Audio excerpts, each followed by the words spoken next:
Our fathers bled and fell. Our children wake to the morning bell. They speak our tongue, they dream our dream, but shadows gather from the northern stream. If jihadists take over our sacred land, our churches will be razed and burned down. Our voices will be silenced. No more markets, no more songs of old. Our daughters will be veiled like masquerades and stripped of their dignity and womanhood. Our sons will be humiliated in slave chains. Awake, O Biafran sons and daughters, the hour is.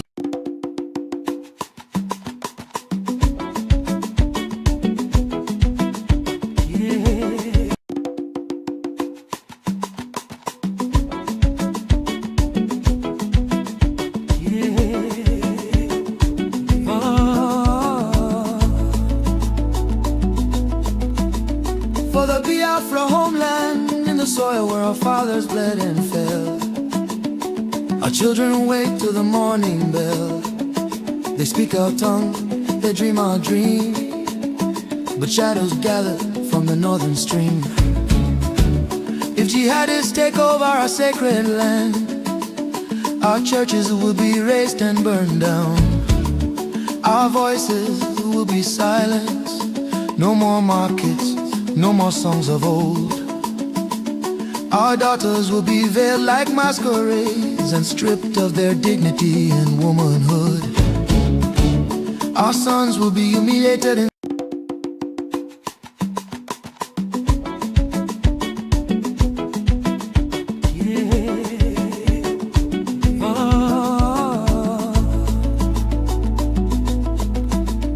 For the Biafra homeland, in the soil where our fathers bled and fell. Our children wake to the morning bell. They speak our tongue, they dream our dream, but shadows gather from the northern stream. If jihadists take over our sacred land, our churches will be razed and burned down. Our voices will be silenced. No more markets, no more songs of old. Our daughters will be veiled like masquerades and stripped of their dignity and womanhood. Our sons will be humiliated in slave chains. Awake, O Biafran sons and daughters, the hour is late, there is no other time. Your silence now becomes a chain that binds the land in endless pain.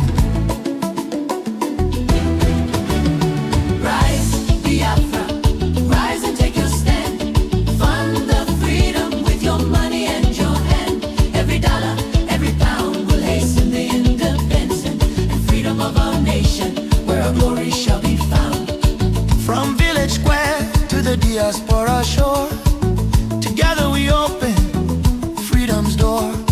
Biafra is calling, her spirit strong and true. Contribute now, the future waits for you. Warning to those in homeland, they come with sword and holy book in hand, promising peace while conquering every land. Fulani herdsmen turn to invaders and settlers, taking farmlands and destroying our green vegetation. If we sleep and let the takeover succeed, our Biafran blood will flow like stream of water. Terror and fear will take over where children used to play. Mothers, fathers, youth of Biafra land, your contribution is the protection that will hasten our independence and freedom. Donate the money, the brick, the tools our government needs to actualize our independence and freedom. Unity and resources will guarantee our safety and freedom. To diaspora Biafrans, you fly across the ocean, safe and far, building empires under foreign stars. But hear the cry of the motherland in chains. Your brothers slaughtered, your sisters kidnapped, raped and beheaded. If you turn away and refuse to give and donate, the fire dies and our children cease to live. Your millions scattered will become a curse.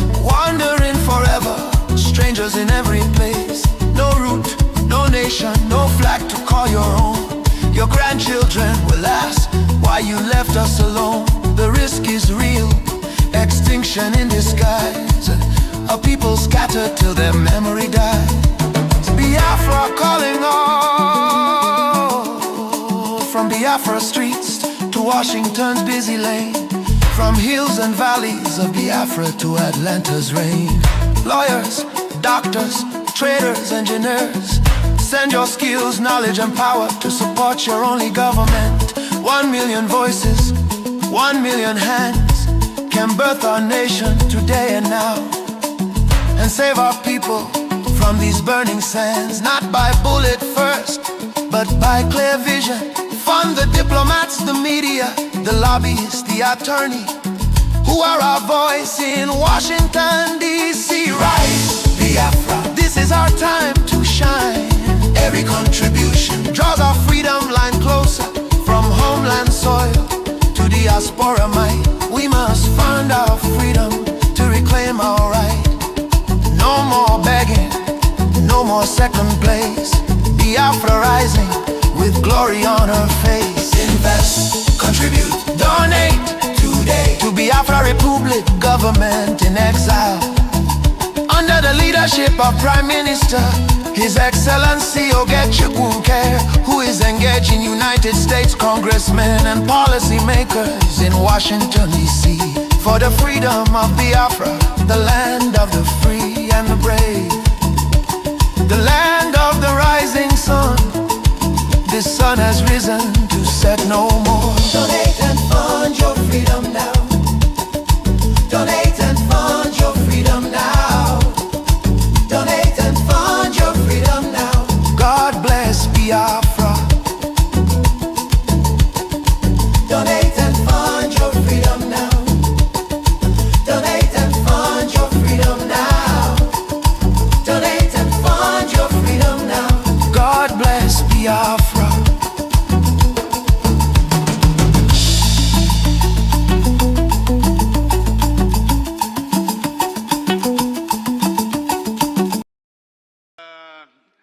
Allow you to speak. We only take one more. And I think since you are from Borno, let's allow you the person. Doctor? But you are from the same state. I'm not sure you are going to speak on the same subject matter. I'm a Mr. Speaker. Please go ahead, go ahead. I represent the extremely displaced and highly victimized constituency of Chibok, Dambua, and Goza. Mr. Speaker, honorable members on record, including the 82 not yet recovered Chibok girls. Mr. Speaker, I'm talking as a victim of the recent resurgence of an insurgence of Boko Haram. I was in my constituency on Saturday to sympathize, to condole with the people that lost their lives as a result of this sporadic, uninterrupted attacks in my constituency. In Pulka constituency, part of my constituency, 10 peasant farmers who went out to scavenge for what we call firewood. Peasant farmers were slaughtered by Boko Haram members, and 5 are still at large, and 3 are critically ill in the hospital. In Chibok, 14 peasant farmers were attacked in their community. In less than a blink of an eye, they reduced 14 people to 9. As they are running, these people are running with their brand new motorcycles, using brand new AK-47s, are running for their own lives. In Isge, I lost 2 military men, a captain and a senior officer, as a result of Boko Haram insurgents. In Kamburu, I lost 2 men and 1 military officer as a result of Boko Haram insurgents. In Wajiroko, I lost so many constituents. We lost so many constituents because Boko Haram is using armed drones. Let it be on record. They are using armed drones, weaponized drones. which Nigerian army is not using. In other words, they are more sophisticated and advanced than the Nigerian army. Lastly, I lost people in Wajiroko. We lost people in Wajiroko as a result of Boko Haram insurgents. This is the few I can give you, just a tip of an iceberg as far as my constituency is concerned. I observe one thing. Boko Haram is fast coming back worse than what we had in the past. Take it or leave it. Boko Haram, ISWAP, or whatever name you call them, they are coming back. Let us do something serious in order not to go back to our days when 22 local governments out of 27 local governments of Borno were occupied by Boko Haram. Secondly, Mr. Speaker, honorable members, we should be complacent. Rome used to be the greatest empire on the world, but it was destroyed by the complacency of the Romans because of their inability to take things serious to deal with their enemies. So as I'm speaking to you, personnel, there are no Nigerian army personnel. They don't have enough personnel to face these boys. That is the truth. They are committed. They are very strong in their own stand, but unfortunately they don't have enough personnel and equipment to face the Boko Haram. I have seen it. Nobody reported it to me because I went to my constituency on Saturday and... There are still plenty of Nigerians who say that the Igbos are much too clever for anybody's good. That's really the reason they fought them during the war, to teach them a lesson, to show them they could neither expect to dominate Nigeria nor set up a country on their own. There's a Nigerian joke that says that the very word Igbo stands for I before others. Certainly the Igbos are competitive and aggressive. The merest look around the market here tells you that. But these are the very qualities they need to recover from the war. No one who was in Biafra during the fighting can doubt the Igbos' ingenuity, their sheer ability to get things done. The Commissioner for Economic Development here says the Igbos can't really expect to be like the Germans and Japanese, to emerge even more prosperous from the ashes of war. All the same, it could happen. It's already said that the Igbos will reach their pre-war level of economic activity by the end of next year. So though they may be down, the Igbos are definitely not out. It really depends on the help they get from the federal government, how quickly they're able to get back on their feet again. Richard Lindley, News at 10, East Central State, Nigeria. But at the end of it, I don't want to go because these things are all, the tapes are available, the records are there. In fact, only about 2 weeks ago I saw a set of the records again. The transcripts are available.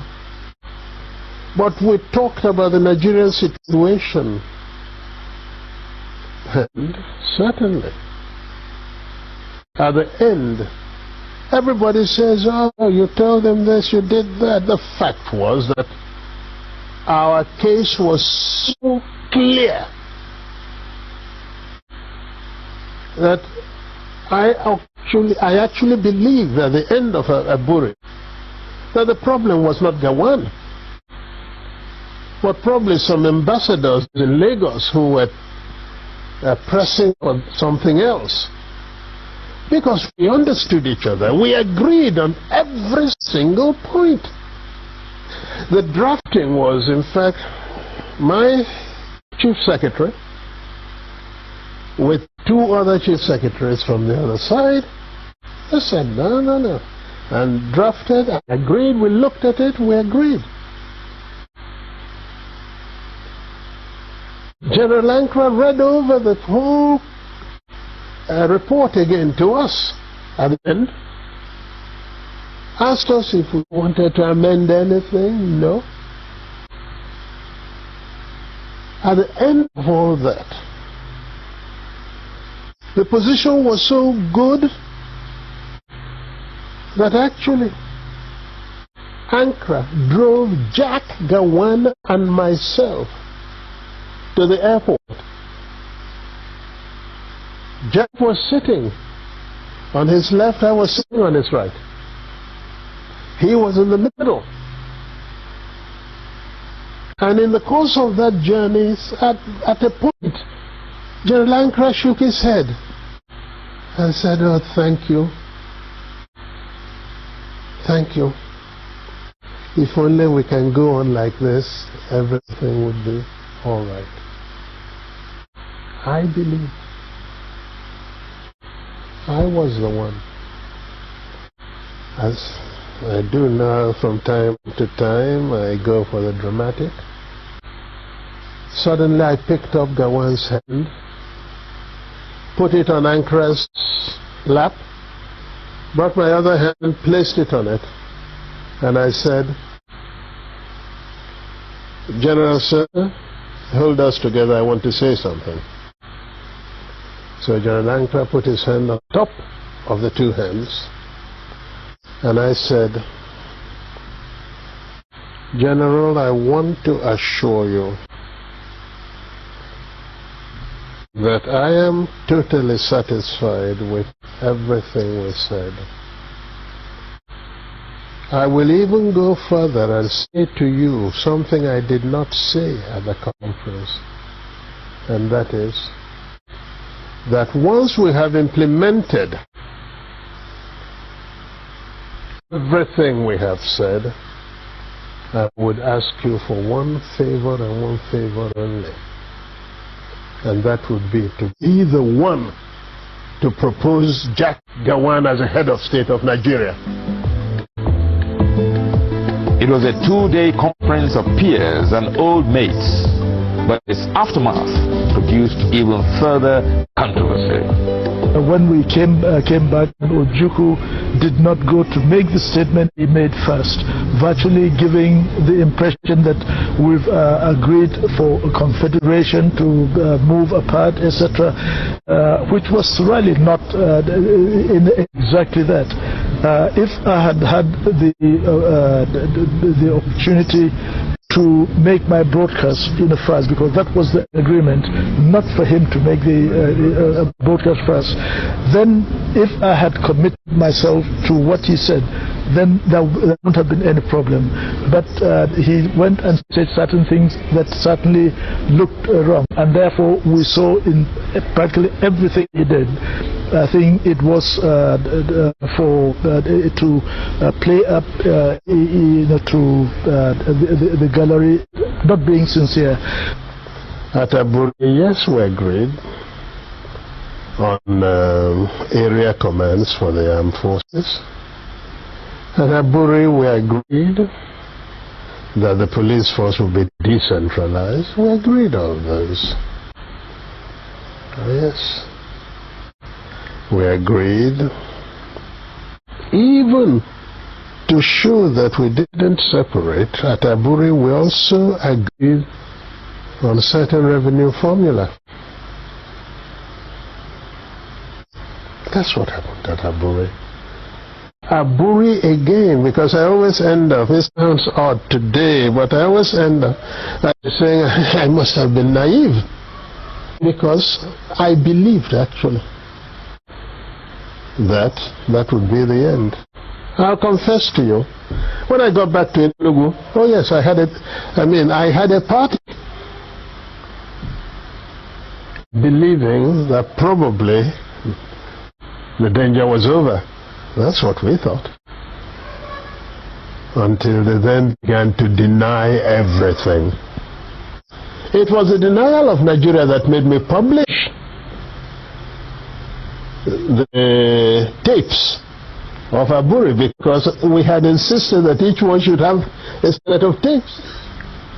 Everybody talks about confederation. Go and look at the transcript. There is no time that the word confederation came from my lips.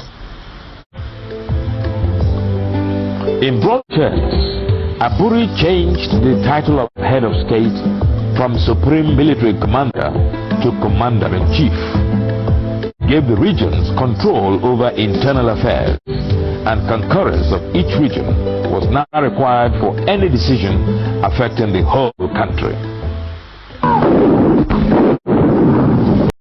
I'm asking a very pertinent question. Is Nigeria working for you? Major General Muhammadu Buhari retired, knew the solutions to Boko Haram till he finally became president. He asked ex-President Jonathan to resign because of insecurity. He cried empathetically. He promised to end Boko Haram in 3 months. But now, he's telling us he's done his best to arm the military. Why isn't he resigning? Governor Fashola knew the solutions to providing stable power supply till he became Minister of Power, and darkness pervaded the land. After trying hard and giving excuses like he only plays a supervisory role, the ministry was assigned to someone else. Power grid, still they collapse. The NSAS protests were tagged insurrection.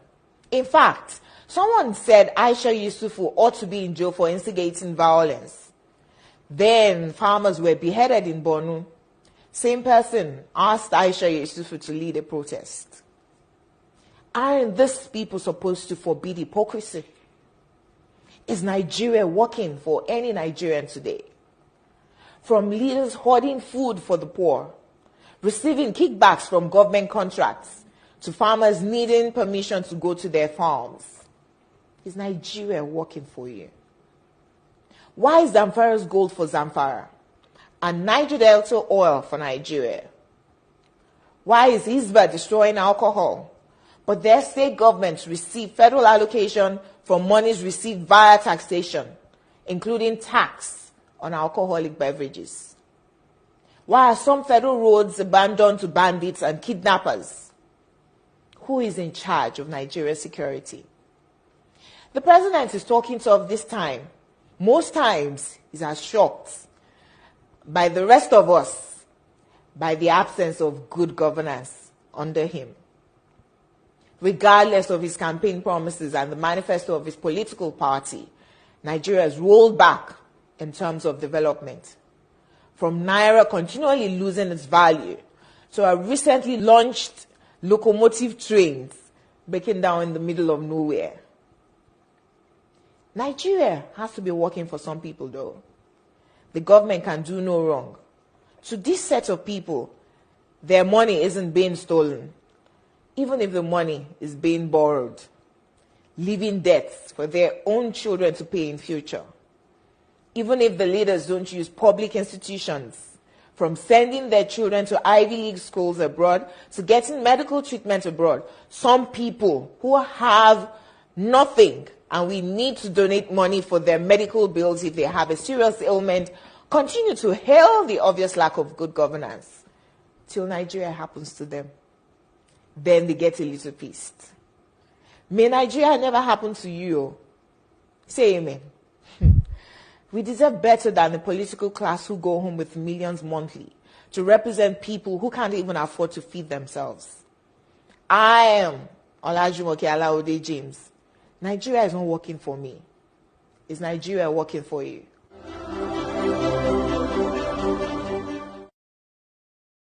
Are you ready to be held accountable if indeed your comments, your actions and inactions are found to have incited people to violence?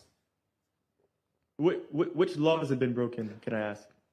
Well, and even more so, which incitement to violence has been done? You know, I appreciate the prior remarks and context regarding different issues in Nigeria. I would say that it's despicable to try to compare me to anything in Rwanda. It truly is disgusting. When have I called to murder one person? I have never once called for anybody to be murdered. I have called for people to be protected. That the government is not doing their job. Alex, maybe not directly. Slaughtered. Maybe not directly. Maybe not directly calling for revenge attacks, but from what you're telling the people, they get more agitated, and this leads to defend themselves. Violence. Yes, killing. To defend themselves. But we have the government and security Did you not agencies. Protect your own daughter and son from being killed by terrorists? Is that wrong? Is that harmful rhetoric? To protect your families from terrorists? Because it's Christians that we're saying to protect themselves? Everybody should protect themselves. And anybody in their right mind, if they are being threatened, if their daughter, mother, father, anybody is being threatened to be killed, It is their right to protect themselves. If you cannot live in peace and you cannot protect yourself, what country is this? I mean, if you can't live, what is that? Anybody in their right mind would not want their families to be killed, and that's all I call for. If the government is failing to protect you, you should protect yourselves from people who would take your life. There's nothing wrong about that. There's nothing breaking a law about that. There's nothing evil in that. And from my understanding, even in Muslim and Christianity, you should protect yourself from threats. I'm not saying to go and take up arms and go murder the government. I've never called for that. I've never called for anybody to be murdered. I've never called to do anything regarding the government. I said, protect yourselves from people who would threaten your life. Well, and there's nothing wrong with that. No law has been broken. There are also claims that there was a meeting you held with the local population, and after, talking to them, there was a reprisal, a revenge attack that also led to the death of 2 other people in Plateau State. That was already done before I arrived. What I noticed was the burning in the fire, the people had taken revenge, and that fire was actually where the attack happened, which I found out after I had left Angwarukuba. So they had killed 2 people, innocent people that were Muslims from what I was told, in revenge for the original attack. And those 2 people were in Akeke, from what I was told. And so they were killed before I arrived. So it's a false narrative to try to say, oh, because this person came that they went and did this. For 2 decades, have Christians not taken revenge after being attacked in Jos? This is nothing new. It's been happening for 20 years. Let me tell you this. The founder of the ministry that I work with in Jos, he was murdered by Muslims in front of the university. He was on the way back from a funeral because it was the middle of a crisis. He was cut into pieces. What? His body parts into pieces in the middle of a crisis. This was 7, 8 years ago. I wasn't there. So it's a false narrative to try to say that, oh, because a white man came, all of a sudden people are killing people. For decades, people are killing people. Alex, you said something earlier that Muslims are also being killed. You talked about Zamfara, Katsina State. Absolutely. So why continue pushing a narrative that appears to support what they call now the Christian genocide? The question is, why does it appear your activity in Plateau State and indeed Benue State is making an already bad situation worse? I would first pose the question, what that has been done has made it worse?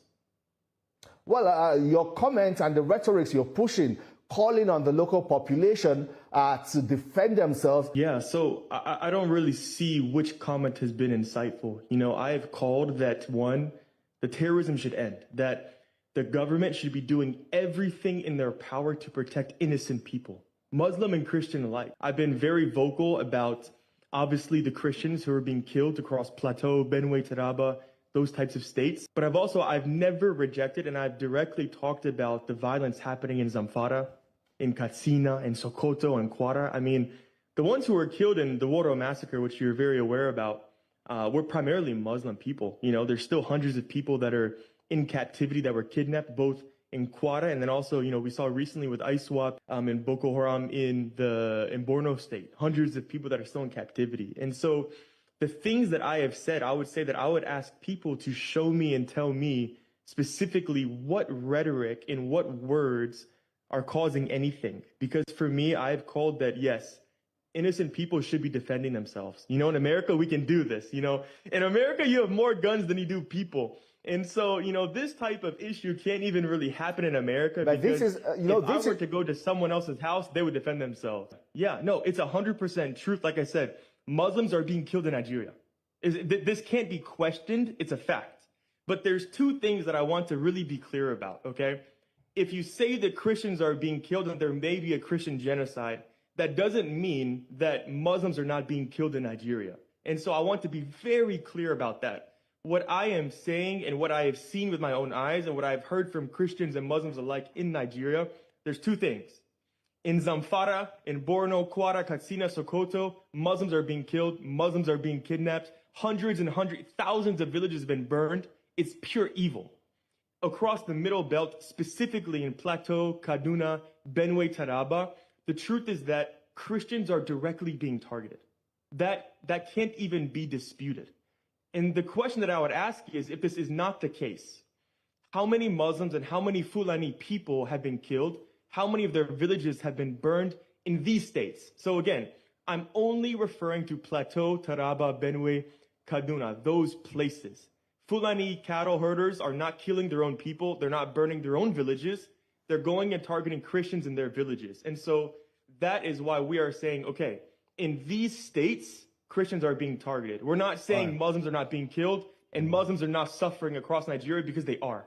That's the truth. It's a fact. And I've never said anything different than that. All right, Alex, I would ask you now, it has been alleged that, you're serving the interest of foreign influences. How do you explain allegations that, you were invited by a certain aide to the former governor of Benue State to push certain political agenda in Nigeria? If I were to respond to every allegation, I would never move from a newsroom. The reality is that people will continue to allege anything they desire, anything they think. And what I would say is, if you want to allege something, then there needs to be evidence or proof of such. You can't just say that I'm going to allege that this person is this person is that, this person has done that, but I have no proof of that actually being done. So if someone wants to say, oh, this person is CIA, he's a foreign operative, foreign agent, what shows that I'm a foreign agent or a foreign operative? Well, is there any type of proof or evidence at all? And even more so, which CIA operative or foreign agent is in the public eye? I mean, everything about me is public. I don't try to hide anything. You can see my life, my history, where I played football, what state I'm from, where I do work, what countries I go to, what I've built. I'm very open. I have nothing to hide. So it's on the burden of the people to show proof, not for me to disprove false allegations with no proof. All right, countries. Is this about a push for Nigeria's mineral resources, or it is truly about peace and finding lasting solutions to the conflict? And how exactly are you even working with government whose primary responsibility is to ensure the safety of lives and property? Which minerals have I sought? I haven't done anything regarding any minerals. I've never made comments regarding minerals. I've never touched a mineral. I build churches, I build schools, I rebuild villages that have been burned. I stand for the oppressed. I stand for freedom. I stand for the innocent people to protect themselves from terrorists and people that would take their lives. I've never discussed minerals. I have no interest in minerals. I don't even know what minerals there are in Nigeria. I know there's tin because I saw tin miners mining in Washignton D.C. So I don't know where these allegations come from outside of people that simply are trying to slander, trying to spread misinformation and propaganda, to try to silence me, to discredit me, to try to shade over the work and the things that I am saying and what I am doing. But the reality is that truth is my greatest defense, because truth cannot be argued. A fact cannot be argued. Allegations can be argued. And this is an allegation. All right, but when there's no proof and there's no facts, there's nothing for me to say. I can't disprove, but there's nothing to respond to. All right, Alex. What next for you? You have left the country. You deny claims or allegations or claims that your visa was revoked, but now you have left Nigeria. You're in Florida. Are there plans to return to continue with your work? Absolutely, absolutely.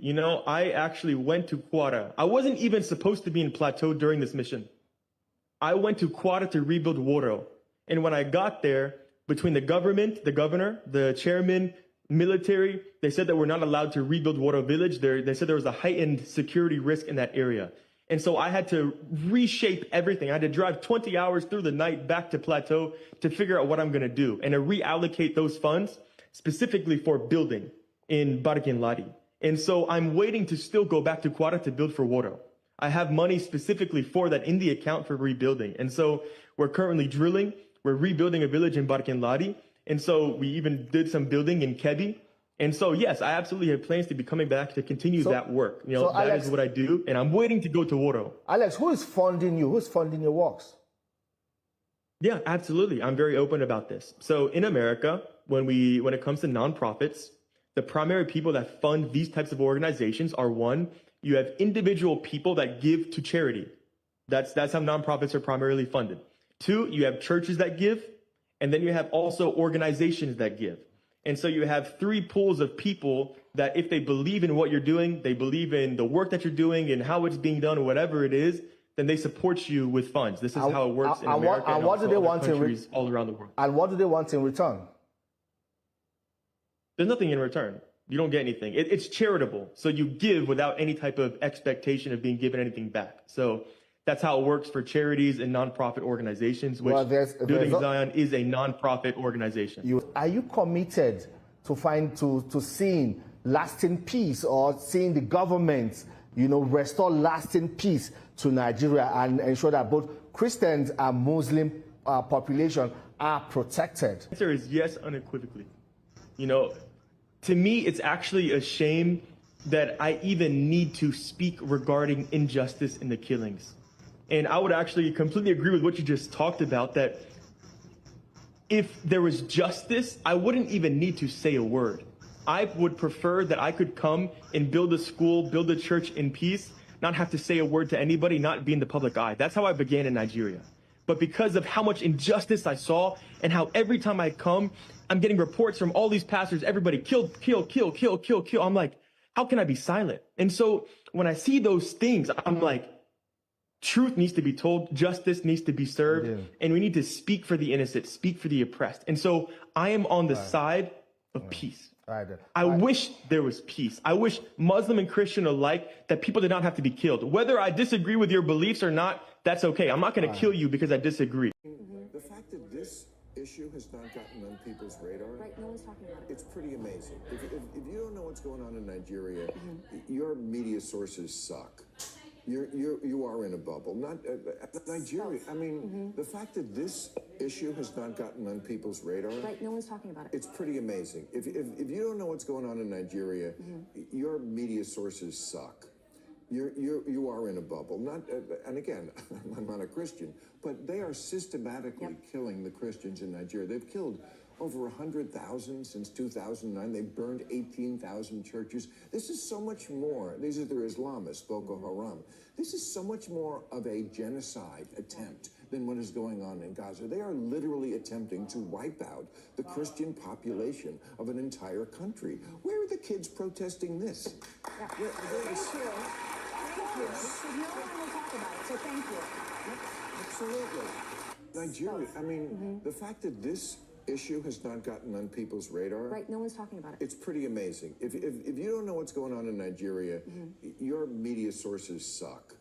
You are in a bubble. Not and again, I'm not a Christian, but they are systematically killing the Christians in Nigeria. They've killed over 100,000 since 2009. They burned 18,000 churches. This is so much more. These are their Islamists, Boko Haram.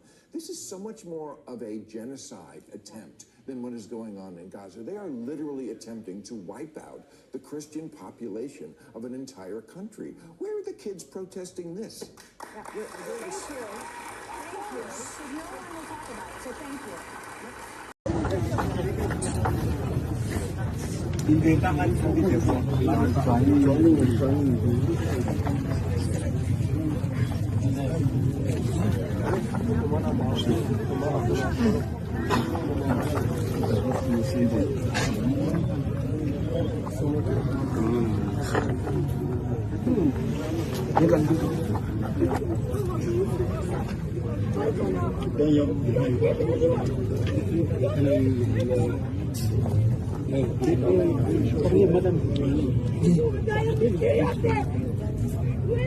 Headquarters have revealed names of leaders and commanders of terrorists killed by troops across all theaters of operations in the first quarter of 2024. Director Defense Media Operations Major General Edward Buba made the revelation at the press conference held at the defense headquarters in Abuja.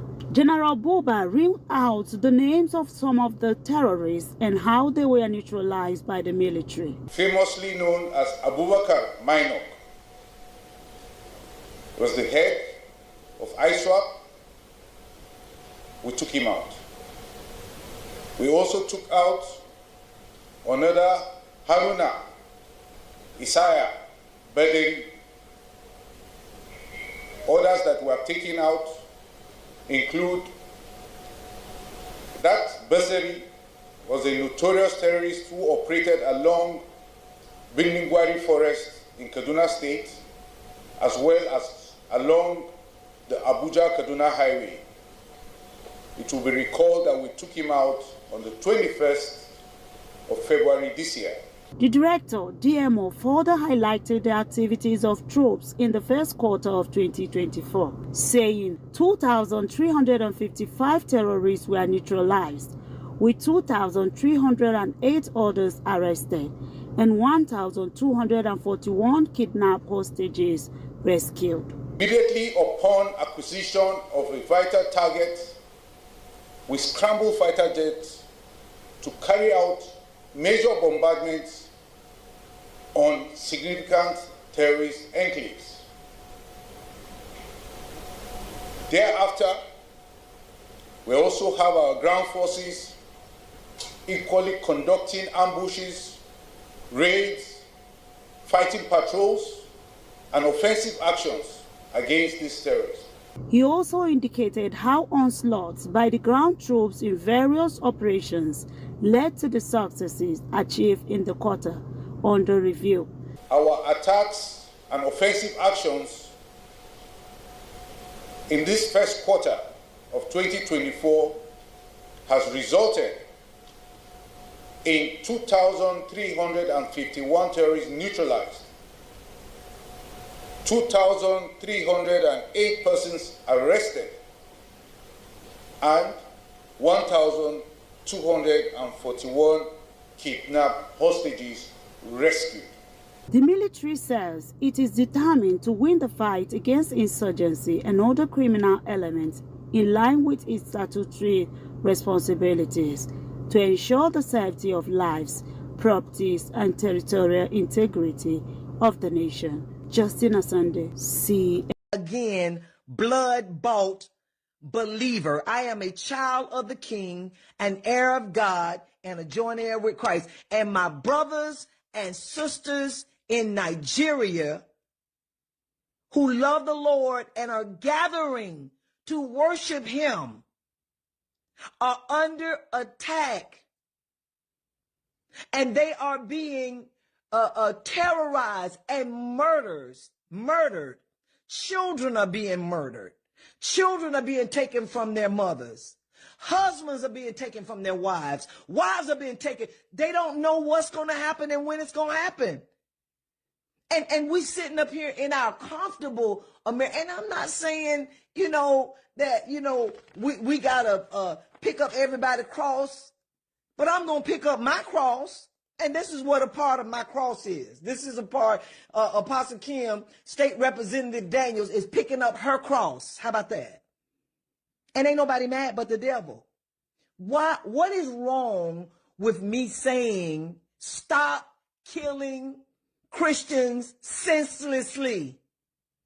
What is wrong? So, I talked about my authority. So I got a right to say what I'm saying. So y'all get off my page, trolls. You bullies. You internet bullies. Find you somebody else. Because look me in my face. Do I look like I'm scared? I'm not finna go back and forth with you. Don't come on my page with that foolishness. And so you know my authority. So my motive is directly connected with the motive of the UNWC, the United World Congress of Diplomats. Well, I am the chairwoman, but I walk closely with the leadership of the Secretary General, who is the founder of that group. And I am a woman of submission. And I don't speak of my own volition and of my own voice. I'm speaking on the behalf of the Christians who have called me from Nigeria. I'm speaking on behalf of the people that the UNWC represents. I'm speaking on the behalf of the Nigerians who I've been in constant contact with right here in my district. All right. So the UNWC representing 5 nations, we got 5 nations on our squad, on our team. We did a comprehensive ground level investigation on what was actually going on. and allegedly, and with strong support, it is said, and we came to the conclusion, and it has been testified, that the Minister of State for Defense, Minister Matawali, has not been as sharp as he should be in helping these people who are being murdered. And there are many testimonies from the investigation that literally say that he is actually supporting and in some kind of way helping these folk out. And there's some accusations that allegedly he's taking money and allegedly he's helping these terroristic people and housing them. That's what the report said. And in all humility, we did a press release. I respect the president of Nigeria, all the leaders of Nigeria. Who am I? But a woman with a mouth, and ain't nobody gonna shut it up. I'm speaking because I'm the head of this organization, and my prayer is that at least an investigation will be done. At least it will be looked into. I did the press release, and I sent a copy and the report to Marco Rubio in Washington, D.C.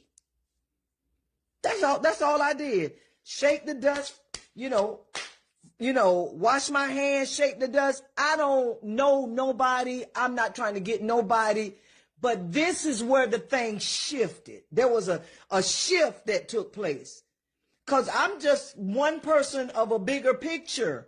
I'm not accusing nobody. Folk are innocent until proven guilty. But this is what our group, the UNWC, came up with. And we're asking that an investigation be done. It's looked into further, because too many people saying the same thing, that something changed with Mr. Matawali.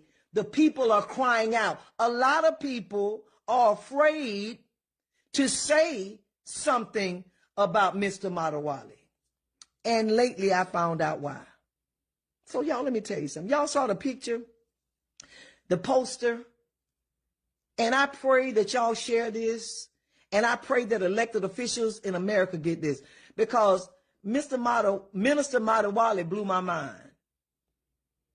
I got a phone call.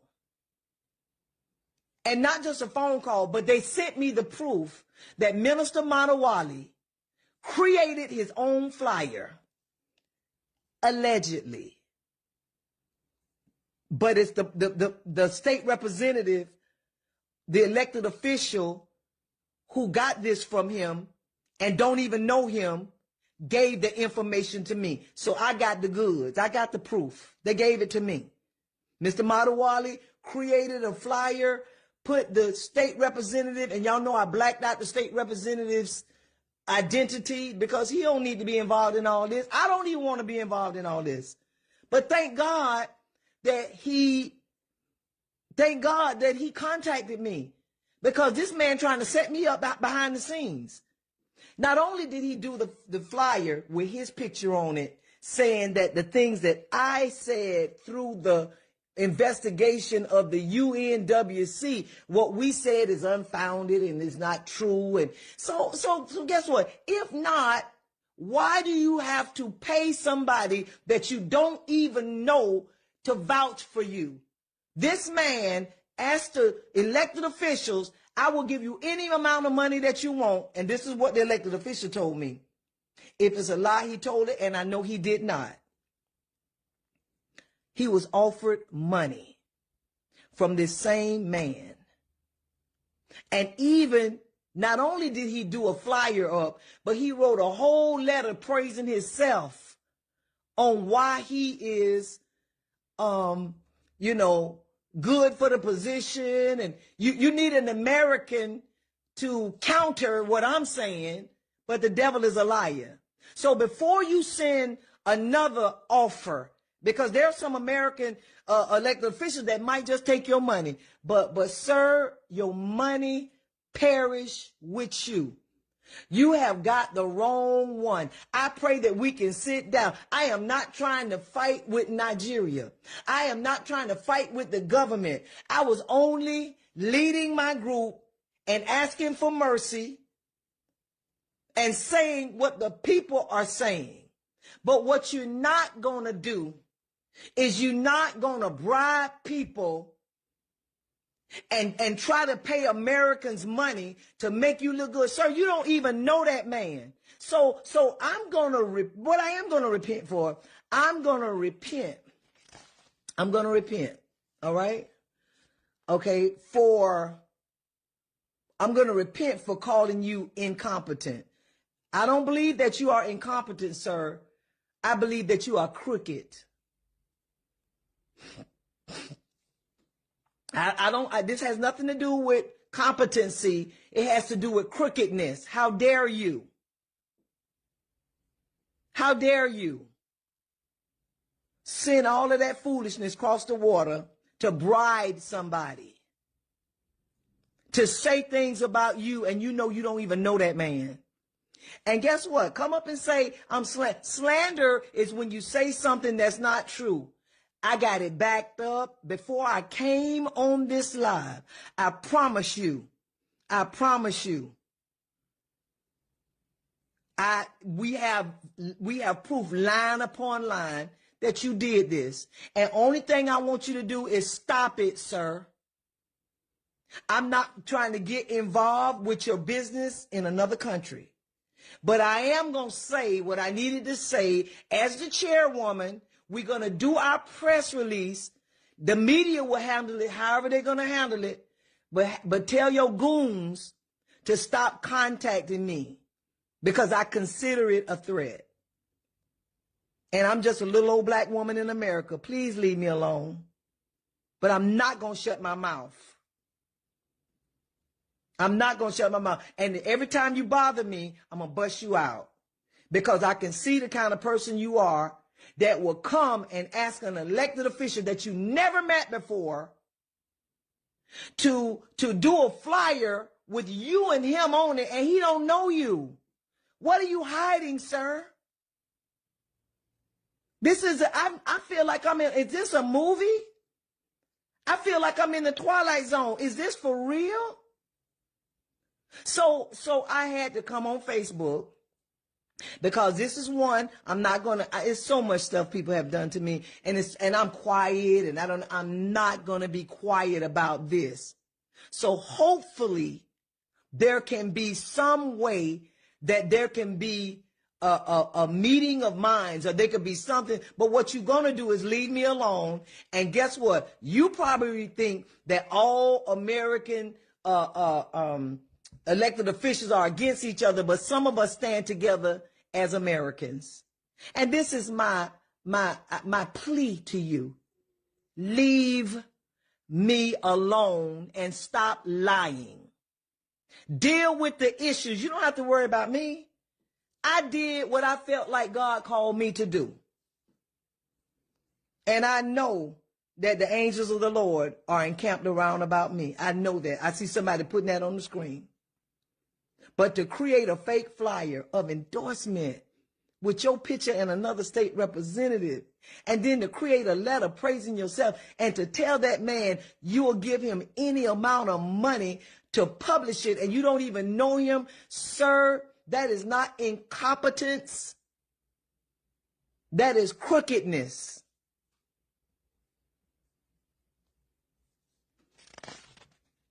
And it's very disappointing.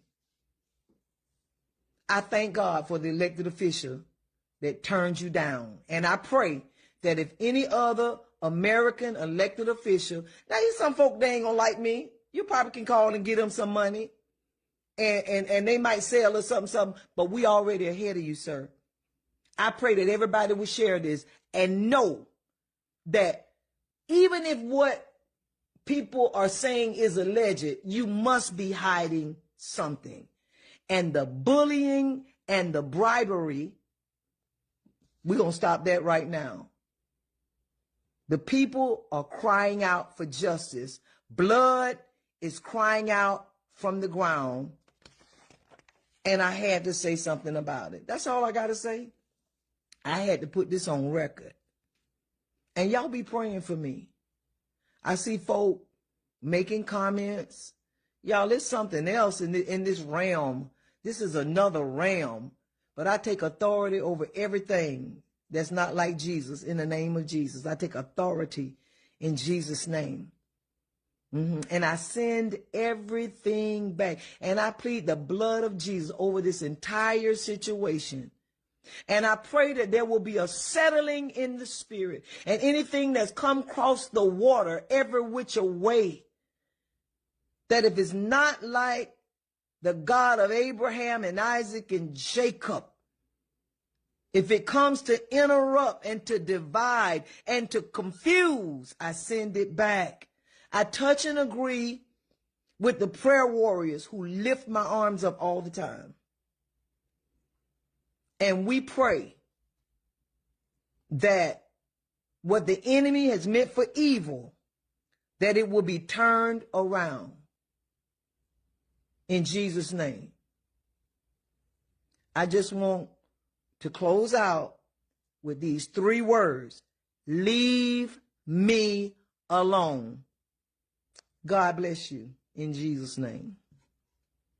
And other advocacy throughout that time. So the floor is yours.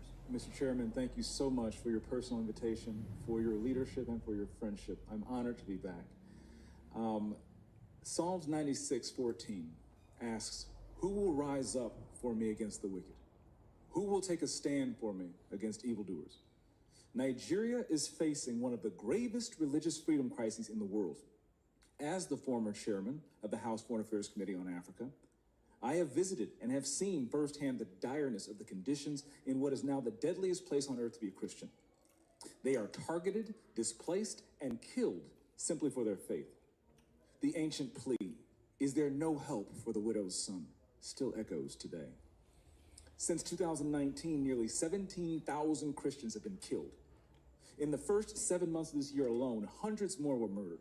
On June 13th, during the Yellowwater massacre, more than 280 Christians were slaughtered in a single day. These are not isolated tragedies, but a sustained pattern of religiously motivated violence, often ignored or even enabled by the Nigerian government. Extremist groups like Boko Haram, Fulani militants, and ISIS West Africa attack often without any meaningful intervention from authorities. The lack of response has created an atmosphere of impunity where Christians continue to live in constant threat and fear. The United States has previously recognized this crisis. President Trump not only designated Nigeria as a country of particular concern during his first term, but redesignated it again in his second term after President Biden inexplicably removed that designation. Religious persecution is tied to political repression and weakening institutions in Nigeria. Example, the detention of Mazi Nnamdi Kanu is a clear example. In 2022, Nigeria's Court of Appeal struck down the charges against him and ordered his release. The UN Working Group on Arbitrary Detention has also called for his unconditional release. Yet he remains in solitary confinement, in deteriorating health, and recently had to represent himself in court. Nigeria has signaled that the law is optional and targeting Christians is fair game. Just hours ago this morning, despite the pleas and cries of Nigerian people and many Nigerian lawmakers, Mazi Nnamdi Kanu was convicted on all charges. For fiscal year 2025, the U.S. has requested nearly $8 billion for sub-Saharan Africa. But when Americans see political prisoners, judicial defiance, and the slaughter of Christians, they understandably ask as they meet their own struggles, why should our tax dollars support governments that refuse to protect their own people? Is our aid aiding a genocide? Nigeria is a nation of tremendous potential, but that potential is being choked out by violent persecution of its Christian population. No country can build a stable future where churches are burned, believers are killed, and communities live in fear. The United States must stay engaged, and Nigeria must change course now. Mr. Pratt, a direct question. Do you believe, in your professional assessment, that the government of Nigeria has been infiltrated by jihadists? I do not believe that the government of Nigeria has been infiltrated by jihadists. Okay, because when you look at the selective enforcement of the rule of law, one might question if there are any favoritism or looking the other way when groups are being specifically targeted, despite the fact, as my colleague Mr. Moore mentioned, not enforcing the rule of law with regard to weapons. My next question, how has the Nigerian government reacted since President Trump's country of particular concern designation announcement? They have taken the designation very seriously. There is a senior delegation here now. They will meet with the most senior officials of the U.S. government this week, and we have already demarched the government in Abuja and here in Washington on the action plan, and I can say that the results so far have been positive in terms of cooperation. The Nigerian government needs to do more to address this issue themselves, but what measures are being taken to assist Nigeria to increase its focus on persecution, particularly in the Middle Belt? Yeah, so thank you for your question, Congressman James. As you mentioned, the Middle Belt is a particular concern. That's where Christians, you mentioned Yalwada, where 250 or 280 Christians were killed, massacred. They were targeted because they were Christians. Churches have been burned there. There have been internally displaced people there. And so we're reviewing all options at the State Department, including Chairman Smith, you mentioned our bureau, we have Global Magnitsky Act sanctions. We have other tools at our disposal as well to make sure that Nigeria, the Nigerian government gets the message that we are serious about the persecution of Christians and other communities as well, but particularly Christians right now who are suffering disproportionately in the Middle Belt. Thank you for your answer, Mr. Chairman. Thank you for having me again. God bless you, and good luck. I'm here for you. Thank you, James, and I want to thank him. In February of 2024, he had a very important hearing on Nigeria and other advocacy throughout that time. President Trump says the persecution and killing of Christians in Nigeria is, quote, genocide. Others say it's not quite that simple, but there is no doubt Nigeria has a major problem with mass killings and kidnappings of both Christians and Muslims going back more than 10 years. This week, 2 more mass abductions at schools in the country's north and west. Hundreds of children taken from a Catholic school yesterday. One bishop urging action there. Without quick intervention, Christianity risks elimination in parts of northern and middle belt Nigeria within a very short time. The church alone cannot stop the killings. It requires coordinated political, military, and humanitarian intervention. Mr. Chairman and members, the blood of Nigerian Christians cries out to you people. We cannot afford to wait any longer. Let's bring in Reverend Father Rebelius Ahula of the Catholic Diocese of Makurdi in Nigeria. He's also the director of the Foundation for Justice, Development, and Peace. Peace, it seems, is in short supply in your country. Thank you, John, for having me. And I want to thank you very much for this platform. Actually, there is no peace. Even though I had the Foundation for Justice, Development, and Peace. We have been noticing for many years, we've been witnessing for many years killings and adoptions like you just described. I come from Benue State, which is part of the middle belt of Nigeria, where we have documented these killings since 2001. So it's not just 10 years like people want to refer to. Maybe the peaking of the killings and abductions can be reduced to 10 years, but we have systematic documentation of these killings taking place as far back as 2001, when the Catholic Church in the diocese first opened an internally displaced people's camp. So we have experienced these killings and displacement for many, many years. It's not just 10 years. Those 350 schoolgirls that were kidnapped, what happens to them? I mean, what are the chances of getting them freed, do you think? Very little, sorry to say. And I say very little because this is not the first. If you have followed the history of Nigeria in the recent past, schoolgirls were kidnapped in 2014.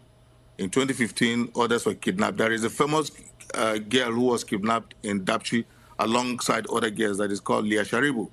She's not been returned to her parents, to her family up to now. The many others who have been kidnapped like that have not been returned. So I'm sorry to say, but I think that the chances will be very slim. Because this Islamists, what they do is that they either marry these young girls or they trade them off to other Arab countries. We hear that Libya is a transit point. In my own state, there is a case last week of some girls who were trafficked to those places. And so many of them will be sold, or many of them will be married to these militants themselves. We have a map that shows the situation in your country. The north, largely Islamic. The middle part of the country, sort of a bit of a mixed bag. And the south is predominantly Christian. But we note the locations of the Boko Haram hotbeds. Boko Haram is perhaps the worst offender, is it not, when it comes to violence against Christians? When Boko Haram started, it was the worst offender to violence against Christians. It started in the northeast of our country, in a place called Borno State. When they started in the 2000s, they used to be the most deadly Islamic group. As I speak to you today, the deadliest Islamic group will be the Fulani ethnic militia that is operating in the middle belt of the country, where you highlighted, and you have the picture very well. So the Fulani militants come in their numbers. They are armed with AK-47s. They come on motorcycles. They surround villages, displace a lot of people, kill as many as they can. I'm sure you are aware of what took place this year in my own state. It's just some kilometers away from the capital state of Makurdi, in this city called Yelwata, where they came shouting Allahu Akbar, and they killed over 270 people. I have the names of every individual who was killed on that day. So this is not just happening in Benue State. Also, Plateau State has been very much hit by this Fulani ethnic militia. So it is true that Boko Haram is deadly, but in the last 10 years, or 12 to 10 years, the Fulani militants have overtaken Boko Haram in the brutality of killings that they are doing and stuff like that. Yeah, so much for the so-called religion of peace. Reverend Father Remilius Hula, we wish you well, and we urge strength and prayers as you continue. Thank you, John. I thank you for giving us this platform, because many times our stories have been stifled and no one wants to take our news. Yeah. So I thank you for giving us this platform. And please thank President Trump, who has brought this to the attention of the world. I think by his intervention, Nigeria is discussing this issue, and the world is getting to discuss this issue. Thank you very much for the this. President of the United States is on your side, and that certainly helps. Thank you. Thank you.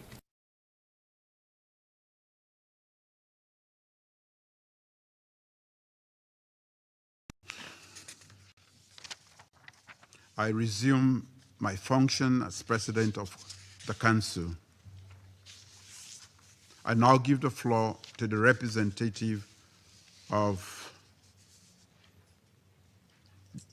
the United States.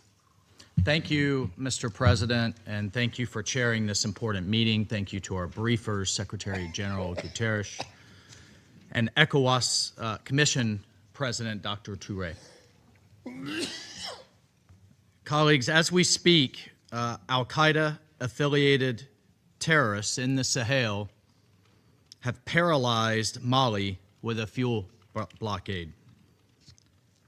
Colleagues, the situation is dire there. We see Al-Qaeda aiming to take over the entire country.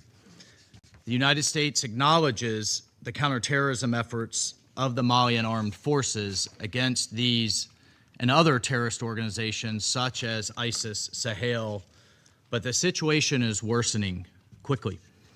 We remained deeply concerned about the incidents of kidnapping, the incidents of hostage taking across the Sahel as a means to finance these terrorist activities. Unfortunately, since the veto of the UN sanctions regime in 2023, it has been deeply disappointing to see Mali's security situation continue to deteriorate. That decision removed critical tools from the international community that it relied on to promote accountability and to promote stability. And the result has been an uptick, a massive surge in violence, has been a shrinking space for dialogue and growing risk for civilians across the country and across the region. The terrorist threats are not only intensifying, they are spreading, they are shifting southward, as evidenced by the terrorist attacks we've seen in Benin and Togo. But particularly, the United States is concerned and outraged by the ongoing slaughter of thousands of Christians in Nigeria by various ethnic militias in the Middle Belt, as well as terrorists like Boko Haram and ISIS West Africa in the north. It is tragic and it is unacceptable. Churches are burning, villages are being razed, thousands are killed, clergy murdered simply for wearing a cross, for being a Christian, for daring to say they worship Jesus as Christ. Just yesterday, 25 little girls were kidnapped from their school, and one school official murdered trying to protect them, from Maga Comprehensive Girls Secondary School in Kebbi State. Colleagues, this is happening. It's undeniable, and it's unacceptable. The United States condemns these attacks in the strongest terms, and it demands accountability. And as President Trump has made clear, we will not stand by while such atrocities are happening in Nigeria. The government of Nigeria must take immediate steps and do more to increase security, respond to early warnings, end impunity, and address the drivers of violence. And colleagues, we need to see African leadership on these matters, and we need to see a coordinated response among all countries in the region. The situation is critical. The United States will continue to work with regional partners to counter these common threats. Thank you, Mr. President. I thank the representative of the United States for the statement. I now give the floor to the representative of China. You decided to use Christians in place of Biafra to catch President Trump's attention? Well, I wouldn't say in place, but rather in connection with, because the Biafra issues both has ethnic undertones, but also it's a religious. There are religious connotations to it as well, because the Biafrans are predominantly Christian, and so we have advanced the Biafra issue in conjunction with the issue of Christian persecution in Nigeria, because those are connected issues and related issues. It's just the Biafra issue also has some specific nuances to it beyond also the Christian issue as well. So you're saying that you added Biafra and Christian advocacy to catch President Trump's attention. Am I getting that clear? That's correct. And those are related issues. Cameroon on October 12 had presidential elections. The Constitutional Council declared Paul Biya the winner, that is the incumbent president. Issa Chiruma on the other side published results from the polling stations, and those results showed he won. But the Constitutional Council and the elections management body have not published the results polling station by polling station. Well, what I would say is, and again, these are things that I already highlight in my capacity of representing the Amazonians, but Paul Biya has been a longtime dictator in Africa. He's 93 now. He wants to be president until I think he's 100, which I think will be a record. And Cameroon, under his tenure has not had free and fair elections. They've been Cameroonians, whether they be Ambazonians or other Cameroonians, have had a history of being oppressed under the Biya a dictatorship. And I think someone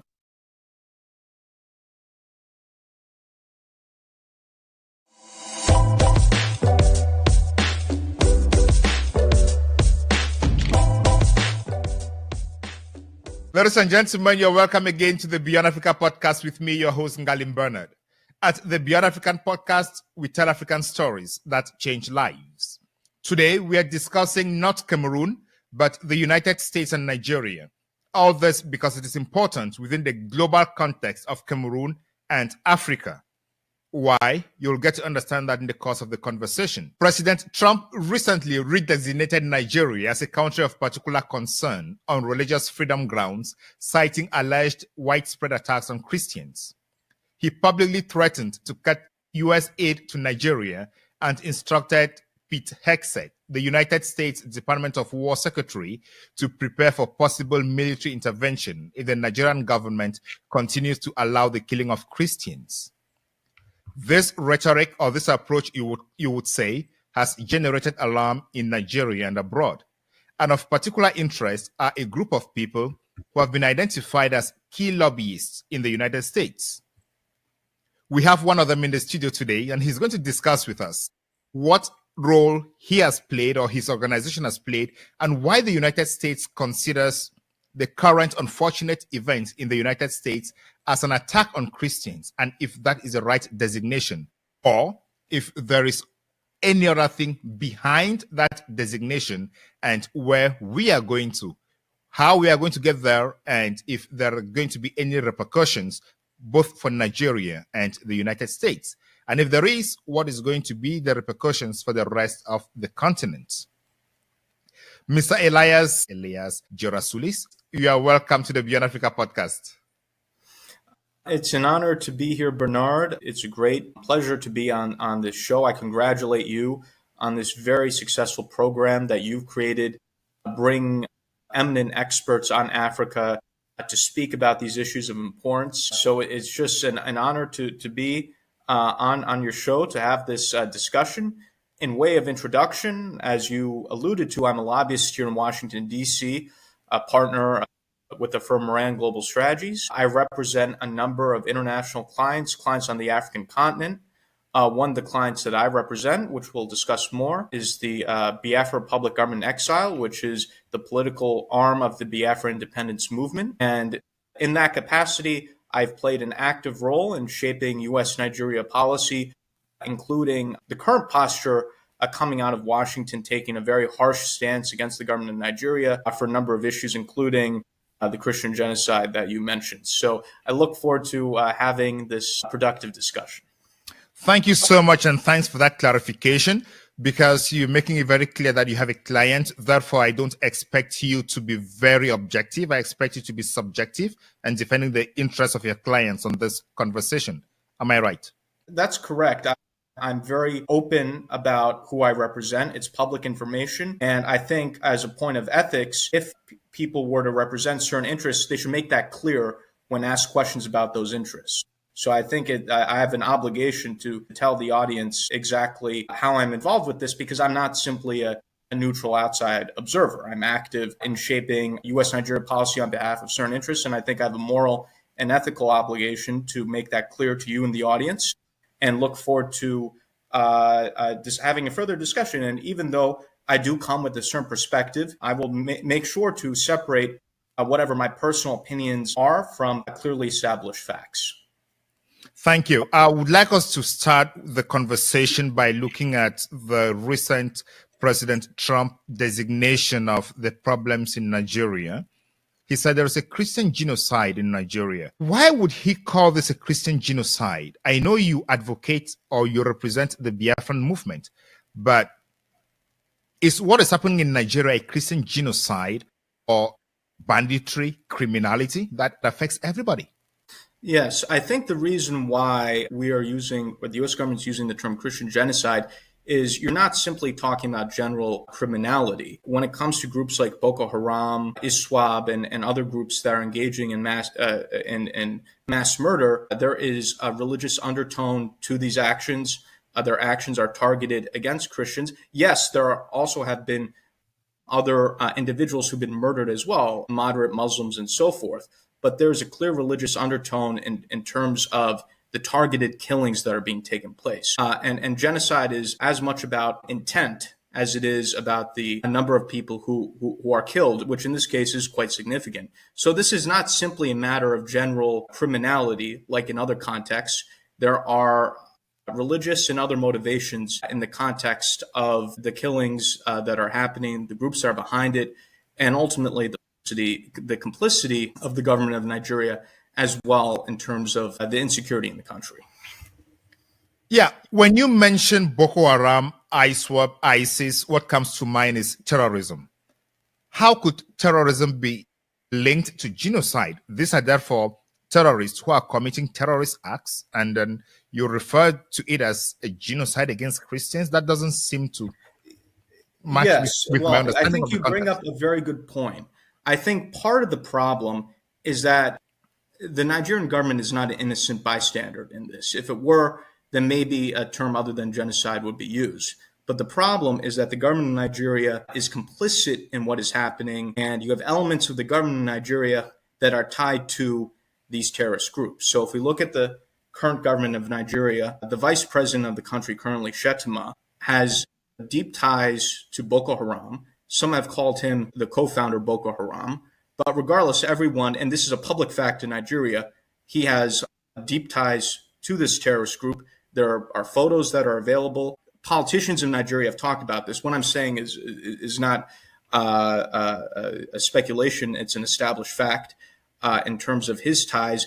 You have elements of the Nigerian military that also have ties to the same terrorist groups. And there have been famous instances of this. For example, back in 2014, there were plans between the U.S. and the Nigerians to rescue the Chibok schoolgirls. And one of the plans was foiled because elements of the Nigerian military leaked the planned operations to the terrorist groups. So the reason why the term genocide, or you've also heard the term Christian persecution, is being used is that you also have complicity of elements. I'm not saying the entire Nigerian government, but at least elements of the Nigerian government that are sympathetic to these same terrorist groups or who have relations with the same terrorist groups. And I think that's a fundamental part of the problem. And in a way, it's almost, to use an American phrase, asking the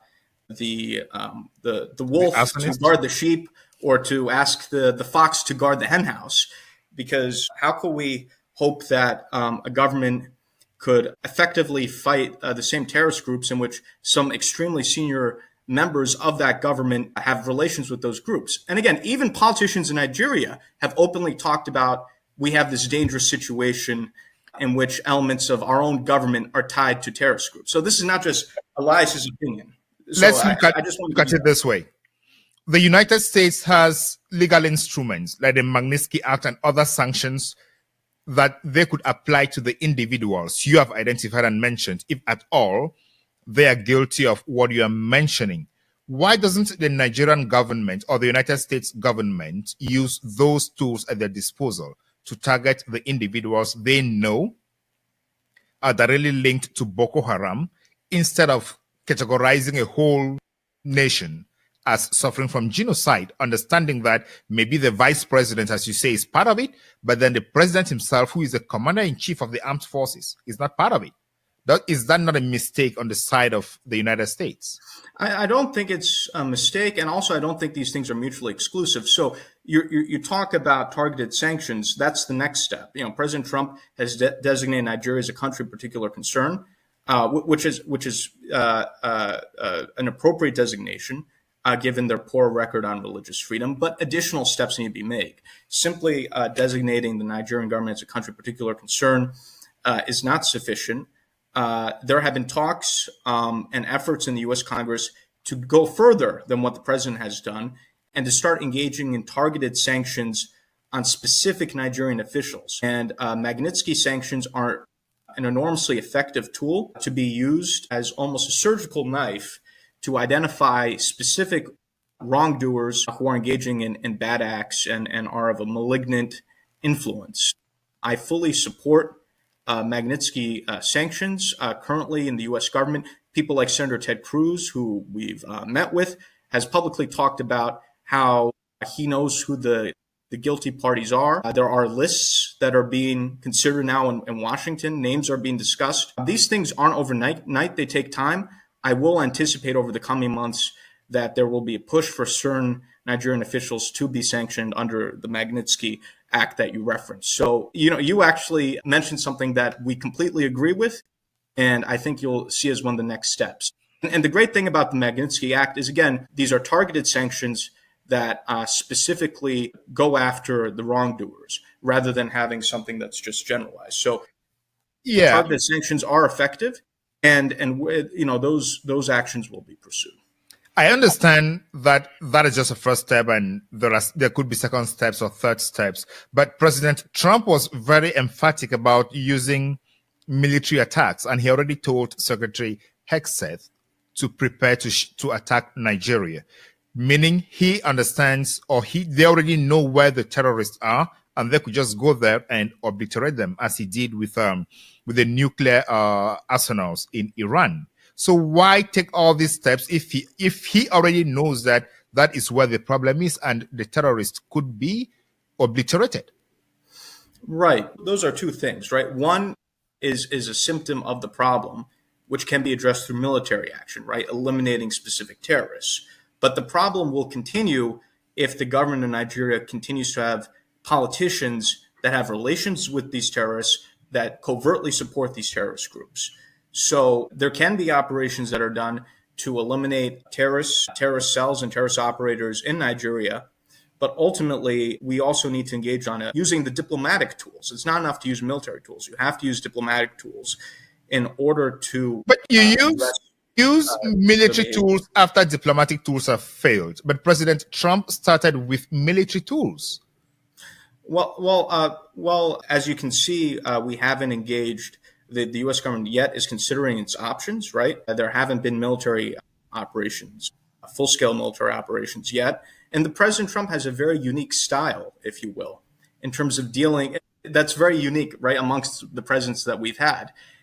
And I think that in dealing with a country like Nigeria, where people have for years been complaining about these issues, and the government of Nigeria has refused to listen to the suffering of its own people, I think, frankly, a straightforward style of the president is what's needed in order to show the government of Nigeria that we're serious and that they can't continue with what they've been doing. And you can see that the president's style has caused the Nigerian government to have a reaction, whereas for years they've just been completely blasé.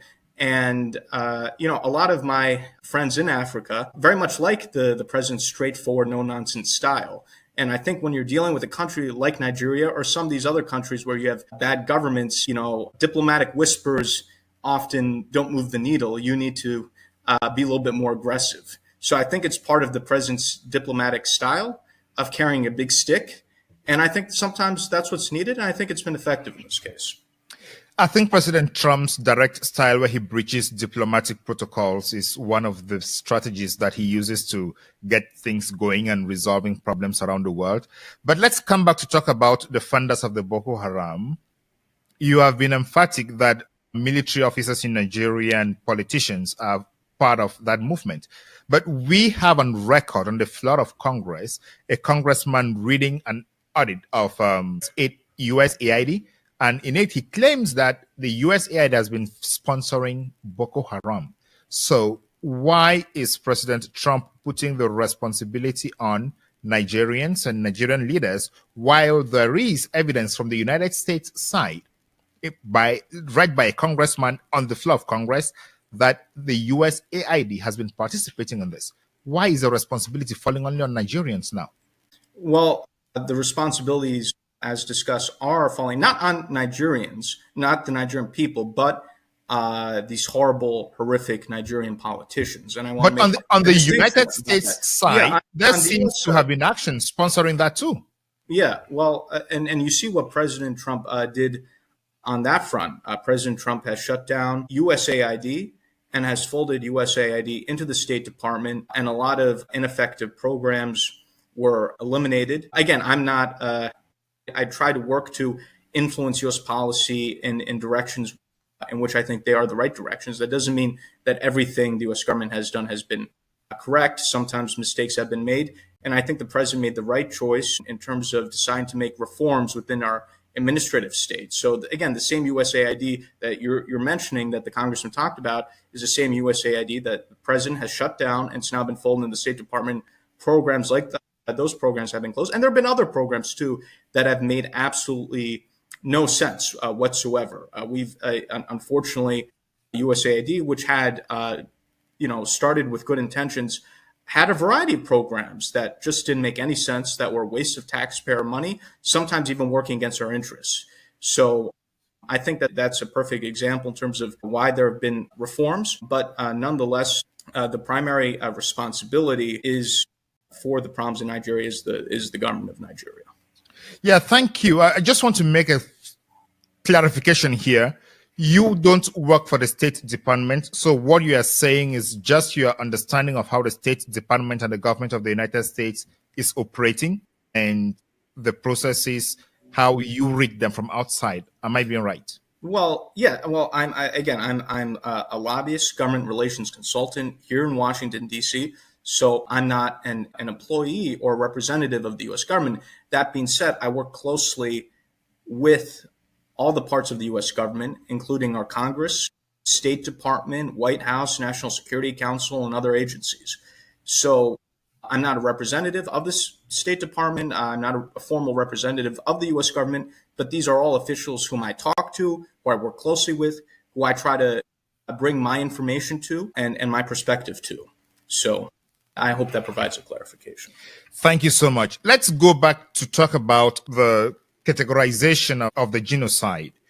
In his testimony to the Subcommittee on Africa in Congress recently, Ambassador Jonathan Pratt said, in northern Nigeria, Christians live under constant threat from these terrorist organizations, compounding this unacceptable level of violence against vulnerable Christian communities.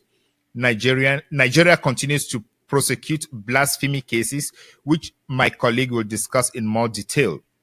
This claim of genocide against Christians and Christian persecution, is that based on what is happening to Christians only in the north of Nigeria or everywhere across Nigeria? Yeah, this is a broader issue, and let's bring this beyond the issue of simply terrorism.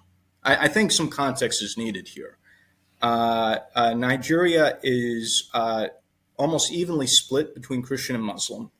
For a period of a few decades, there was an attempt to have a balance of power in the country where there was, you could say, an informal understanding that there should be a rotation between Christian and Muslim presidents and vice presidents, and that the government should be secular. And there was a very fragile balance of power. And that balance of power was upset in 2015 with the rise to power of the former military dictator of Nigeria, Buhari, as president. And he began the process of introducing Islamic fundamentalism into the government, engaging, that's when you started to have the increased persecution of the Biafrans and the Biafran independence movement. You start to have policies about reintegration of quote unquote repentant terrorists into the Nigerian military. And this process of fundamentalism coming into the government has continued, whereupon now in the current government, I talked about Shettima, but you have in both President Tinubu and Shettima for really the first time a Muslim ticket, where you don't have Christians in either the presidency or the vice presidency. You also have the spread of Sharia law in the north of the country, and now there are attempts to bring that southwards. So, for example, there have been attempts to now introduce Sharia law into parts of the southwest of the country, what we call Yoruba land, for example, right? And the Yorubas tend to be more religiously moderate, but now they're trying to bring Sharia law into the Middle Belt, even south into the country, some of these radical politicians are trying to make these sorts of proposals. You also have, again, the terrorists, Fulani herders coming from the north into the Middle Belt, and even now parts of both the Southwest and the Southeast, what you call Biafraland. So there's considerable concern by many elements of the country, actually, that you have basically a fundamentalist capture of the key institutions of government in the government and the military. And it's something that is deeply concerning to people. So I think that's a very important factor as well. That's also, of course, connected to this issue of terrorism as well. So that's just another factor that is deeply concerning, I think, to both Biafrans and Nigerians generally, as well as to the U.S. government, frankly. I get you very well. What difference do you make between the Fulani herders and the Boko Haram terrorists? Because when I listen to you, it looks like the two are the same.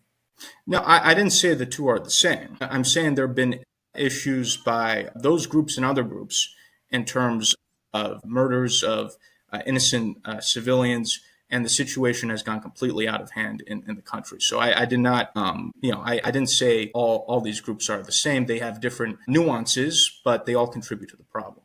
So at what time, I am asking these questions because I understand that your work informs the United States government on what is happening in Nigeria. So at what point do you make a difference between a Fulani herder attack on farmers and a Boko Haram attack on farmers or on Christians? How do you make that difference? I'm not sure if I really understand the question. I think it's almost, splitting hairs in terms of if the government of Nigeria is not only not protecting the country, but you have politicians that are tied to radical groups that are killing innocent civilians, whether or not an innocent person's murdered by Fulani herders or by Boko Haram. I think it's a problem either way. So I'm not sure if I understand what kind of distinction. I get the point where you are making the argument that it doesn't matter whether it is called a genocide or it's called Christian persecution. What matters is insecurity, and the government of Nigeria is not performing its role. And that's where many people are offended by the government of Nigeria, because they try and engage in semantics in terms of it's not Christian genocide, and that's not the technical term, and there is no genocide, and maybe use this other term. And even if you see the reactions, forget about the U.S. government, if you see the reactions of many Nigerians, they themselves get furious when they see these Nigerian media spokespeople trying to, split hairs over definitions and terms. And you'll hear many regular, not just Biafrans, but Nigerians generally, say, hey, listen, the country is a disaster. We're moving towards a failed state. We have problems. People are being killed, and yet you're trying to, make a debate over terminology. So, I think this is something where, even people in Nigeria are very, very upset, and they want their own government to be held accountable for what's happening.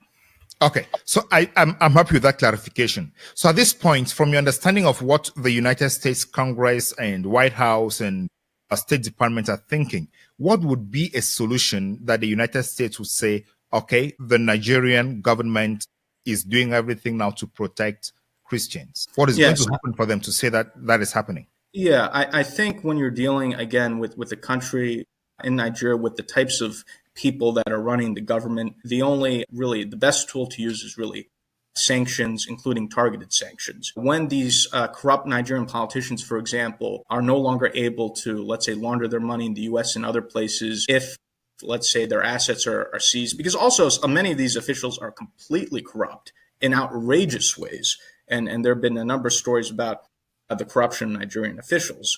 So if we were to go after officials who are complicit, who are part of the problem, sanctioning them and holding them accountable, I think that would be the best way to change their behavior. Simply trying to nicely ask the Nigerian government officials, oh, please do something. People have been asking the Nigerian government to do something for years. Clearly, they have not cared to do anything, and the problem's only gotten worse. So I think when you're dealing with a conundrum like Nigeria or any other, and these other governments too, I think, a tough approach is what's needed, frankly. And the same goes to, for other governments in Africa as well, where, let's say, and especially with more autocratic regimes. But, that's a separate discussion.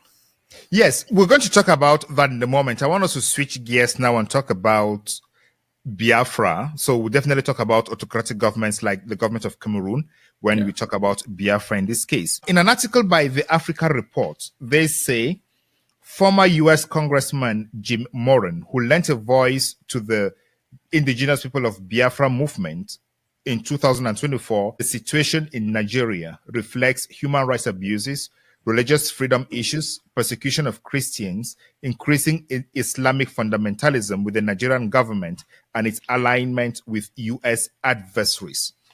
But in his statement, Ambassador Jonathan Pratt says, Nigeria is one of the United States' key allies in Africa. Is your firm having this thing wrong? No, I think not at all. I think one thing to clarify is the U.S. government is a very complex machinery.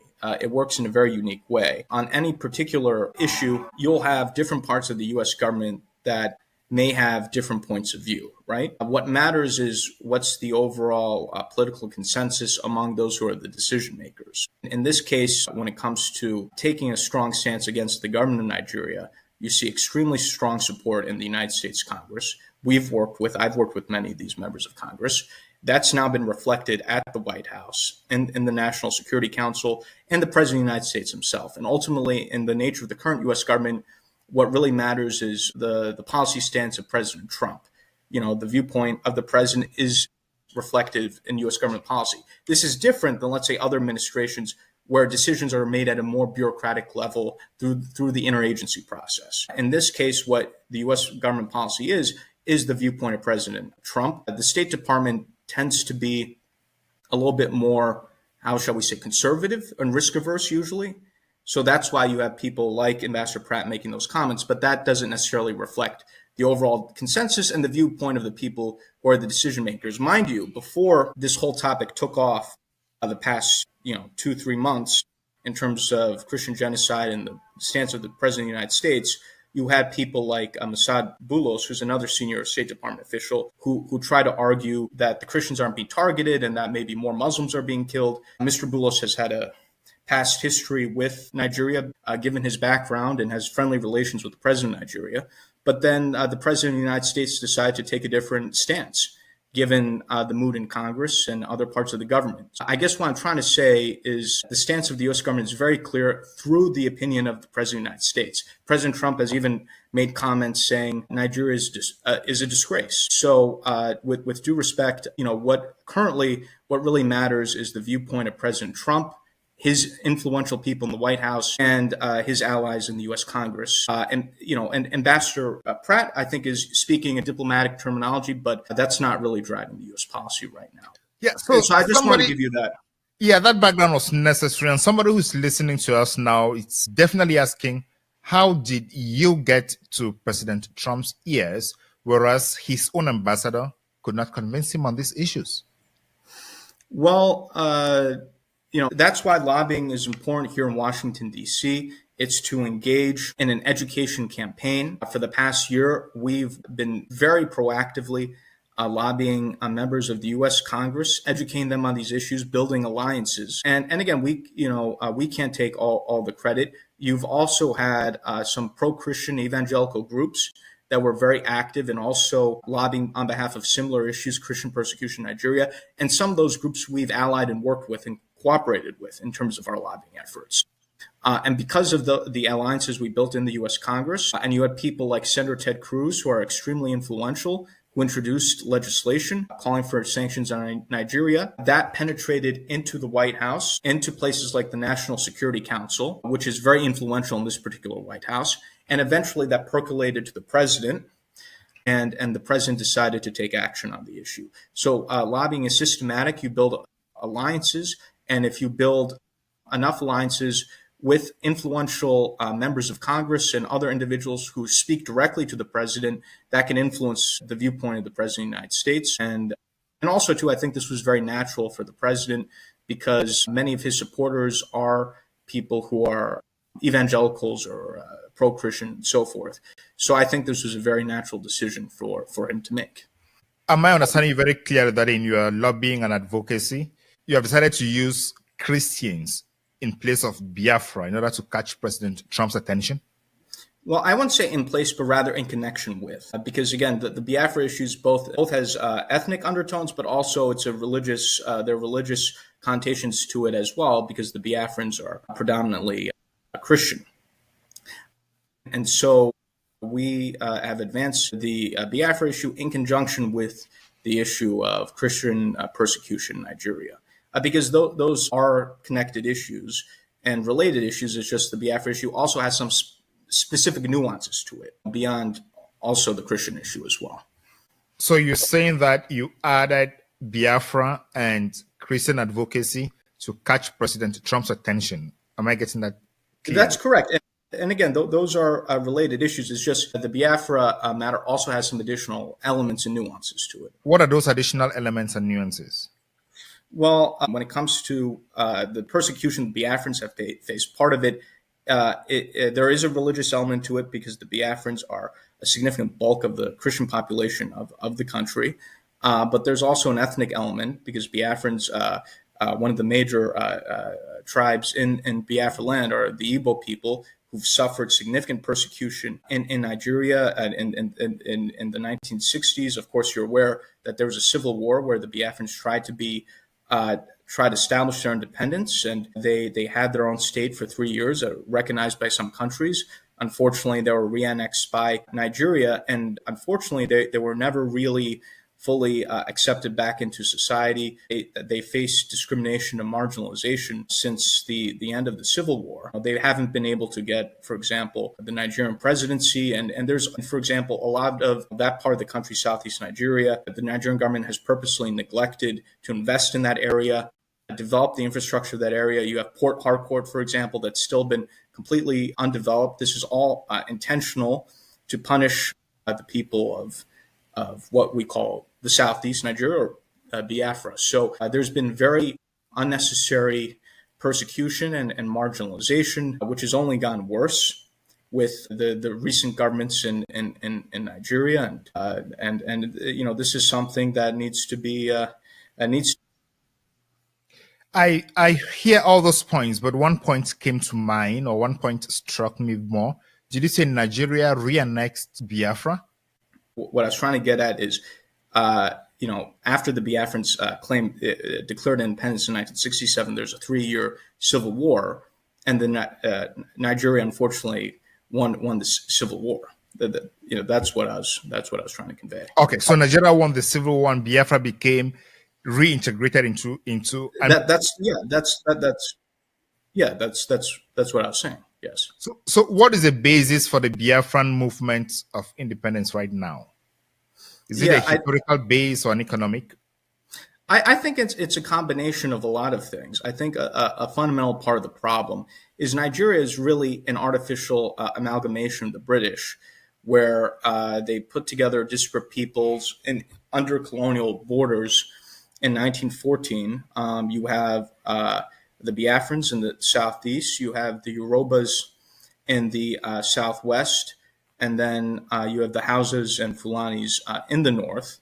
Unfortunately, the British played some games where they favored politicians in the north, which they felt could be more easily controlled, and empowered the northern politicians for political power in Nigeria, even though you have the human capital and the economic resource space in the south of the country. The Biafrans or Igbo people are incredibly educated, entrepreneurial, and also the Yorubas in the southwest. You have Lagos. They're also very educated. A lot of the Nigerian professors that you see are of Yoruba background, for example. And also that's where you have considerable natural resources in, let's say, in the Biafra territory in terms of oil and gas and so forth, which unfortunately they don't get the benefit of that. So the country was put together. And again, when there was an attempt of having a balance of power between Christian and Muslim presidents and vice presidents, you know, the country was kind of barely holding together in this dysfunctional way. But now that the balance has been upset, the country's totally spiraling into a failed state because ultimately you have different competing value systems, within the same country. You have parts of the north, again, that are under Sharia law. You have, again, the Biafrans who are completely different in terms of being westward oriented, Christian, highly educated population. So the whole system is disintegrating. And we've seen this in this happen in other cases, in other contexts, like, for example, the breakup of Yugoslavia and so forth. So, unfortunately, we're at a situation now where, given just how dysfunctional the country is, other options have to be considered. And what I'm talking about is not radical. Many people throughout Nigeria have talked about we have to really reconsider this whole arrangement. Even people in the Southwest, the Yorubas, some of them have called for their independence because they're just concerned that the whole system is becoming dysfunctional and collapsing. So given the state of that country and just how dysfunctional it is and how the system is at odds with itself, I think a lot of people are saying, okay, this is the time to sit back and potentially rethink how Nigeria should work and if parts of the country should have, let's say, greater autonomy or even their own independence. So this is not a radical point of view, and this is not just a perspective of the Biafrans. Different people in different parts of what we call Nigeria are seriously reconsidering this entire arrangement. So based on these factors you have just outlined, what is your client's final objective? Is it independence or greater autonomy within Nigeria? Yeah, so the eventual goal is independence. But that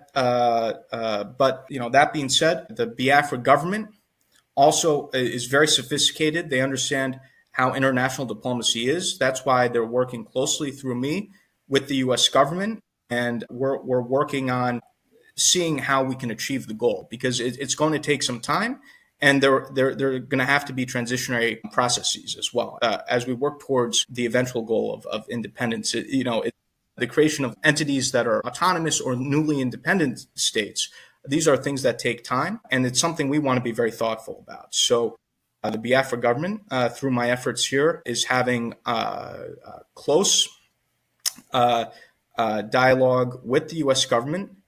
And this is a process that we're working on, but it's going to take time. And we're making sure that we're working with the U.S. and other necessary stakeholders to work towards the eventual goal. Let's talk again about the religious persecution and genocide as it's being presented. The Nigerian government has refused those claims and said they are gross misrepresentation of the reality. But when President Trump made his statement, supposedly Biafran diaspora was celebrating and jubilating. Do you think the Biafran diaspora is considering this as a win for their advocacy? The president's actions are absolutely a win. And again, what the government of Nigeria is talking about is just complete nonsense. I mean, we see this recently in the life sentence of Mazi Nnamdi Kanu, who's a prominent Biafran activist that was illegally kidnapped by the government of Nigeria in 2021 from Kenya. He's the Nelson Mandela of our time. He's been a peaceful activist for an independent Biafra. The government of Nigeria kidnaps that gentleman, drags out his trial for years, gives him a life sentence. Meanwhile, you have the president of Nigeria pardoning drug traffickers, murderers, and convicted Islamic terrorists. So a lot of not just Biafrans, but even other Nigerians, when they look at what's happening, they say, "Hey, how come the Nigerian government, in the case of Mazi Nnamdi Kanu, is giving him a life sentence through this clearly politically motivated court case, and meanwhile the president of Nigeria is pardoning criminals, drug traffickers, and former terrorists." So it's just when you have contrasts that are so stark, one can't help but come to the conclusion that there's a bias against both Biafrans and also Christians generally in Nigeria, because what else could possibly explain these type of discrepancies? So you're saying that... And this is not just my view, too. Recently, congressional hearing that you alluded to, a member of Congress, John James, highlighted the example of Mazi Nnamdi Kanu as the double standard Nigerian government example of Christian persecution in Nigeria. So Again, this is not just my point of view, but the point of view of people in the U.S. government and point of view of people in Nigeria, both Biafrans and non-Biafrans. A lot of Nigerians, again, non-Biafrans, think that the Nigerian government's prosecution and life sentence of Mazi Nnamdi Kanu is completely ridiculous and absurd. Yeah, I don't want to adjudicate. Again, that's just one example to show you why what the Nigerian government says is just absurd. That's right. I don't want to adjudicate those issues because we could have a different conversation on the judgment itself that was delivered 100 and something pages, but we could have a separate conversation on that one. But that's just to answer your question, though. What I want to touch, do you believe that Nnamdi Kanu did not commit any crime, or are you saying that the sanction was more than the crime he committed? He did not commit any crime. He was agitating for the independence of Biafra. He had an organization, the indigenous people of Biafra. He was a peaceful activist, and the government of Nigeria has not presented any convincing evidence regarding any crimes that he committed. You know, it seems that from the perspective of the government of Nigeria, simply having the viewpoint of supporting Biafran independence is a crime in and of itself. And I think that's just, again, completely absurd. People should have the right to free speech and the right to have different political viewpoints. So what is the main leverage right now that the Biafran movement has as compared to the Republic of Nigeria, to the Federal Republic of Nigeria? Because the Biafran movement is actually advocating for independence, as you said, but at this material moment, it looks like President Trump is rather focused on bringing in sanity as regards Christians. So what leverage does the Biafran movement have to press the right buttons? Well, we have a lot of support here in Washington, D.C. Again, there's certain things I can't go to due to their sensitivities, but we've met with senior people in Congress, in the White House, and other places as well. I think given the acknowledgement of the poor treatment of Christians in Nigeria, right, that there's a greater sympathy or openness towards having a separate Christian state in the south of the country, and in this case, Biafra. And the Biafrans, and I'll speak generally again because I can't go into private conversations, have a lot to offer the United States. The Biafrans have, as I'll talk about what's been mentioned in press reports, have offered military bases to the United States in the Gulf of Guinea. There are immense oil and gas deposits in Biafra. That's actually majority of Nigeria's oil and gas. The Biafrans will be more than happy to renegotiate more favorable contracts with U.S. oil and gas companies, cooperation with the U.S. government on counterterrorism, and other benefits. And the U.S. government is very much interested in having greater presence in West Africa. There have been a number of coups in the Sahel, Niger, Mali, Burkina Faso. We've lost some of our military installations and bases in those countries. There's an interest in having alternative allies in West Africa to make up for those losses so we can maintain a presence. And Biafra offers an ideal place for the U.S. to have presence in the Gulf of Guinea. And unfortunately, because the Nigerian government has just proven to be so problematic, and there have been efforts over the years to try to work with the government of Nigeria, and it's just been not very fruitful. There's an openness now to alternative allies. I'll give you another analogy in a different part of the continent. We have in East Africa, Somalia, which has been a failed state for a long time. You have the separate de facto state of Somaliland, which is self-governing, but they're not recognized yet by the U.S. or the international community as an independent country. That being said, because Somaliland is developing good relations with the U.S., they've made open offers to the United States in terms of bases, port deals, natural resource deals.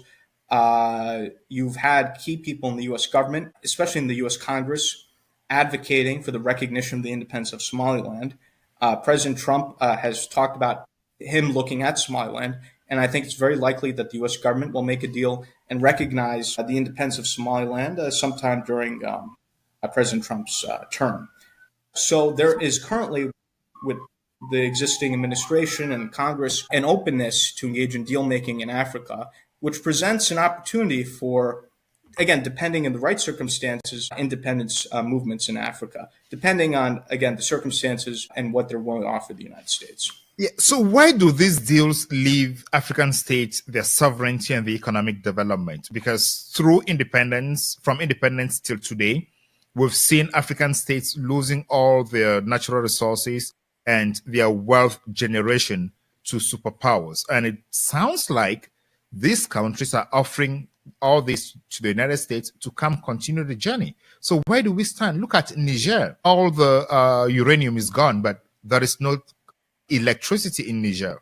Nigeria, the oil and gas is all gone, but there is no consequential development. And then what I'm hearing from you is that is going to continue with the United States? No, that's not what I'm saying. You make a good point in terms of, I think a lot of Africans have been exploited by what we could call neocolonialism, where even after, let's say, countries become quote-unquote independent, they're still under undue influence by former colonial powers. I think one of the most controversial being France. And oftentimes the issue with some of the former European colonists, whether it's the French or the Belgium or some of these other powers, is they do business with their former colonies in a way that's exploitative, oftentimes trying to prop up puppet dictators, engaging in economic deals that are bad for those countries that are exploitative. That's not what I'm advocating for, and that is not what the U.S. is advocating for. In fact, I think a greater U.S. presence can offer an alternative for African governments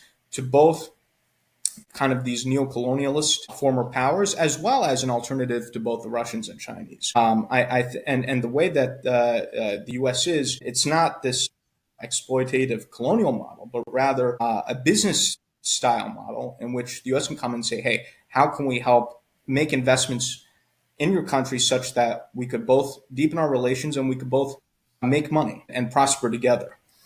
So the viewpoint is not in exploiting the countries or its natural resources, but rather having investments in these countries in which both the U.S. and those countries, whether it's the Biafrans or other places in Africa, where there can be a mutually benefit, where it could be a win-win situation.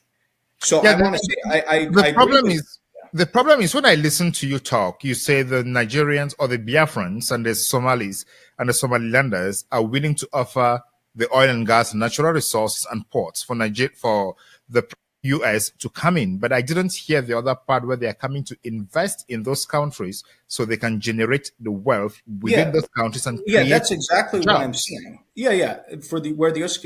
can come in, but to make investments to help the Biafrans or let's say help Somaliland take advantage of their natural resources in such a way that the U.S. benefits, but those countries also benefit. And that's a much better model in terms of, let's say, what the Biafrans currently have, where their oil and gas are exploited by both these companies as well as the government of Nigeria, and none of the benefits of that wealth benefits the people of the area. So, we have I think we can have a situation where Biafra, that can determine its own destiny, can have friendships with countries like the United States that can make investments, right, in its oil and gas industries and other industries where the people of Biafra can finally benefit from their own wealth, their own natural resources. Of course, it'll be of a benefit to the United States as well. So it's a win-win situation. Yeah, so far, what is the blueprint from the Biafran side that they're offering to the United States? Because, as you say, I understand President Trump's foreign policy is driven by national security and investment, which he considers to be economic security, both for the United States and for the foreign countries. But at this point, what is the kind of blueprint? If it is not confidential, tell us, what is the blueprint that Biafra is offering? Do they already have some numbers? Do they have what they're looking at and saying, okay, if we do this, Trump comes in and offers this, then our country is going to benefit by this? If not, wouldn't they be falling back into the situation that we find in Nigeria today? Yeah, so we do have a blueprint. I'm just telling you the generalities of the blueprint, right? In terms of the areas in which we're already having discussions with the U.S., in terms of the oil and gas investments, U.S.-Biafra defense relations, and in terms of potential bases and also counterterrorism cooperation and other areas. So I could speak generally in terms of this is what we're offering. There are some more specific things, but again, I can't go into those particular details due to sensitivities, but I'm just telling you what the general items are, which some of this is in the news and public reports. We are having some more specific conversations. I can't go into those specifics. All right. So what is the advantage of having a lobbyist in DC instead of doing or talking to these people yourselves? Because the senators, their doors are open to the public, open to their constituents. They listen to their constituents and receive them. Why should someone be hiring you to go talk on his behalf? Yeah, so the way I would explain lobbying is similar to how you have a professional attorney that you hire to navigate you through the political process, through the legal process. You hire a lobbyist to help you navigate through the political process. And I think there's a term in law that any client who tries to represent themselves in court is foolish, right? There's this phrase for attorneys. And I know you have a legal background yourself. So someone can represent themselves, let's say, in court or at trial, but they're better off having a professional attorney helping them through that process. The same thing goes for the political process, where the U.S. government is extraordinarily complicated to navigate, and people like myself have the knowledge and expertise as to how to navigate the U.S. government, and we provide advice and counsel to our clients in terms of how to best navigate through the U.S. government, who are the right people to meet with, and also how the information should be conveyed and what the message should be. So we act similar in a very similar way as attorneys do. And also people like myself, we have established relations with members of Congress. So a lot of members of Congress are people in the U.S. government. They know me. There's a certain comfort. There's a certain understanding that if I'm to introduce someone, let's say to a member of Congress, that person is vetted, that the cause that I'm representing is legitimate because I have these relations and I'm established here in Washington, D.C. So it produces a certain comfort to be introduced by a party that's known by both sides versus, let's say, someone approaches a member of Congress who they don't know who that person is, right? And the same thing applies to life in general. More comfortable when you're introduced to someone else by someone who you already know, who you have friendly relations with, who you trust. So I have established relations with members of Congress and other people in the U.S. government. They know me, they know my expertise, and that allows me to be essentially a facilitator between myself and these worthy causes. So I hope that gives some perspective. It does give the perspective, and but it's expensive to hire a lobbyist to do this work in DC on your behalf, not being sure of the outcome. It's an investment that I think should be viewed as a political investment, and it's something that's very effective. That's why so many countries and international causes hire lobbyists. And I think given the results that we've achieved, and this is not just me saying it, senior officials in the government of Nigeria have openly attacked me and have blamed my lobbying and so forth. So even the Nigerian government itself, you could say, has acknowledged the effectiveness of my lobbying, although they're not happy about it, whereas my client is happy about it. So I think clients can decide the effectiveness of the services given the results. In this case, we've achieved, I think, significant results. And in fact, there's even a tweet, I forget by who, but there's a tweet online that went viral, 500,000 tweets, saying, the lobbying campaign that our firm engaged on behalf of the Biafrans was one of the best returns on investment in history, which I think was a little bit flowery. But, clients can judge, and people can generally judge in terms of, whether or not a lobbyist is achieving results and influencing opinion or not. So Biafrans are already happy while they have not yet had their independence? You say, is that what you're telling me?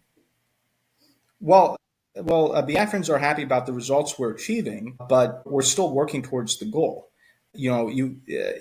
Achieving a newly independent state in Africa or anywhere takes time. We've engaged in our lobbying campaign. I've been involved in representing the Biafrans for a little bit more than a year now. In the cases of some countries, it's taken decades for them to obtain their freedom and independence. So we've achieved a lot in a short period of time, and we're working towards the goal. These things don't happen magically overnight, and anyone who says that they're going to achieve a newly independent state overnight is not a serious person, in my opinion. Statecraft takes time, especially if you want to do it the right way. I don't want to go so much into that. That was not the focus of our conversation today. But you've mentioned the Biafrans and Somaliland that are advocating for independence. And the Amazonian movement is linked with the Biafran movement, and the leaders of the Ambazonian movement and the leaders of the Biafran movement are in jail. Do you have any relationship with the Ambazonian movement? Yes, so I also have experience with the Ambazonian movement. I am the lobbyist here in Washington, D.C. for the Ambazonian Governing Council, and so I have an understanding of the Ambazonian cause as well. And, you know, it's something that has relations to Biafra, as you said, because Amazonia and Biafra, those regions border each other, and some of the Biafran groups have collaboration with Ambazonian groups. And are you proud that you're putting yourself in the middle of a region that is likely being destabilized in Africa? Well, the way I view it is I hope I could play a constructive role in terms of coming to positive conclusions in these issues, because I think if you don't have, let's say, any sort of international interest or U.S. mediation, let's say, for example, in the case of Cameroon, you've had the Anglophone crisis for the past, I think, 9 years now, and it hasn't gotten the attention that it deserves.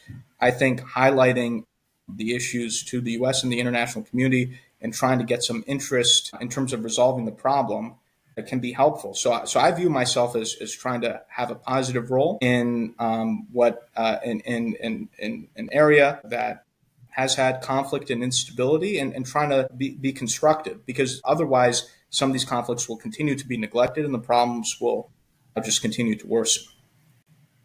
So President Trump is on record as saying he has resolved at least eight conflicts around the world, and he wants to prevent other conflicts. If you were to advise President Trump about conflicts, let's say you meet President Trump today and you were to talk to him about conflicts in Africa, what are the 3 top conflicts you're going to talk to him about? Yes, so obviously I would talk to him about the Amazonia, Cameroon conflict, the Anglophone crisis. I think President Trump, who has negotiated 8 or so peace agreements or negotiations, that would be a perfect place where he could be a mediator. Obviously, I would talk to him about Biafra and our interest in, having the U.S. play a role in deal making with Biafra. You mentioned a third. There are a number of conflicts that could also be highlighted. You have what's happening in Sudan, for example. President Trump has indicated that he now wants to get involved in resolving the conflict in Sudan, and I commend him for that. So I think Sudan is something I would mention. You've also have had a tremendous amount of instability in Central African Republic. That's another place he could look into as well. So those are other areas that I think the president should look into. And again, I'm very pleased now that President Trump, in a tweet or Truth Social, the president enjoys social media, has finally mentioned what's happening in Sudan, which has been, again, one of those areas that has been neglected. A big part of the problem is some of these conflicts just receive absolutely no attention, and people are suffering. And I think just having some attention to these issues is so important. So I think if the president can play a positive role in negotiating the situation in Sudan, I think that'll be a great win for his administration. He's already, the President Trump has already tried to broker deals between Rwanda and Democratic Republic of Congo. So I commend these efforts and engagements, and they should continue with these efforts and engagements. All right. You say you are the lobbyist and you speak to these people. What about a situation where one side has a lobbyist and the other side has a lobbyist? How does that play out? Because I don't think it's like a situation where you go to court, you have the prosecution and the defense, and they argue following specific laws, specific procedures, and then based on the law to have an outcome. So if there are 2 different lobbyists on the cause arguing 2 different stories, how do you play that out? That's a very good point, and it happens quite often here in Washington, D.C., where you have lobbyists, let's say, representing the opposite sides, right, of a particular issue. And what's needed in that situation is to present the better argument. And I think a member of Congress has the right, or any U.S. government official has the right to listen to both sides and see what makes more sense and make their best judgment. And so that's how those situations play out. And again, someone like myself or any other lobbyist cannot guarantee what a U.S. government official will do. And anyone who says that is, again, not being genuine. But what we can do is present our best arguments to the decision makers, make sure they have the information. They could then process information from possibly the opposing side, and then make their own judgments and come to their own conclusions. So again, this sometimes happens here in Washington, and I think that's perfectly fine. I think we should have a healthy competition of ideas, and then U.S. officials can make their own best judgment. All right, I want to give you a hypothetical here. It's a practical example, and I hear how that plays out. Cameroon on October 12 had presidential elections. The Constitutional Council declared Paul Biya the winner, that is the incumbent president. Issa Chiruma on the other side published results from the polling stations, and those results showed he won. But the Constitutional Council and the elections management body have not published the results polling station by polling station. Now, if you are hired to represent Chiruma to make a case to the United States Senate and government, what would be your best strategy? Well, what I would say is, and again, these are things that I already highlight in my capacity of representing the Amazonians. But Paul Biya has been a longtime dictator in Africa. He's 93 now. He wants to be president until I think he's 100, which I think will be a record. And Cameroon, under his tenure, has not had free and fair elections. They've been Cameroonians, whether they be Amazonians or other Cameroonians, have had a history of being oppressed under the Biya dictatorship. And I think the Cameroonian opposition, individuals such as Chiruma, can make the argument that a democratic Cameroon will be better for the people of Cameroon and will also create a situation of a healthier Cameroon that will be a better partner for the United States that can help stabilize the situation within Cameroon. Part of the reason why you've had instability in the country, whether it's the Anglophone crisis or other problems, is because of the mismanagement of the Biya government. And I think Cameroonian opposition can make the argument to the United States that many of the problems in Cameroon could be resolved if you had a friendly, democratic government which can resolve the problems of the people instead of the situation with the Biya regime where there's suppression and then you have revolts and all these other problems that have come as a reaction to that.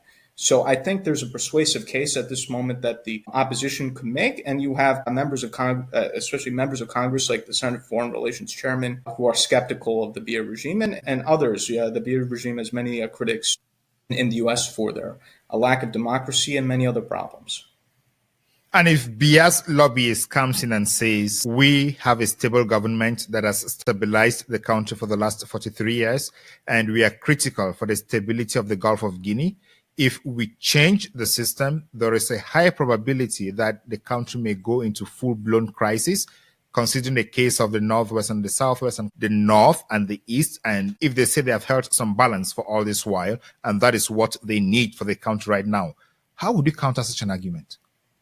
Yeah, I'm sure that's what they would say. But what I would say is, again, the situation has completely come out of control. Under the Biya regime, the situation in the country is not stable, as we've seen with the Anglophone crisis, and that's because of policies of the Biya government. And also, too, he's 93 years old.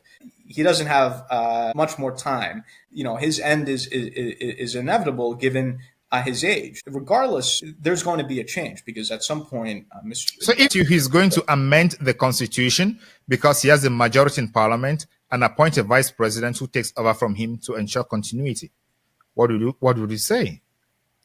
Well, what I would say is there are many people who are dissatisfied with this style of the Biya regime, which is autocratic in nature. And there are many people in Cameroon that would like to experience true democracy. And so I think that's something that should be given a chance. And I think it will be a beacon of hope, especially a country that's important like Cameroon. If it were to have a transition to democracy, I think that would be a positive development in the region. So I think there's an argument that can be made and should be made there by the Cameroonian opposition. Thank you so much, Elias, for coming to the Beyond Africa podcast. Do you have any last word for our viewers? Yeah, well, it's a pleasure to be here with you. What I say is this is a very interesting time in the continent. I think some of these liberation movements, like the Biafra independence movement and other pro-democracy causes in the continent, should be receiving more attention. I'm glad that some of these issues are receiving attention, but I think more attention needs to be paid to Africa. Africa is often overlooked, even though it's so critical and so important. And so I appreciate the role that your program has in terms of creating additional awareness and appreciation for Africa. And it's a pleasure to be on your program. Thank you so much. We seek to give in-depth time to actors who are discussing and managing issues on Africa, because traditional media does not give that amount of time, and we want to have all perspectives on the news, so we share those views. For example, the news would go on saying there is no genocide in Nigeria, but irrespective of the term that has been used, what is important is there is violence and there is need for security because the government is failing. And when we have such conversations, we have a different view of what is happening around the world. And that is the essence of the Beyond Africa podcast. We are here to tell African stories to change lives in Africa. And thank you again for coming to the Beyond Africa podcast, Elias Jorasulis. Ladies and gentlemen, thank you so much for watching. What a time to be alive, and what a time to follow African politics. I have been your host, Ngalim Bernard. See you in the next episode of the Beyond Africa podcast. I resume my function as President of the Council. I now give the floor to the representative of the United States.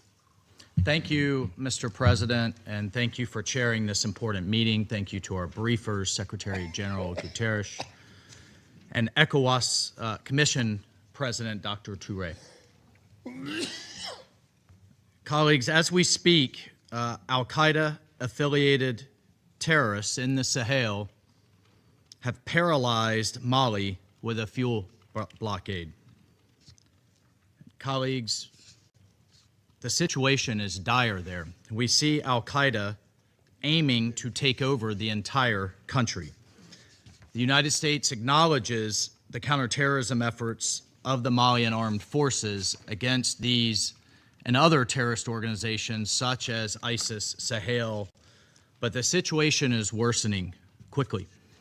We remained deeply concerned about the incidents of kidnapping, the incidents of hostage-taking across the Sahel as a means to finance these terrorist activities.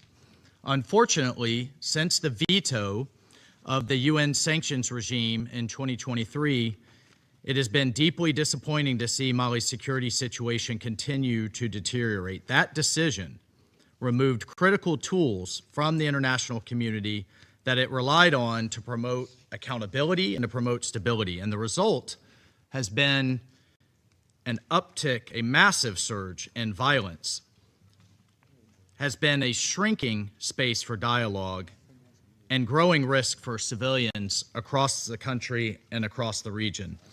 The terrorist threats are not only intensifying, they are spreading, they are shifting southward, as evidenced by the terrorist attacks we've seen in Benin and Togo.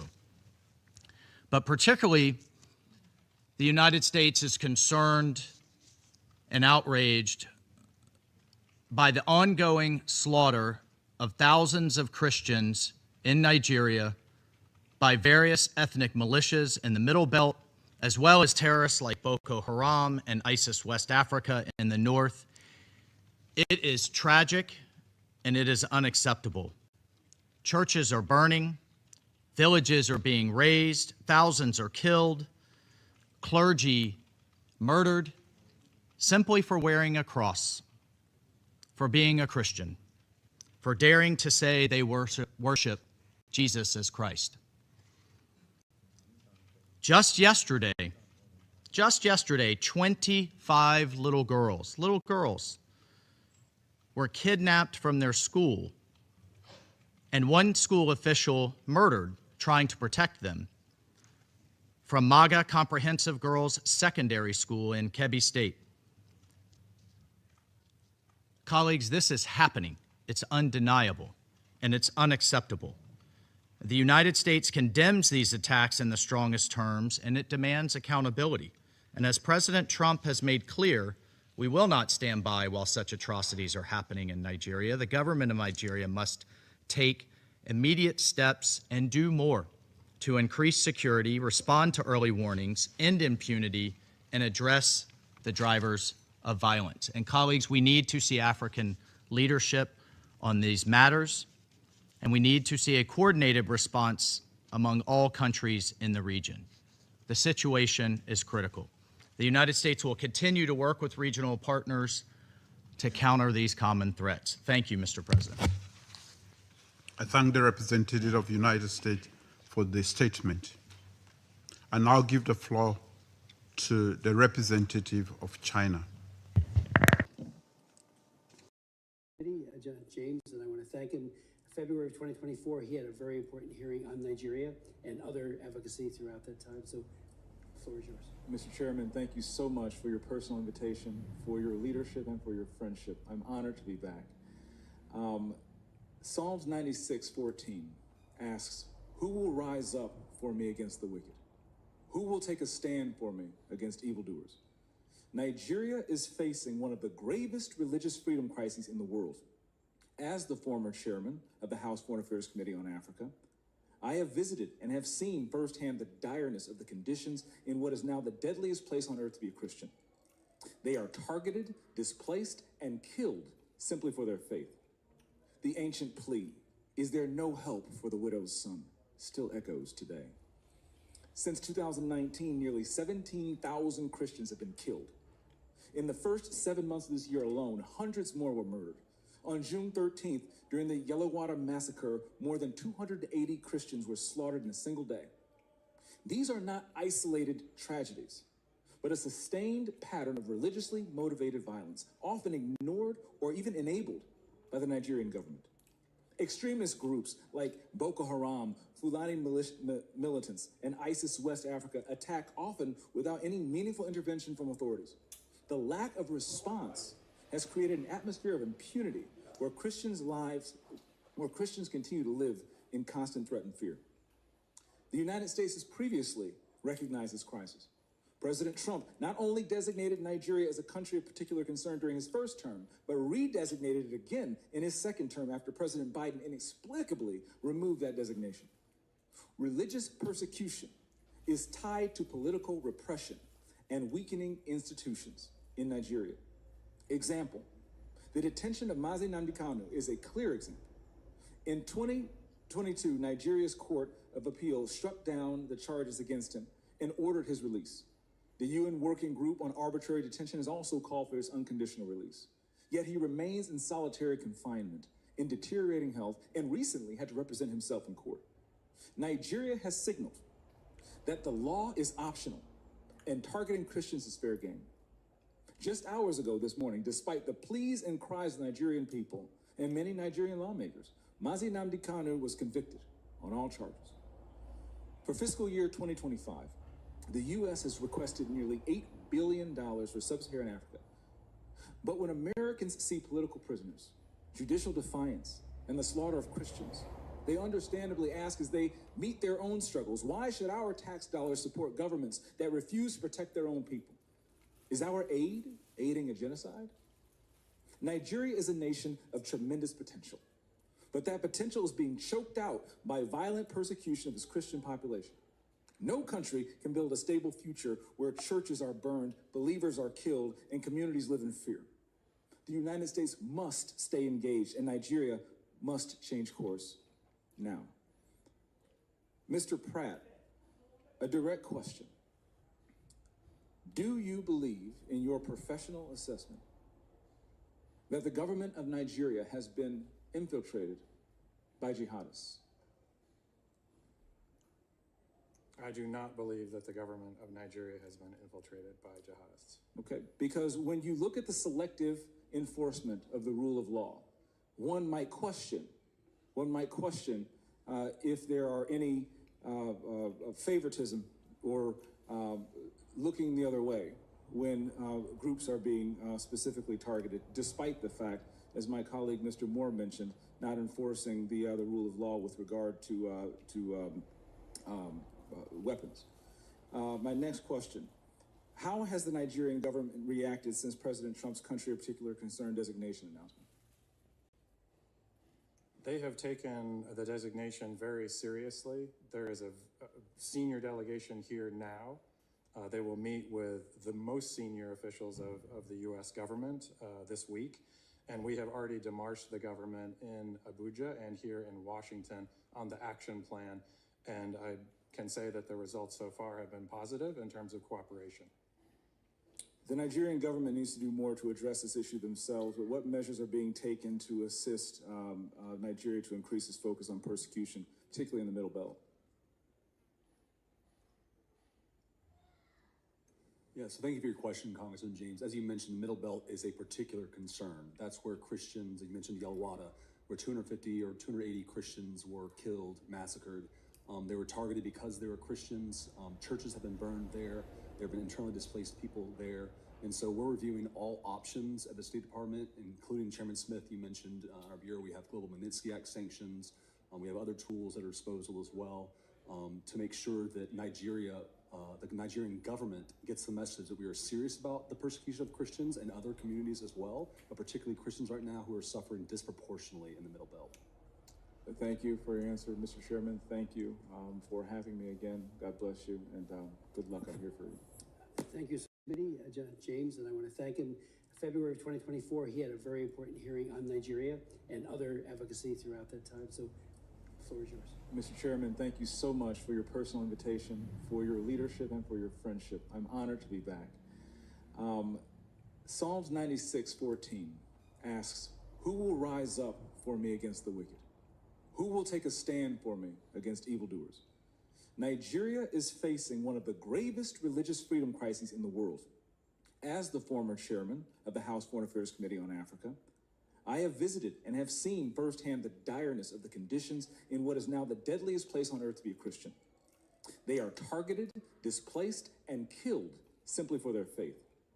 The ancient plea, "Is there no help for the widow's son?" still echoes today. Since 2019, nearly 17,000 Christians have been killed. In the first 7 months of this year alone, hundreds more were murdered. On June 13th, during the Yalwada massacre, more than 280 Christians were slaughtered in a single day. These are not isolated tragedies, but a sustained pattern of religiously motivated violence, often ignored or even enabled by the Nigerian government. Extremist groups like Boko Haram, Fulani militants, and ISIS West Africa attack often without any meaningful intervention from authorities.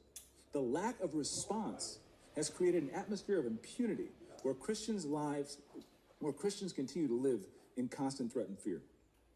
The United States has previously recognized this crisis. President Trump not only designated Nigeria as a country of particular concern during his first term, but redesignated it again in his second term after President Biden inexplicably removed that designation. Religious persecution is tied to political repression and weakening institutions in Nigeria. Example, the detention of Mazi Nnamdi Kanu is a clear example. In 2022, Nigeria's Court of Appeal struck down the charges against him and ordered his release. The UN Working Group on Arbitrary Detention has also called for his unconditional release. Yet he remains in solitary confinement, in deteriorating health, and recently had to represent himself in court. Nigeria has signaled that the law is optional and targeting Christians is fair game. Just hours ago this morning, despite the pleas and cries of Nigerian people and many Nigerian lawmakers, Mazi Nnamdi Kanu was convicted on all charges. For fiscal year 2025, the U.S. has requested nearly $8 billion for sub-Saharan Africa. But when Americans see political prisoners, judicial defiance, and the slaughter of Christians, they understandably ask as they meet their own struggles, why should our tax dollars support governments that refuse to protect their own people? Is our aid aiding a genocide? Nigeria is a nation of tremendous potential, but that potential is being choked out by violent persecution of its Christian population. No country can build a stable future where churches are burned, believers are killed, and communities live in fear. The United States must stay engaged, and Nigeria must change course now. Mr. Pratt, a direct question. Do you believe in your professional assessment that the government of Nigeria has been infiltrated by jihadists? I do not believe that the government of Nigeria has been infiltrated by jihadists. Okay, because when you look at the selective enforcement of the rule of law, one might question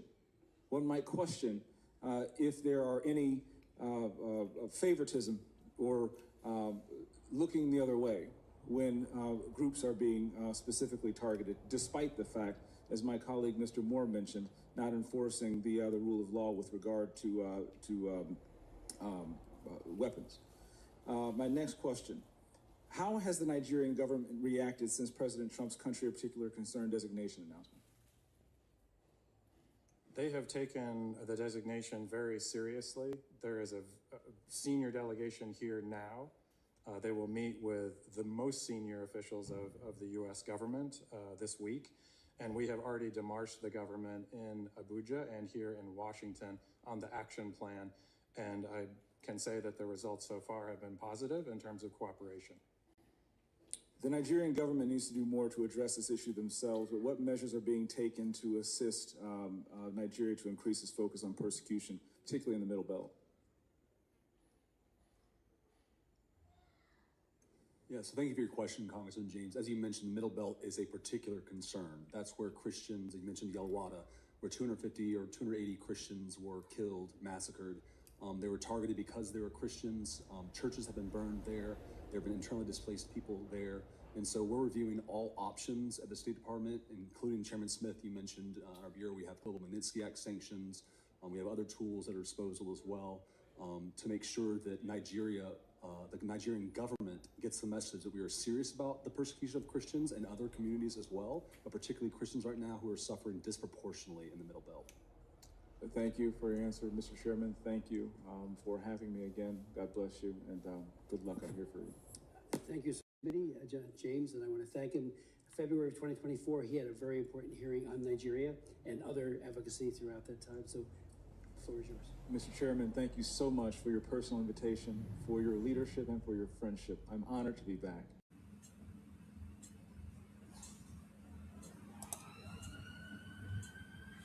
Not from a single wound, but from 1,000 cuts, inflicted by a forced union, never meant to endure. This is the story of Nigeria, a giant built on false foundations, now straining beneath the weight of its own contradictions. And at the center of that storm stands the unbroken spirit of Biafra, crying out for freedom from a nightmare that has consumed millions.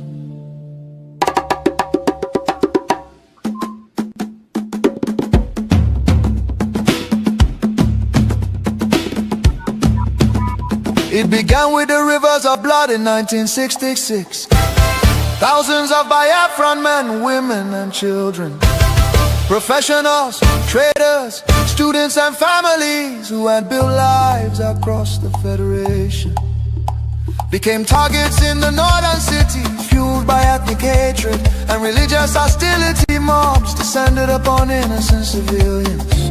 They were slaughtered in their homes, in crowded markets, and aboard trains carrying desperate families back to the east. Streets were littered with bodies, rivers choked with corpses. Survivors returned to the east carrying trauma, grief, and the painful realization that they were no longer wanted in the Nigerian Union. Biafra, Biafra, voice of truth and freedom. Biafra, Biafra, the rising sun will rise again. Then came May 30th, 1967, a desperate act of survival. What followed were 30 months of unimaginable devastation. The Nigerian military, armed and backed by foreign powers, including Britain, Russia and Egypt, surrounded founded the young republic. A total blockade was imposed. No food, no medicine, no escape. Starvation became a weapon of war. 5 million, mostly civilians, many of them children, perished during what was not just a conflict but genocide against Biafra. Bombs fell on markets, hospitals and villages. Communities were razed. The world watched in silence while famine hollowed the faces of innocent children.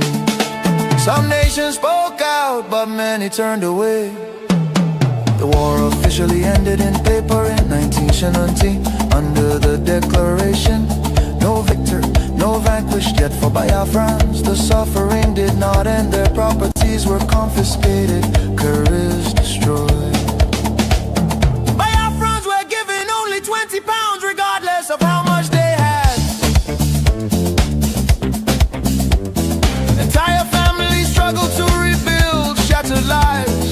The promise of reintegration faded into disappointment. Marginalization deepened in Nigerian government appointments. Infrastructure and control of resources from Biafran land. Oil flowing from the Biafra land enriched the center, while much of the east remained neglected. Roads deteriorated, industries collapsed. Biafra, Biafra. Voice of truth and freedom. The rising sun will rise again. The nightmare did not disappear, rather it evolved. Across Nigeria today, violence and insecurity continue to devastate communities. Armed attacks by Fulani herdsmen terrorists have left villages destroyed, farmers killed, women violated, children orphaned and churches burned. Boko Haram and its offshoots have unleashed terror across multiple regions in the southeast. Demands for Biafra and self-determination are often met with military crackdowns, arrests and bloodshed. Protesters have been killed, fear and tension continue to rise. These tragedies reflect the deadly consequences of forcing vastly different peoples into one political structure. Through the 1914 British amalgamation, distinct ethnic nations, religion, traditions, ideologies, and systems of governance were merged without consent and without a shared national vision. The North feudal and religious conservatism can never blend with the South's entrepreneurial drive. And the East Republican individualism attempts to hold the Union together continue to be at the cost of innocent blood. Why does Biafra matter? Biafra means self-determination. Biafra represents dignity, survival, and the right of a people to life and choose their future. Biafra symbolizes resistance, innovation, enterprise, and hope.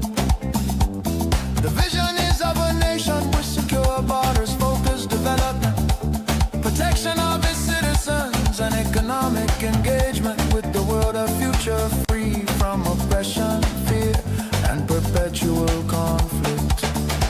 The solution is not endless political conferences, military force or federal quota system, but a peaceful separation based on shared values and voluntary association.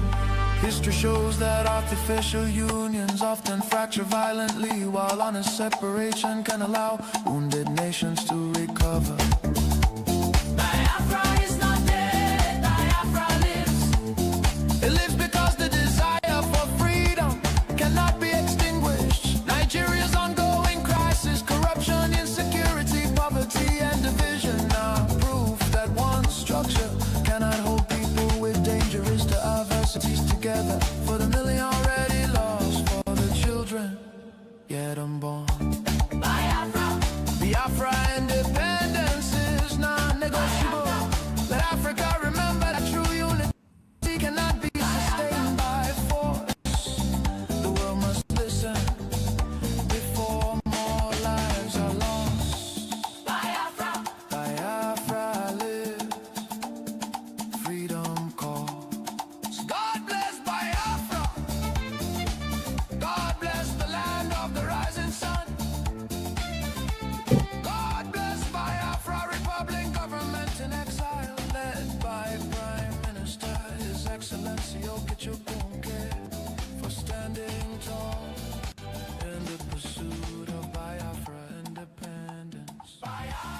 No.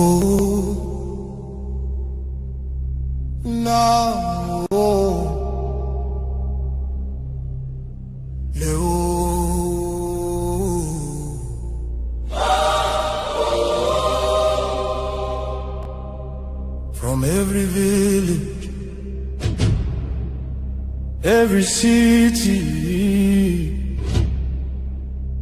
from homeland to diaspora, hope is rising again.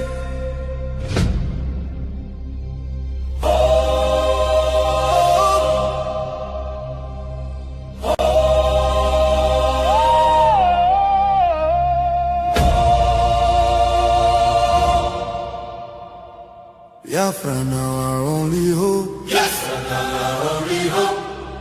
Hope for today, hope for tomorrow.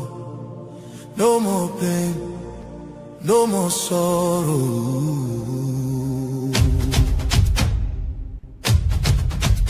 Ha! We bring better news, make you head on clear. We get hope, now Biafra we dey see ya. Beautiful nation, shining bright justice and fairness. Now the light. Biafra go be one beautiful nation. Every Biafran go enjoy true freedom. Fine, fine country, shining nation. Justice and fairness. Justice and fairness.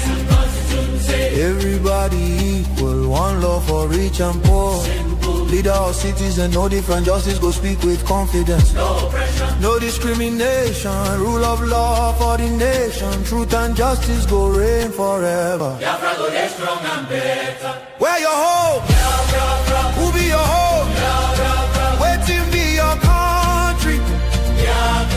No more suffering and smiling, no more fear, no more hiding. Respect and dignity for all. Every citizen standing tall. Free education, rich university, healthcare for every community. No more dying, because no money. Life go better for everybody.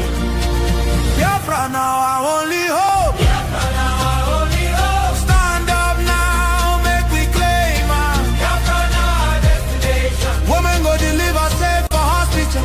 Citizens go get support every month. Better roads go connect every city. Modern railways and airport. Clean water go flow for houses. Electric light go shine every night. Security go protect every family. Day and night. Everything go right. You fit waka free for midnight. Go your road without fear. Kidnapping and violence disappear. Peace and progress everywhere. Mama and papa go get retirement benefits. Nobody go kill you for Biafra and go free. Now wahala, the person don't buy for him head. Oil and gas beneath our ground. Now the people wey get the land go control them. Resources go serve the people. Prosperity go spread for all. Anything we dey for our land. Now our citizens go manage them. Development go reach every corner. Nobody go suffer again. No vote buying, no rigging game. Election fair and play. One woman, one vote. One man, one vote. Your voice go matter every day. Biafra now our only hope. Biafra now our only hope. Hope for today. Hope for tomorrow. No more pain, no more sorrow.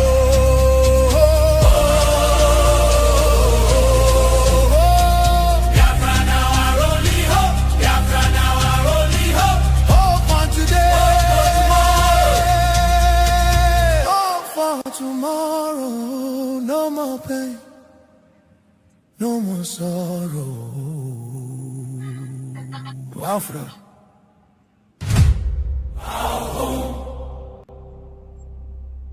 Our country, our future. Biafra now our only hope. No.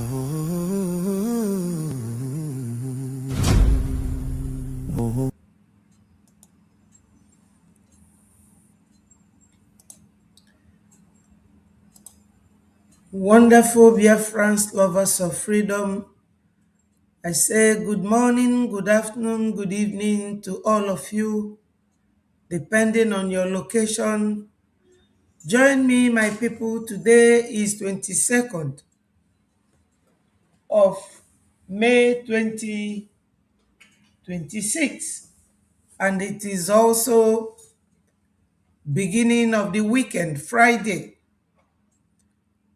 Join me, wonderful Biafrans, and we will continue to talk about Biafra.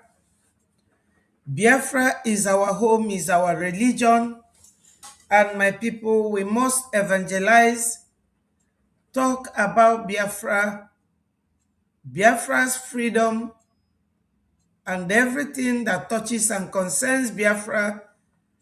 It is our home, our nation. We cannot stop talking about Biafra. Join me, my people, from wherever you are watching, and let us continue. Ndị be anyị nọ n'ụlọ, ekenekwa m unu. Ekene m nwoke, ekene nwanyị. Ana m asị unu na ọ ga-adịlụ nwoke mma, dịlụ nwanyị mma. Ndị be anyị nọ n'ụlọ, taa bụkwa afọ. Taa bụ afọ, yesterday bụ orie, taa bụla afọ. Afọ ga-afọtala anyị ife ọma. Onye nọ ebe ọ nọ ya bịa nso. Bịanụ nso na agwọ nọkwa n'akịrịka o. Agwọ nọ n'akịrịka. Join me, my people. Join me. And let us continue. Biafra remains our religion, and we must continue to evangelize. So, my people, join me. Now, Biafrans, we have to thank God. We have to thank Chukwu Okike Abiama, the owner of the world, the creator. We have to thank God, the Father that gives us what no human father can give. Our God is the only God that what he cannot do does not exist. And we are committing into the holy hands of God our leaders, starting from Mazi Nnamdi Kanu, Mazi Simon Ekpa, our former Prime Minister, Mazi Ogenkere, His Excellency, our current Prime Minister, and all Biafrans all over the world, especially those in Brgie that continues to sponsor and support Brgie, our government in exile, support them financially. I commit them into the holy hands of God. My Lord Jesus, we thank you for giving us another opportunity, because today is another day that he created. It is marvelous in our eyes, and we are happy and glad in it. I thank you all for joining me. Chukwu Okike Abiama will guide and lead each and every one of us. He say, my people. Ndewo no ụmụ Biafra. Ndị be anyị a sị na onye ọ na-eme omume na ọ na-emekwa obube. Mana tupu m gaa n'iru, ka nkene ndị nọ ebe a. My sister UK, ndewo. I'm happy to see you. Ruby Chima, dalu so much. Ume Obina, thank you for joining. Doris, I appreciate you. Thank you. Amen and amen. We thank God. Biafra so, ndị nwem, ndị njem ọnụ, agwọ nọ n'ajọ akịrịka. Ezigbo agwọ dị n'ime akịrịka. Mana tupu nje to my point today, achọm ka onye ọbụla gee this video, then I will tell you why I'm playing this video. I found this video from my information minister's platform, and any video I found from him, being the Minister of Information and Communication, I always take his videos to do the lecture the way our people will understand. Ndị Igbo tụrụ inu si na ebe nwoke nọ na nwoke ọzọ nọkwa ya. Mana amarozi m ife na-eme, my people. Let us just listen to the video and I will talk about it.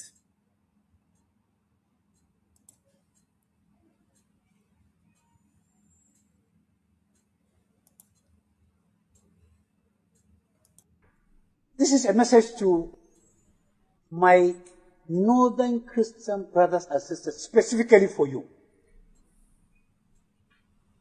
Why? Because if you go to the south, to the southeast, to the southwest, a Christian from northern part of Nigeria is a northerner. Simple. If there are breakdown of blood orders in Enugu, they kill everybody, whether a Muslim or Christian coming from the north. This is the record that is on ground. Nobody can deny this. Christians of northern extraction. Think wisely, act wisely, behave wisely. Now, my people, let me come clean. Why I brought this video. Biafrans, we have to rise up.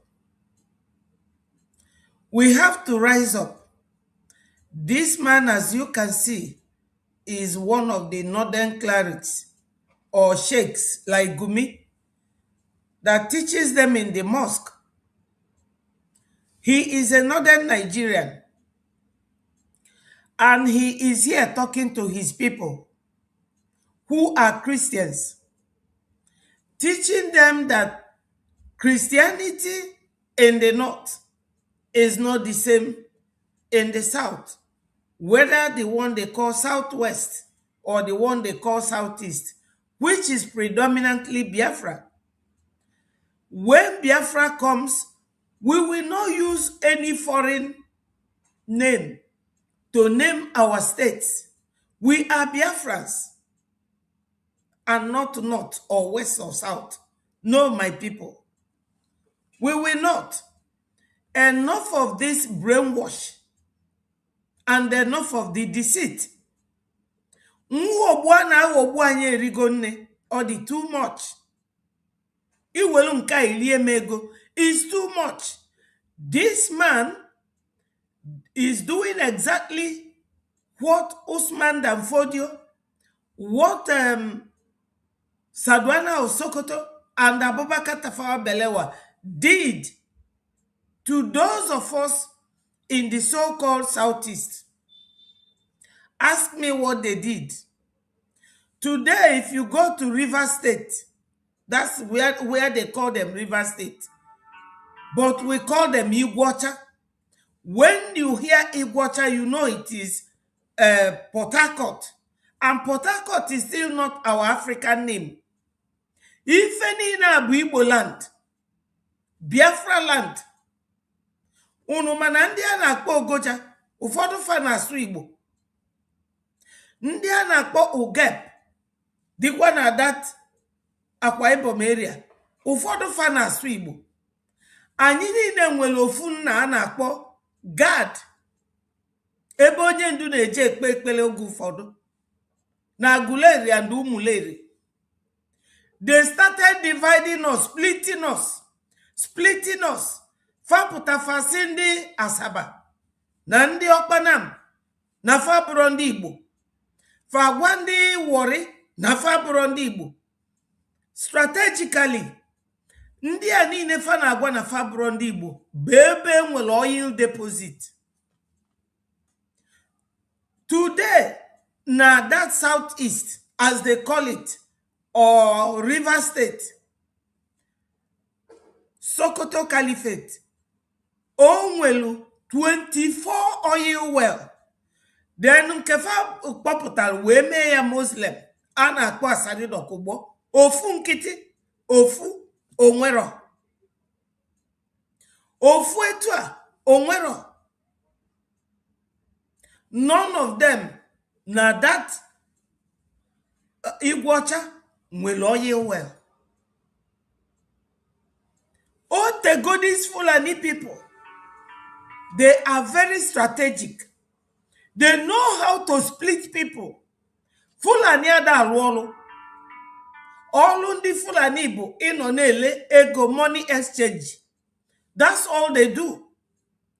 If a fan of be use their brain, when na agwọkọsị nke ndị be anyị. And we are always falling for it. Look at the guy a na-akpọ udele. Ọ ndị Fulani ka ọ na-serve. Ọ pụta okpolu ndị Fulani bịa n'Igbo a na-egbusisi ụmụnne anyị. Nke a na-akpọ Ikenga Uruagụ nọ na South Africa. The same thing. Ọ ndị Akafa na Ngozi lụrụ ọrụ immediately Ngozi take over na January 2025. Ma nke a na-akpọ Caterpillar. But look at him here indoctrinating his people. Ife nji egosi nwoke a bụ na ndị ugwu, these Fulanis, fada ekwe ka ndị Hausa megharịa arụ, whereas no Hausa with the land where they are staying. They will never allow the Hausas to raise their head up.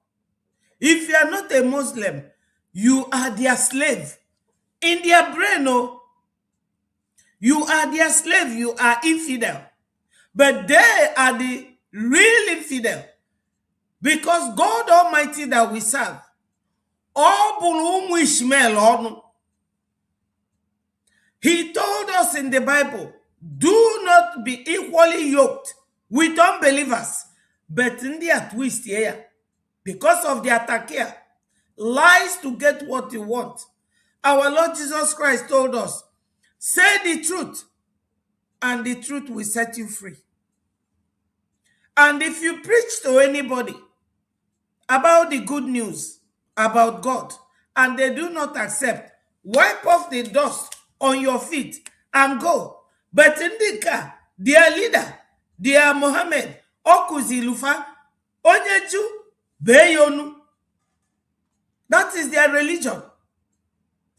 Look at the way he gathered Christians in the north and was indoctrinating them. The unfortunate thing is that whenever they radicalize them, whenever they talk to them, they listen. But I will be here. Nelly's TV will be here.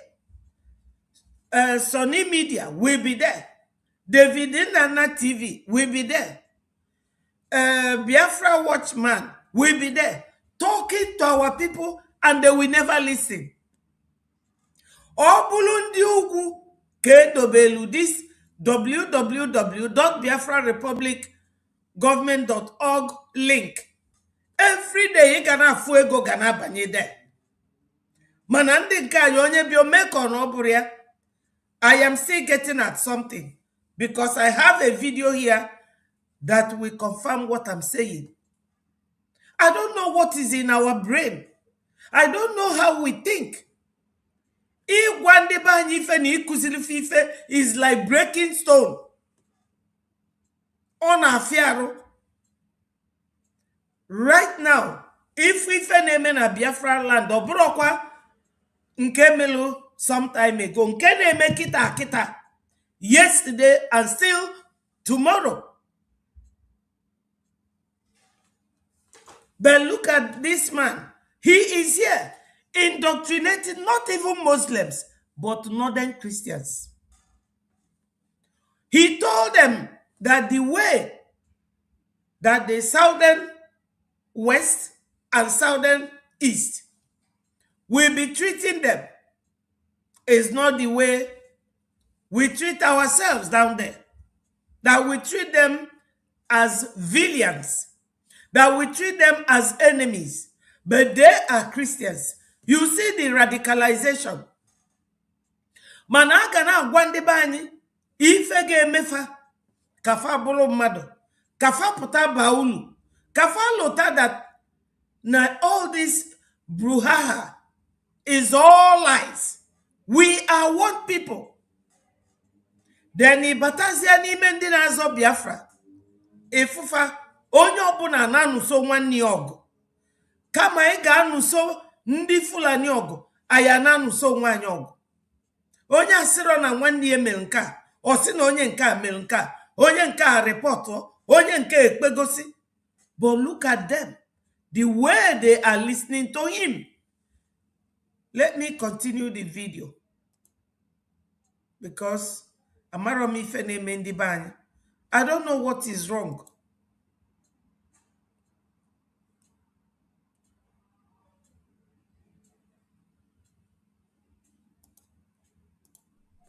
You have no business voting a southern candidate based on Christianity. At the end of the day, his agenda is not you. His agenda is his own tribe. You see? At the end of the day, his agenda is not you, but his own tribe. Do you people know that the Northerners, a Fulani professor, have recently come out to tell Peter Obi that they in the North will never vote you and that you are not going to rule Nigeria because you are a Christian. This is the confirmation of this very video. That is their mindset. But talk to an Igbo man, he will not listen to you. Some of us, not everybody, but those ones who allow themselves to be deceived or to be radicalized, are they okay? Somebody like Obi that started with the former leader of Biafra, D. Modumegwu Ojukwu. That was the man that put Obi to the political ladder. This is the man that put Obi in the political ladder. Odumegwu Ojukwu, our supreme leader. He made Obi in Apga party to win in Biafra land as a governor. Today, Obi does not listen to any Igbo man. Obi dances to the tune of the Fulanese because anything in the north is controlled and managed by the Fulanese. Obulu no Obi bụ onye Hausa or Fulani, he will never have anything to do with a Biafran. But Obi as a Biafran, core Biafran, is always dancing to the tune of the Fulanese. Why? Because he has been bought. He has been bought over to fight against his own people. Biafrans, when you listen to this man, you will know that we have been fooling ourselves. This man is not just talking to them or talking to Muslims. He is talking to the northern Christians. A very strong message. A message that causes division. But when you talk to our people, my God, nobody will be listening to you. Even when you know that you are capable of doing something, you will be lagging behind. You'll be walking like a coward in your own land. This is my pain. Biafrans, we should rise up.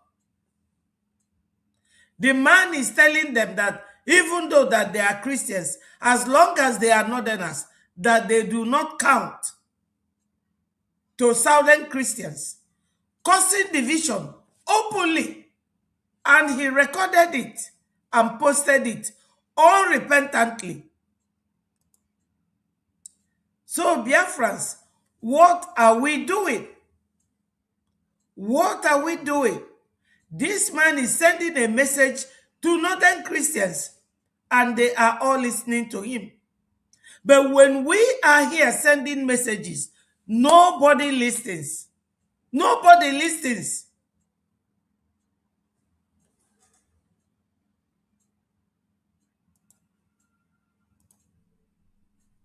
If you pick Obi, his agenda is not Christianity. He could be a fantastic Catholic. Have you heard him?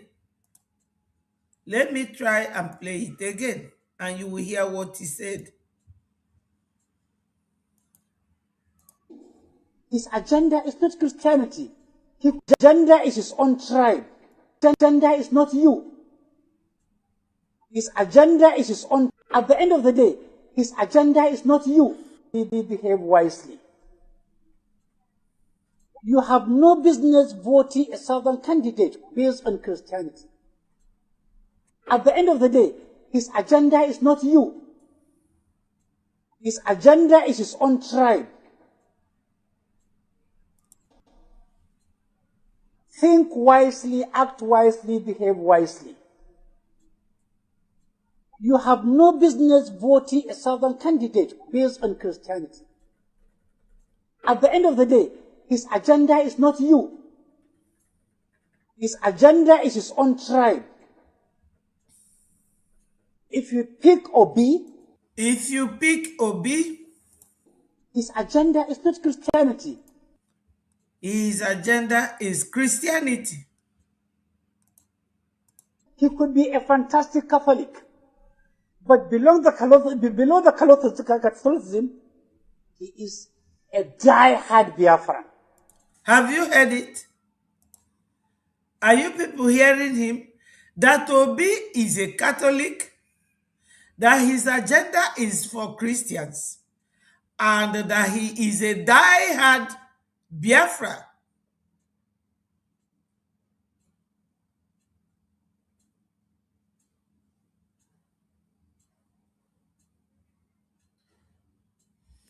I know. I agree with you. What can I say? Do I have any choice?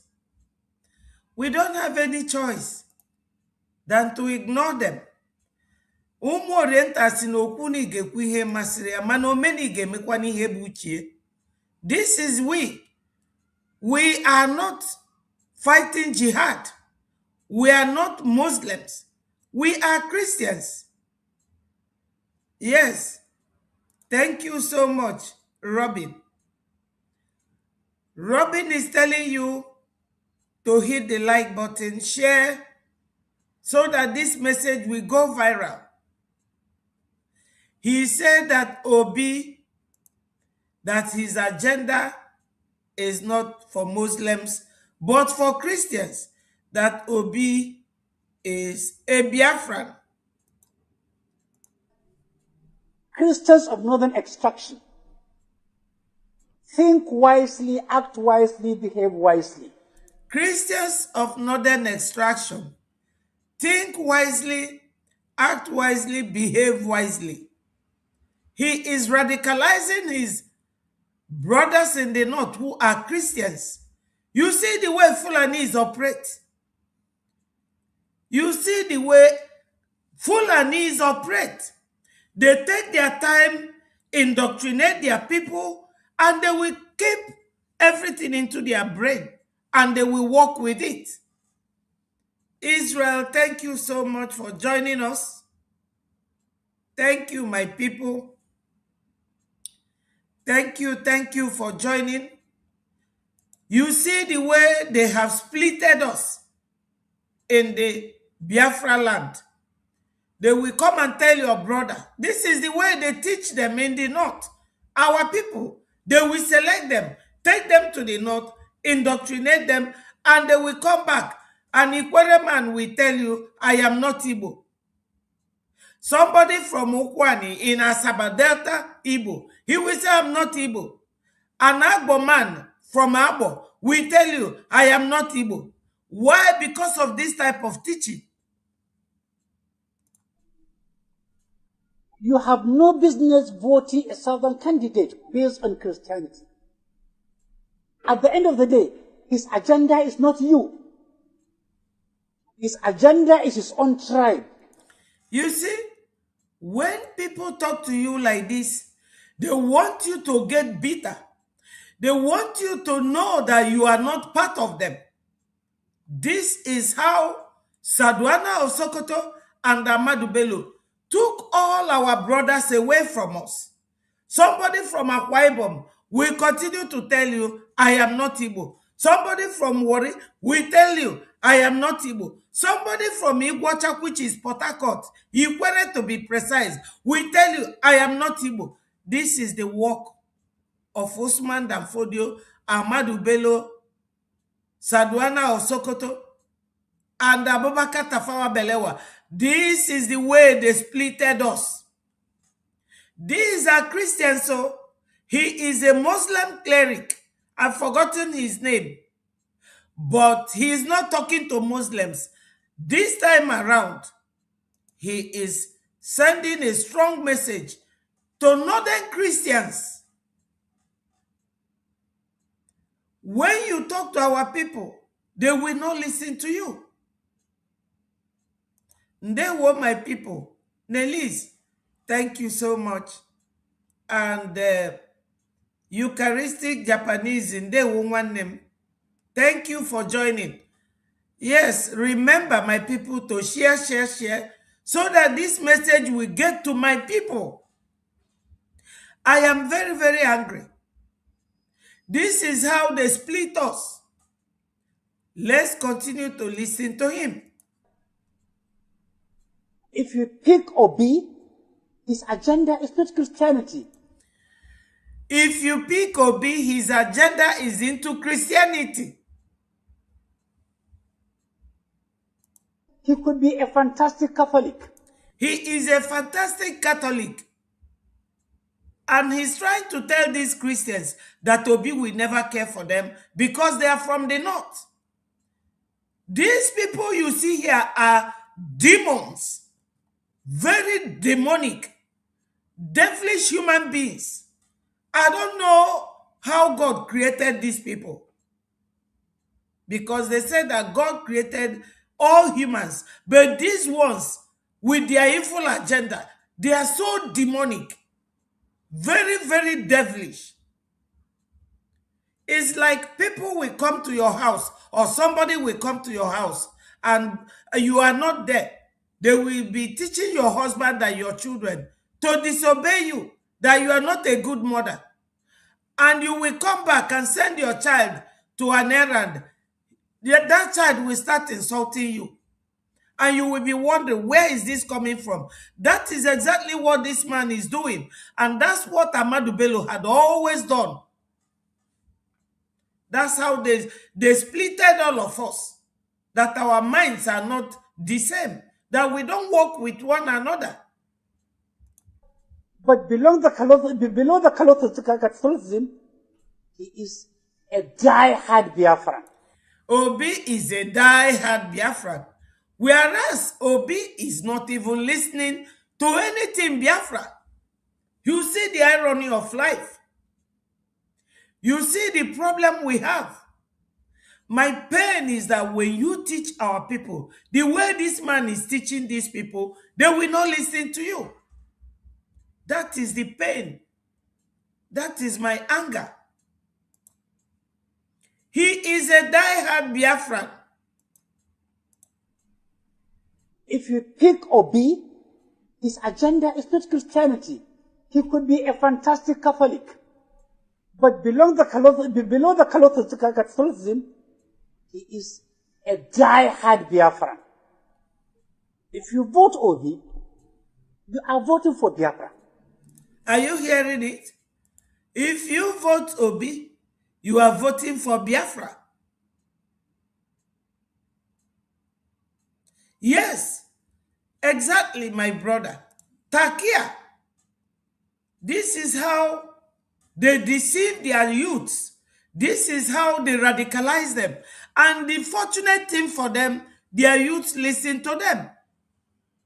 But our own people, talk to them from January to December. They wouldn't even care to come near and listen. Look at the way they were all sitting, listening to him. This is an Islamic cleric talking to Christians. Are you understanding? He is a Muslim talking to Christians, and the Christians are listening to him obediently. And whatever he asks them to do, they will do it. Because they believe that they are all one. No missing of the words. If you vote for Biafra, you are voting for the destruction of the North. Tell me, a Christian from Taraba, voting for the destruction of the North. If you vote for Biafra, you are voting for the destruction of the North. Are you hearing it? If you vote for Biafra, you are voting for whatever he said of the North. Because that word was not clear enough. You see the way he's radicalizing them. And as they sit here as human beings, their mindsets are changing. They are changing. They are thinking of something different. These are northern Christians, not even the Muslims. So you will understand how they radicalize their youths in the mosque. You see it.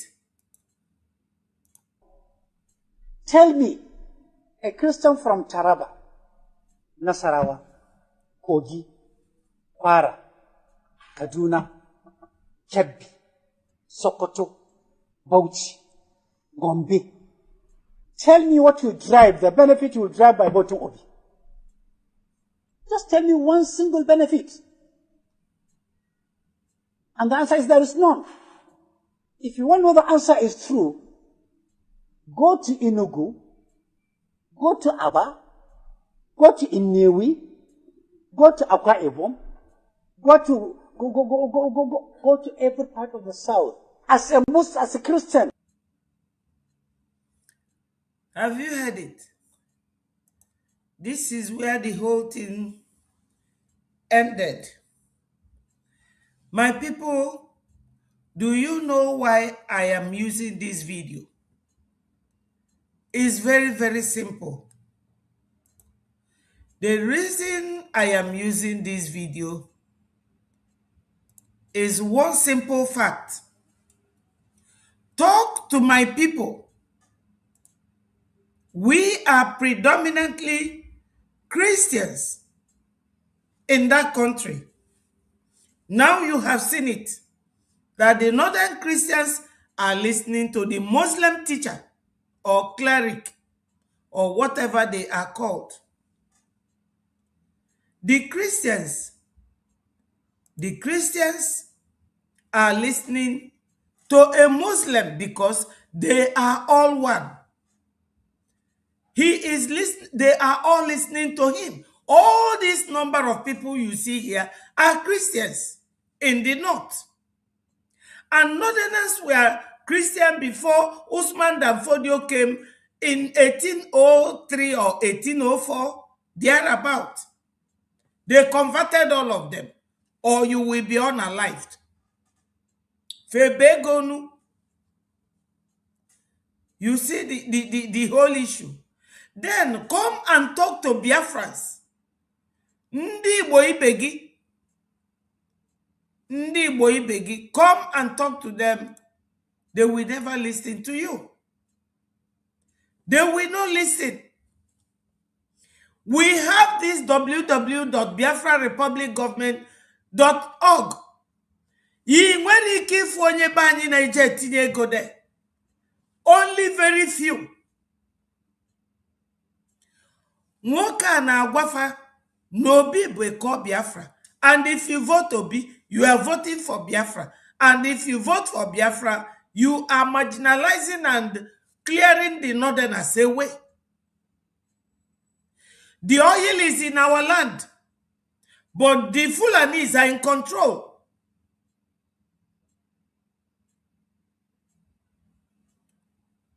Yeah, I agree with you, my sister, Doris. The preacher is using knife. Like you will bring a cake, you bring knife, and you will cut through the middle and cut again and start distributing. That's what he is doing. He is brainwashing Christians in the north. And they are listening. Do not tell me that all these men that he is talking to, that one of them will not have a change of mind, or even 10, or maybe all of them. He is radicalizing them, Christians, with all the way that Fulanis are decimating the north. They will still listen to him. But talk to a Biafran person. Now, let me find this.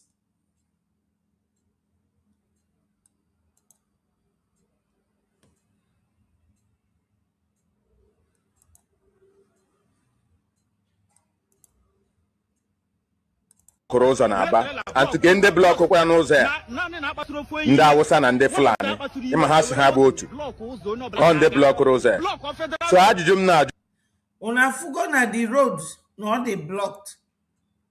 Madu send this video. Somebody send this video.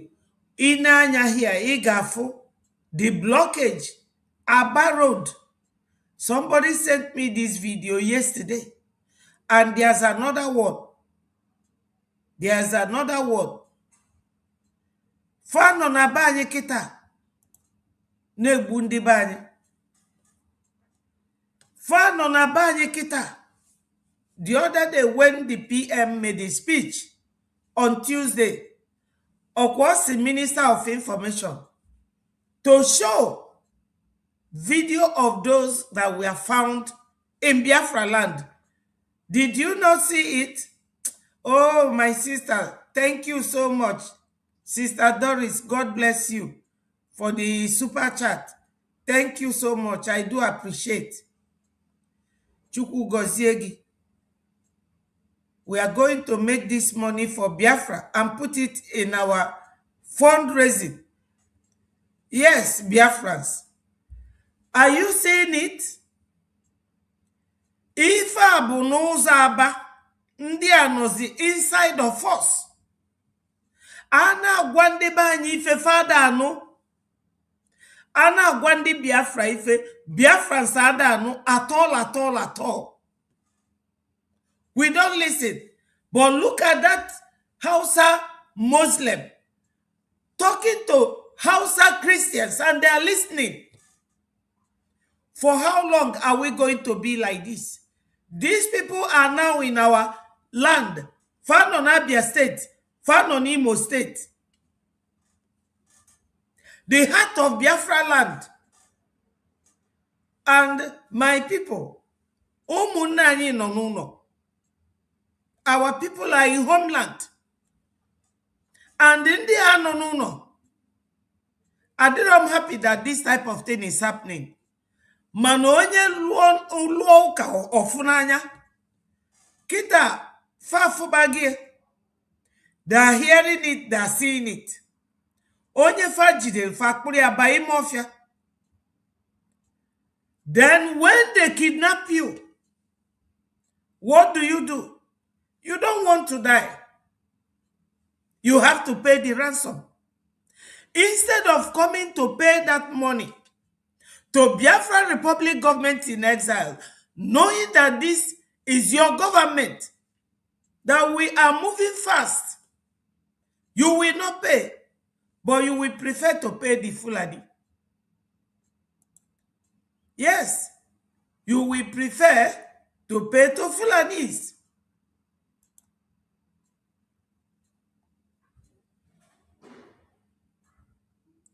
Biafrans, Nsobudi. There is this pastor here that has been crying woe. Let me play his own.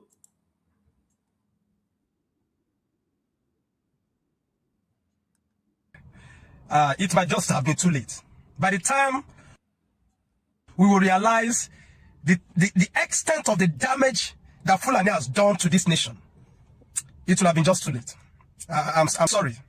But I'm not even actually sorry, because this is not something we didn't see. This is something Nnamdi Kanu cried off for a long time. The church hated him. The people hated him. We criticized him. I was part of those that criticized him. But we see everything the man has said coming to pass today. When Fulani were shot and killed Fatorati's daughter, the late Afenifene reader. When they slaughtered his daughter like a chicken, slaughtered his daughter. The president, Tinubu went there and claimed, where are the cows? He said, where are the cows? Tinubu went there and mocked them. They said to Fulani, he denied it. He said, where are the cows? Because of his political ambition. You know that people like Tinubu are not interested in governance. They're only interested in power. All they want to secure is power. So they can sell their soul for power. They can sacrifice Nigerians for power. He doesn't care. All he knows is politics of power, not good governance.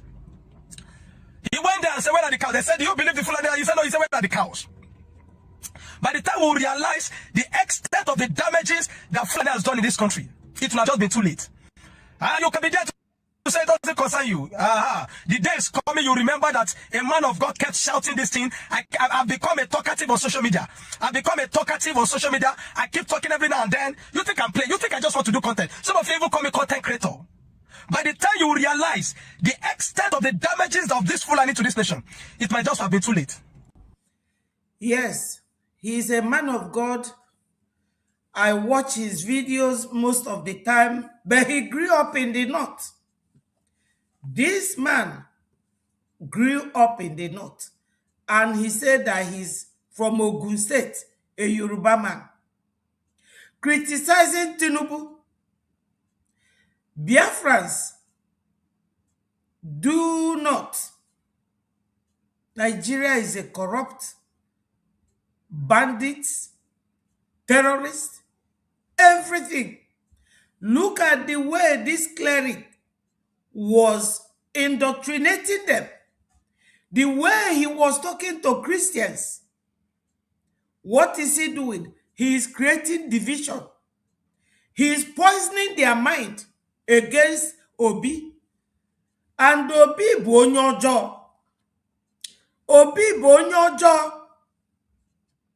Onye a na-alụ anya, ọ mara na a na-alụ ya anya. This guy said it. That Mazi Nnamdi Kanu was saying this, but he even told us that he was one of those that criticized Mazi Nnamdi Kanu. They always call us Igbos. Oh, you Igbos. You Igbos, you are always complaining. Now, everybody is complaining. If you look at this video very closely, you will see that this teacher,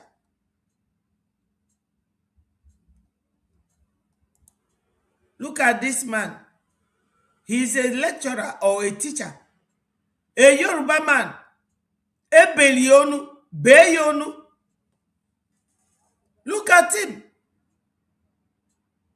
What this guy is talking about pertains to the kind of teaching that Islamic cleric was giving. Ndewo boy, thank you for joining us. I appreciate you. You see, that man, the Islamic cleric, was indoctrinating our own Christian brothers. But because they are from the north, they are all listening.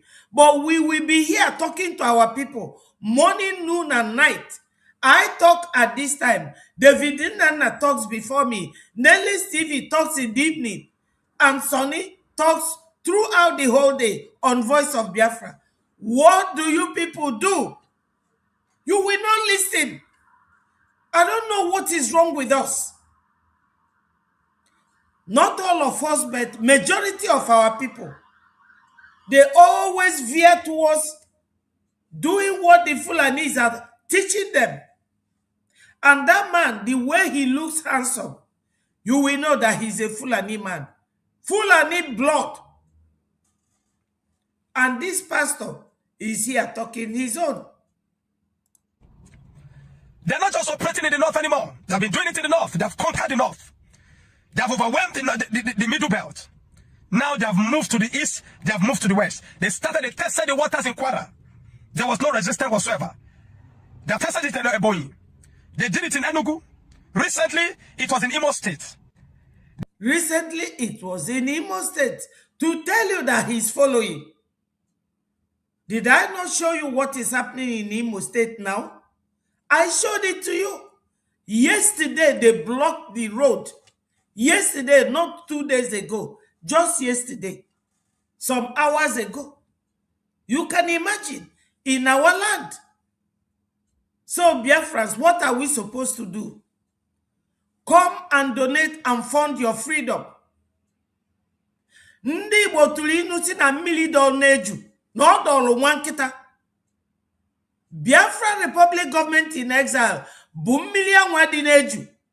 Anyị nwa bụ nwa nkịta, ọ dọrọ anyị nwa. It is our duty to support our government. You don't have to wait until they now come into your mouth.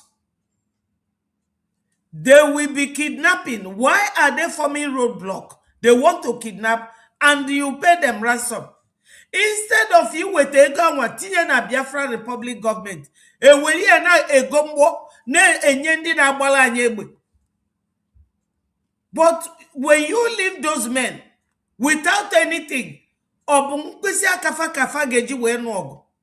just tell me that a leader or a prime minister is doing well is because of the equipment you give him. If you do not give your prime minister enough equipment to work with, what do you expect him to work with? Tell me. How does he manage the situation? Biafrans, like this Islamic cleric that was here indoctrinating Christians instead of his Muslim brothers, he now started veering into Christian kingdom to talk to Christians, to bias their mind. Biafrans, let us rise up. I don't know what it will benefit us to make money and die in the hands of infidels, because they are infidels. You will make money, they will come and kill you, or they will kidnap you. When they kidnap you, you pay them millions, and they don't ask for 1 million. They will be asking you for 100 million. The money you would have paid to Brgie government. Because why am I doing this? Today is Friday and tomorrow is Saturday, our mega fundraising days. You will come to fundraising, you will not see anybody. So what do you want? How can things be moving without money? Everything in this dispensation, this generation, is all about money. Money, money, money. If you want to ask anybody about something, he say, pay me now. So we need money. We need a Jema and Deje. The de facto government, they are there. The Biafra government in exile is there, working very hard.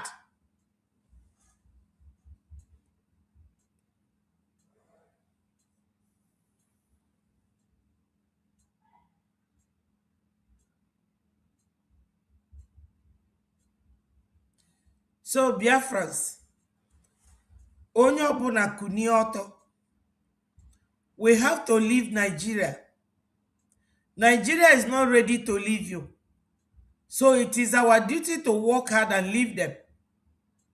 We have to leave Nigeria. Nigeria is not a country. Now I have another video to confirm what I just said, that Nigeria is not a country. Nigeria is gone. Nigeria is gone. P2B is going nowhere.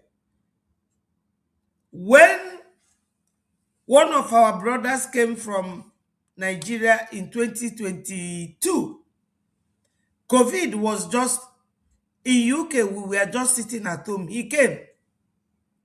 And I'm sure that thing that he was suffering from is COVID. He was sneezing. He came from Nigeria. And he is one of the obedient. He was telling me, oh, sister, this your Biafra thing. This your Biafra thing. Obi is coming, Obi is coming. And I told him that Obi will never rule Nigeria. When Obi lost, he called me. He says, sister, you are very correct. Why will Obi not rule Nigeria? Just this video here. Let me look for it and you will listen to it again. You will listen to it again. Because Fulani, they are not joking. Fulani is not joking. Fulanis are not joking. They know how to get you. They know how to deceive you. They know what to do. Yes, this video, I will be playing it. For you.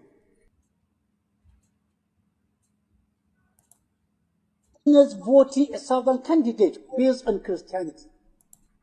This is a message to my northern Christian brothers and sisters. This is a message to my northern brothers sisters in the north. So, Esupa Henry, keep listening. I thank God that the man is not speaking in Hausa. He's speaking in English. Listen very well. You are talking of Obi.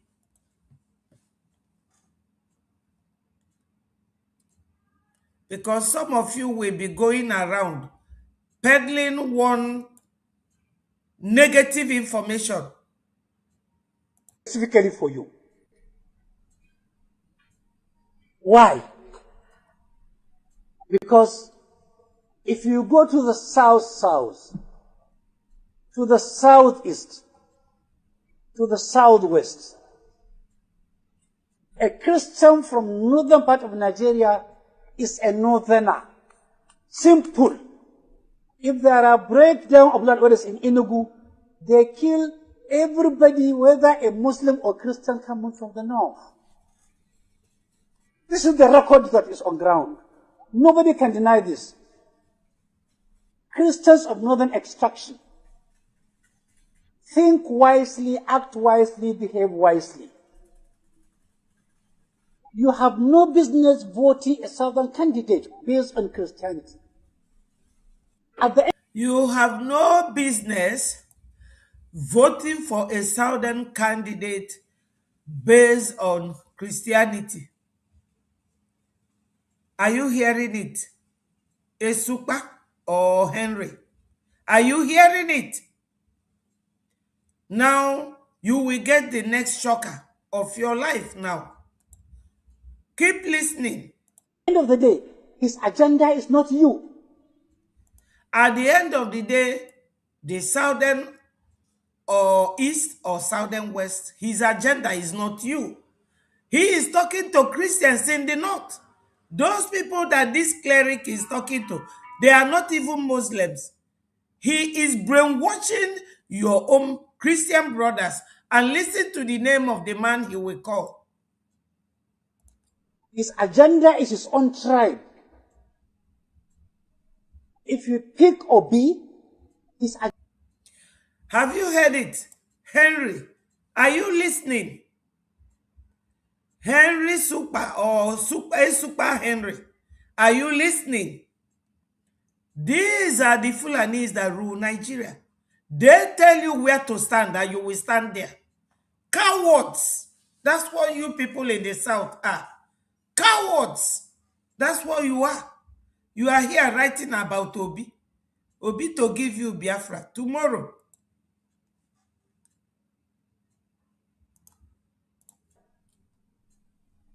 If you pick Obi, his agenda is not Christianity. If you pick Obi, his agenda is not Christianity or whatever he said. He could be a fantastic Catholic, but below the Catholicism, he is a die-hard Biafran. Are you hearing it? This is to tell their people that Obi will not rule them. That Obi is a Christian, but will not rule them. Have a Fulani man said anything in Nigeria and they change it? So stop your daydreaming. All your wishful thinking, stop it and come to Biafra. We are Biafrans. We are Biafrans. If you vote Obi, you are voting for Biafra. No missing of the words. If you vote for Biafra, you are voting for the destruction of the North. If you vote Biafra, if you vote Obi, you are voting for Biafra. If you vote for Biafra, you are voting for the destruction of the North. You see? A Super Henry, are you hearing it from the hands of your leaders? Because the Fulanis are your leaders. They rule you people. They rule your brain. They rule you that you cannot think very straightforwardly. I purposely replay this again so that you will understand where you are. You and Obi. Showore, the owner of Sahara Reporter, said that there is a memo in Asorok that an Igbo man should never be allowed to rule Nigeria. Obi is only distracting us in what we are doing. You and your Obi. Don't come here to talk about Obi. Just be on this platform and maintain your cool, or I will just quietly block you. I am in control of this platform. So don't come here and continue to obey us with your lying and deceitful acceptance of Obi. You are deceiving yourselves. You men are cowards in that area of the world. Fulanis are foreigners. Look at the way they will come and be controlling all of you. Cowards. Men that are not men. Tell me, a Christian from Taraba, Nasarawa, Kogi, Kwara, Kaduna, Kebbi, Sokoto, Bauchi, Gombe. Tell me what you drive, the benefit you will drive by voting Obi. Now, you will see that he counted all these areas: Sokoto, Taraba, Gombe, Mubi, Yola, Jos, Kwara, Christians from that area. He's talking about them. But America, how many thousands of miles away? These are the Christians in the north that he's talking to, trying to destroy their mind, mesmerize their brain, indoctrinate them. On our cause as if Obi. Whereas Rep. Riley Moore, an American, is calling us their Christian brothers. He is calling us their Christian brothers. But the Fulani man in Nigeria is teaching the northerners that their own Christianity and the ones in the south is not the same. And you are here talking rubbish. You are here talking rubbish. This is the way you people in the south, you keep going forward and backward like a yo-yo, trying to look for minds, to destroy. I can never see any one of you talking about this man or talking about Sheikh Gumi or talking, it's always yourselves. Always battling with yourselves. But look at this, how this Fulani man just came up here to indoctrinate Christians in the north. Are they not closer to us, the Christians in the south and the Christians in the north, than Rep. Riley Moore in America all the way, or Senator Cruz in America? They understand that we are their Christian brothers. But the man in the north, in the same country, this is how they splitted all of us. And we don't like to see each other. Once you speak in another language, you will say, oh, I'm not Igbo, I'm not Igbo. This was how they destroyed the image of the Igbos. For no reason. No Nigerian can come today and say, this is exactly what Igbos are doing. None of them. Igbo man does not do anything to anybody. But they are always telling you negative things about the Igbos. Okay, explain, what does the Igbos do? Igbos don't live in the bush when they come to your town. If it is bush, they buy it and they will develop it.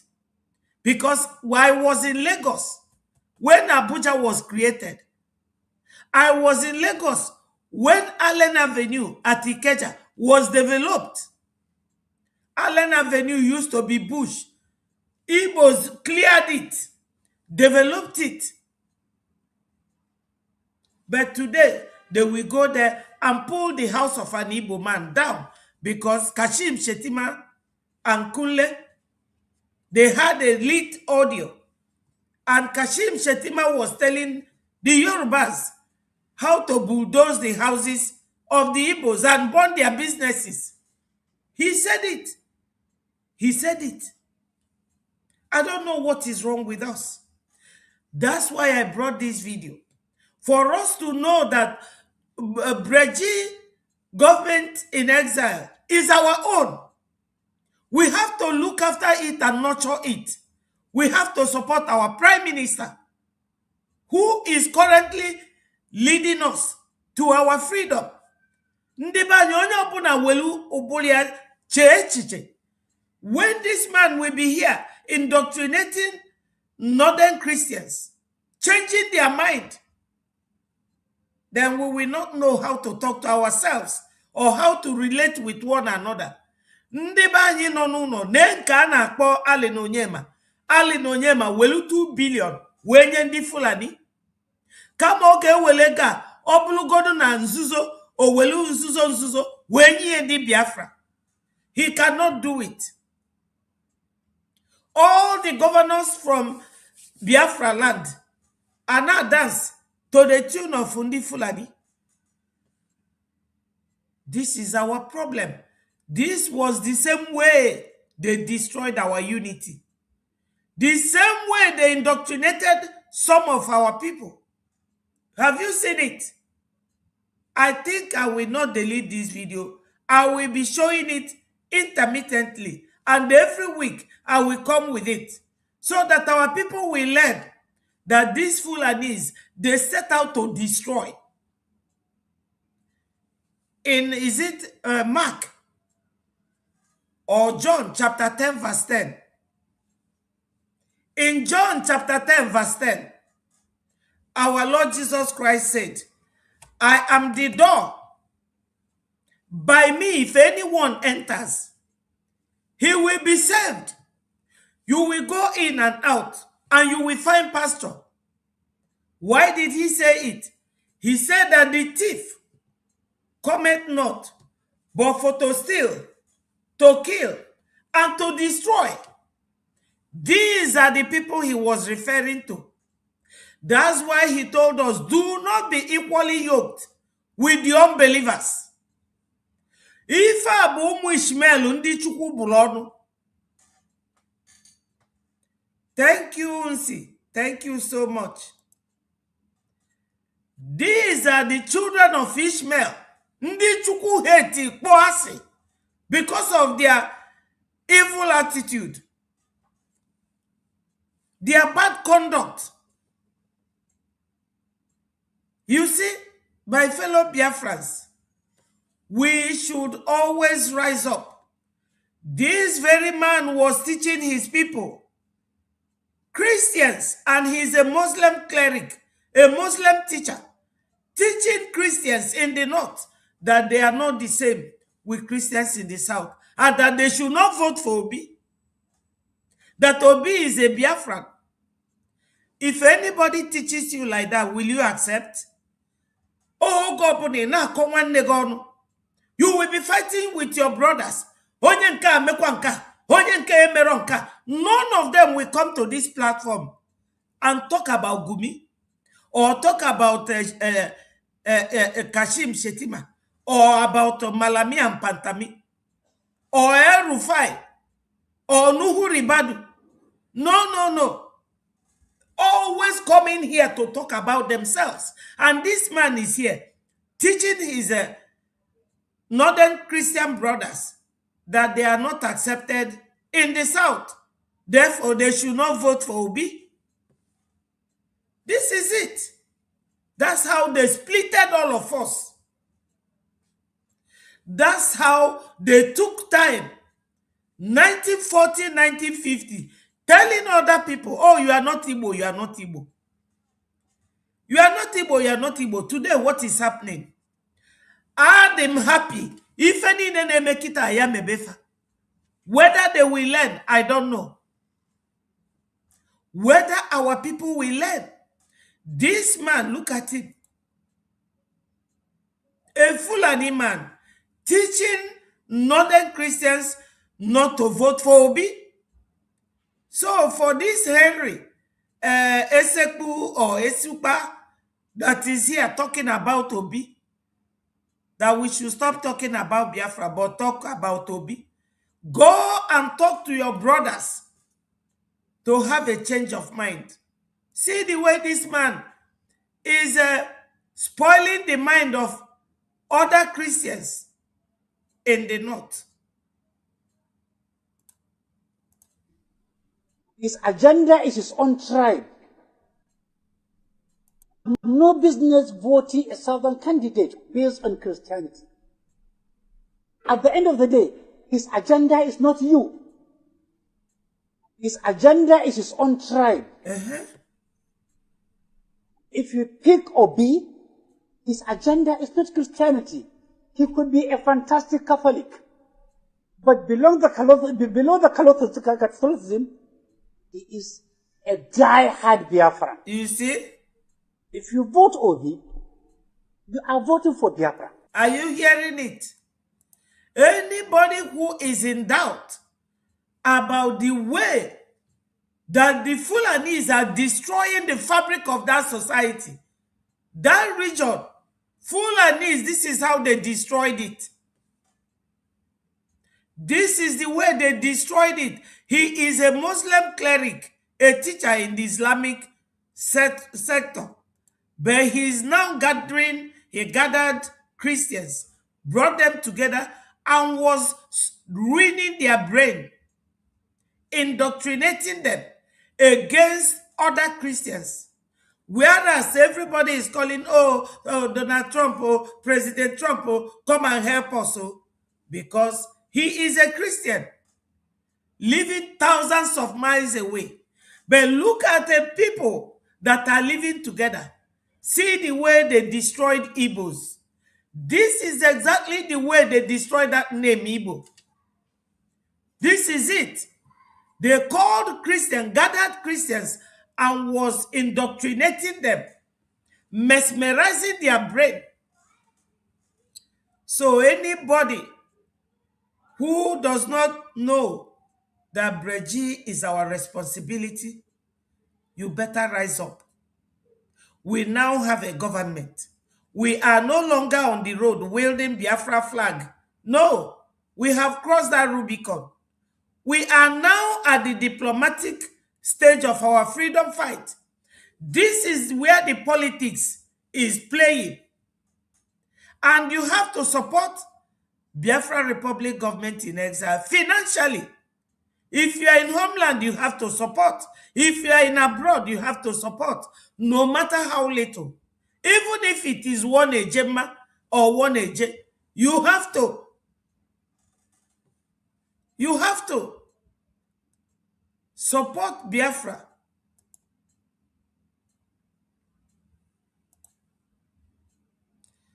You not see the president should get to know that. Now, listen to this man again. The president should get to know that it has gotten to a point that we who are supporters, who are members of the APC, we can no longer keep quiet. The president must rise to the occasion. You know why I say you not see the truth and you are afraid to say it because you will die? We must open, Mr. President. The nation is on fire. The president must rise to the occasion We must rise to the occasion. We must bring in people to save this country, or else we'll be consumed. Every one of us will have a chapter for history. Whenever the history of this period will be written, whatever is our position, we have a chapter.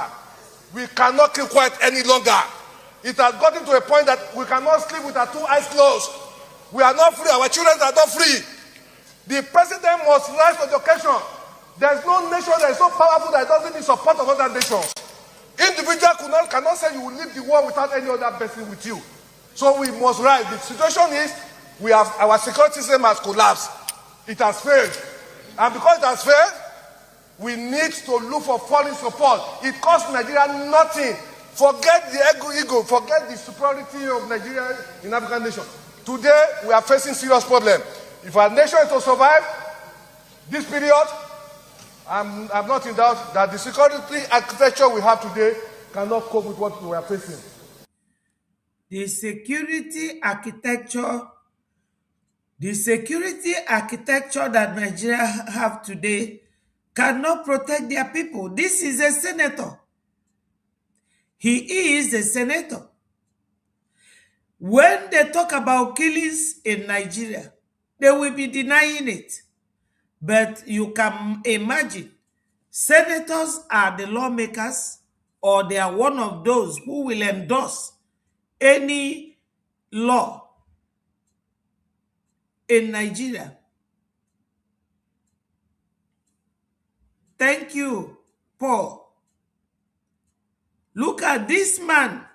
He is a senator, and he is criticizing the president of Nigeria that their security structure is not fit. The security architecture is not fit to combat the level of killings going on in Nigeria. So if a senator is talking like this in the Senate House, how can the government deny? They always go to America to lie to them, to deny the realities of life. Look at this man here. That's the man that they fired last week, the teacher, or early this week. And this teacher, he was here crying. His tears really broke my heart, because that was the last before he was beheaded.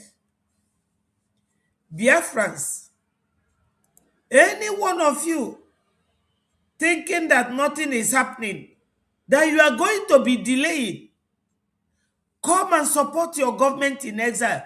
Tomorrow, Saturday, is our mega fundraising. Come and join.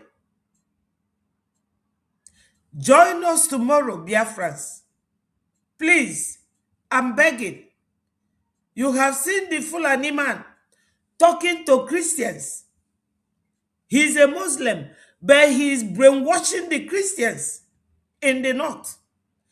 North is not too far to the south, but Rep. Riley Moore is in America, all the way, thousands of miles away, and he's talking about his Christian brothers.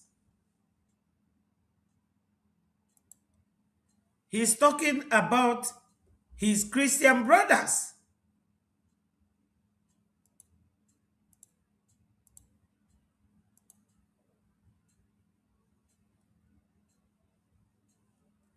He's talking about his Christian brothers in the north.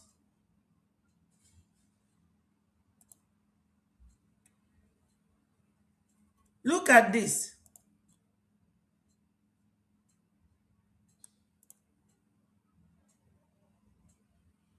N'ile anya na vidiyo ị ga-ahụ na blọkụrụ ụzọ na-aba antike ndị blọkụkwa n'ụzọ ya ndị Awụsa na ndị Fulani ma ha si ha bụ otu. Who blocked the road? Ndị Awụsa na ndị Fulani. That's what the reporter is saying. They blocked this road in Aba. Why are they blocking the road? They are doing fundraising.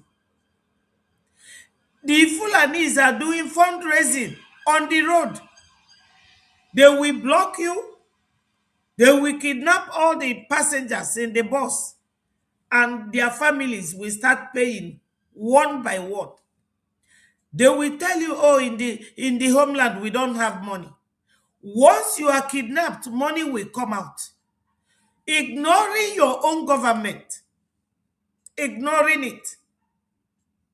You will ignore your own government. My people, ndị Igbo tụkwara inu si na ọgbalụ nkịtị kwere ekwe. Do you people want to go and become, what will I call it?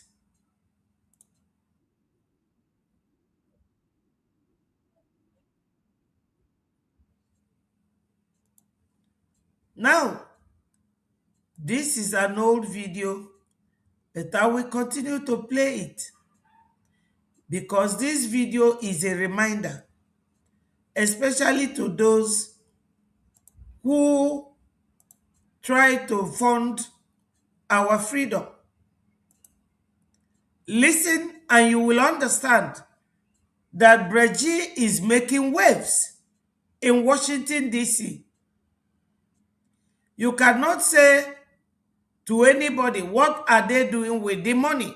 Listen to where your money is going to, whether Brgie is moving forward or not.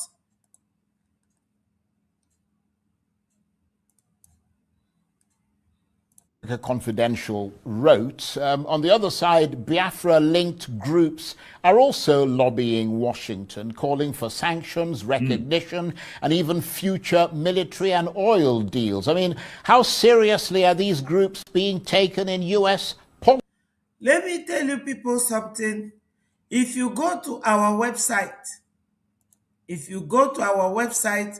which is www.biafrarepublicgovernment.org, you will see when you go down and click, there's a page you will click, you will find all the things that this man have just mentioned. To tell you that they visit our website.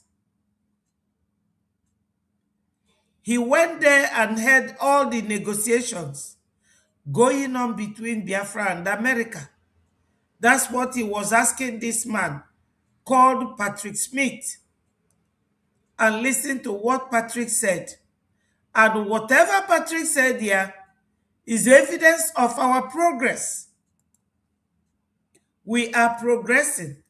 Listen to him again. His name is Chris. He works with Arise News. Listen.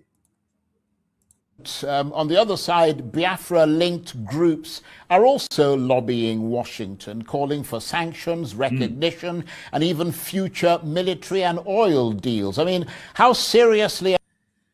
All those things are contained in that 2-page letter of offer made to America by Biafran government, Republic in exile. So you have to be following very well. Whenever they mention anything, you will know where to find it. And you will know exactly what was said.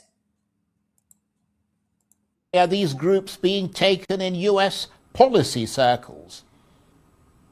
Well, serious enough that you've got people like Ted Cruz, who is the conservative senator who chairs the Senate Foreign Relations Committee. He's a big supporter of the Biafra government in exile. Are you hearing it? This very man, he is a British. He is the African Confidential chief. African Confidential is like a news platform. He is the one. He is the one. Patrick Smith, a British. You heard his response that we are serious enough that Ted Cruz is supporting us. Ted Cruz is one of the executives that makes law passes law and the government of America will listen to him. Who is the conservative senator who chairs the Senate Foreign Relations Committee. He's a big supporter of the Biafra government in exile. He's a big supporter, actually, of the Somaliland. You see? So, that Senator Ted Cruz, he is supporting Biafra Republic government because he knows that Christians are predominantly settled in Biafra land and that we have been marginalized, we have been murdered, massacred, genocide going on in our land. But a man, a cleric in the northern part of Nigeria will be busy gathering Christians in the north, indoctrinating them against other Christians. That was how they destroyed the image of the Igbos in that country for doing nothing to them and for being very assertive. But no matter how assertive you are in Nigeria, as long as you are not a Muslim, you are paying them what they call jizya tax in everything you do, in the bank, in your clearing goods at the wharf, anything you are doing, even buying a land, you are paying them jizya tax. And jizya tax is paid to the Muslims if you are not a Muslim. Is that what we want to continue doing? Is that how we want to continue living? We started this fight since 1967 and it has not ended. My people, join us tomorrow at the fundraising or go to our website, which is here. This is our website. When you come here, this donate, click on it. You will see IOU loan. IOU loan, you can be a foreigner, you can be a Biafran, you can be in homeland, you can be overseas. You take the loan, give us loan, and when Biafra come as it is coming now, you will be paid double. Whatever you give will be doubled. Then if you want to be paying as a Biafran in homeland or in exile, BLT. BLT is Biafra Liberation Tax. We are liberating ourselves. If you go to Borno State now, the people of Borno are now paying ISIS and this swap tax before they go to farm or before you drive your car in the Borno State. So they pay them tax. So if you are paying tax to terrorists, how much more indigenous people? We are indigenous people of that land. We have our own tax, BLT, or you pay the weekly and the monthly one. Once you click on this icon, this is our website. Biafrans, let us rise up. I've shown you the video that these people are in Aba. They are in Owerri. They are in Abia State. I don't know what our people are waiting to rise up and do the needful. You have to do the needful. Biafrans, rise up. Stop waiting. There is no longer time. There is no time, Biafrans. No more time.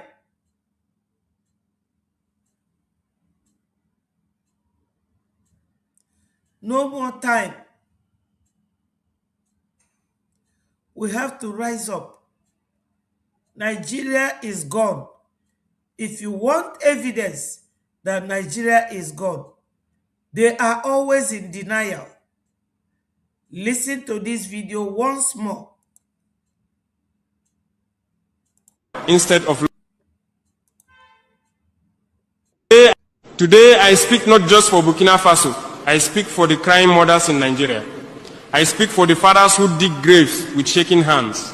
I speak for the children who sleep to the sound of gunfire instead of lullabies. A few weeks ago, I could not sleep.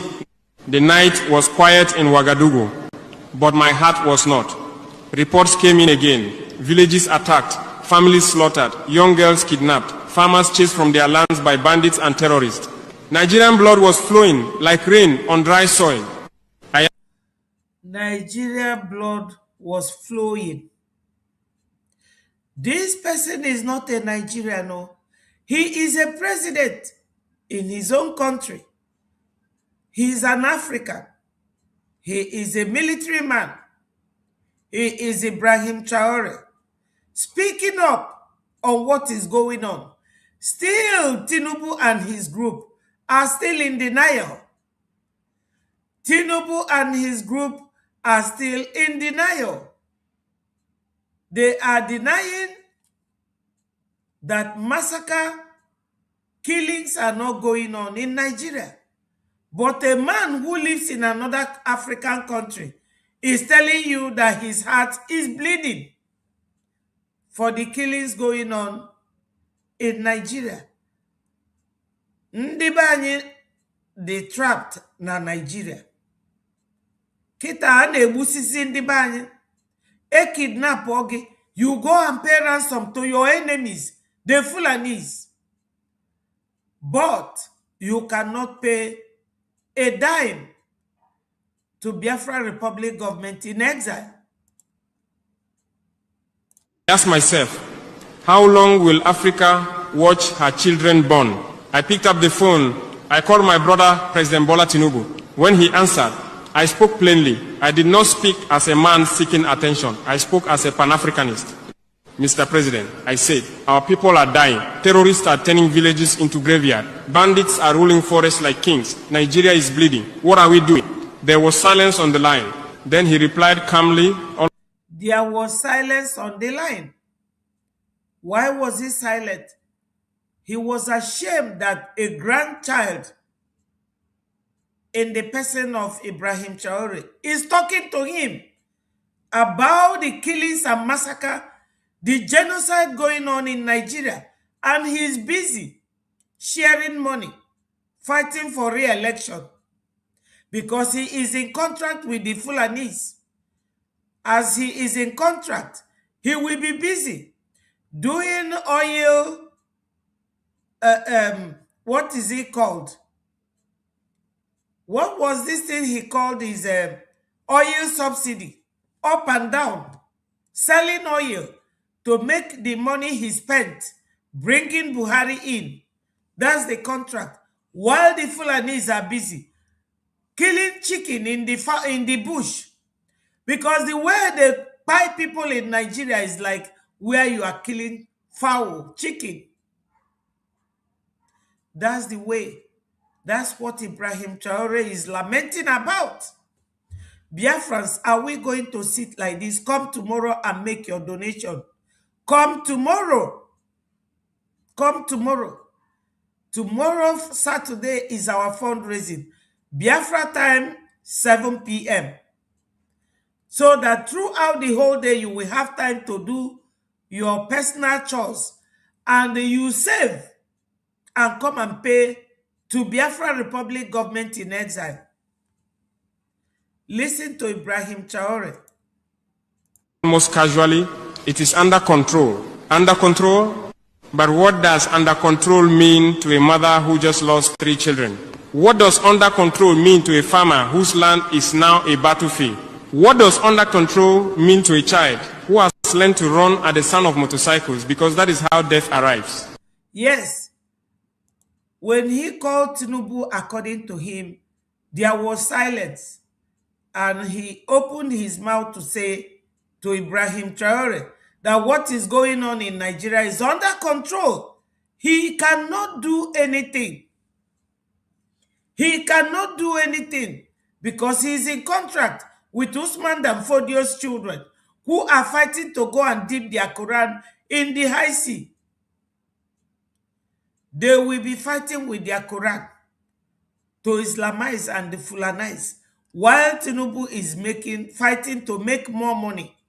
You can imagine a man like this, he's in his 90s.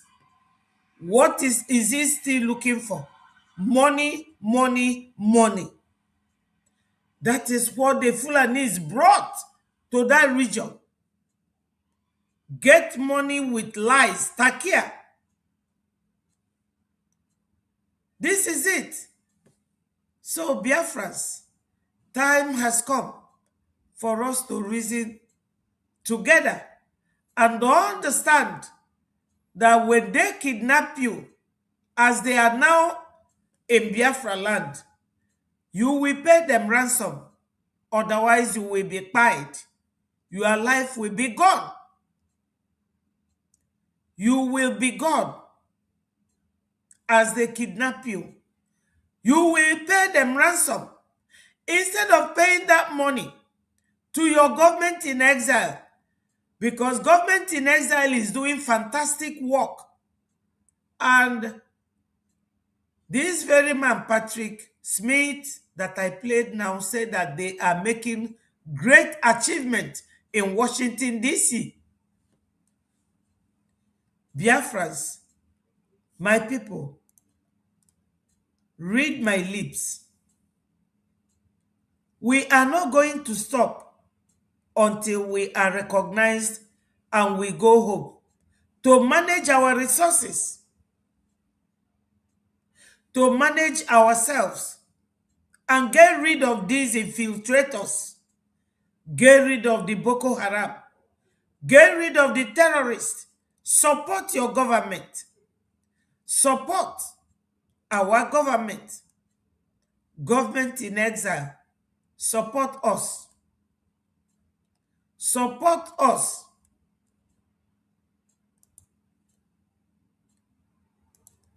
Support our government in exile. This is the man that Patrick Smith was talking about. With who? His Excellency, Mazio Gekere, our Prime Minister. This man does not rest. He does not rest. That's why I follow him. I follow Mazio Gekere because he's doing everything humanly possible to see that Biafra comes. And this one you see here is the one in charge of their defense. They call him Congressman Brian Mast, chairman of the House Armed Services Committee, with Brgie PM. Are you seeing it? And this one is Mike Johnson, Speaker of United States House of Representatives, with our PM. He is doing what is right. Come and fund for your freedom. This one is with Ty Bonash. He is here with Dr. Michael Rubin, Senior Fellow in America. This one is Congressman Chris Smith. And this one is Congressman John James. All these pictures, nobody will allow you to take picture with them if they don't know you, if they don't recognize you.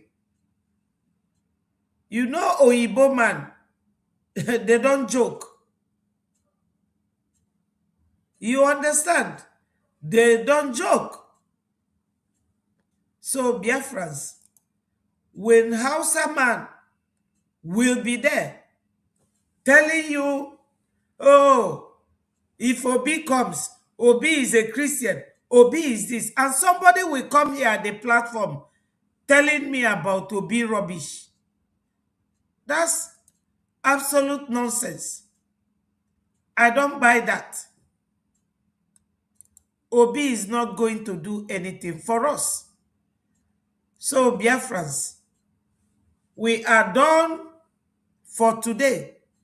It's just for me to create this awareness that these people are in our homeland right now. Rise up. Come and join what we are doing and make your own donation. Long talk is no longer needed. It is long action. Ndị Igbo tụrụ inu si na ogologo okwu adịrọ mma n'ụka mgbede. Anyị ekwugo enough. Mụ nwa ike agwụgo m sef. I'm just managing to do what I'm doing or say what I'm saying. Maka ana agwa ndị be anyị osi na ntị nke abanye, osi na ntị nke ọzọ pụọ. But this Fulani cleric will be here talking to his people, and you will be listening. He told his people that they should not vote for Obi. Based on Christianity. At the end of the day, his agenda is not you. His agenda is his own tribe. If you pick Obi, his agenda is not Christianity. He could be a fantastic Catholic. But below the Catholicism, you see, there's a video where Gumi was saying, let me look for that video, that your neighbor knows you better. Are you seeing it? Your neighbor knows you better. Look at the way he described Obi. Did you see the way he described Obi? Before I go to that one, let us listen to this again. West Virginia introduced the resolution that put the persecution of Christians in Nigeria on the congressional record. He's been on the issue when nobody else was, and he joins me now. Congressman Moore, welcome. What do you make first over the strikes over the weekend, important strikes to save some Christian lives in Nigeria? You've been calling for this for a long time, right? I have. Thanks, David. And thank you for continuing to talk about this topic at your network, which many have ignored this. So thank you all so much for continuing to cover it. This can't be understated. This is the #2, not just ISIS in Nigeria. This is number 2 of ISIS globally, who was just taken out. So ISIS has shifted into the Sahel region, around the Lake Chad region, around that basin there, and this is where they've started to set up shop. Now, they recently put an edict out to Christians in the northern part of that country where this terrorist was killed, and it said, convert or die or pay the tax. You see, Rep. Riley Moore is talking in favor of Christians. He lives thousands of miles away from Nigeria, but he is there thinking of his Christian brothers in Nigeria. But an Hausa Fulani man, a Fulani man, is busy indoctrinating Christians in the north, telling them that they are not the same as the Christians in the south. This is it. So, Biafrans, we are not the same thing with these people. We are not. Listen to our preaching.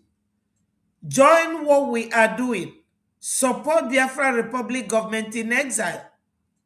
That was the option for the Christians who were living there. Now, he has been running a lot of these kidnapping operations. He was also the head financier. He was handling all the finances, rather, for ISIS around the world globally. So taking this bad guy off the battlefield along with his top lieutenants is certainly, I think, sending a very strong message, but it's also saving Christian lives, which is why we're in this to begin with. Congressman Riley Moore, West Virginia, introduced the region around. Yeah. He is talking about the benefit and interest of Christians. But this one here is busy teaching his people negatively about Christians.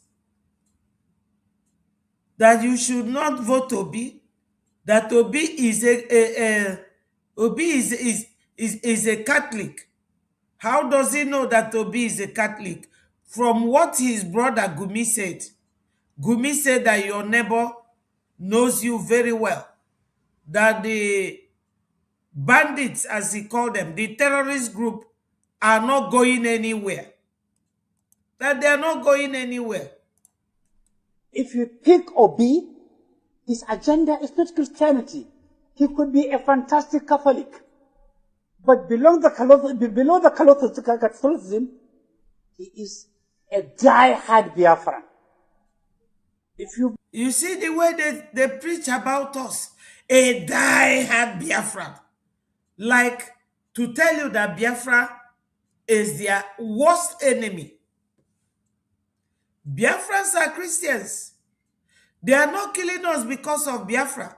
They are killing us because of our faith, what we believe in. They don't want us to practice our religion. That was why they killed our people during the war, 1967, 1966, 67, up until 1970. This man's video, I don't think I will stop playing it. Because this is how they destroy the image of the Igbos in that country. This man is not talking to his Muslim brothers. He is talking to northern Christians. While Rep. Riley Moore, that lives thousands of miles away, is talking of the interest of Christians. That's the big difference. That's the difference. Biafrans, tomorrow is our fundraising. Please join what we are doing. This is our website. Go here and click on donate. As I said earlier, I will repeat. IOU loan is there. You don't have to be a Biafran, you can be a foreigner, because Biafra is the place where the oil that made Nigeria what it is in Biafra land. That's why they hate us. That's why they don't want us to go. Give us IOU loan, and when Biafra comes, anything you give us as loan will be doubled. You click on it, you will see BLT, Biafra Liberation Tax. You will also see weekly and monthly donations. So Biafrans, we are very good to go. Very, very good to go.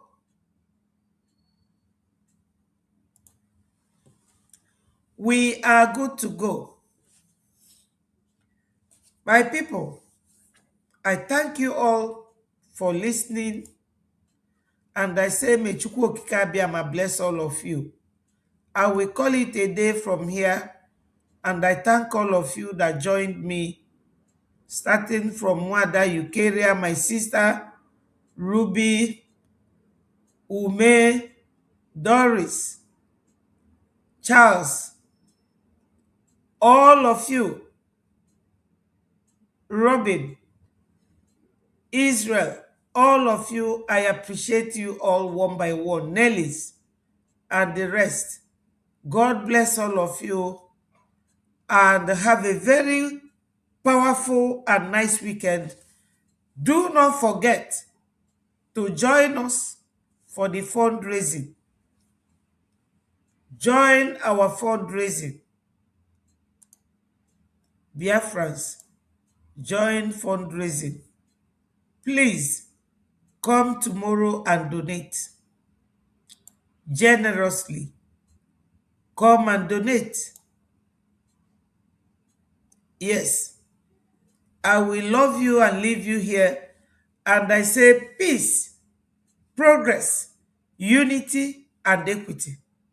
Ndị be anyị onye ndị ilo gbara gburugburu na-eche ndụ ya nche mgbe niile.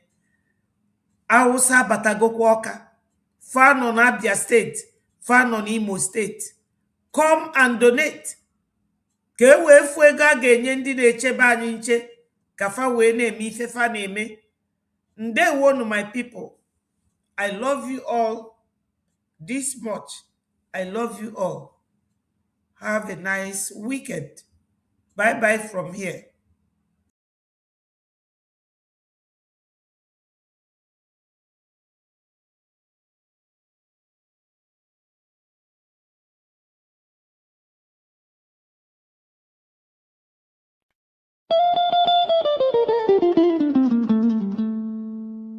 In the heart of Africa, a nation bleeds, not from a single wound, but from 1,000 cuts, inflicted by a forced union, never meant to endure. This is the story of Nigeria, a giant built on false foundations, now straining beneath the weight of its own contradictions. And at the center of that storm stands the unbroken spirit of Biafra, crying out for freedom from a nightmare that has consumed millions.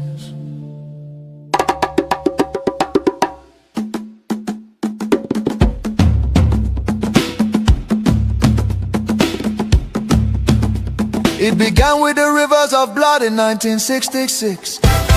Thousands of Biafran men, women and children, professionals, traders, students and families who had built lives across the Federation, became targets in the northern city, fueled by ethnic hatred and religious hostility. Mobs descended upon innocent civilians. They were slaughtered in their homes, in crowded markets, and aboard trains carrying desperate families back to the east. Streets were littered with bodies, rivers choked with corpses. Survivors returned to the east carrying trauma, grief, and the painful realization that they were no longer wanted in the Nigerian Union. Biafra, Biafra, voice of truth and freedom. Biafra, Biafra, the rising sun will rise again. Then came May 30th, 1967, a desperate act of survival. What followed were 30 months of unimaginable devastation. The Nigerian military, armed and backed by foreign powers, including Britain, Russia and Egypt, surrounded the young republic. A total blockade was imposed. No food, no medicine, no escape. Starvation became a weapon of war. 5 million, mostly civilians, many of them children, perished during what was not just a conflict but genocide against Biafra. Bombs fell on markets, hospitals and villages. Communities were razed. The world watched in silence while famine hollowed the faces of innocent children. Some nations spoke out, but many turned away.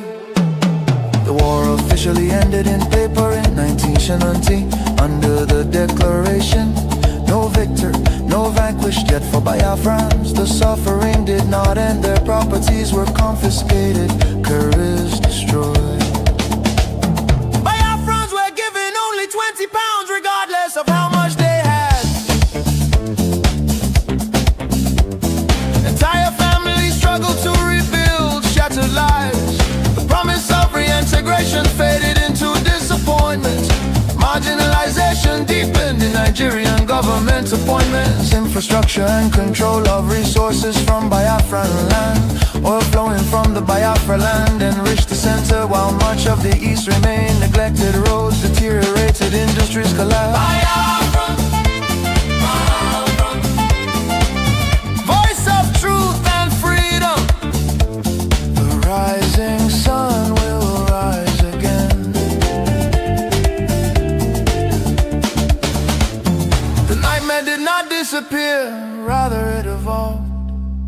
Across Nigeria today, violence and insecurity continue to devastate communities.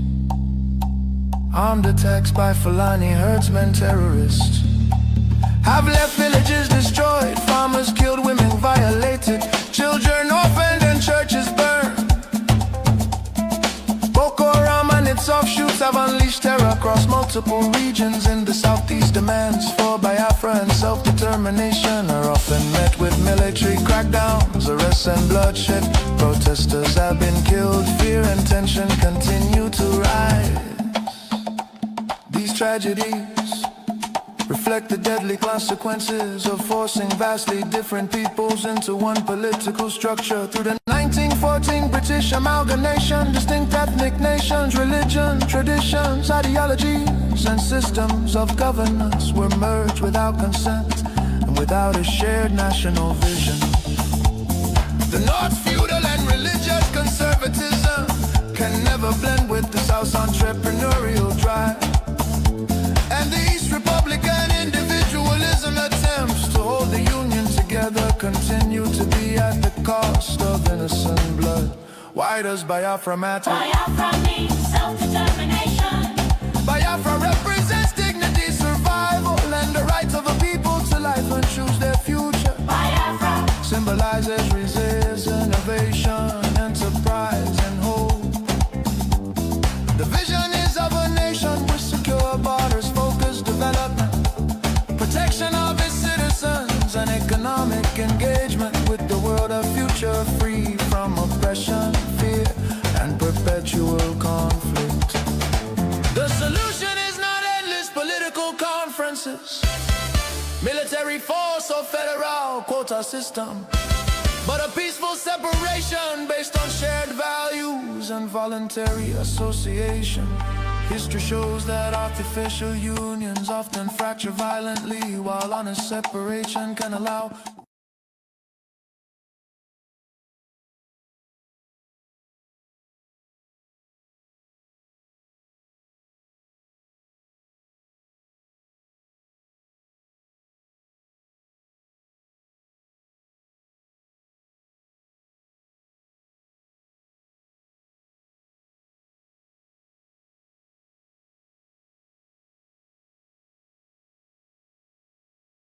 nations to recover.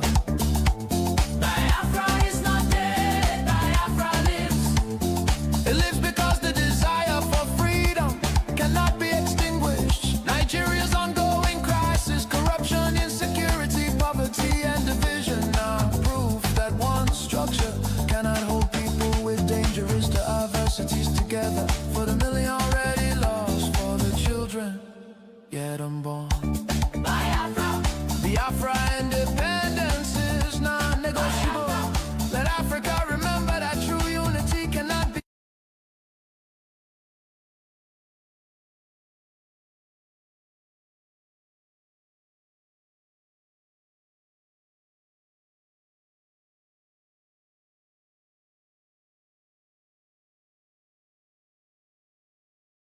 Sustained by force, the world must listen. Before more lives are lost. Biafra, Biafra lives. Freedom calls. God bless Biafra. God bless the land of the rising sun.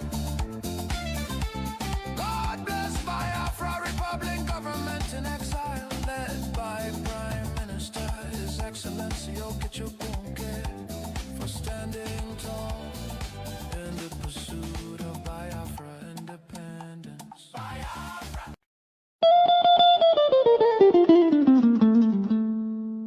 In the heart of Africa, a nation bleeds, not from a single wound, but from 1,000 cuts, inflicted by a forced union, never meant to endure. This is the story of Nigeria. A giant built on false foundations, now straining beneath the weight of its own contradictions. And at the center of that storm stands the unbroken spirit of Biafra, crying out for freedom from a nightmare that has consumed millions.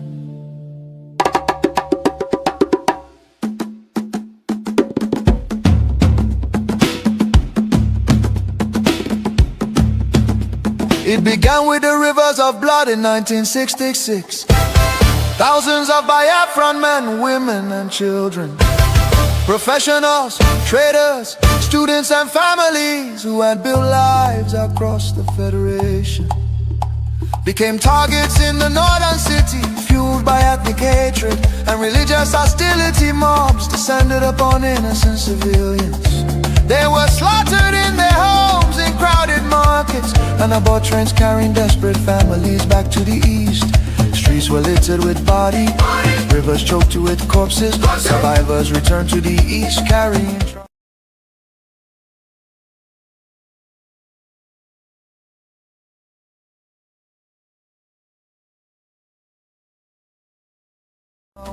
grief and the painful realization that they were no longer wanted in the Nigerian Union. Biafra, Biafra, voice of truth and freedom. Biafra, Biafra, the rising sun will rise again. Then came May 30th, 1967. A desperate act of survival. What followed were 30 months of unimaginable devastation.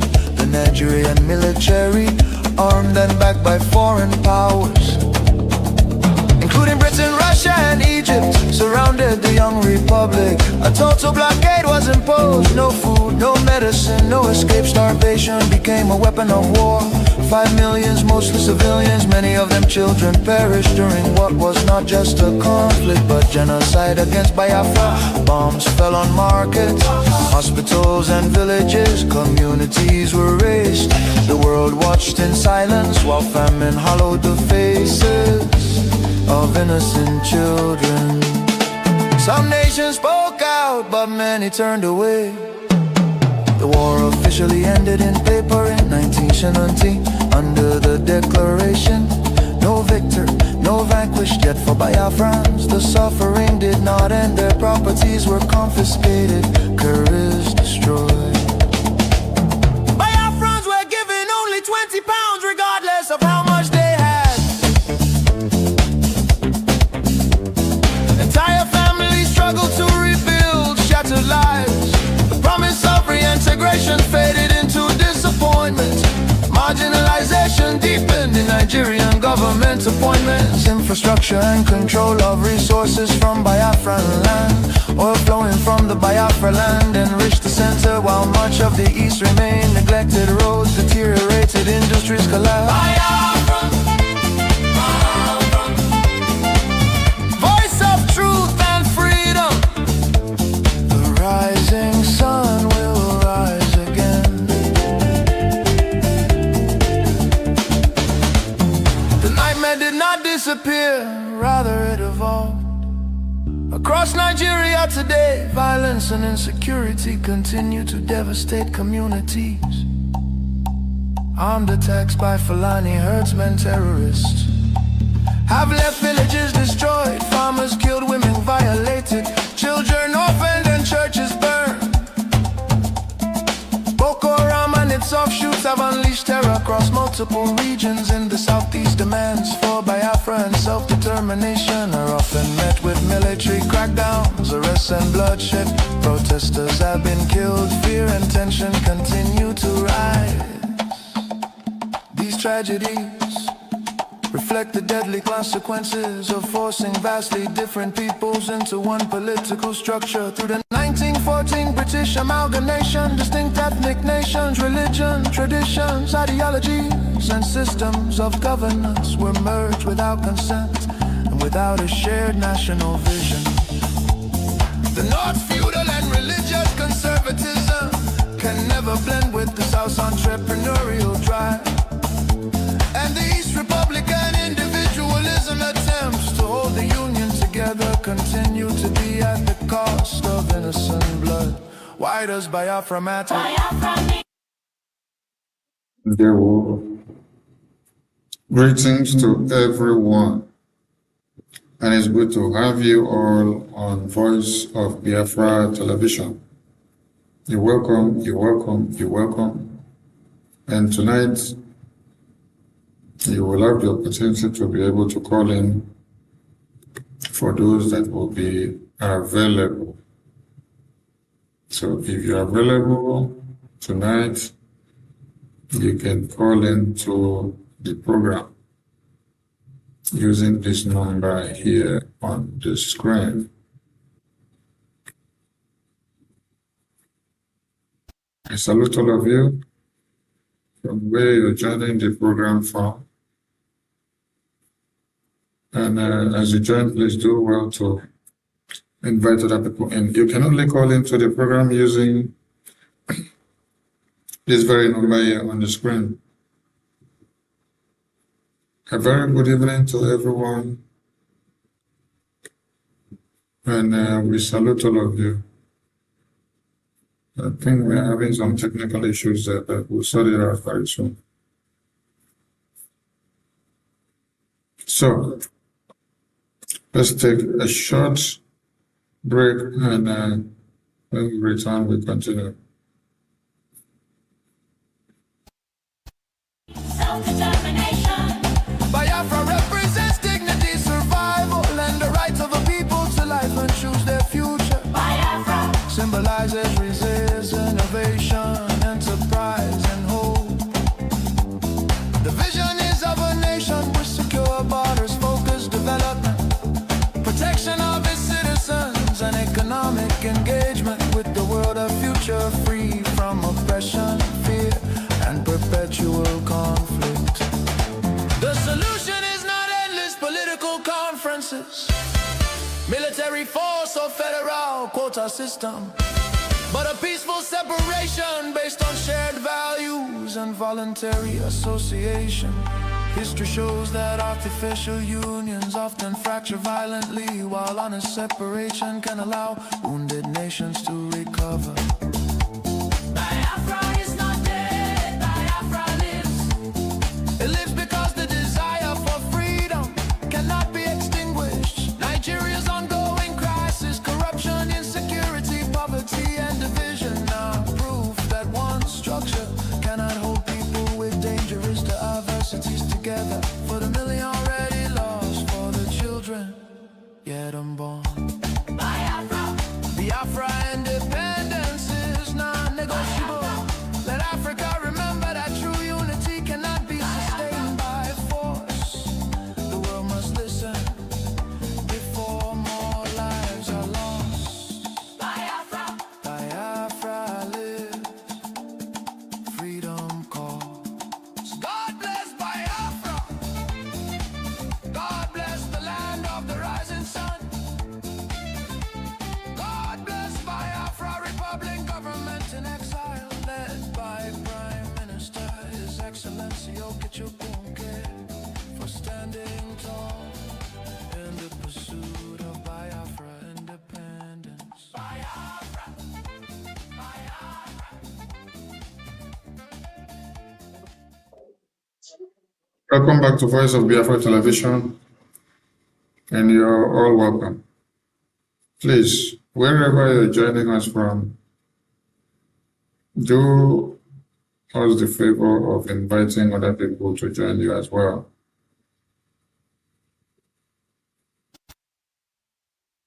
Thank you, thank you, thank you, thank you, thank you. So, welcome to Voice of Biafra Television, and we're live and direct globally. You can watch us on YouTube, you can watch us on Facebook, you can watch us on Twitter X, you can also watch us on Instagram, and you can watch us on Voice of Biafra Television far back in Africa, in entire Africa. Tonight, we need to ask some questions, and our questions are centered on the situation in the Zoological Republic of the Animal Kingdom called Nigeria. The question you need to ask yourself is Nigeria falling or rising? So that brings us to the topic of our program tonight, which says the fall of Nigeria, the public discourse. And we will start by giving appreciation to the U.S. Department of War. We'll also start by giving appreciation to the President of America, who is doing everything possible to make sure all the terrorists available in Nigeria are all taken out of the way. Yes, you all slept and woke up and then you saw Nigeria in chaos. And you did not ask the question, how did it happen? Now, we take you to the situation of Nigeria so that you know how it all happened. Welcome to Voice of Biafra.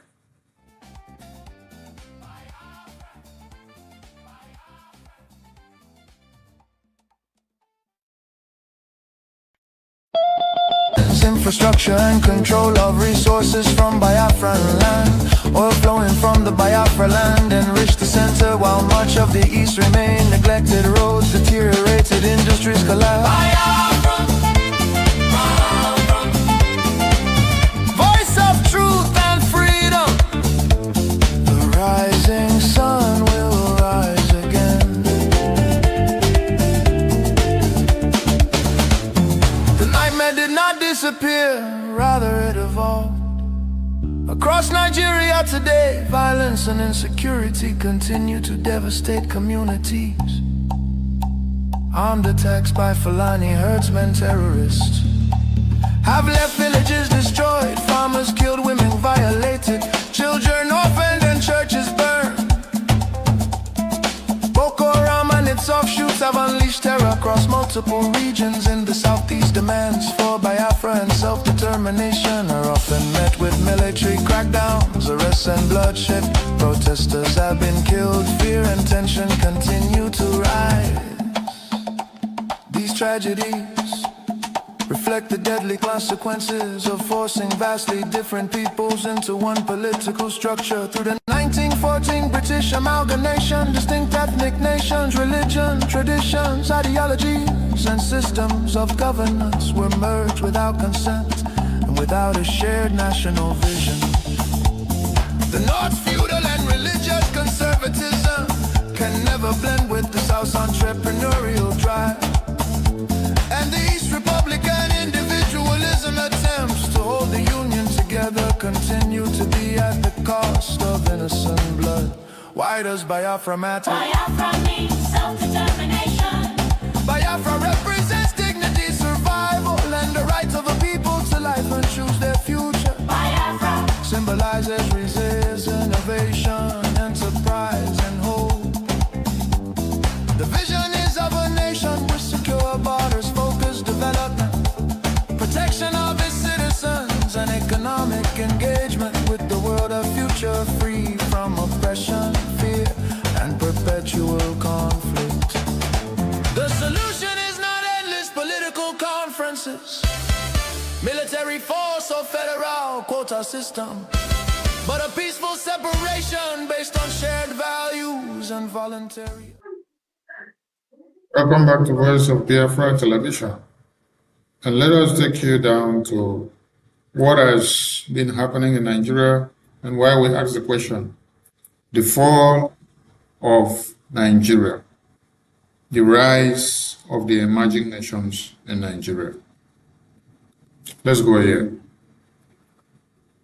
Here you see the happenings of the day.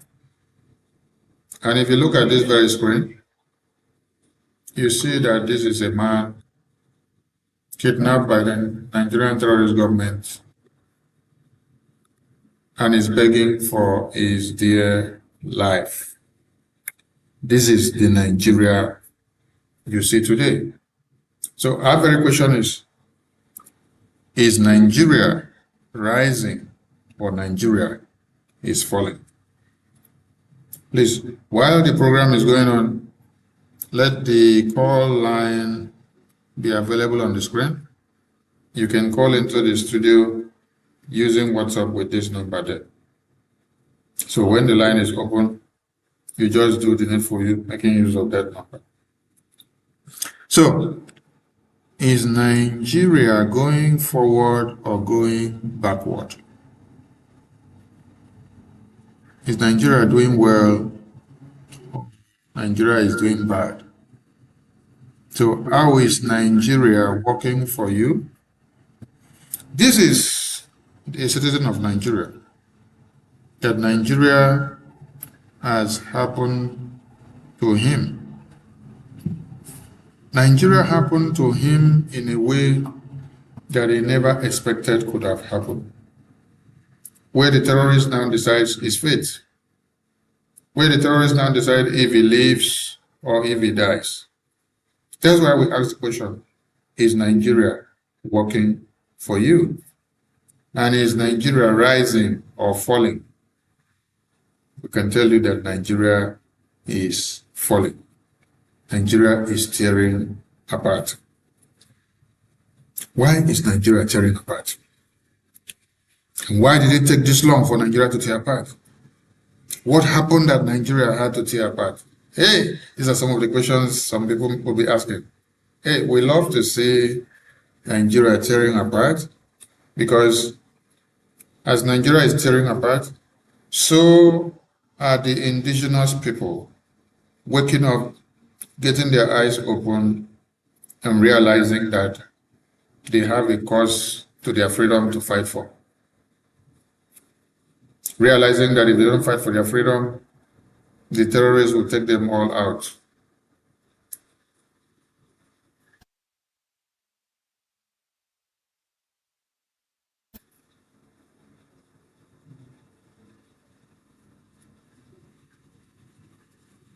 Association. History shows that artificial unions often fracture violently, while honest separation can allow wounded nations to recover. Biafra is not dead, Biafra lives. It lives because the desire for freedom cannot be extinguished. Nigeria's ongoing crisis, corruption, insecurity, poverty, and division are proof that one structure cannot hold people with dangerous diversities together. For the million already lost, for the children yet unborn. Biafra, Biafra independence is non-negotiable. Let Africa remember that true unity cannot be sustained by force. The world must listen before more lives. Welcome back to Voice of Biafra Television, where we open it bare for you to see the way it is. And like we said, today you can call into the program, and going forward you can call into Voice of Biafra Television when you want and when you like and see what's happening.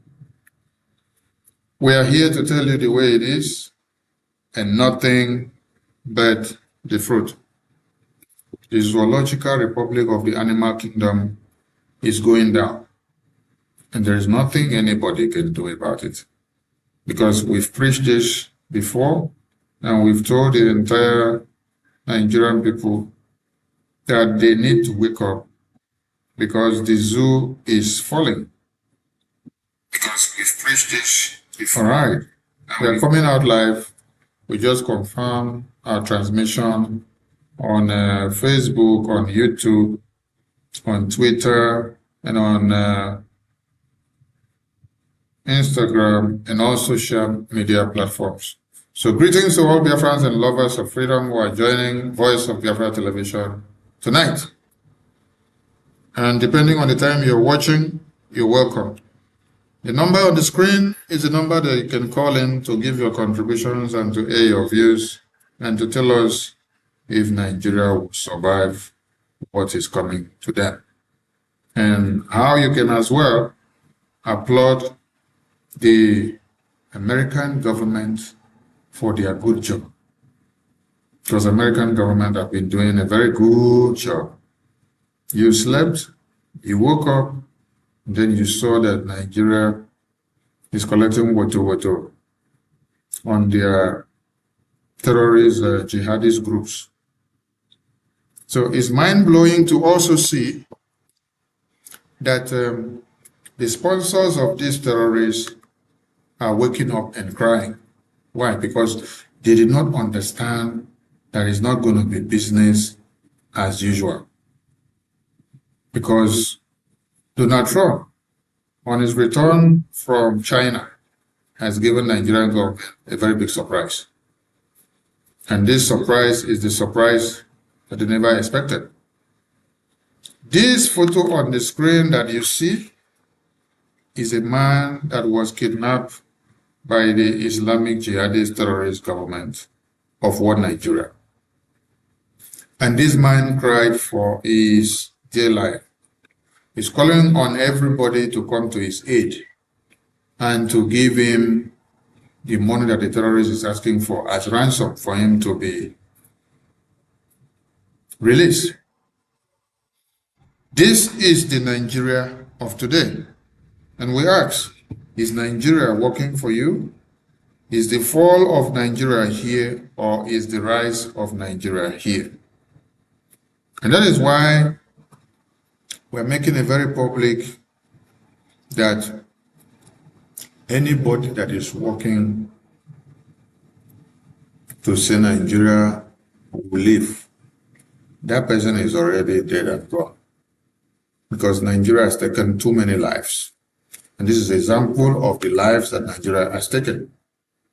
So if you're not being conscious of what is happening and you just want to be evil, Nigeria has taken the life of this very man here. And if you claim not to be aware that Nigeria has taken his life, it simply means that you are evil. Yes. Because Nigeria is a British design contraption that has been made out to consume human lives. And only those that are aware and understanding the strategies will abide by what they have to do in order to bring this contraption down. And we've always said unequivocally that it doesn't matter how many of the Biafran past leaders that Nigerian terrorist government will connive and work with the UK government to take them out, that will stop the Biafran people from going forward and getting their cause. We are in Washington, D.C. now, and we've been there since 2024. We've created the awareness. We've aligned the path that our leaders did not align in 66 to 70s. What they sorted and what they worked hard so for to see that it come to be, they never come because they had too many saboteurs on the line. And in this very dispensation, we appreciate the leaders that God has given us. The ones that do not look faces. Leaders that will tell you the way it is and keep your emotions aside, because emotions has never won war. Emotions have never given freedom to anybody. It is the determined mind and brutal focus that will give you freedom. That is why we were able to make it to Washington, D.C. And history has been made. History that has never been made for the past 500 years. It has been recorded now under the Republic of Biafra in exile. The government of the people instituted in 2022 is that government that is causing Nigeria pain now. Their pain will continue for as long as they don't want the Biafra people to be free. That is why when Dr. Michael Rubin, a well-known figure in America in policy making and decision and telling you about the wars and the futures, someone that has been in the Pentagon for years, someone that speaks an American government toes the line of what he says. When he told you that Nigeria will have no peace except or until Biafra is let go, because he has studied the peripheries. He has gone through everything, checked, and come to understand that Nigeria was built on lies and propaganda. Who created the lies and propaganda? It is Britain. Britain created these lies and propaganda. This British designed Nigeria is what all of you are dying for today. And the Biafran people will not die for this business empire that was created by Britain to slaughter human lives. Enough is enough. We've died before out of ignorance, and we've allowed our emotions to overshadow us.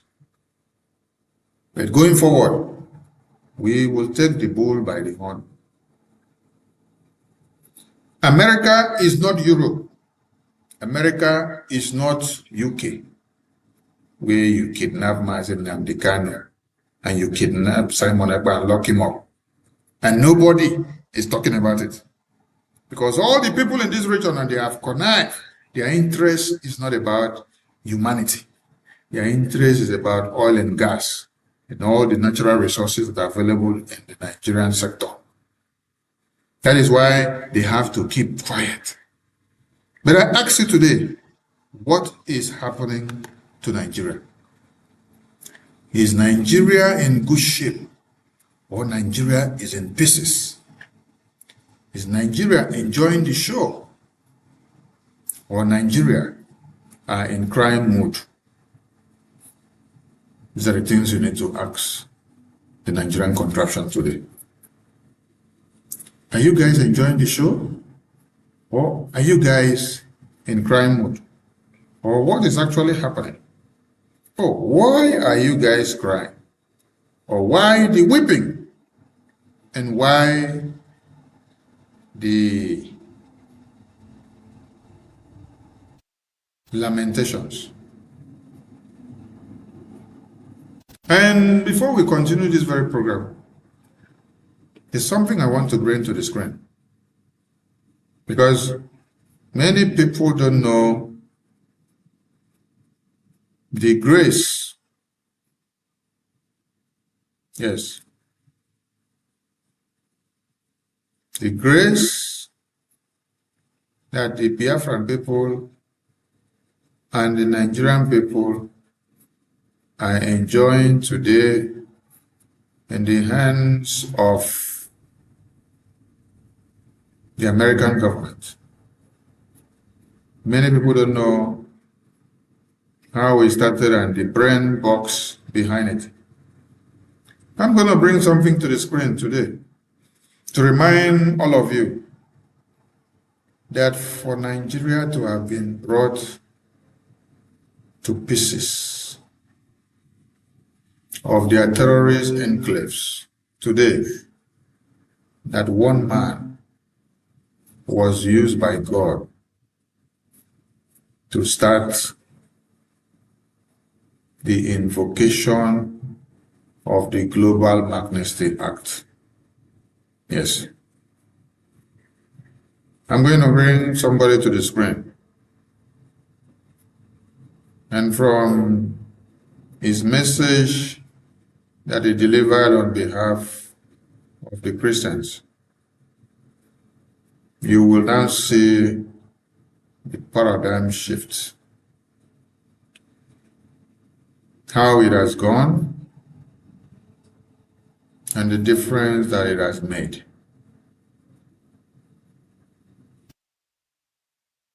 Yeah, I'm going there. But this man, many speaks less of him now because many people don't remember. Many people don't even have the cognizance of who is behind or who started what is happening today, or how did it come to be. Yes, that was in far back 2025. Far back 2025, when this very man started invoking the American Global Magnitsky Act against Nigeria. Yes. It took Biafra Republic government in exile to submit a congressional testimony to the US Congress. And then you needed somebody to make it happen. Yes.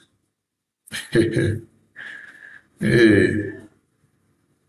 person that brought it up and said, oh, it must happen. The Global Magnitsky Act must be invoked against this terrorist regime because they have slaughtered their citizens times without number. Christians have been slaughtered and nobody is talking about that. Yes.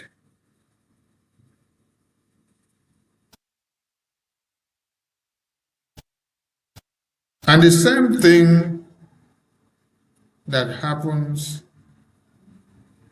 in Nigeria is not different from what happens in Iran.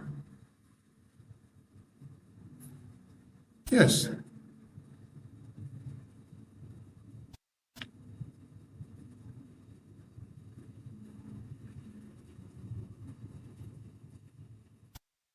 The Global Magnitsky Act. The Global Magnitsky Act.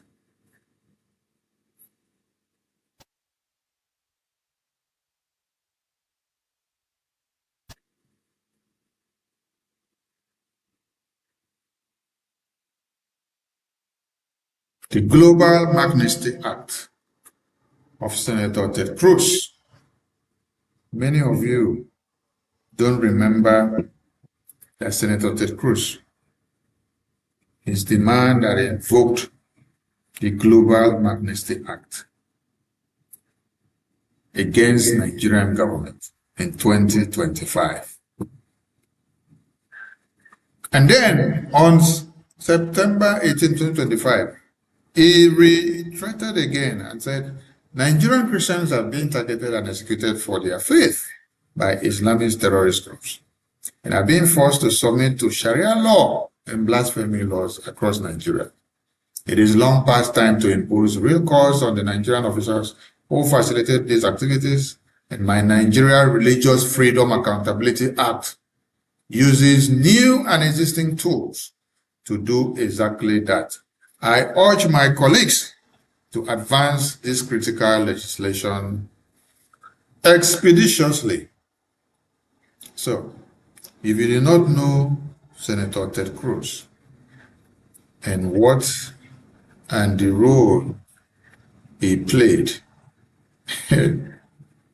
for Nigerian government to pee in their panties today, then it means you don't know what actually happened. More Christians are killed for their faith in Nigeria than anywhere else in the world. Since 2009, Islamic jihadists have murdered more than 50,000 Christians in Nigeria, and more than 20,000 churches, schools, and religious institutions have been destroyed, most burned to the ground. Scores of Christians and several others were kidnapped over Holy Week. Nigerian officials have been, unfortunately, complicit in facilitating these atrocities. At the state level, a dozen Nigerian states implement Islamist blasphemy and Sharia laws. At the federal level, the government looks the other way at Islamist violence. The result is, unsurprisingly, yet more jihadist violence. Last year, I introduced the Nigeria Religious Freedom Accountability Act, which would require placing Nigeria back on the country of particular concern list and impose sanctions on officials involved in enforcing blasphemy and Sharia laws. The U.S. government knows who they are at both the local level and the federal level, and they should be held accountable. I'm sorry to say that Nigerian officials are, at a minimum, in denial of the government's role.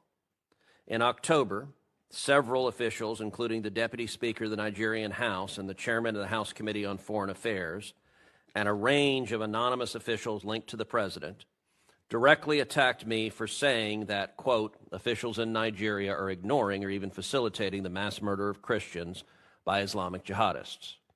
Last year, I met with a delegation of top Nigerian defense and security officials. They said they were committed to ending the violence. I told them I would judge their commitment by the results. Those results have yet to materialize. President Trump has established that the United States will use all tools of statecraft to counter the violence. He ordered that Nigeria be added to the CPC list, and in December he ordered the Department of War to target ISIS terrorists in response to their massacre of Christians.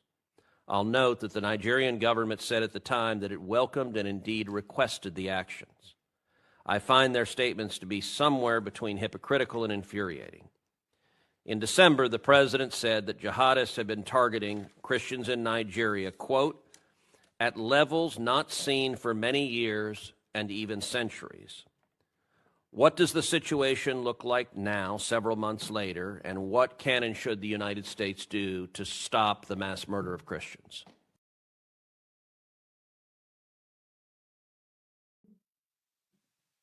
Yes. Welcome back. You just listened to Senator Ted Cruz. And this is the man that invoked the Global Magnitsky Accountability Act against Nigerian government. So if you are not aware of Senator Ted Cruz and the role that Senator Ted Cruz played for you as a Christian in Nigeria to this very day, you need to be very thankful to Senator Ted Cruz. Senator Ted Cruz is the man that invoked the Global Magnitsky Accountability Act in the U.S. Senate, in the U.S. Congress. And this has been able to bring Nigeria to the accountability. Do you understand the point?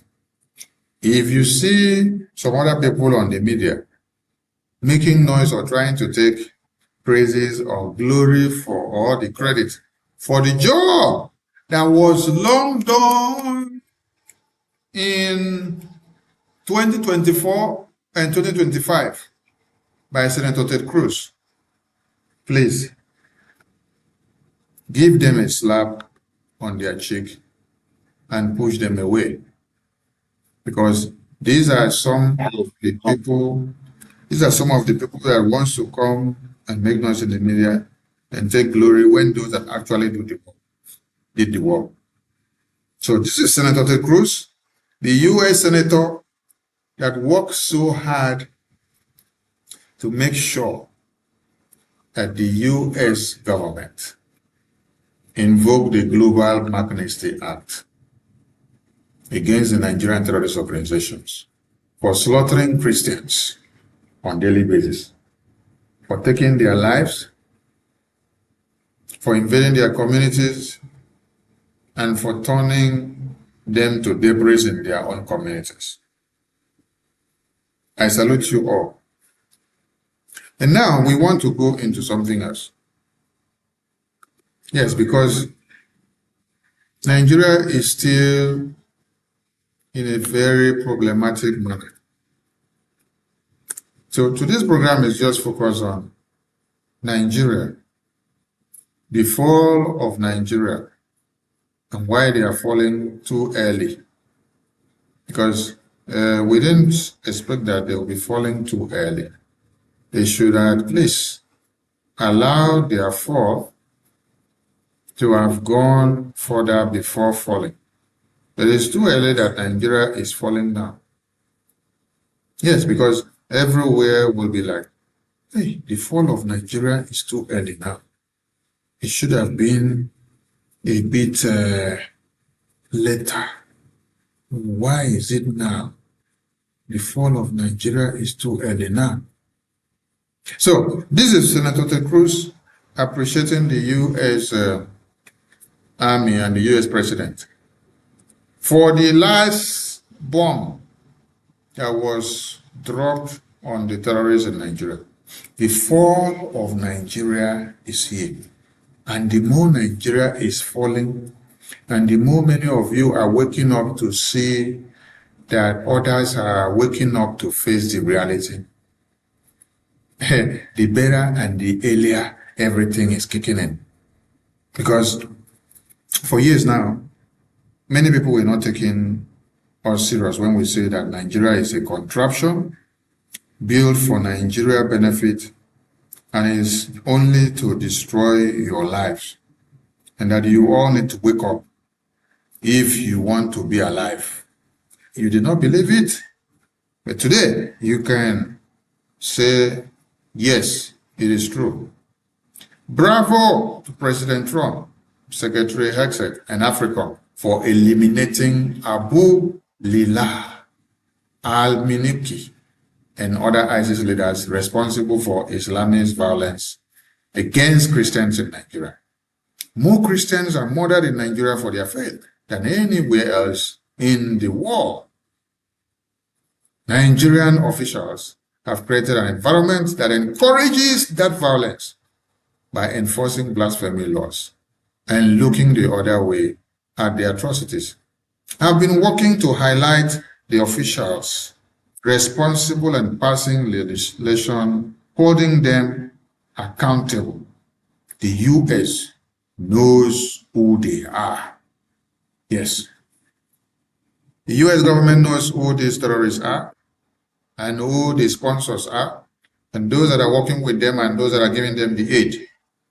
So, we love the way the American government, the Department of War, the AFRICOM unit dealt with these terrorists. The fall of Nigeria is here, and this is what you need to understand.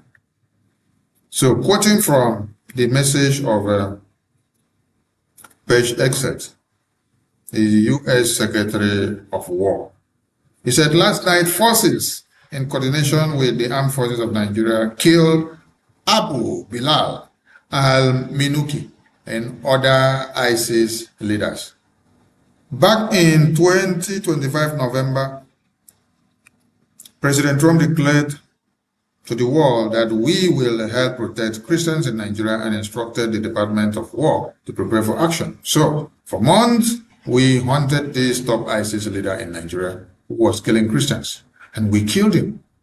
And in his entire post, in conjunction with Nigeria's president and at the direction of President Trump, U.S. Africa Command oversaw a precise operation to remove these terrorists. Abu Bilal al-Minuki was the senior ISIS General Directorate of Provinces, Emir, the number 2 for ISIS globally, responsible for overseeing the planning of attacks, directing hostage taking, and managing financial operations. The removal of him and other ISIS personnel makes Americans safer by further degrading ISIS' abilities to plan and carry out attacks that threaten the U.S. homeland, American citizens, and innocent civilians. Operations like last night's demonstrate the exceptional lethality, patience, and skill of U.S. forces, amplified alongside willing and capable partners to address shared threats. This should serve as a reminder that we will hunt down those who wish to harm Americans or innocent Christians, wherever they are. You must be taken down and taken out, because only the U.S. government has the interests of everybody in this world at heart. UK do not. UK kidnapped Mazen Namdekan because he exposed the atrocity of Nigeria. They did it alongside with Nigerian government. They did it in Kenya. Imagine Mazen Namdekan having UK passport, and then the UK passport holder was kidnapped. And till today, the royal family, the Prime Minister of UK, the Parliament of UK don't have any strong statement to make, asking the whereabouts of their citizen who was kidnapped in Kenya by Nigerian government. Rather, they hosted the Nigerian president and his entourage, the government of Nigeria, in the royal castle recently in the United Kingdom, with a citizen of America kidnapped by the Nigerian government. And then America will now come and host the president of Nigeria inside America and marry with them and enjoy with them. And they will not even be asking him, where is our citizen who has American passport we should kidnap? That kind of thing cannot happen in America. President Trump will not condone such nonsense. But this is what the UK government have done. European government also kidnapped Mazen Monogba and lock him up. Yes.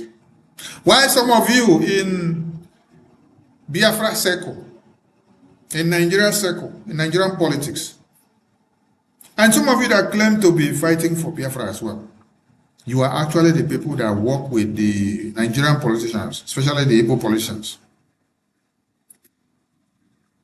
to write letter to the European Commission for them to arrest all Biafrans who are identifying themselves with Brgie, that they should lock all of them up, that they are fraudulent. What is their crime? Their crime was to fight for Biafra.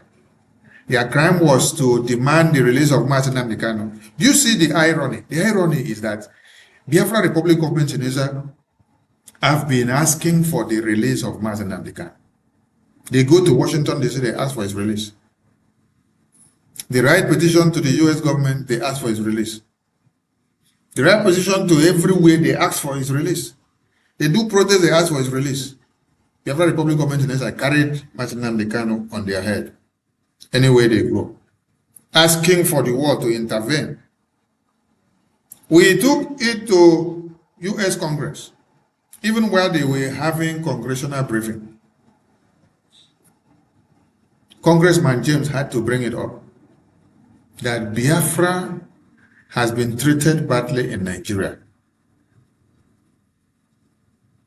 and that one of their leaders is in prison that was kidnapped from Kenya and has been treated unfairly, while Nigerian government are paying Boko Haram terrorists. Mazi Nnamdi Kanu, Mazi Simon Ekpa in Finland. Europe and UK don't say anything about it. And some of you are going about jubilating and identifying yourself and making noise about UK and Europe. It is only America that has the interest of Christians especially, and everybody in this world at heart. It is only America that has the interest of every living soul in this world at heart. On a special note, for Christians that have been martyred and massacred and slaughtered and their heads cut off, it is only America that is able and ready to speak for them. Because America don't sell their conscience. But Europe, UK, they have sold their conscience. Now, the fall of the Nigerian Islamic terrorist empire is here. I want everybody to understand something. When God uses Pharaoh and hardened his heart for him to be stupid and to be stubborn, it is for a reason. And that very reason is to make sure that the kingdom of God on earth is fulfilled. That the mandate that God gave to mankind is fulfilled. What is that mandate? That mandate is to see that Biafra emerge and walks out victoriously. Yes. So, when you see the drug lord of Nigeria being in that seat or that power and is continuously going stupid, it is God that is hardening his heart for him to stay there, not to release the Biafrans that they have in prison. Yes, so that God will deliver his message. God is delivering his message in a simplified manner. Tinubu has to remain in that place as the president of Nigeria, so that every emerging nations who have been blind, who have been deaf, who have lost their consciousness, they will all wake up. Do you know how you wake up? You will wake up by realizing that Boko Haram terrorists are within your communities. If Tinubu has not been in power now, will you all come to the agreement that the Biafran people were right all these years, that Nigeria needs to be disintegrated? During 1966 to 1970s, what did you all do? You turned against the Aburi Accord. You all ganged up against the Biafran people. You fought against the Biafran people. You declared a genocidal war against the Biafran people. And then everybody saw the Biafran people as the enemy of Nigeria. They even put it on the news, and in every segment, they said the Biafran people are the enemy that want to destroy Nigeria, that want to scatter Nigeria. And you all came on fighting against the Biafran people. You fought the war, you slaughtered many of us. Today, what is happening? More Christians are killed for their faith in Nigeria than anywhere else in the world. Since 2009, Islamic jihadists have murdered more than 50,000 Christians in Nigeria, and more than 20,000 churches, schools, and religious institutions have been destroyed, most burned to the ground. Scores of Christians and several others were kidnapped over Holy Week. Nigerian officials have been, unfortunately, complicit in facilitating these atrocities. At the state level, a dozen Nigerian states implement Islamist blasphemy and Sharia laws. At the federal level, the government looks the other way at Islamist violence. The result is, unsurprisingly, yet more jihadist violence. Last year, I introduced the Nigeria Religious Freedom Accountability Act, which would require placing Nigeria back on the country of particular concern list and impose sanctions on officials involved in enforcing blasphemy and Sharia laws. The U.S. government... Thank you so much to Senator Ted Cruz, because all your efforts are yielding fruit, and we can see all of it. Yes, if Tinubu did not be in that power, all of you will not come to realize now that pregnant women will be killed or unalive, and that 9 other people will be taken out by the terrorists. Now, people in this community of Katsina, people in Oyo State and Oyo community, people in Kwara, people in Sokoto, people in Plateau, people in Benue can now wake up to face the reality. Yes, you can now wake up to face the reality. Because before you did not live in the consciousness of the reality. But now you now live in the consciousness of the reality. Because everything is happening before your very eye. It is facing your family, it is facing your community, it is facing your babies, women, and children, it is facing your homes. And nobody needs to educate you or to remind you of the reality that is happening again. So, if babies, women, and children, pregnant woman is being slaughtered in Nigeria, is Nigeria working for you? Is the fall of Nigeria here, or Nigeria is growing? Is Nigeria coming to ruin, or Nigeria is advancing? Oh, the Zoological Republic of the Animal Kingdom is actually coming down. And that is one thing you need to understand. It is only in Nigeria that you hear that a pregnant woman was slaughtered by terrorists. And then nobody does anything about it. Nobody cares. You don't see the politicians moving because politicians are over busy with their political business and their 2027 ambitions of how they want to win the elections and what they want to do and how far they want to go about the elections. That is what Nigeria has become.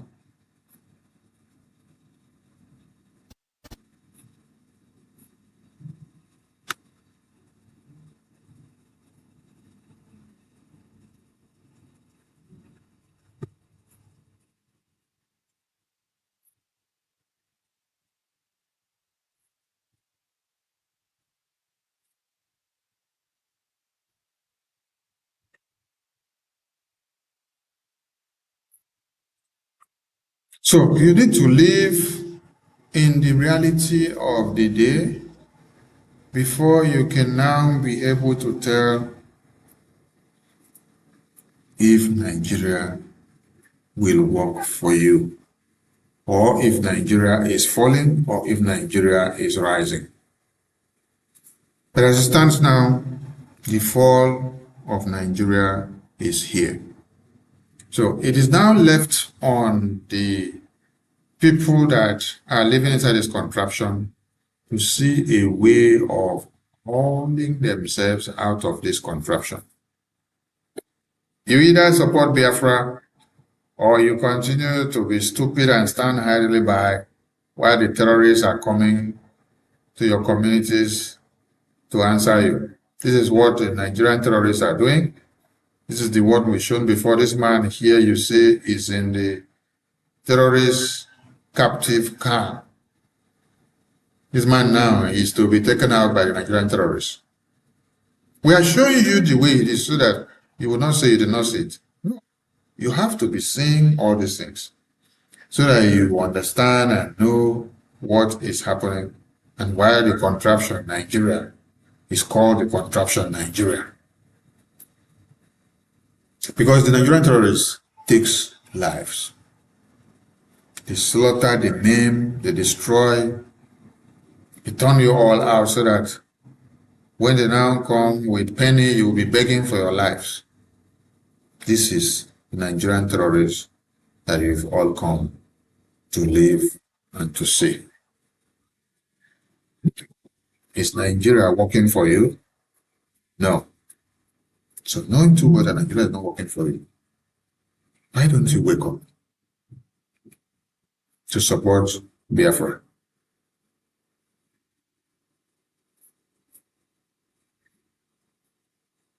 The example of how Nigeria is going down is when politicians that went to the polling unit to do their political campaign ends up having 3 votes out of 6,925. This is Senator Ned Nwoko, who is campaigning for Nigeria elections. What do you say?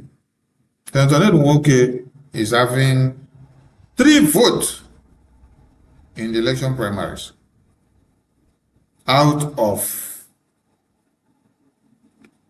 6,925 in this very ward. This is to tell you how the fall of Nigeria is going and how the people are waking up. And there is one thing they need to understand. They can dance this dance that they're dancing now, and they should remember that in 2027, there will be no elections of Nigeria in Biafra land. Yes. You will not do the shambles of Nigeria elections in Biafra land. You can do the shambles of Nigeria elections in Abuja and Kafanchan and every part of Nigeria, but not in Biafra land, because Biafra land is not Nigeria. The Biafran people have taken their stand already. There is a very big shame that is happening out there. Because Peter Obi was brought in by the Nigerian terrorist government and also by Britain. And today, a lot of people are realizing that Peter Obi is not selling again. And so now, what do they have to do? They have to now look for Goodluck Jonathan. Yes. They have to look for Goodluck Jonathan now to also place him to play the game. Everybody should understand that in 2023, Obi was running for PDP alongside with Atiku. And then UK government called up Obi and they told Obi, Mr. Obi, you have to come here and create chaos, destabilize the focus of the Biafran people. Why? Because they are very focused. They have created a government in exile, and that government in exile is already going into Washington, D.C.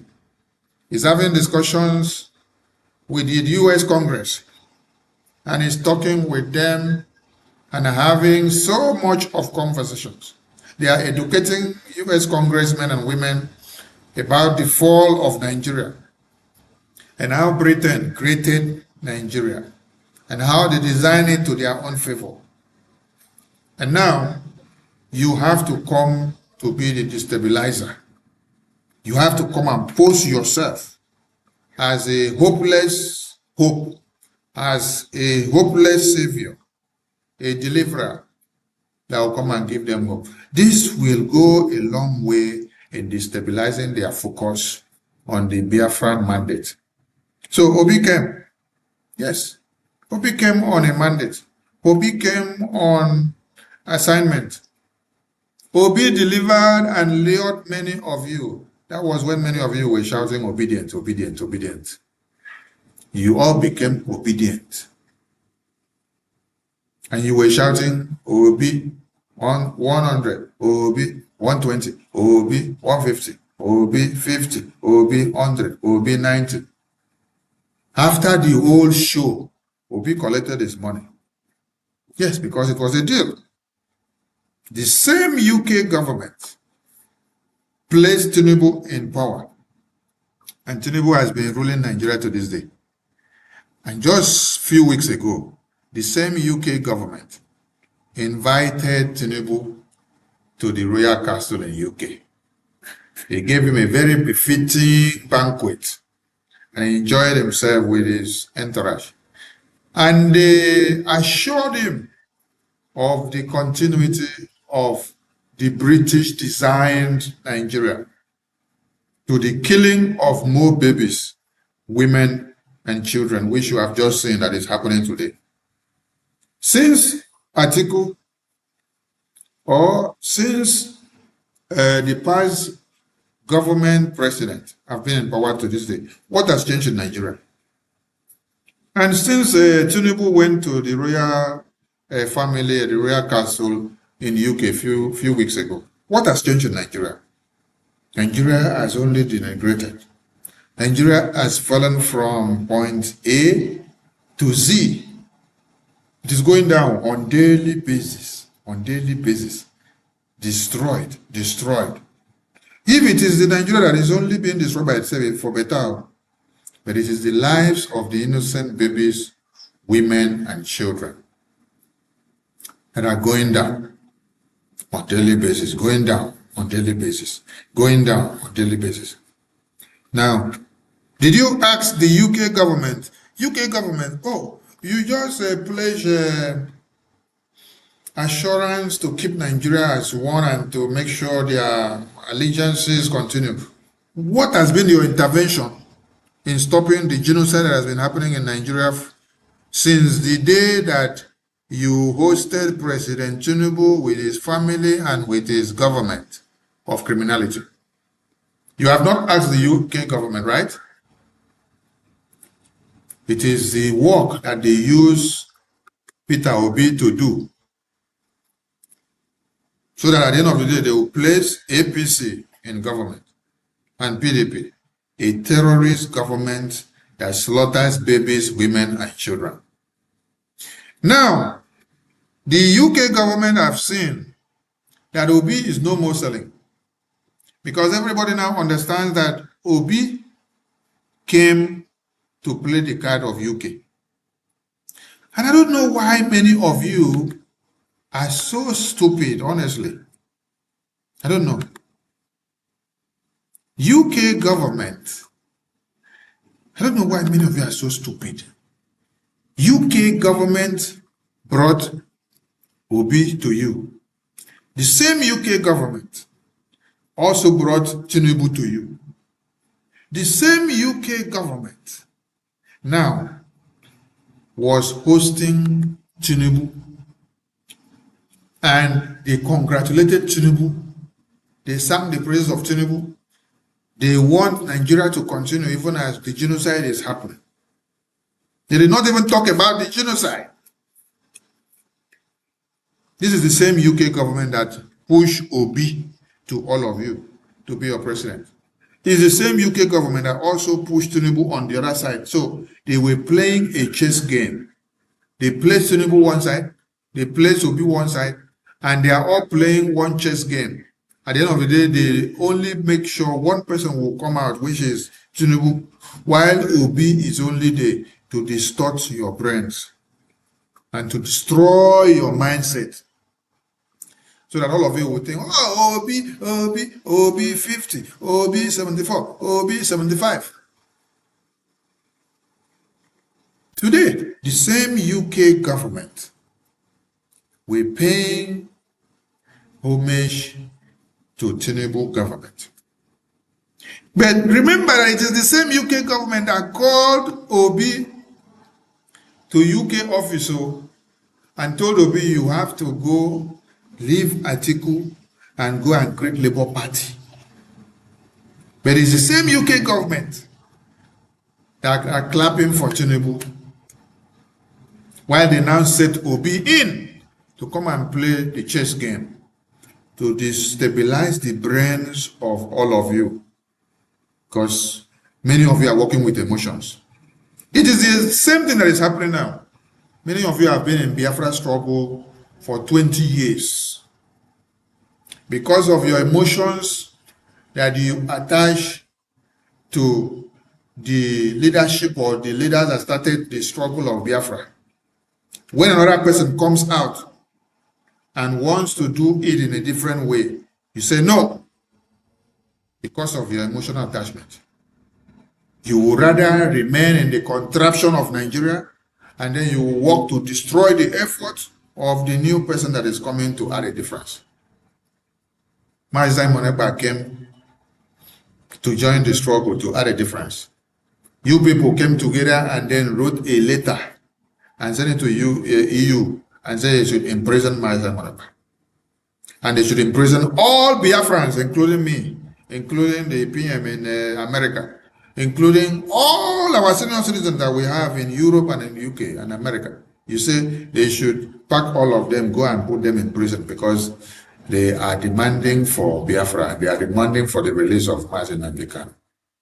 One of the top priority of Biafra Republic government in Israel, when it was formed, or when it even started as autopilot, was to demand for the release of Mazin and Dekan, and to make sure we continue on every strike that will cripple Nigeria, delegitimize their existence, to make sure Mazin and Dekan is released. But we saw some of you coming together now to write letter to send to Europe and say they should imprison all of us because of fighting for the release of your leader, which you started the struggle with, which I was not there when you started with him, or we just came to join now, and then we are asking for his release. You say, why should we be asking for his release? We should allow him to die there. We should allow only you people to ask, and we should allow only you people to be the one to fight for the Biafra. No. This very generation and this very dispensation of PRJ are no pushovers and are no slaves. We don't look faces. We tell you the way it is. If you're not comfortable, you go and jump into the lagoon. Yes. Because Biafra is bigger than all of you. The glory of Biafra is to be given to God and cannot be given to any man. So do not think that all of you can destabilize Biafra. It is these emotions that you use that the UK government have seen you finish. And that is why they have to bring Goodluck Jonathan this time to come and join in deceiving many of you. Because they see that they have brought Obi before, and many of your eyes now are open against Obi. You now know that Obi was playing a game.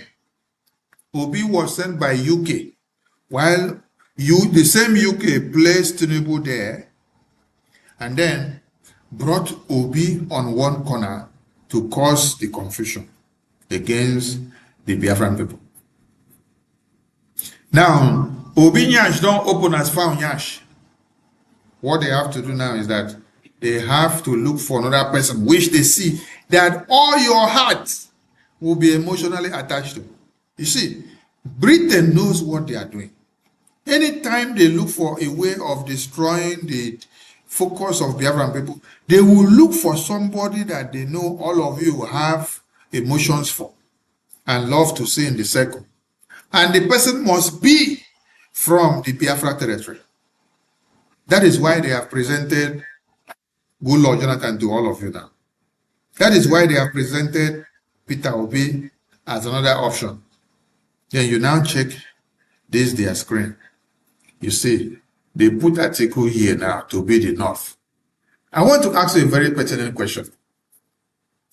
If you have been told in Nigeria that the population of the North is bigger than the West, which is Yoruba, and the East, which is Biafra.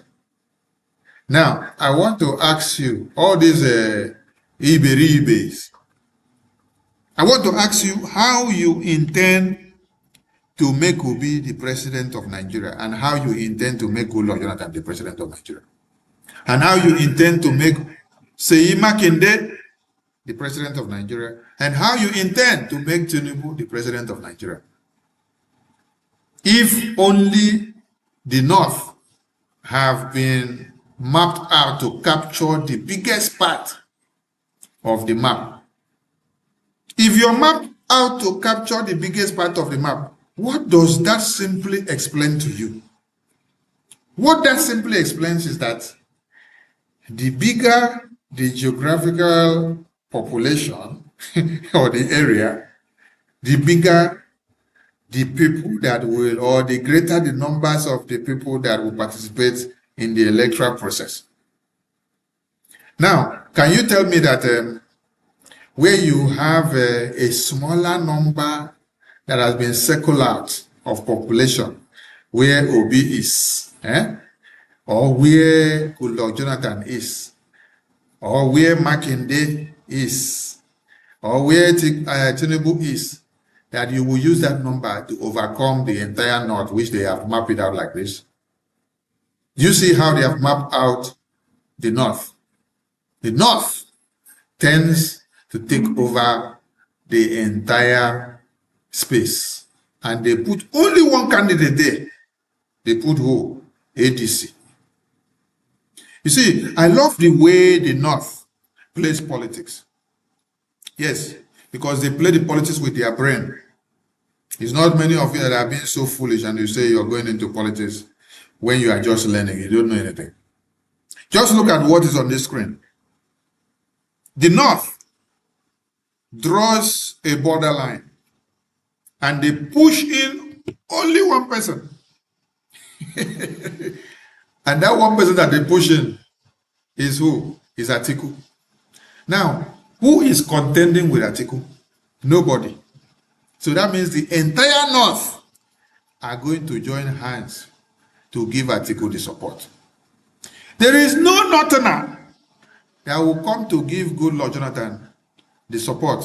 Even if Goodluck Jonathan look for one northerner and stand beside him. Even if Obi looks for one northerner and stand beside him. Even if Makinde looks for one northerner and stand beside him.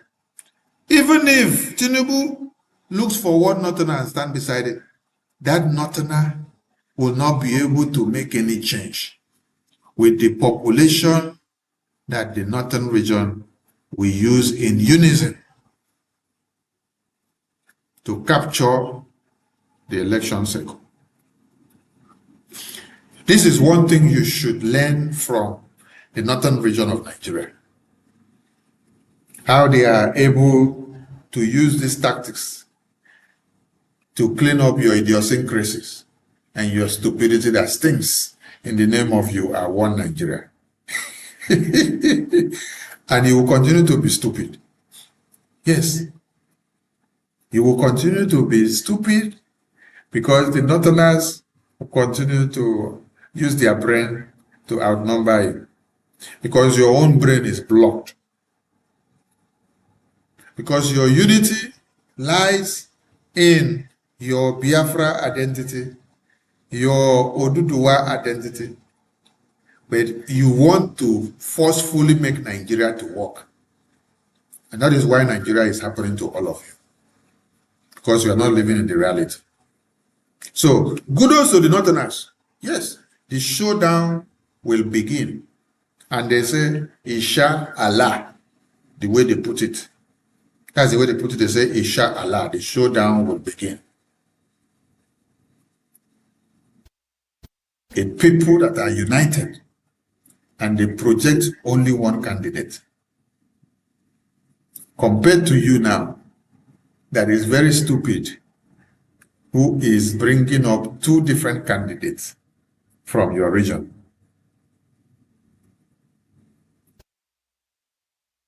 Southeast and South-South, as they have splitted them, is Biafra territory. This is Biafra. Now, Southwest, Makinde and Tinubu, this is Southwest, Oduduwa territory. And here you see the Arewa. I don't know where they have fused or infused the middle belt into. You see, when they want to divide the criminality of Nigeria, they will now disappear the middle belt from the map. They will disappear the middle belt from the map when they want to design their criminality. But when they want to eliminate the people of the middle belt who are predominantly Christians, they will now bring the map out and then they say, let us see where the people of middle belt are. But now that they want to do elections and dissect the country into segments, why are you not showing us the middle belt on this very map? Why are you only projecting Southeast, South-South, and Southwest? Where is the middle belt? And then why are you only showing us the North? At this point, you are not showing us Northeast, North Central, Northwest. Now they see the tactics. We are not saying North Central, Northwest, Northeast, not North, not open or not close. We are not saying not open and not close in this very place now. We are only saying one North. One North. One North of Nigeria. Why are you saying only one North of Nigeria? Because it is time to play the game of politics.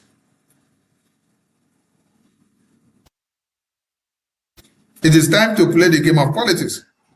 And so that is why we have to see only one North. We're not saying North Central. We're not saying Northeast. We're not saying Northwest. We're not saying North. Oh my God. I love the way these people play you people chess game in Nigeria because you are all fools. and you continue to remain fools forever because you don't want to wake up. So, Biafran people, the Northerners are the people that have realized and knocked out Peter Obi. Remember how they knocked him out of ADC? After understanding that he was used by UK and UK wants to use him again against them. And now they have gone to bring Goodluck Jonathan to put on the circle again. So our message is very clear. No elections in Biafra land for whatever reasons. You cannot kidnap Biafrans, lock them up, and then you expect to conduct elections in Biafra land. It will not happen. Now, here on the screen is one of the teachers that were kidnapped by the Boko Haram terrorists. This teacher in Oyo State has been slaughtered by Boko Haram terrorists.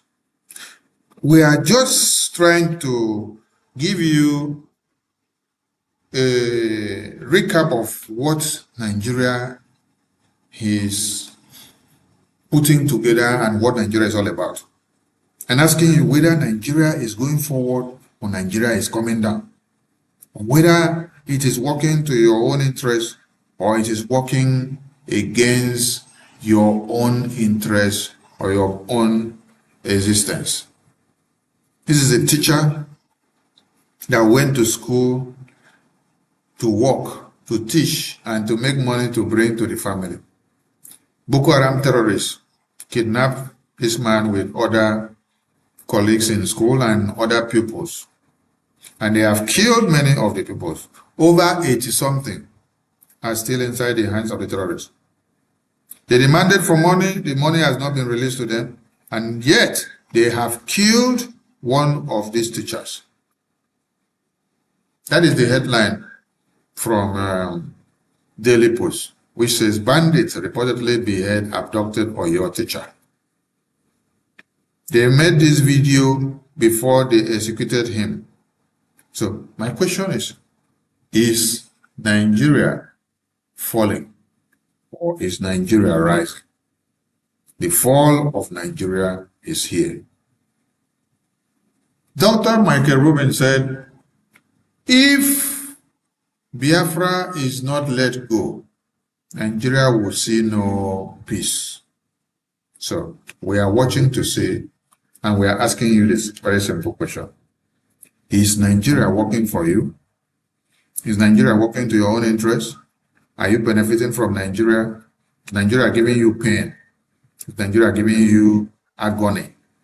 Or is Nigeria making you to enjoy life? The earlier you wake up and join the Biafra struggle, the better for you. Nigerian terrorist government, especially under the watch of Tinubu, is making the work of Biafra easy. Yes. That is why we are looking as the zoo is falling gradually. And we are waiting to pick the pieces. Because Biafra is here. If you did not know that Biafra is here, then ask your friends, what are you saying to believe that Biafra is here? Then we will explain to you that Biafra is here. It is happening live and direct. And the terrorists are falling. Tomahawk bombs are going on them. But do not expect that the Tomahawk bombs will go on these terrorists for no just cause. America is using American taxpayers' money to bring down all the terrorists. And when I read the statement from Senator Ted Cruz and the Department of War Secretary Brgie, so that anyone that is a threat to Christians and to the Americans, you must be brought down, so that when you finish with the Christians in Nigeria, you will not come and slaughter the Americans. So they must be very, very vigilant. That's one thing we love about America. They don't take it easy with the terrorists, and they must do what they have to do to save the life of humanity. The only country that are so ready and willing to take care of the terrorists. Yes. For those of you that are crying that Tinubu have not given you electricity, you are all buncums. I want to ask you, did Buhari give you electricity? Did Goodluck Jonathan give you electricity? Did Yar'Adua give you electricity? Did Obasanjo give you electricity? Ah, okay. The God of Biafra is using Tinubu to make Nigeria come to an end now. Yes, this Tinubu regime, Nigeria must come to an end. And every indigenous people in Nigeria must be free. Yes. The same way God used Pharaoh and hardened his heart during his own time is what is happening now. All of you must collect woto. So stop crying. Nobody should be crying that Tinubu did not give you electricity. I just ask you now, did Obasanjo give you electricity? Did Yar'Adua give you electricity? Did Goodluck Jonathan give you electricity? Did Ibrahim Babangida give you electricity? Did Gowon give you electricity? How many of these presidents have lived in this country and are no more now? They did not give you electricity, Abi. So Tinubu will give you electricity within 1 year. What Buhari did not do for 16 years. How many years has Buhari ruled Nigeria? The last time he just ruled now, I think that was 8 years. I think he ruled before another 8 years, or whether even 12 years. So when you add up together of how many years that Buhari has ruled Nigeria, he did not give you electricity. You want Tinubu to give you electricity now. Thunder fire you with your electricity there. Electricity will not come in Nigeria now. Yes. So that all of you will wake up and face the terrorists and face the reality that Nigeria is on a suicidal slide, and that Nigeria is on a time bomb, and that time bomb is exploding and is consuming everybody. It is not time to look for electricity, because you did not look for electricity since. It's not now that Biafra people wants to be free that you want to come and look for electricity. Electricity cut your mouth there. Mad people everywhere. So, the terrorists that are fighting so hard to destroy this contraption, or all of you that are thinking that it's going to be business as usual, you're making a very grave mistake. All the terrorists must be brought down. That is number one. If terrorists are not brought down, many of you will not wake up, because many of you are sleeping. And the way the terrorist is going in and taking care of many of you is waking many of you up from sleep. You all must be awake to see the fall of Nigeria and see how God is going to bring Nigeria to an end. Yes. Meanwhile, Gumi is telling you that because of the fact that America is dealing with their terrorists, that it will bring more of their foreign terrorists to come and join the war. This is not a statement that should be taken lightly. It's a statement that should be dealt with.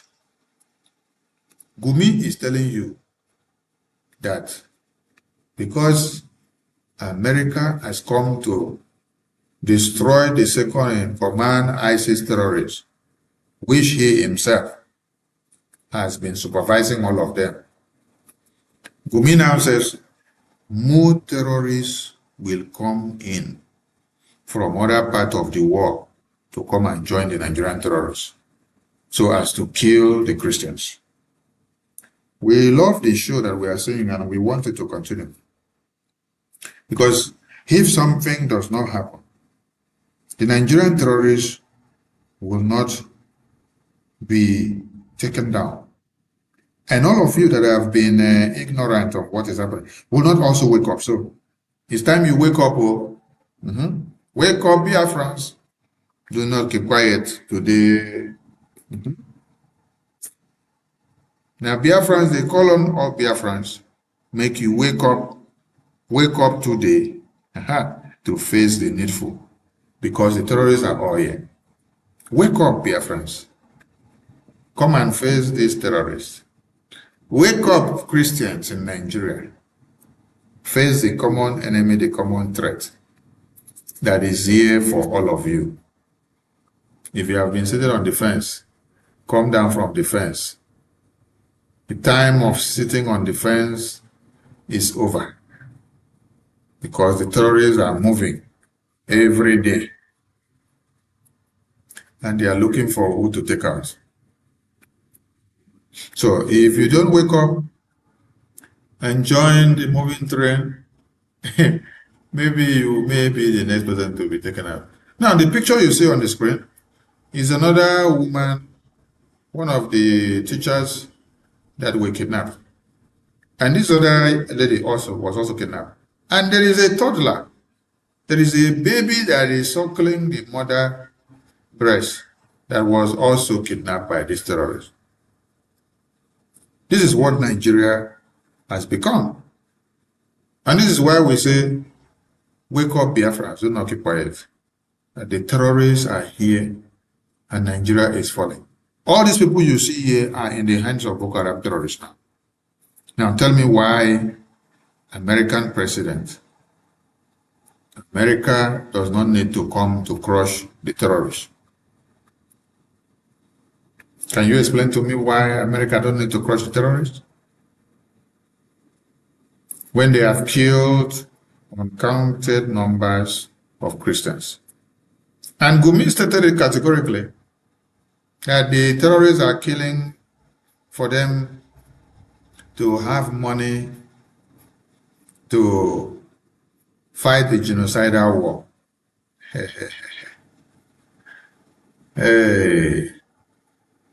So they are killing and kidnapping is to enable them to have money to fight the genocidal war.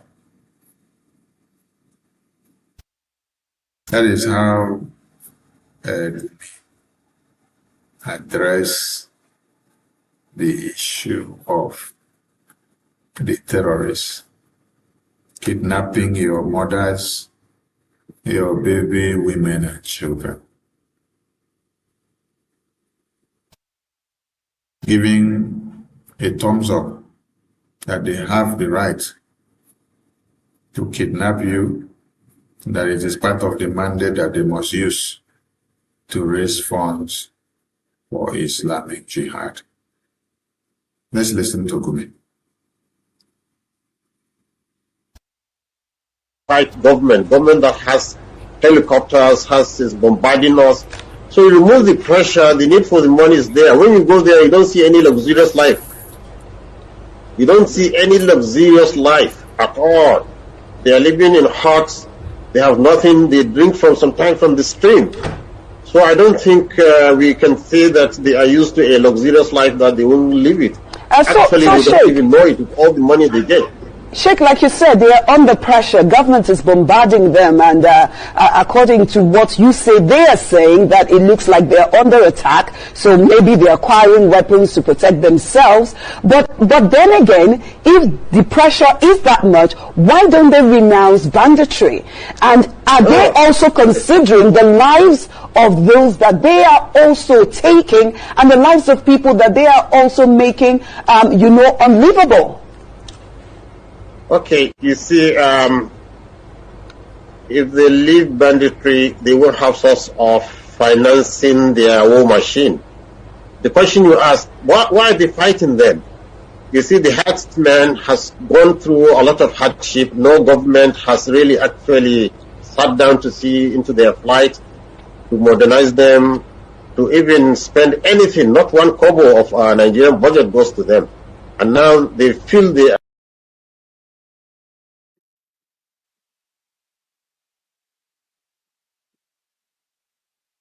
Did I just hear that not one kobo of the Nigerian budget goes to the terrorists? So meaning that Nigerian budget is supposed to have been allotted to the terrorists. Terrorists who kill our babies, women, and children. It should have been added to the Nigerian budget.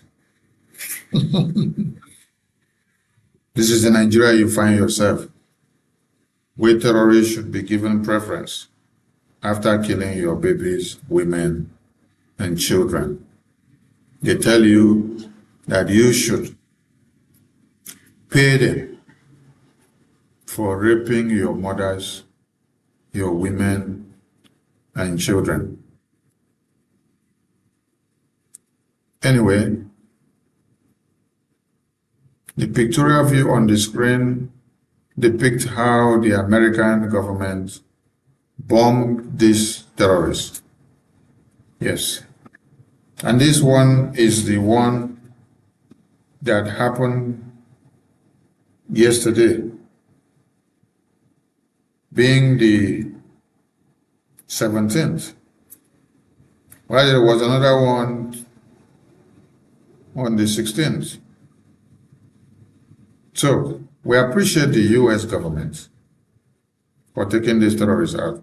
Now, in this video you see here is another set of terrorists. These are the ones that have kidnapped these people for over 2 months now, and they have them in their captivity, and they have not released them, and they are waiting for the government of Nigeria or the owners of these people to bring money to them before they release. You see the person that kidnapped people is wearing slippers. The AK-47 he has in his hand is giving them 72 hours. Or whether 7 hours, I was written there, let me see. 72 hours. He's giving them 72 hours. That within 72 hours, he's going to waste all these people that you see here. The question is, where is the Nigeria that all of you are calling Nigeria? Yes, tell us where the Nigeria that you all call Nigeria. Where terrorists are the ones controlling the country, they are the ones mounting security, they are the ones taking charge of everything, they are the ones deciding your life, and they're the ones telling whether you will live or not. You still call this Nigeria? This your Nigeria is gone. Wake up. Wake up. This is Tinubu government. And this is Boko Haram terrorist government. We are calling on all of you to wake up. 87 students were taken out by the terrorists in this place. 87, and when you hear of 87, the number is not accurate, because Nigerian government can never give you, or Nigerian media can never give you the exact figures when you ask them of the figures. Why? Because They deprive you of database system.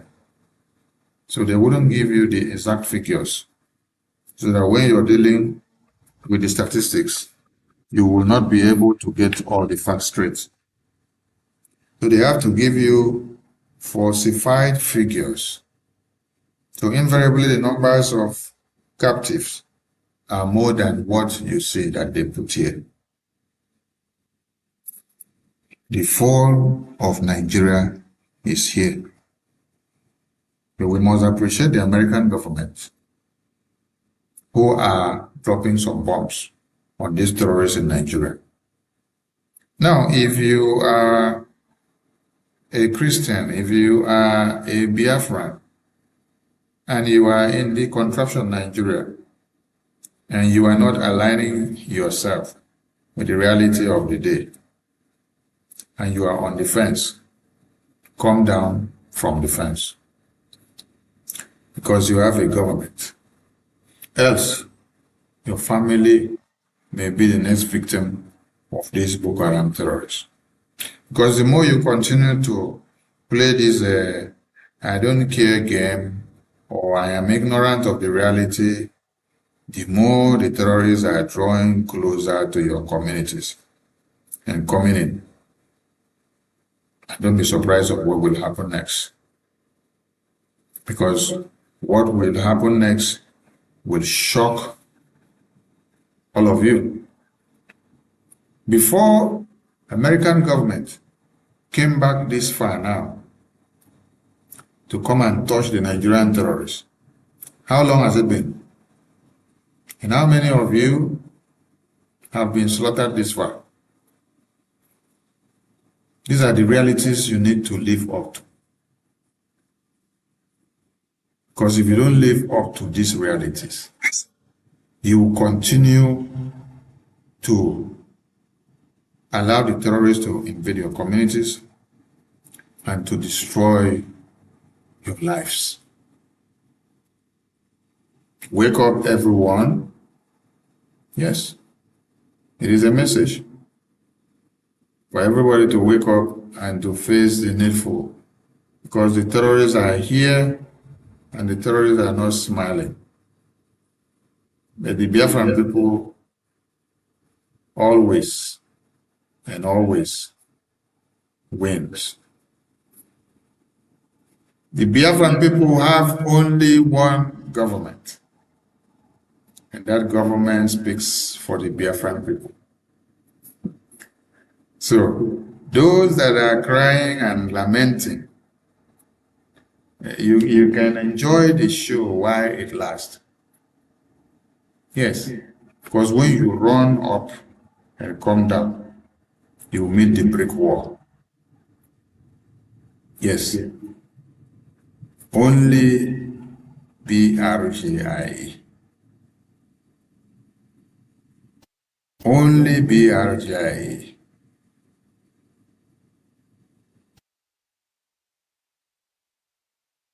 Only BRGIE. So, going forward, Voice of Biafra Television will be having the call line open for people to call in. You can call in with this number only on WhatsApp. If you don't call in today, because we are just launching the line today, you may call in some other time in our subsequent programs. And we wish to appreciate all Biafrans who are doing the needful for Biafra to come. And we call on those that are on the fence to come down from the fence, because the fence is not very conducive for everybody. And come down from the fence, please. Join forces with Biafra Republic government in exile and work so hard to see that Biafra is restored. Yes. We need Biafra to be restored fully with everything that we have in us. So if you have been on the fence all this while, and if the terrorist picks you up on the fence tomorrow, what will you see? Arise and shine, the Biafran people, for your time has come.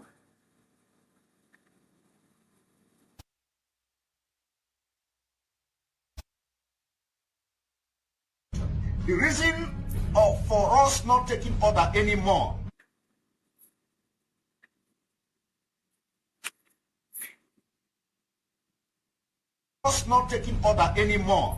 from the DSS dungeon is to Same way you listen to that message from the beginning. order. No order from DSS dungeon. The reason for us not taking order anymore, order. No order from DSS dungeon. The reason for us not taking order anymore from the DSS dungeon is to... Same way you listen to that message from the beginning. We are not taking orders from DSS dungeon, from Nigerian prison. We are not taking order from Finland prison. The reason for that is to protect those our leaders, to protect Mazinam Nekanem from prison, to protect Mazisai Bonaba from prison. So any order that is coming out from prison now, from Finland and from Nigeria, from these leaders, we are not taking that order because it is for their own good. They can't be in prison and be leading people that are here and be giving orders. Because if we use what they are saying to do anything to implicate them and they will not come out again forever, they will be dead and gone inside prison because everything we will use their name to do will implicate them. So we are not taking orders from them in prison.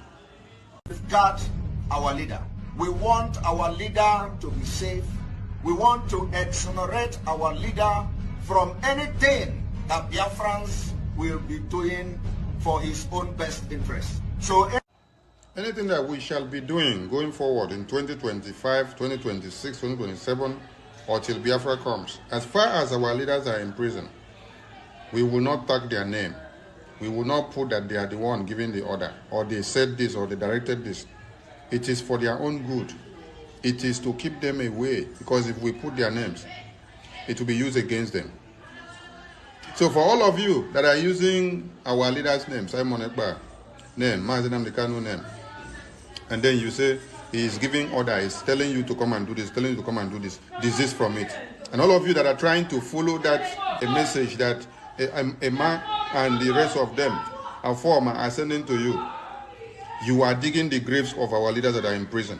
Stop it, because you're going to implicate them the more.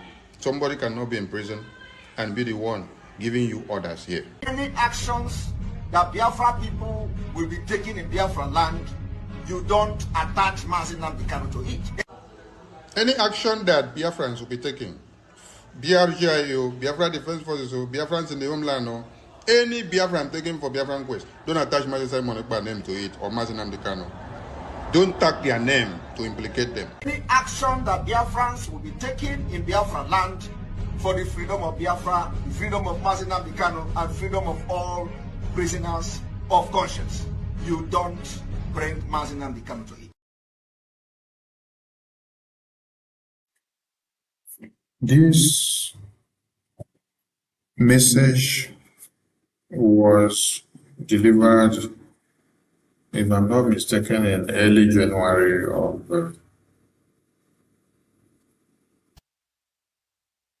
2026. But Prime Minister Simon Ekpa echoed that message, I think, in 2022. Yeah. 2022 or 2021. So, the Biafra Republic government in exile re-echoed that message again in 2026. When we have seen that Nigerian terrorist government, no, I think in 2025 we re-echoed that message. When we've seen that Nigerian terrorist government want to start using that distraction to cause chaos in the heights and the achievement that BRGIA has achieved so far. That message has not changed. And the stand of BRGIA is as it is and how it has been before now. It is only Brgie that speaks for the Biafran people and speaks for the leaders of Biafra, both in prison and those that are working out here who have been taken off their liberty. Biafra Republic government in Israel is the government of the Biafran people. And no negotiation of whatsoever will happen for Biafra or to Biafra without Brgie and the US government serving as a mediation with Nigerian government. Our leaders in prison are prisoners. The people that kidnap them and lock them up there, lock them up so that they will not have a voice, so that they cannot continue on the mandate. They cannot give them voice inside the prison to speak for you or to lead you from prison. It is a calculated template of how to use their calamity to destroy the cause of Biafra. Because many of you will come to the conclusion that, oh, you are so emotionally attached to your leaders and your past leaders and they are inside prison. And so when they send a message from inside prison, I will ask you a very simple question. Between you and your past leaders that are inside prison, how many of them see sunlight and eat the food that you eat? How many of them can go to party? How many of them can go to the farm? How many of them can decide their fate? How many of them can embrace their wives and children? How many of them can eat when they want to eat and take decisions for themselves to their own comfort at will? How many? None. They are all in prison. Their liberty has been taken away from them. But you, your own liberty, you have it, that is working as a free man. Between a man in prison and you that is working free, who should be thinking of what to do to save somebody? Who should be coming with a strategy to save somebody? Who should be speaking for the people? It is only when many of your friends are dead and gone that you come out to tell people that your leaders in prison are the one to speak for you. No. Venezuela president was captured by the US government and he is in the prison of America now. Why hasn't Venezuela president declared American declaration from inside Nigerian American prison for the Venezuela people? How about the one of Mexico? How about every other leaders that are in prison? It is your emotions that has made Biafra not to come. Some of you Biafrans, yes. Because Nigeria kidnapped your leaders for a reason, and they locked them up for a reason. And they now want you to fixate your mind on the fact that since they kidnap them and take them away from you, you cannot move forward, you cannot do anything. So you should stay stopped. So by the time, if Mazi Simon Ekpa had stayed stopped when Mazi Nnamdi was kidnapped, I don't know if all of you would have attended the height that Brgie has attended today, and they are in Washington D.C. making waves, having handshakes with the US congressmen and women. So, going forward, if your emotional attachment and your weakness cannot allow you to foster strength and to move forward and stand the courage and stand the test of time in this very government just step aside and go and rest. Let those that have the mental toughness continue moving. We don't need lily-livered people at this time. We don't need weak minds. We need people that can stand and overcome the mountains and stand the test of time. People that can bring their brain and put it in gear to understand what to do, while the Nigerian terrorist government and the European government are bringing messages from prison, where you have your past leaders inside the prison, trying to use it to cajole you into believing that you should not move forward. If you belong to that school of thought that you must remain one place, waiting until you see the leaders from prison before you move from point A to Z, or you must be taking messages from your leaders in prison for you to know what to do. Please, if you belong to that school of thought, pack your load and go one side. Freedom fighting does not need multitude to make a difference. Yes. BRGI have not had the entire Biafran people coming together to make the difference that we have made for years now. It's just been few dedicated people that gave their time and energy and their money. So if you have belonged to that few and you don't see reasons with that, and you are not happy, but this time you want to become a weakling, you want to become a fickle-minded person, and you cannot stand when the wind is blowing, you cannot become an eagle, please step aside with your weaknesses. We don't need weak vibes at this very time. We don't need weak vibes at this very time that will weaken the consciousness of other people who are supposed to climb the ladder with your strength. If they see you now becoming weak, when you now leave what you are supposed to do to start going after what you're not supposed to dwell into, we have a lot of bills and projects to do. What you should be thinking of is, how do you gather people and how do you talk to people and raise funds so that you can defend Biafra land, so that you can delegitimize the existence of Nigerian terrorists in Biafra land.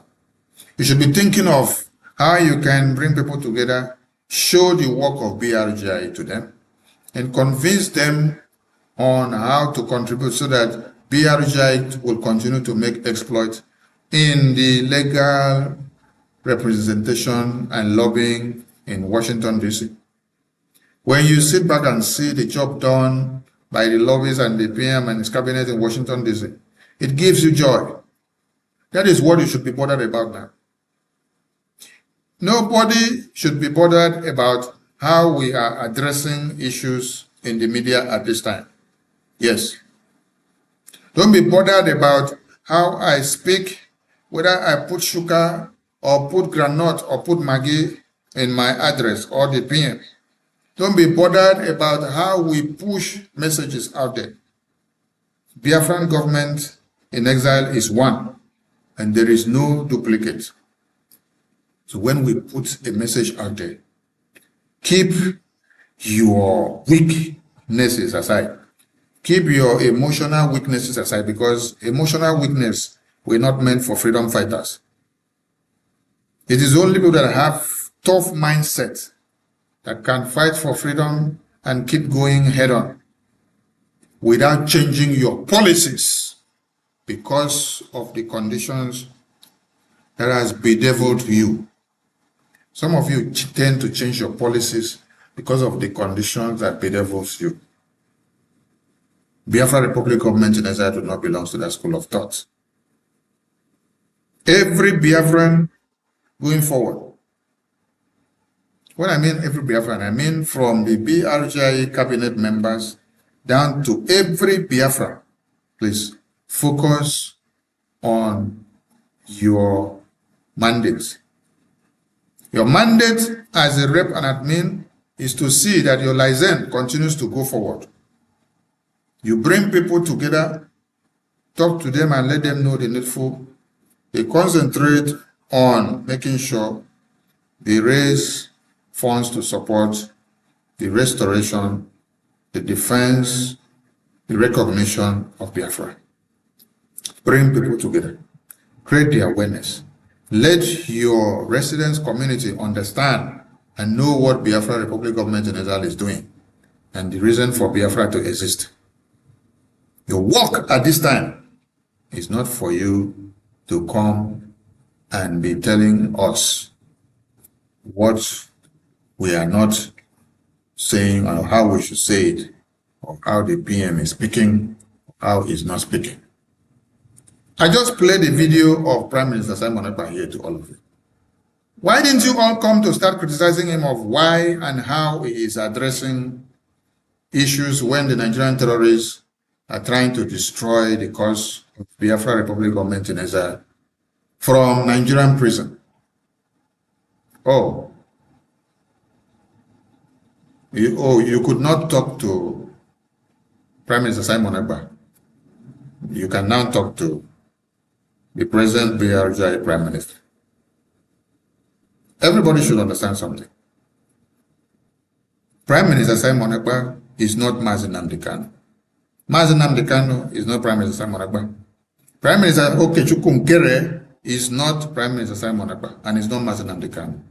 And I, Sonny, am not Prime Minister Simon Ekpa, neither am I Prime Minister Nkere, or neither am I Mazi Nnamdi Kanu. We operate in different ways. My name cannot change. I cannot change my habit because I want to be like Mazi Nnamdi Kanu. I want to be like Mazi Simon Ekpa. I want to be like Mazi Nkere. No. That is why President Trump don't need to be lukewarm like other presidents. And other presidents do not also be President Trump. The difference must be clear. You cannot continue to do one thing the same way over and over again for the past 20 years, and then you expect to have a different result. No. You have to do it this time in a different pattern to see the difference. Because you're trying to make a difference that has not happened for the past 100 years. So try a different strategy. Try a different modus operandi. And let the message be out there. Our problems are not too far from us. The enemies we have within are even more than the enemies without, because they are the people that go to bring the enemies outside to come and eat us up and to destroy what we are doing. So if you think that you are having a very good time with your enemies, please have a rethink. No, the enemies are not okay. The enemies are very happy. If I play a video of Senator Osita Isunasu, Senator Osita Isunasu is not too far from here. Senator Osita Isunasu is one and part and parcel of the Biafran people. But is it not the one that is raising a motion that you must bring all Biafra Republic government in Israel to book? Why? Because of fighting to liberate Biafra. You say you must bring all of them to book. Yes. Because if you don't bring them to book, they will continue to make a difference. Isn't it? And all of you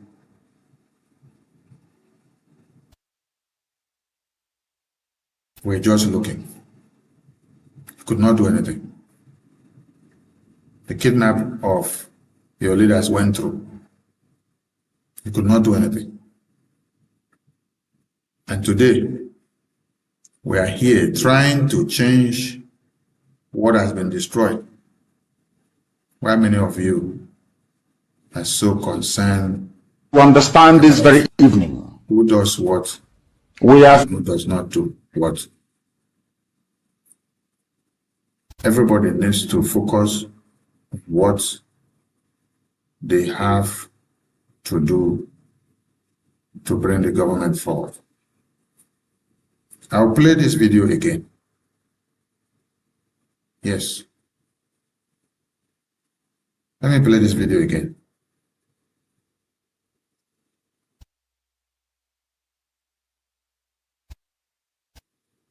Order. No order from DSS dungeon. The reason for us not taking order anymore from the DSS dungeon is to... Same way you listen to that message from the beginning. We are not taking orders from DSS dungeon, from Nigerian prison. We are not taking order from Finland prison. The reason for that is to protect those our leaders, to protect Mazinam Nekane from prison, to protect Mazi Saifoneba from prison. So any order that is coming out from prison now, from Finland and from Nigeria, from these leaders, we are not taking that order because it is for their own good. They can't be in prison and be leading people that are here and be giving orders. Because if we use what they are saying to do anything, to implicate them, and they will not come out again forever, they will be dead and gone inside prison. Because everything we will use their name to do will implicate them. So we are not taking orders from them in prison. Guard our leader. We want our leader to be safe.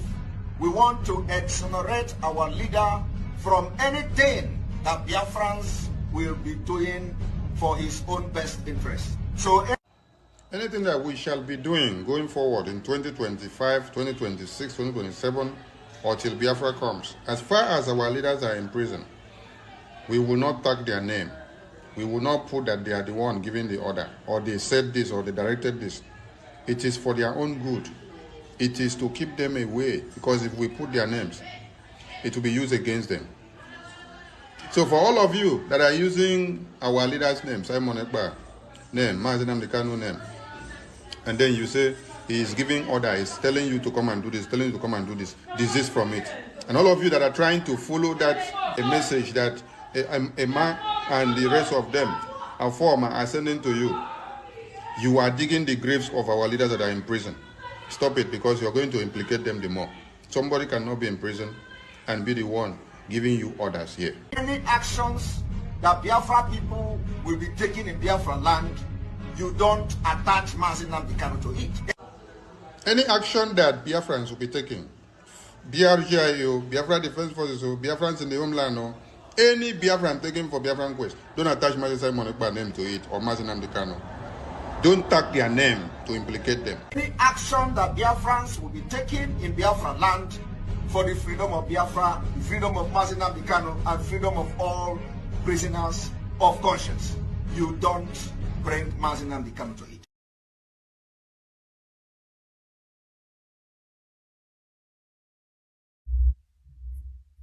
That message still remains valid till today and continues to remain valid, because we don't take orders from our leaders that are in chains, that are in prison, until when they walk as free men. So if you are kind of biased or don't understand our message when we say messages coming from prison are not considered, you can have another education behind the scenes so that we educate you more. Leaders in prison cannot sign documents for you because they will only sign for their freedom. And let us make something very clear tonight. As it stands now, Mazinam Dekano is not negotiating Biafra for Biafrans. If he is able to negotiate for his freedom, he can negotiate. He's not negotiating for Biafra. He's not speaking for Biafra now inside prison. It's only the Biafran people that are speaking for him and negotiating for him, not him as a prisoner negotiating for Biafran people. And it's the Biafra Republic government in Israel that is speaking for him, and not him speaking for Biafra Republic government in Israel. The only government that speaks for the Biafran people is the Biafra Republic government in Israel. So some of you that are very confused and worried when you see that Mazi Nnamdi Kanu is taking decisions or doing whatever he's doing from inside prison, I want to ask you, the lawyers that you gave him, the lawyers that you gave Mazi Nnamdi Kanu, the brothers that you gave him, the people that you stationed around him to be the one that will go and see him in prison and handle his case files, all of them have become Nigerian politicians now. Yes. Barrister Maxwell Okpara has become Nigerian politician. Very soon, Ejimako will also bring out his own flyer as a politician. Nnameka Ejiofor will also bring out his own flyer as a politician. Are these the people who could not defend Mazi Nnamdi Kanu, which he had to stand to defend himself inside the court?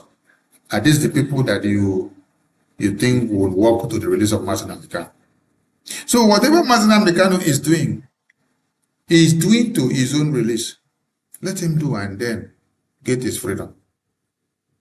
If Mazi Nnamdi Kanu today signs any paper for his own freedom, is for his own freedom for him to come out from prison.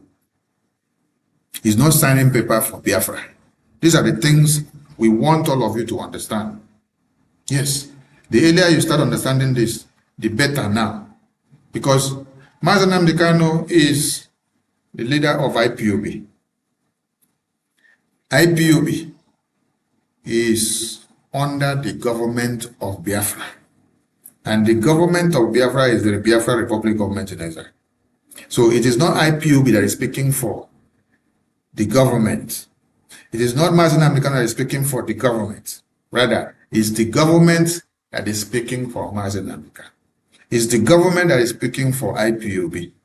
Every Biafran is IPOB. So Mazi Nnamdi Kanu can negotiate for his freedom and walk out from that prison. Yes. That does not stop Biafra. That is why some of you don't understand why we created a government in exile. We created a government in exile when we discovered that IPOB was mere organization, and you cannot negotiate for a nation with organization that is registered like a group. You have to look for a legal entity that serves as a government. That is why Biafra came up. So Mazi Nnamdi Kanu is a leader of IPOB organization, but not a leader of the government of Biafra. So he can negotiate his freedom and come out from the Nigerian contraption. Since all of you that surrounded him, from the lawyers, the brothers and sisters, and the politicians, you have all betrayed him. So allow him going forward to negotiate for his freedom and come out. Since all of the lawyers that surrounded him, his brothers and sisters, could not do anything to release him. They abandoned him, ran away from him. Rather, what they're looking for is money. Many of them are carrying political card now to go for Nigerian presidency, to serve Nigerian presidency. So, Mazi Nnamdi Kanu can negotiate for his freedom and come out. His freedom coming out does not hinder Biafra government in exile. Biafra government in exile is the government of the people now. Biafra government in exile speaks for the people of Biafra and not Mazi Nnamdi Kanu. Yes, so stop disturbing yourself about whatever Mazi Nnamdi Kanu is doing to release himself, because many of you are actually not working so hard to see his release. His release, with whatever conditions he collects, even if he go the way Washignton did, that has nothing to do with Biafra Republic of Nigeria. It is Biafra Republic of Nigeria that will negotiate the freedom of Biafra. This is how we've been able to comb out the freedom of the Biafran people from the hands of Nigeria.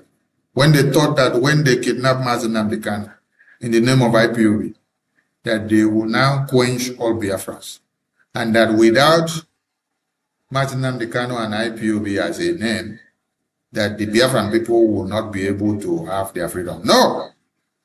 Mazi Nnamdi Kanu will be released. You release him now, you don't release him now, Biafran government in Israel is already going forward and is causing you people a lot of pain. We have a structure and it is going. And we'll continue to work to see that Biafra is restored. You release Mazi Nnamdi Kanu today, or you release him tomorrow, or you don't release him now, you do not stop Biafra Republic of Nigeria. You can stop the IPOB organization because they have been stuck in one place since 2021. They have been waiting for Mazi Nnamdi Kanu to come out from prison before they move forward. But till today, they are still confused. The Biafra Republic of Nigeria is a government. They do not wait for any of our leaders in prison to come out before we move. You take out one of our leaders in government today, we will elect another new leader. We will move forward with speed. And there is no utterances from the past leaders that will be in prison that can hinder our progress or our day-to-day activities of moving forward to get Biafra. Because for you to kidnap the past leaders and put inside prison in any way, it is a strategy to be able to lock us down. And we have bypassed that very stage by having a process of having new leaders elected democratically into the office for the government to progressively go on without the interference of the past leaders in prison. Now, I just want to play this video to some of you who are shouting every day about Mazi Nnamdi Kanu, but you don't listen to how he cautioned all of you on what will happen when you have temptations of Nigerian government coming to distort your brains. Listen very well.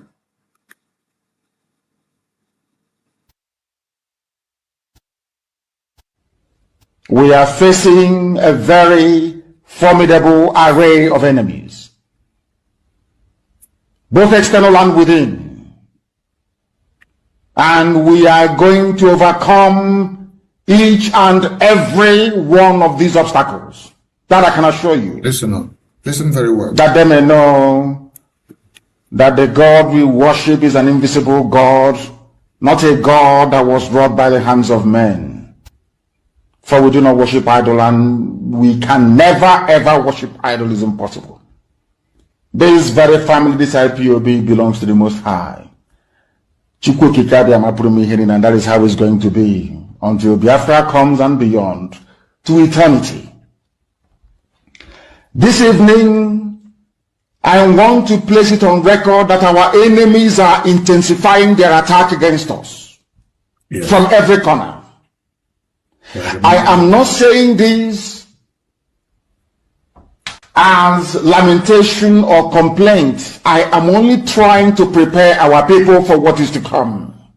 Okay. You are being prepared for what is to come. The time has come to separate the chaff from the wheat itself. All right. Our march is very, very near. The enemies are trembling, they are quaking, they are doing all they can to try to stop us. But they have failed very woefully. Very woefully. And they will continue to fail. But I want to tell you that we are getting attacks from everywhere. From everywhere all over the world. And very soon, they will buy over some of you. Yeah. Some of you, they will buy some of you over. Okay. The spirit of Obab, Yasika, and Ifajuna are still in some of you. When the time comes, they will buy you over. Yes. I am not doing this program tonight to ask all of you to be strong. I am doing it to remind you, not that if they succeed in buying you over, you're not going to stop what we're doing. You can't. Yes. Not in a trillion. You cannot. Not in a trillion years. But I need you to appreciate one very simple fact. That at the end of this very race, everybody will testify that indeed Chukwuokike Abiama, the same God of Israel, of Abraham, Isaac, and Jacob, the same God of Ehiri in Aguleri, the same God of Umweri, the same God of Ora Eri, the same God of Owe Eri, the same God of Arochukwu. Not to be known by the true God, one true God. You will know that indeed, not only is he omnipotent, that same God is the owner of this very agitation. No human being can stop it. We have enemies, and we need to be very, very careful, both within and without. Very, very careful. The next 2 weeks will be very pivotal. Next 2 weeks will be very, very important in the life, or should I say, in this very mission that we have embarked upon. The devil will do everything. And you are going to watch spectacularly how we are going to destroy and shame the enemy. That at the end, every glory and adoration will belong to God and not to man. Now let us go and tell you what is happening that some of you do not understand. I want those of you who are hardcore, those who were chosen before you were born. There were some people who were chosen before they were born to agitate for Biafra restoration. This is a message for you. Those who from their mother's womb they were born to do this very work. You must be very, very strong. Because Biafra will open the eyes of black people all over the world. Because Biafra will mean that blacks from America, blacks from the Caribbean, from Southern America, they will all flood into Africa. It will be like the time that Yeshua was born. Biafra is like a light, a beacon. They will follow it. They will say, let us go and see what is happening there. That is what these no-colonialists do not want. They don't want Biafra to come. I am telling our people so they understand. The mountains, I didn't say one mountain, the mountains in front of us that we need to overcome. And for us to overcome it, we need to be very strong mentally, mental strength. Just like when you're doing anything in life, and it appears as if you are being buffeted from everywhere. That is the time that you no longer rely on willpower or your muscles. You go to your brain to endure and to persevere and to keep going until you overcome. That is the stage we are in right now. To make sure that our brain is in gear to confront everything the Janjaweed has to throw at us. We don't have money. Their budget is over $20 billion to fight us. They can bribe Facebook. They can buy them off. They can do anything they like. They can come to some of you and bribe you off. They can promise you what you've never had before. They can give you maybe a house in Dubai. They can promise you a vehicle. They can tell you, oh, we'll make you vice president. They can promise you anything to make sure that you're like them. But this very IPOB, this very hardcore is not going to move. And I will tell you why we can't move. Now, where are those your mental toughness? Where are those your strong brains and minds? Some of you have become really divided. This is Voice of Biafra Television coming to you from all over the globe, because you can watch us on the satellites in Africa, and you can watch on Facebook, you can watch on YouTube, you can watch on Instagram, you can watch on Twitter X. Do have a very good time, and see you all in our next segment. This is Voice of Biafra.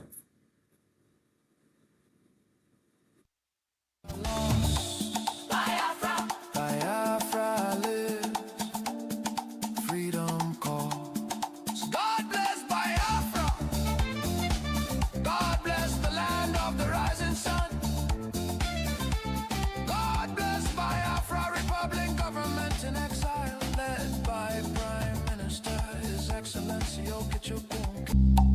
Armed attacks by Fulani herdsmen terrorists have left villages destroyed, farmers killed, women violated, children orphaned and churches burned. Boko Haram and its offshoots have unleashed terror across multiple regions in the southeast. Demands for Biafra and self-determination are often met with military crackdowns, arrests and bloodshed. Protesters have been killed, fear and tension continue to rise. These tragedies reflect the deadly consequences of forcing vastly different peoples into one political structure. Through the 1914 British amalgamation, distinct ethnic nations, religion, traditions, ideologies, and systems of governance were merged without consent and without a shared national vision. The North feudal and religious conservatism can never blend with the South's entrepreneurial drive.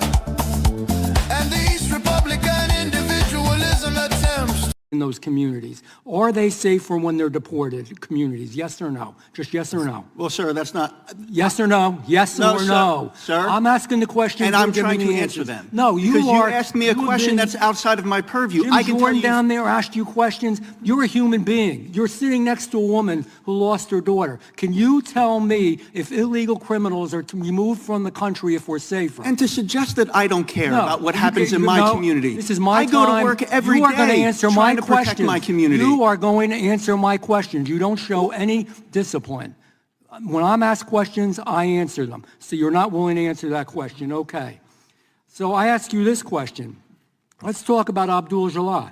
Yes or no, would Stephanie Minter be alive today if he had been deported? And you know why he wasn't deported? Because then, quite frankly, the administration was not as aggressive, and if a country didn't want to accept these awful people that came from the country, we didn't know where to send them, and we held them and we detained them. Now we're finding places to send them so that this doesn't go on. That's the answer. That's why that happened. It's not a mystery. It's not something weird or unusual. They didn't know where the heck to put it. Now we just do it and we get it done. But nevertheless, would we be safer if he wasn't in the country then? Would we be safer, yes or no? Sir, yes or no, or to be safer if the man wasn't in the country? Damn it, answer my question. Sir, I'm trying. You keep changing the question. No, it's yes or no. There's a bad guy that murders people. Certainly, are we safer that he's not in the country? If somebody is... Nope, you can't answer the question. I'm sorry. I'll ask you this. Explain to the lady next to you. Abdul Jalal was charged in your county more than 40 times, not 4 times, 40 times. Your office dropped the charges in almost every single case. That's fact. We have it documented. We can look at it. Your own Fairfax County Police Department wrote your office, we have it, it's fact, May 2025, saying he had shown a, quote, blatant disregard for human life and was a danger to the community, and that if he wasn't detained and deported, he would seriously hurt someone or kill someone. The very man went out and then killed someone. Okay, so the question is, couldn't have we done better there? Yeah, the gentleman's time has expired.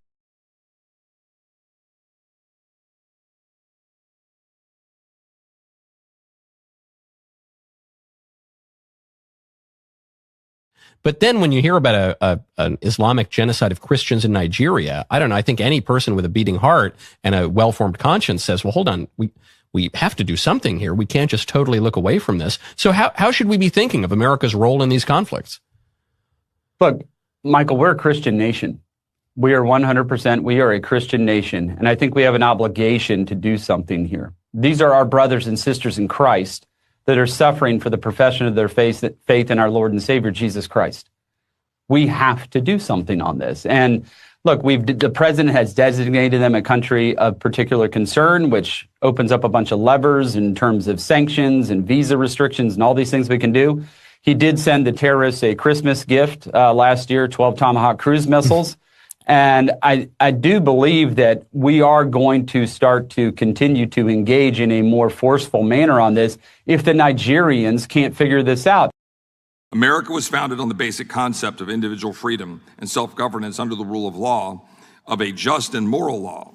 As John Adams succinctly put it, our Constitution was made only for a moral and religious people. It is wholly inadequate to the government of any other. And to my colleagues who may conflate critiquing Islam and Sharia as undermining the First Amendment rights of Muslims, I remind them of the following. People do not have protection from imposing a foreign legal system or code that overrides or replaces U.S. civil or criminal law, nor the Constitution.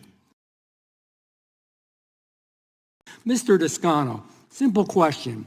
Are American communities safer when illegal immigrants who commit crimes are deported or when they remain in those communities? Are they safer when they're deported communities? Yes or no? Just yes or no? Well, sir, that's not... Yes or no? Yes No, or sir. no? Sir? I'm asking the question. And I'm trying to answer them. No, you because are... you asked me a question that's outside of my purview. Jim I can tell Jordan you... down there asked you questions. You're a human being. You're sitting next to a woman who lost her daughter. Can you tell me if illegal criminals are removed from the country if we're safer? And to suggest that I don't care No, about what you happens can- in my no, community. This is my I go time. to work every You are going to day answer my trying to protect questions. my community. You are going to answer my questions. You don't show any discipline. When I'm asked questions, I answer them. So you're not willing to answer that question. Okay. So I ask you this question. Let's talk about Abdul Jalal. Yes or no, would Stephanie Minter be alive today if he had been deported? And you know why he wasn't deported? Because then, quite frankly, the administration was not as aggressive, and if a country didn't want to accept these awful people that came from the country, we didn't know where to send them, and we held them and we detained them. Now we're finding places to send them so that this doesn't go on. That's the answer. That's why that happened. It's not a mystery. It's not something weird or unusual. They didn't know where the heck to put it. Now we just do it and we get it done. But nevertheless, would we be safer if he wasn't in the country then? Would we be safer, yes or no? Sir, yes or no, or to be safer if the man wasn't in the country? Damn it, answer my question. Sir, I'm trying. You keep changing the question. No, it's yes or no. There's a bad guy that murders people. Are we Certainly, safer that he's not in the country? If somebody is... Nope, you can't answer the question. I'm sorry. You know, I'll ask you this. Explain to the lady next to you. Abdul Jalal was charged in your county more than 40 times, not 4 times, 40 times. Your office dropped the charges in almost every single case. That's fact. We have it documented. We can look at it. Your own Fairfax County Police Department wrote your office, we have it, it's fact, May 2025, saying he had shown a, quote, blatant disregard for human life and was a danger to the community, and that if he wasn't detained and deported, he would seriously hurt someone or kill someone. The very man went out and then killed someone. Okay. So the question is, couldn't have we done better there? Yeah, the gentleman's time has expired. Do you know, too many times we've had a lot of Christian speakers here. We're a Christian nation. Why do we keep seeing demonstrations for Palestine in our nation? There's one today. When Christians are being butchered and massacred across every Middle Eastern nation, one nation more than ever, there's a genocide happening right now. It's been happening for years in Nigeria. We will not remain silent while our Christian brothers and sisters are being raped and pillaged in any country in the world. So that's why now the BBC, the media, the Church of England and the bloody Pope, why are you not speaking up for the Christians of Nigeria?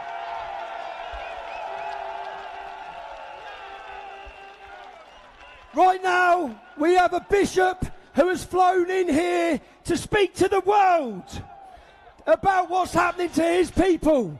Bishop Juan from Bokaro in Nigeria. The platform is yours, sir.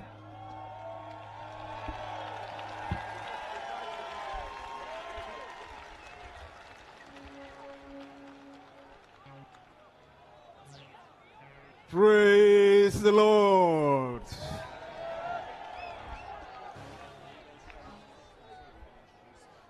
I am excited being in your midst this afternoon. And I want to thank God for the privilege given to me to come to speak to you. I want to thank my brother Lawrence for giving me the invitation to be here. And to thank all of you for the warm welcome that I have received since arriving here.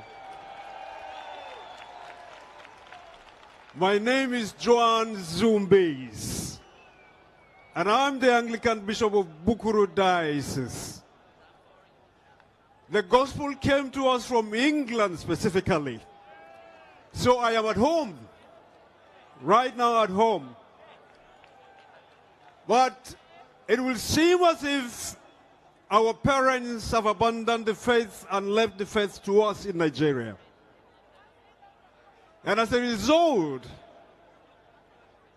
we see situations that are beyond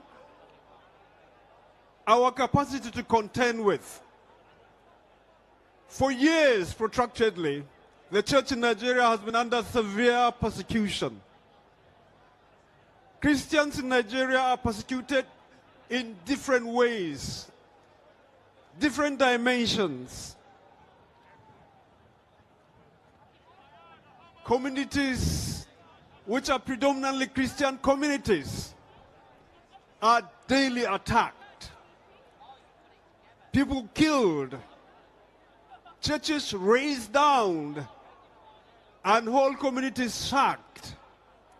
That's the situation we live in Nigeria today. So Christian persecution in Nigeria, you know, it's a reality because the Bible tells us that the church is a body, it's a single body, but with different parts. A part of your body in pain leaves the whole body in pain. Yes. Around the central part of Nigeria, the persecution is rife. Boko Haram has not left Christians at ease in Nigeria. ISWAP has not left Christians at ease in Nigeria. Militia groups, the Fulani Herdsmen, have not left Nigeria, left our Christians in Nigeria at peace. In fact, banditry, kidnapping every day, personally, an attempt has been made on me to kidnap me. The Lord saved me that night. Fulani young people had come to my house, attempting to break into my house. They couldn't just get in there. At the end of the day, with AK-47, they had to leave because they couldn't just penetrate my house, and then went to my next door neighbor and kidnapped him and took him away. Now, so there are brothers in the West, particularly those of you in England, the United Kingdom. If you do not stand with the race of the persecuted church, I want to assure you, friends, that what is happening to us is not static, it's migrating. The truth of the gospel has made you who you are today. You dare not abandon the gospel. You need the gospel. The gospel that has become part of your culture. It's ingrained in you. No one should come and rob you of that culture. It gave you all of the privileges you today enjoy. So please, it's my desire, my prayer, that you hold on to that gospel. Never let it go. May Christ reign in your life. May Christ reign in England. May Christ reign in every single community in England. Thank you very much for the privilege. God bless.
Mr. Toscano, simple question. Are American communities safer when illegal immigrants who commit crimes are deported or when they remain in those communities? Are they safer when they're deported communities? Yes or no? Just yes or no? Well, sir, that's not... Yes or no? Yes No, or sir. no? Sir? I'm asking the question. And you're I'm giving trying me to the answer answers. them. No, Because you are... asked me a question that's outside of my purview. Jim I can Jordan tell you... down there asked you questions. You're a human being. You're sitting next to a woman who lost her daughter. Can you tell me if illegal criminals are removed from the country if we're safer? And to suggest that I don't care No, about what you happens can- in my no, community. This is my I go time. to work every You are going to day answer my trying to protect questions. my community. You are going to answer my questions. You don't show any discipline. When I'm asked questions, I answer them. So you're not willing to answer that question. Okay. So I ask you this question. Let's talk about Abdul Jalal. Yes or no, would Stephanie Minter be alive today if he had been deported? And you know why he wasn't deported? Because then, quite frankly, the administration was not as aggressive, and if a country didn't want to accept these awful people that came from the country, we didn't know where to send them, and we held them and we detained them. Now we're finding places to send them so that this doesn't go on. That's the answer. That's why that happened. It's not a mystery. It's not something weird or unusual. They didn't know where the heck to put it. Now we just do it and we get it done. But nevertheless, would we be safer if he wasn't in the country then? Would we be safer, yes or no? Sir, yes or no, or to be safer if the man wasn't in the country? Damn it, answer my question. Sir, I'm trying. You keep changing the question. No, it's yes or no. There's a bad guy that murders people. Are we Certainly, safer that he's not in the country? if somebody is... Nope, you if can't answer the question. I'm sorry. I'll ask you this. Explain to the lady next to you. Abdul Jalal was charged in your county more than 40 times, not 4 times, 40 times. Your office dropped the charges in almost every single case. That's fact. We have it documented. We can look at it. Your own Fairfax County Police Department wrote your office, we have it, it's fact, May 2025, saying he had shown a, quote, blatant disregard for human life and was a danger to the community, and that if he wasn't detained and deported, he would seriously hurt someone or kill someone. The very man went out and then killed someone. Okay, so the question is, couldn't have we done better there? Yeah, the gentleman's time has expired.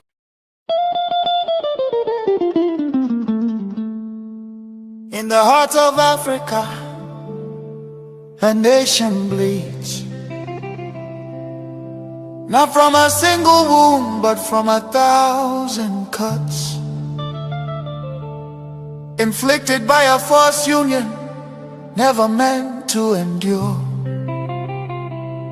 This is the story of Nigeria.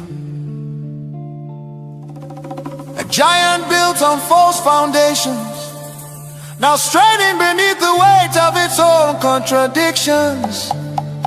And at the center of that storm stands the unbroken spirit of Biafra, crying out for freedom from a nightmare that has consumed millions.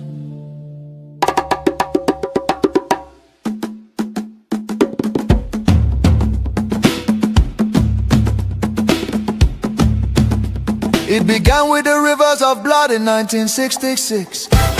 Thousands of Biafran men, women and children, professionals, traders, students and families who had built lives across the Federation became targets in the northern city, fueled by ethnic hatred and religious hostility. Mobs descended upon innocent civilians. They were slaughtered in their homes, in crowded markets, and aboard trains carrying desperate families back to the east. Streets were littered with bodies, rivers choked with corpses. Survivors returned to the east carrying trauma, grief, and the painful realization that they were no longer wanted in the Nigerian Union. Biafra, Biafra, voice of truth and freedom. Biafra, Biafra, the rising sun will rise again. Then came May 30th, 1967. A desperate act of survival. What followed were 30 months of unimaginable devastation. The Nigerian military armed and backed by foreign powers, including Britain, Russia and Egypt, surrounded the young republic. A total blockade was imposed. No food, no medicine, no escape. Starvation became a weapon of war. 5 million, mostly civilians, many of them children, perished during what was not just a conflict but genocide against Biafra. Bombs fell on markets, hospitals and villages. Communities were razed. The world watched in silence while famine hollowed the faces of innocent children. Some nations spoke out, but many turned away. The war officially ended in paper in 1970 under the declaration. No victor, no vanquished, yet for Biafrans the suffering did not end. Their properties were confiscated, careers destroyed. Biafrans were given only £20 regardless of how much they had. Entire families struggled to rebuild shattered lives. The promise of reintegration faded into disappointment. Marginalization deepened in Nigerian government appointments. Infrastructure and control of resources from Biafran land. Oil flowing from the Biafra land enriched the center, while much of the east remained neglected. Roads deteriorated, industries collapsed. Biafra, Biafra. Voice of truth and freedom. The rising sun will rise again. The nightmare did not disappear, rather it evolved. Across Nigeria today, violence and insecurity continue to devastate communities. Armed attacks by Fulani herdsmen, terrorists have left villages destroyed, farmers killed, women violated, children orphaned and churches burned. Boko Haram and its offshoots have unleashed terror across multiple regions in the southeast. Demands for Biafra and self-determination are often met with military crackdowns, arrests and bloodshed. Protesters have been killed, fear and tension continue to rise. These tragedies reflect the deadly consequences of forcing vastly different peoples into one political structure. Through the 1914 British amalgamation, distinct ethnic nations, religion, traditions, ideologies, and systems of governance were merged without consent and without a shared national vision. The North feudal and religious conservatism can never blend with the South's entrepreneurial drive. And the East Republican individualism attempts to hold the Union together continue to be at the cost of innocent blood. Why does Biafra matter? Biafra means self-determination. Biafra represents dignity, survival, and the right of a people to life and choose their future. Biafra symbolizes resistance, innovation, enterprise, and hope. The vision is of a nation with secure borders, focused development, protection of its citizens, and economic engagement with the world of future, free from oppression, fear, and perpetual conflict. The solution is not endless political conferences, military force or federal quota system, but a peaceful separation based on shared values and voluntary association. History shows that artificial unions often fracture violently, while honest separation can allow wounded nations to recover. Biafra is not dead, Biafra lives. It lives because the desire for freedom cannot be extinguished. Nigeria's ongoing crisis, corruption, insecurity, poverty, and division are proof that one structure cannot hold people with dangerous diversities together. For the million already lost, for the children yet unborn. Biafra, Biafra independence is non-negotiable. Let Africa remember that true unity cannot be sustained by force. The world must listen before more lives are lost. Biafra, Biafra lives, freedom calls. God bless Biafra.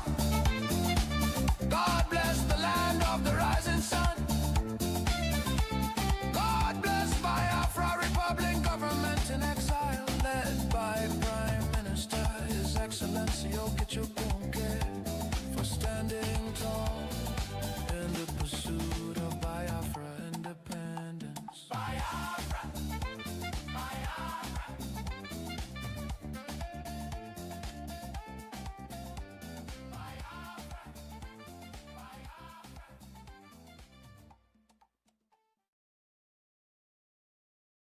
Are we live? Yes. Greetings to everyone, and you're welcome to Politics Insight on Voice of Biafra Television once again.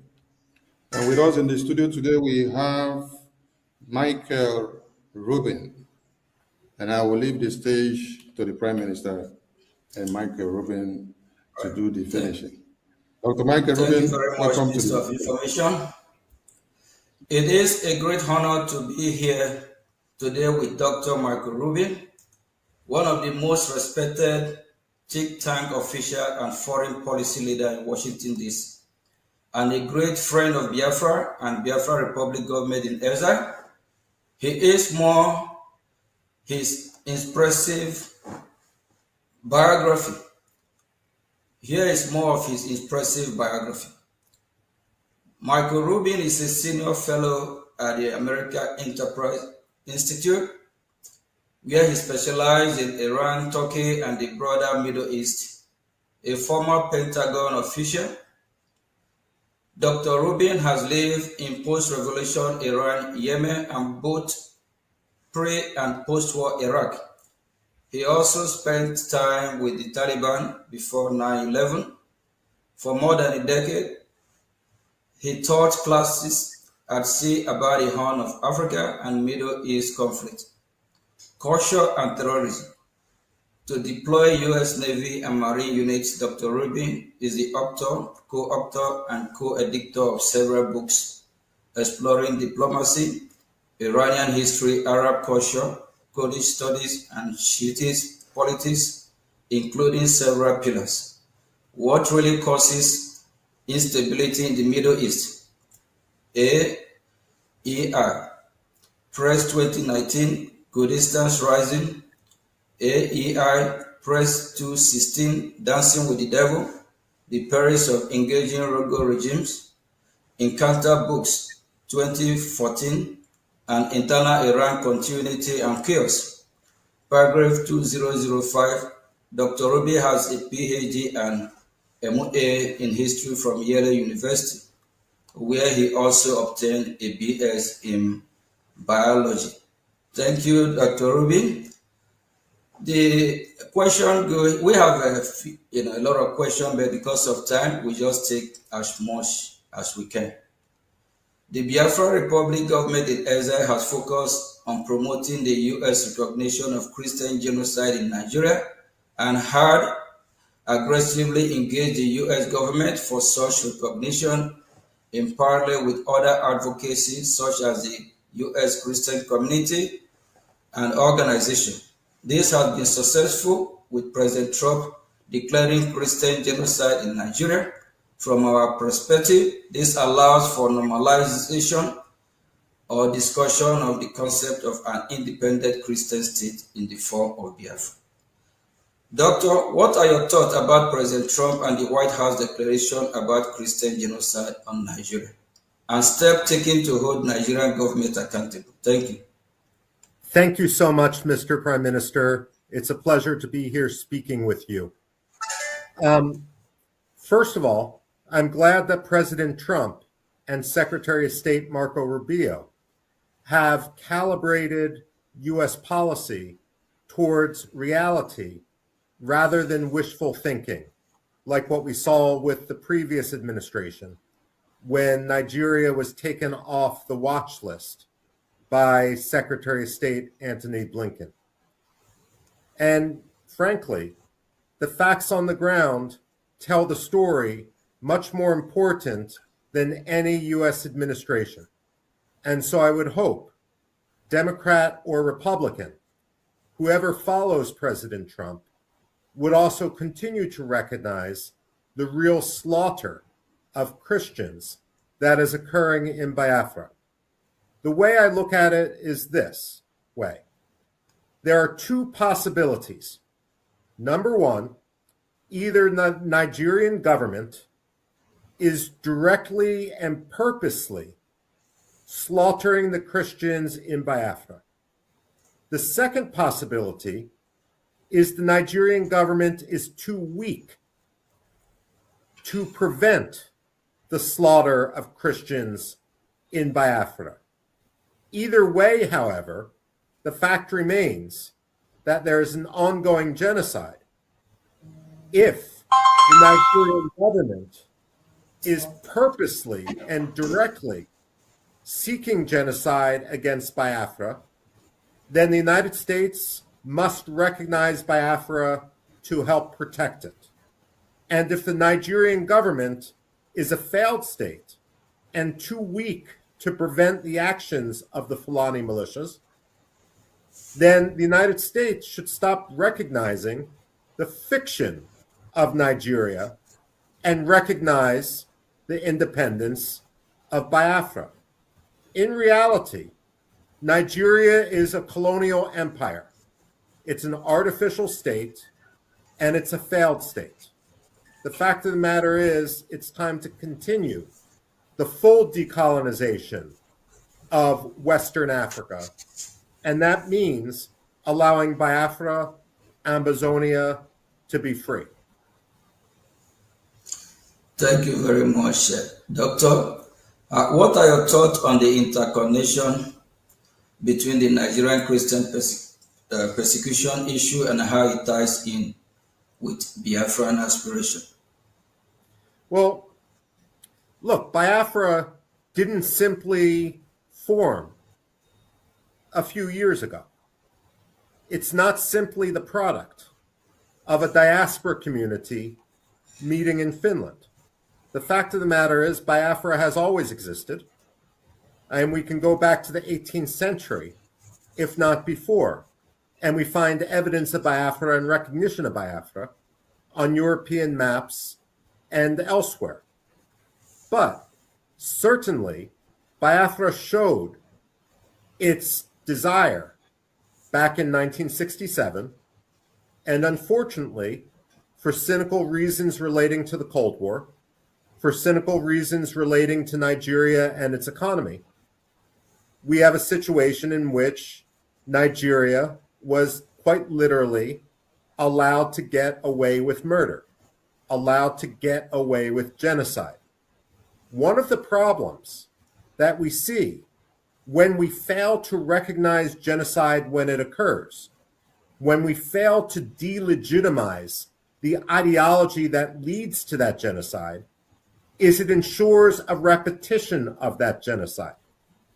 After World War II, the German Nazi Party was stigmatized, and the Germans were forced to come to account with what they did. The problem we have in Nigeria is that too many countries have given Nigeria an excuse not to recognize its own responsibility for the first genocide in Biafra. And because of that, the ideology has continued and it has amplified to the point where we now have the second genocide in Biafra. The moral compromise of people like the president of Finland is shameful. The moral compromise of Anthony Blinken when he was Secretary of State was shameful, especially because he used his own father-in-law's experience in the Holocaust as part of his claim to moral standing when he became Secretary of State. The fact of the matter is, there will not be peace in Nigeria until Biafra is free. And it is unfair for everyone in Biafra to have to suffer through a second Nigerian genocide, a second Biafra genocide at the hands of the Nigerian government, simply because diplomats want to be polite and want to make their oil deals and their other trade deals. The Christians of Nigeria should not be sacrificed so that some Europeans can make a quick contract? Thank you very much, Doctor. I'm so encouraged with your words, your expertise, and your knowledge. I hope people are listening and learning from the expert and for who care for humanity. Thank you. The Biafra Republic government in exile, Brgie, heavily invests in time and energy and in high-level engagement in Washington, D.C. While the New Biafra movement has existed since the late 90s, a professional engagement campaign led by Brgie in Washington, D.C. is a very recent phenomenon, being less than 2 years old. Due to this change in strategy, in some ways, we have more success in the past 2 years than the previous 20. We have two questions relating to this. Can you explain to the Biafran people why educating U.S. officials on the Biafra issue is critical? Well, first of all, what you say is absolutely true.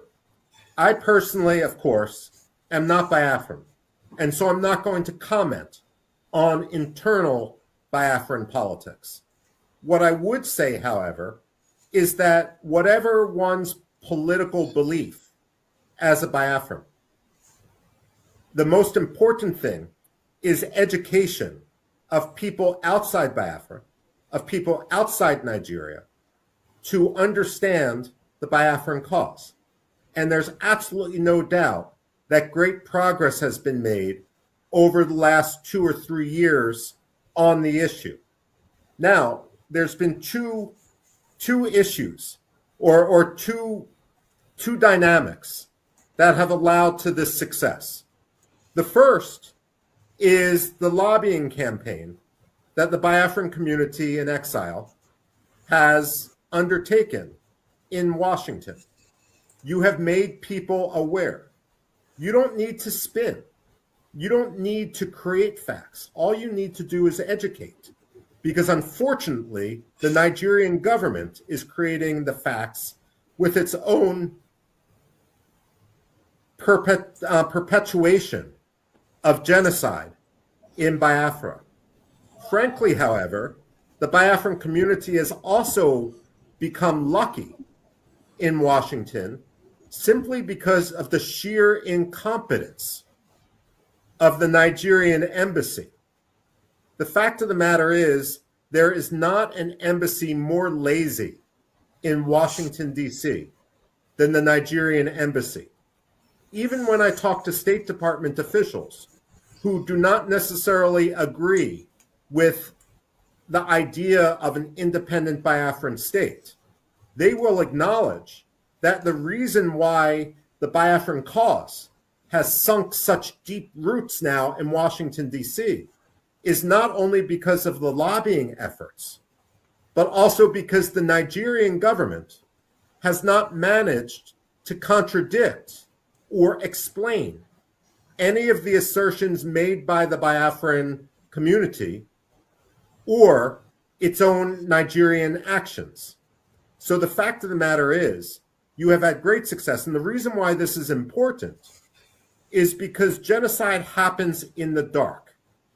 When you shine a light on the slaughter of Christians in villages and towns in Biafra, then their deaths are not in vain. There is accountability. We can look at any number of episodes. Kosovo in 1999 with Bill Clinton, or more recently, the military action in Iran.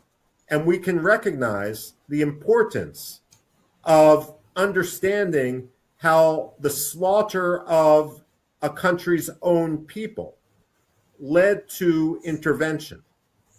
And so, in the case of Nigeria, while no one is talking about intervention right now, the fact of the matter is people are talking about sanctions against Nigeria.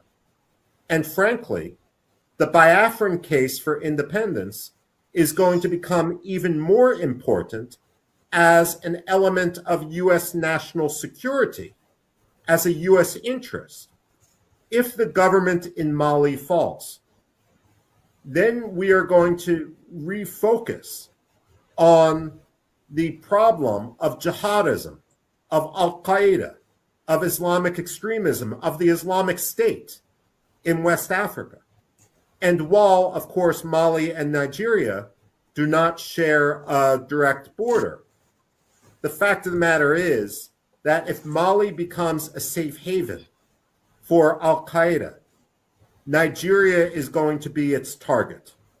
And if the Nigerian government is as incompetent and as permeated by Islamists as we've seen over the last several years, then the United States, not for reasons directly of religious freedom, but for reasons of stability and security in West Africa, will have absolutely no reason, no choice, but to recognize the state of Biafra as an independent country.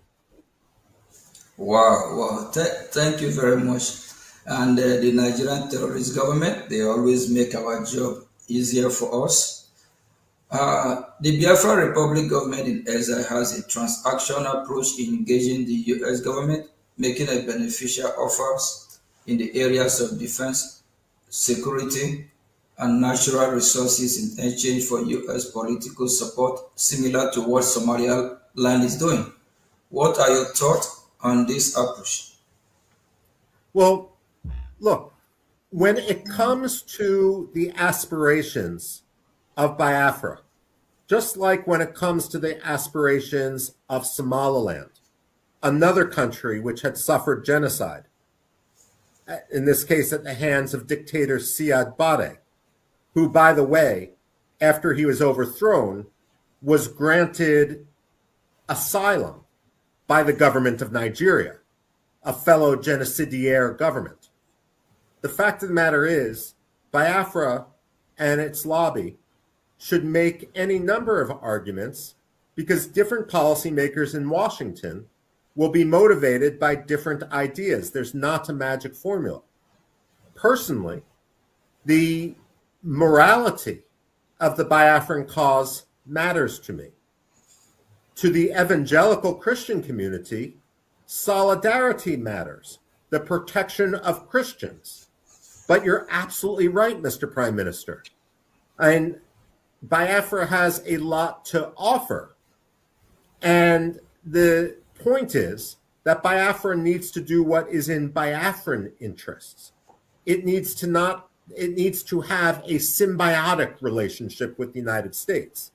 And if that means a military base for the strategic Gulf of Guinea, if that means energy deals with American companies, that's fine.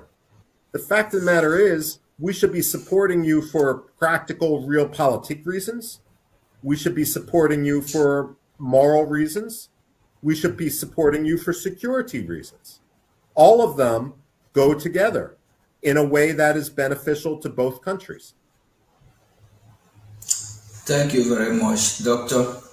As a follow-up to the previous question, Brgie have offered the U.S. military base in Biafran territory, which would provide the U.S. valuable access to the Gulf of Guinea, which we know is very, very important. We believe this is valuable, given increased terrorism in West Africa and the loss of U.S. presence in the Sahel. This idea of having U.S. military base in Biafra has been spoken about by foreign policy experts in Washington, D.C. What do you think of this idea? I think it's a very good idea. Realistically, the United States isn't going to establish a military base before much more formal recognition of Biafran autonomy, if not independence. That said, I would add to your litany of reasons why this is important that the Gulf of Guinea is now the international hub of piracy. And therefore, it becomes extremely important to the security, to the freedom of navigation, to the energy flow. Now, technically speaking, when it comes to maritime law, piracy is an act that occurs 12 miles outside of a country's borders, once it's outside on the high seas outside of its territorial waters. What Nigeria has done is categorize many of the acts of piracy as occurring inside its territorial waters in order to depress the statistics. But the fact of the matter is, Nigeria, number one, is dishonest with regard to its security. It's become a major source of instability in the region. And at the same time, Biafra has the resources which Nigeria wants to loot. The dynamic which the United States has to be very careful about is this. We've seen, for example, in both Pakistan and to a lesser extent Egypt, governments demanding that the United States assist them with defeating extremists. And in a way, it's a dynamic of extortion. Pakistan supports the Taliban, for example, and then demands that the United States gives it security assistance to defeat the Taliban. But it's never going to defeat the Taliban because it wants the billions of dollars in American security assistance. What the Nigerian government wants to do is similar. It wants to, on one hand, promote and catalyze the Fulani militias and other Islamist extremists in the Middle Belt, in the North, and in Biafra. And it will say, you need to give us millions, billions of dollars for our military in order to defeat this threat. But it's like the arsonists saying, you need to give us millions of dollars, billions of dollars to put out a wildfire without admitting that they themselves started it. So what the United States needs to do, military base or not, is to call the bluff, the cynicism of Abuja. It needs to tell the Nigerians, we know what your game plan is, and we reject it. And the fact of the matter is, you have become a terror sponsor. You should be designated a state sponsor of terrorism. And we have concluded that the only way to protect the security and stability, as well as the Christian community, is to recognize Biafra. Thank you very much, Doctor. For years, the Nigerian government has used terrorism in the country as an excuse to ask for arms sale to Nigeria. Instead of using the weapon to fight Boko Haram, either the Nigerian government will use the weapon to engage in military action against the Biafrans, or provide those weapons to so-called reintegrated terrorists. Now, there is a shift towards direct U.S. counter-terrorism action in Nigeria, perhaps reflecting concern about the Nigerian military intention. What are your thoughts regarding arms sales to Nigeria? Should they be blocked, or at least conditions attack that U.S. arms cannot be used against the Biafrans and Christian population? Well, look, at a minimum, they need to be conditioned. The fact of the matter is, however, that the Nigerian government probably wouldn't adhere to those conditions. Look, I mean, when push comes to shove, the Nigerian government needs to be held accountable for its own actions. And the Nigerian army has been shown not to be a reliable security force.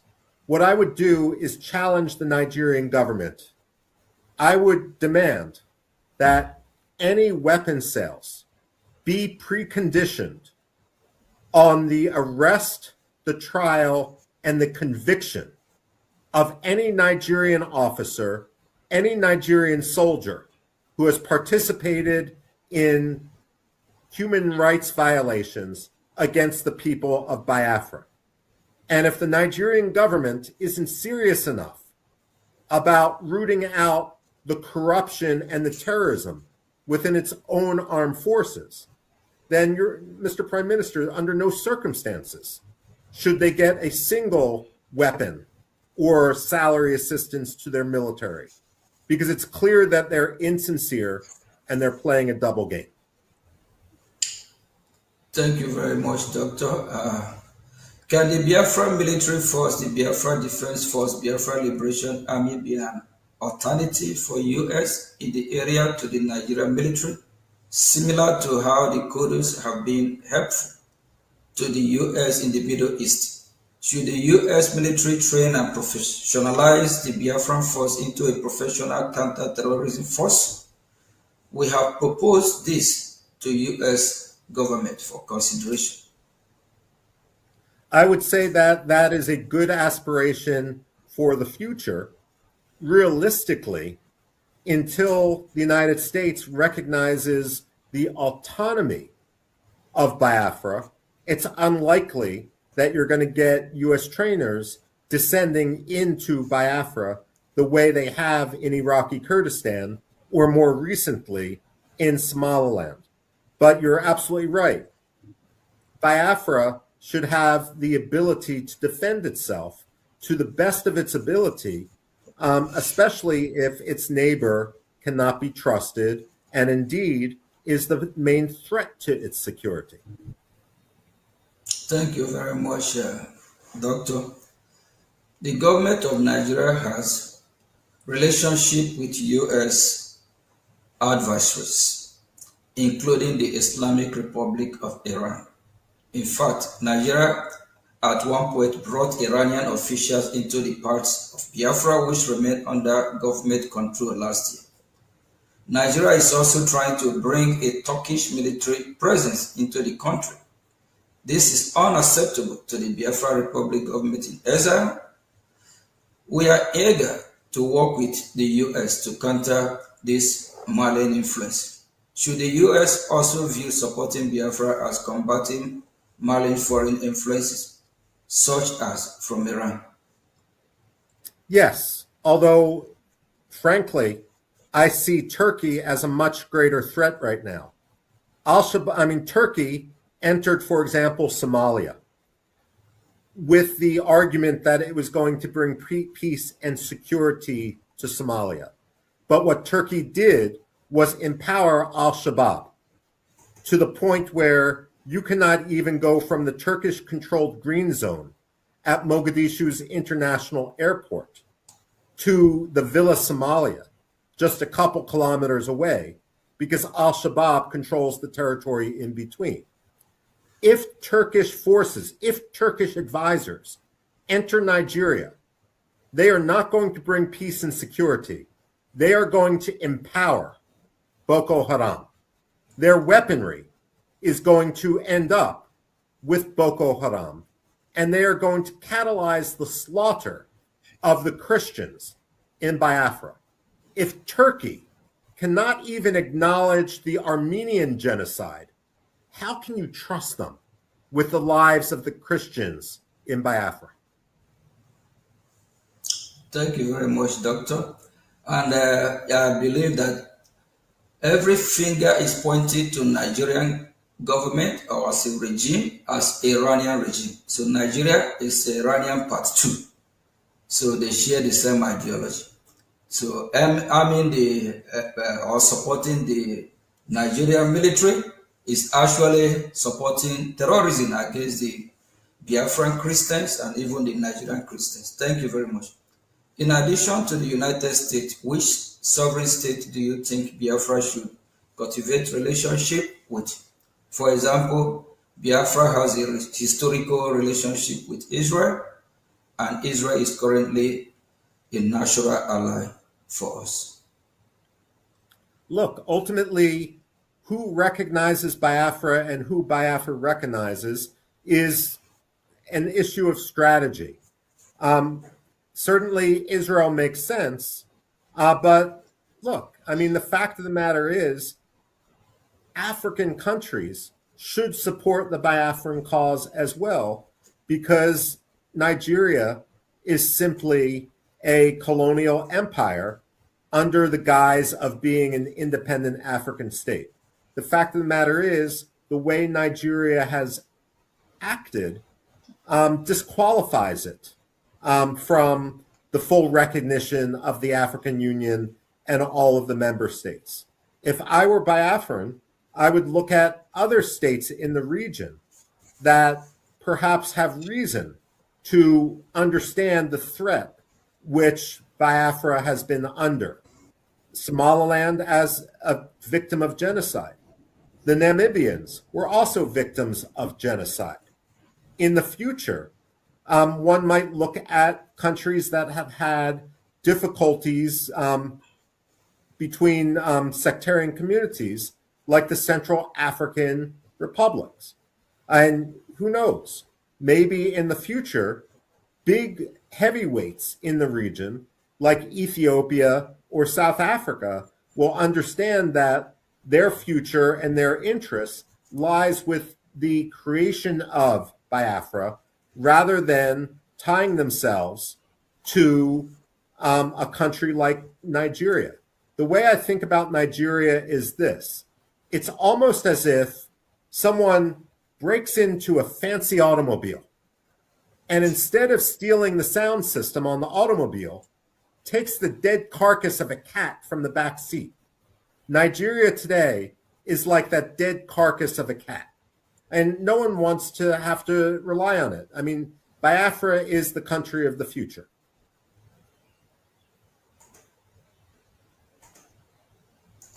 Thank you very much, Doctor. Are there other independence movement or non-state actors you think Biafra should have relationship with? We have contact with the Ambazonia. Somaliland is being pointed out as a successful example.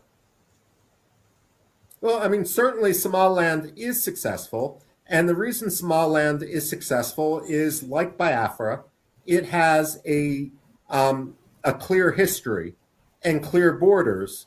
And it also has a national unity that is born from the trauma of the initial genocide. And Ambazonia makes sense as well, simply because, look, Ambazonia should be independent. Cameroon had its opportunity, and it failed in its compact, much like Mogadishu, Somalia, failed to uphold its contract. And when you fail to uphold your contract, the contract is violated, and then you can go in the other direction. So when it comes to Ambazonia, I mean, absolutely, they have every right to be independent, and frankly, their national history is going to be tied to Biafra's and vice versa, and it makes sense if both countries support each other as they struggle for independence. I mean, it's the English expression. The whole is greater than the sum of the parts. Thank you very much, Doctor. And I know your time is limited. I wish we can have you all day here because your words, is whoever don't learn from what you're saying and especially your experience on this very particular field, you're actually saying everything with facts. And that's exactly what is happening because in the world we live today, people are shy away from speaking the truth, saying the way it is. Thank you, Doctor. Biafrans and people around the world are closely monitoring the war in Iran. You have written extensively about the Iranian democratic opposition, including Reza Pahlavi. What lesson do you think the Biafrans can learn from the successes and missteps of the Iranian opposition, both of which you have wrote about? Okay. I've criticized Reza Pahlavi, a man who I've known for almost 30 years, because, number one, the disorganization of his office. If you cannot organize your own office, how do you expect to organize a country? That's point number one. Point number two is I believe that Reza Pahlavi, or at least many of his aides, became a little bit too comfortable in exile. And I've compared them to the White Russians from the time of the Bolshevik Revolution, where many of the exiles would talk about revolution, talk about returning, but really they wanted to attend the cocktail parties and the social scene in European capitals. I don't see the same mistake occurring with the Biafrans. I see the Biafrans as much more willing to sacrifice for their own country. And we see that because so many Biafrans are fighting. I mean, not just with words, not just with television cameras, but also literally fighting for their own survival right now. And so ultimately, I see a cohesiveness within the Biafran diaspora. The only warning I would have, again, is the only message which the American audience should hear, which the European audience should hear, is about the justness of the Biafran cause.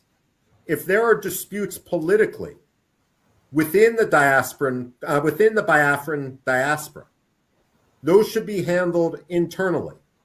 And ultimately, those will be decided when there is a referendum or elections in an independent Biafra. But it's not the job of any Biafran official to complain about any other Biafran official. And one of the reasons that I believe that the Biafran movement has been successful so far, again, is because the Biafrans have been keeping their focus, at least to the American audience, on the broader principles. Too many people among Reza Pahlavi in Iran have started attacking other opposition figures without understanding that the only adversary which they should be targeting is the Islamic Republic of Iran and its murderous regime. And so in this, I commend the wisdom of the Biafran diaspora for recognizing that the principle has to come above the politics. Thank you very much, Doctor. I know we have thrown a lot of questions on you. In conclusion, do you have a final message to Biafran people? And Biafran people love you so much.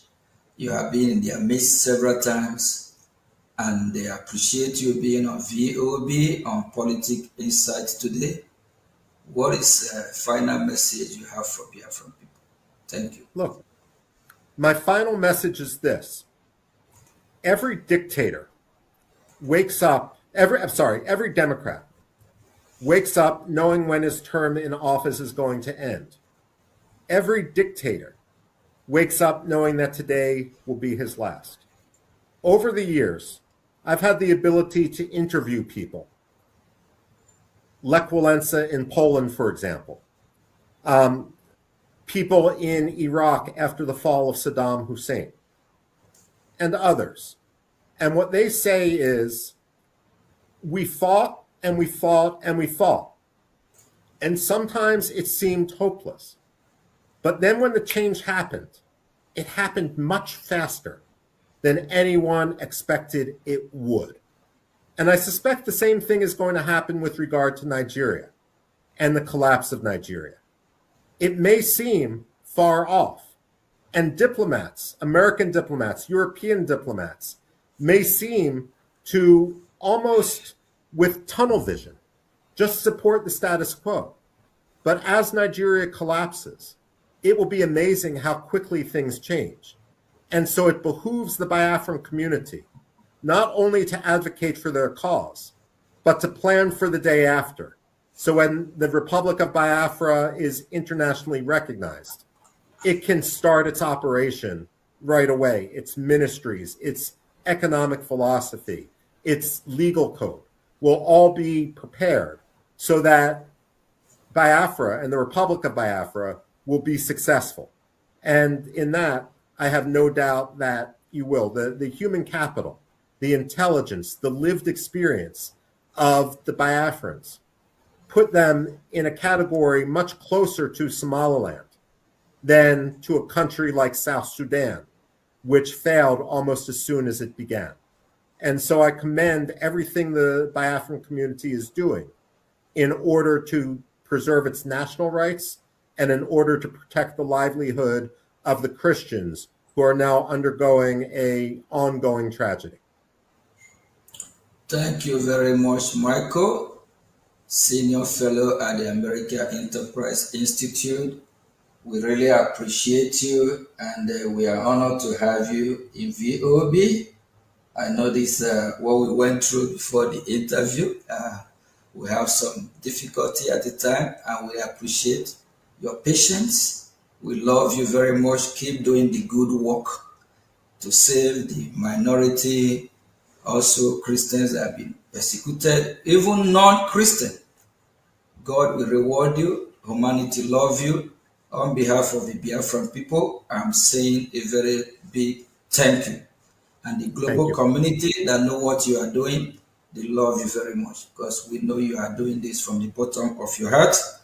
And we have heard all you said, and we believe that those viewers that are listening and U.S. government, they know the right thing to do, because Iran of Africa is Nigeria. And if Nigeria is not disintegrated after taking down the terrorists over the Sahel without, on the Middle East, without dealing with Nigeria terrorists, because Nigeria have been a safe haven for the terrorists. Even they have Hezbollah in Nigeria, over 22 terrorist groups. So after Iran, we believe Nigeria should be next, and Biafran people should be free, and every minority in that region deserves to also get their freedom. Thank you very much. We appreciate you. And I also want to let Biafrans know that Michael Rubin here, acknowledged the success of Biafra Republic government in Washington, of which we have been spreading the gospel, educating U.S. officials, because some Biafrans are not aware of this. And thank God that you yourself, you acknowledge it, that the work of our lobby, taking us to Washington, D.C. is paying off. Thank you very much, Marco. Honorable Minister of Information, please, before we let Michael Rubin go, we have, we run out of time already. So just go ahead. Thank you. Thank you, Dr. Michael Rubin, and we appreciate you so much. The Biafran people love you from the bottom of our heart. But there is something that is bothering us, the Biafran people. How is it possible that you predict the future? Well, we don't predict the future. You need to work for the future, and that's what gives me such hope when I see the Biafrans work to that common goal. Wow, thank you very much. In 2025, you said after Mali, Nigeria fall is the next. And today what you said has come to pass. That is why I asked the first question. How do you do it?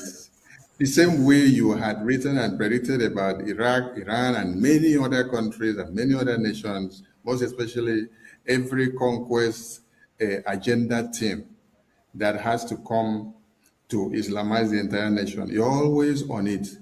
Michael, what is the secret of how you go about getting these facts aligned that they come to pass the right way? There is no secret. Look, I'm not a diplomat. I put diplomacy aside. Foreign policy needs to be based on reality and not wishful thinking. And when it comes to, and certainly not greed and commercial contracts. So when it comes to Alexander Stubb, it's clear that he's motivated by commercial contracts. When it comes to Anthony Blinken, there was too much wishful thinking. All one needs to do is look at what's happening on the ground in a country like Mali or in a country like Nigeria, and then that's the only thing which you should base your analysis on, even if it makes people, even if it's uncomfortable, even if it makes officials in Abuja uncomfortable. You only need to work in the realm of reality. And that's what I try to do. Thank you, Michael. I did ask one very important question to our previous guest, and I'll also throw it to you. Is it advisable to reintegrate Boko Haram terrorists or Islamic jihadist terrorists into the military formation, because this is what Nigerian government are doing? No, it's not wise. It would be self-defeating, and ultimately it would be laundering terrorists. Those who are in Boko Haram should be held accountable for any violence which they perpetrated, and those who were kidnapped into Boko Haram or who may not have been directly involved in violence should be rehabilitated, but not under arms in the military. And countries like Rwanda and countries like Morocco both have experience in how to accomplish this. The one thing one should not do is put them in the military when they have been indoctrinated into the ideology and into the extremism of Boko Haram. Thank you, Michael. I leave it there because of time, and we are so happy to have had you on the show.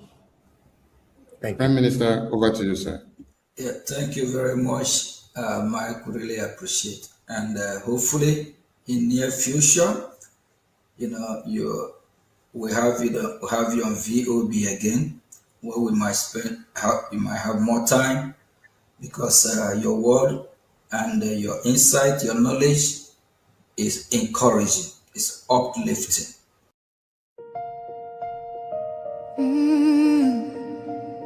Can you hear the cry from the broken land,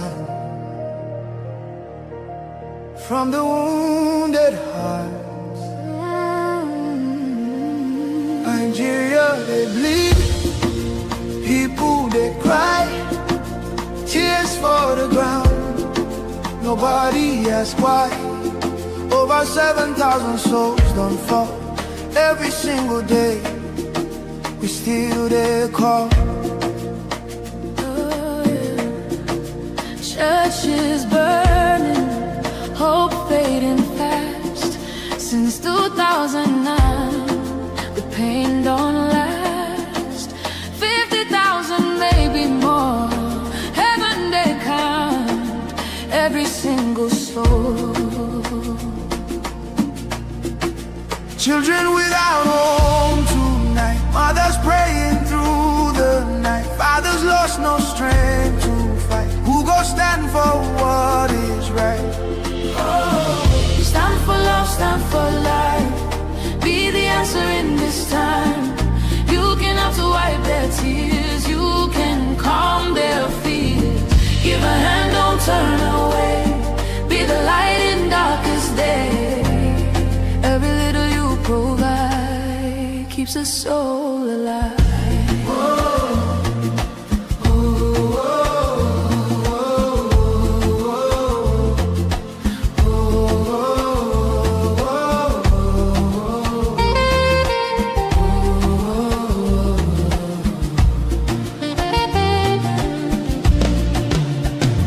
Millions roaming, nowhere to stay. No clean water, no food today. Kidnapped voices crying in chains, silent echoes filled with pain. 19,000 churches gone, but faith still rising, holding on. In the ashes, hope remains. Love can heal the deepest pain. Shelter broken, dreams erased. Hungry hearts we can embrace. Let compassion take its place. Now's the time to show His grace. Stand for love, stand for life. Be the answer in this time. You can help to wipe their tears. You can calm their fears. Give a hand, don't turn away. Be the light in darkest day. Every little you provide keeps a soul alive. Food, water, shelter, hope. You can be the miracle they pray for. You can change a life today. No matter how small it seems, your love can rebuild their dreams. Together we can make a way. keeps us so alive. Oh,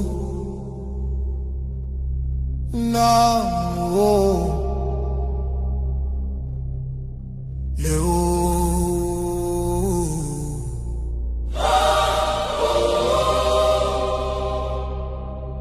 From every village, every city, from homeland to diaspora, hope is rising again.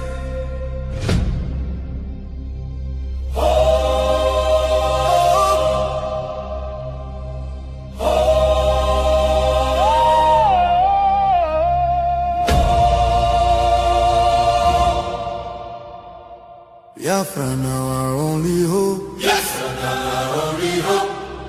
Hope for today, hope for tomorrow. No more pain, no more sorrow.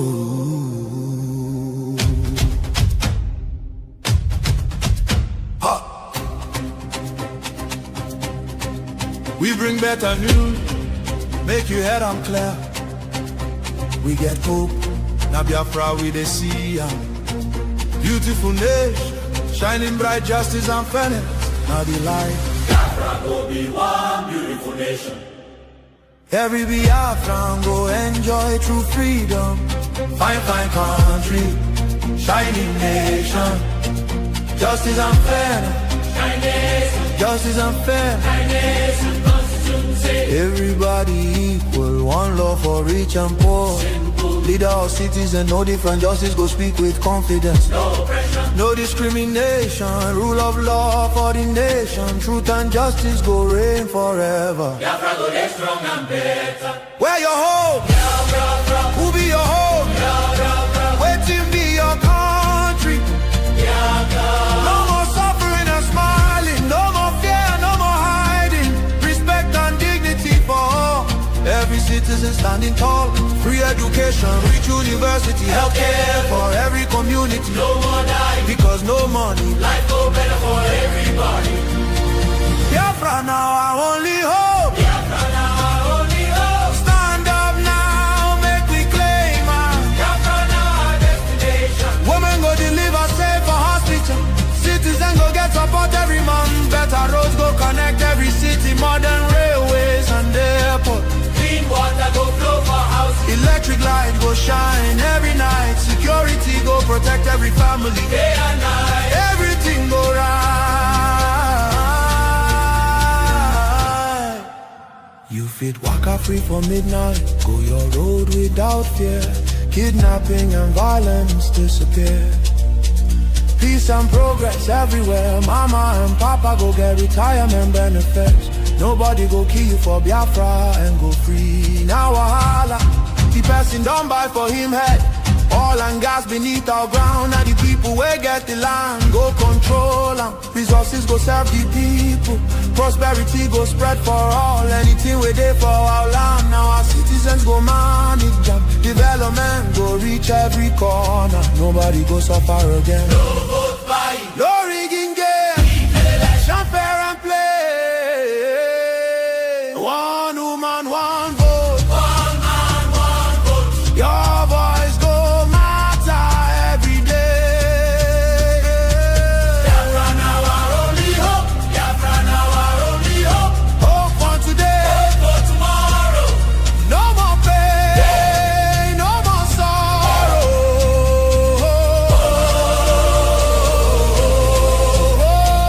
Biafra now our only hope. Biafra now our only hope. Hope for today, hope for tomorrow. No more pain, no more sorrow. Biafra, our home, our country, our future, our future. Biafra now our only hope. No.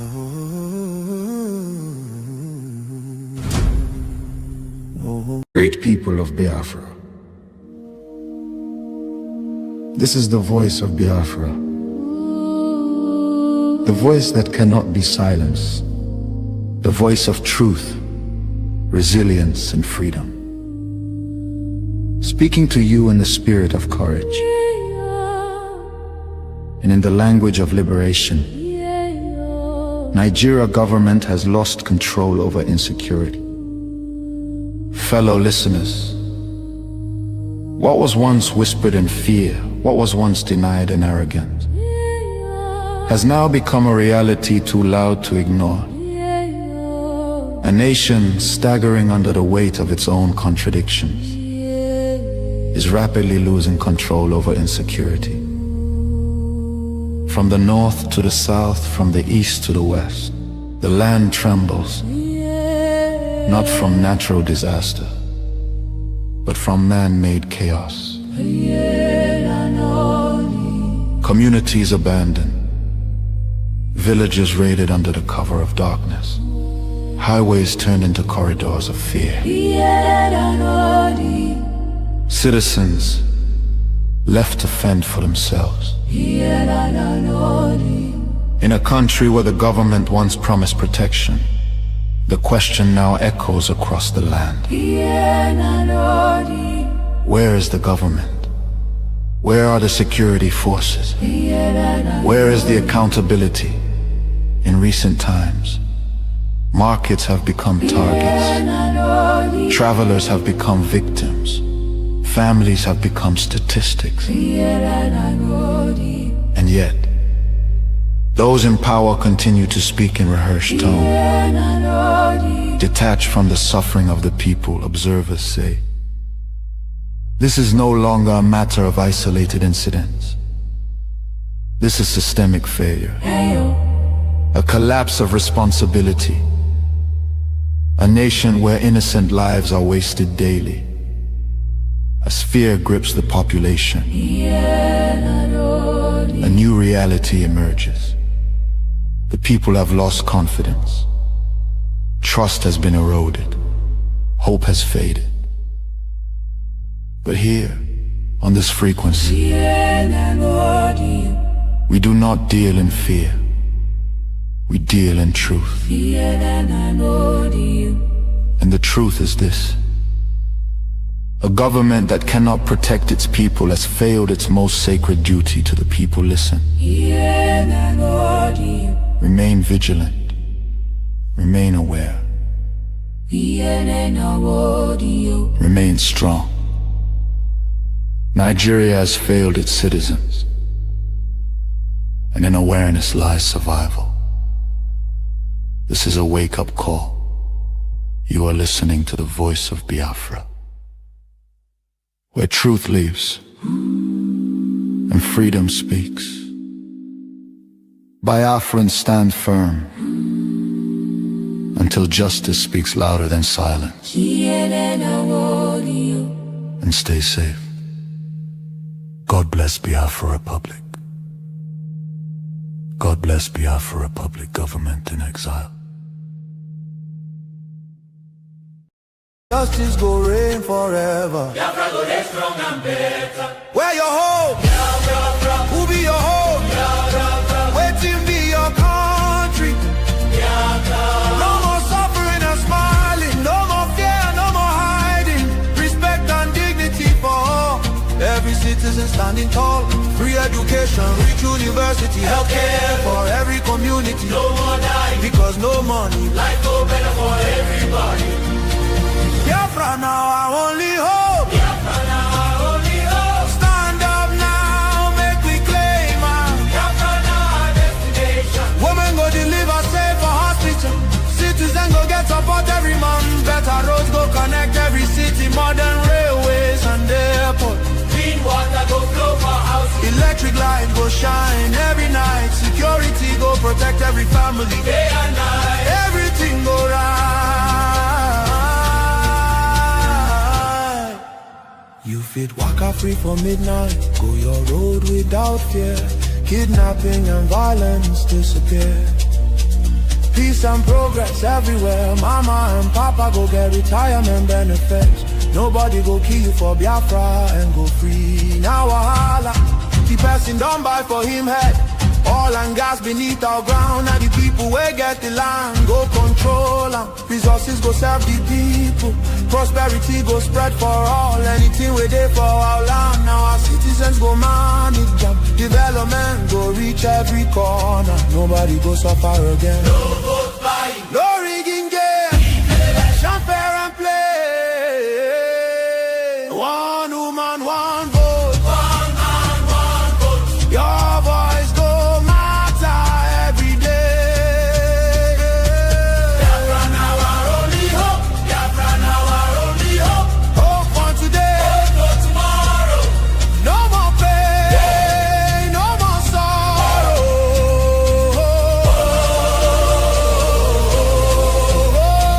Biafra now our only hope. Biafra now our only hope. Hope for today, hope for tomorrow. No more pain, no more sorrow. Biafra. Our home, our country, our future, our future. Biafra now our only hope. No.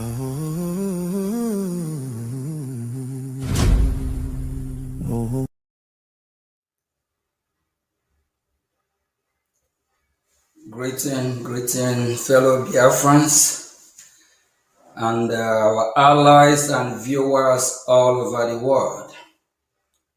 Good afternoon from here.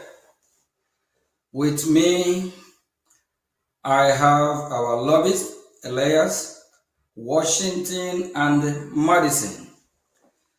So he's going to give us a brief update of our activity lately in Washington, D.C. And we might have some few minutes for interruption. Then after that, we call it a day. And I also want to remind Biafra that this is Voice of Biafra, because for so long our voice have been silenced, and it's time we tell our story and the reason why we are fighting to leave the country called Nigeria, because it's a terrorist country. And tomorrow also we'll be having our guest, Ambassador Tribunage.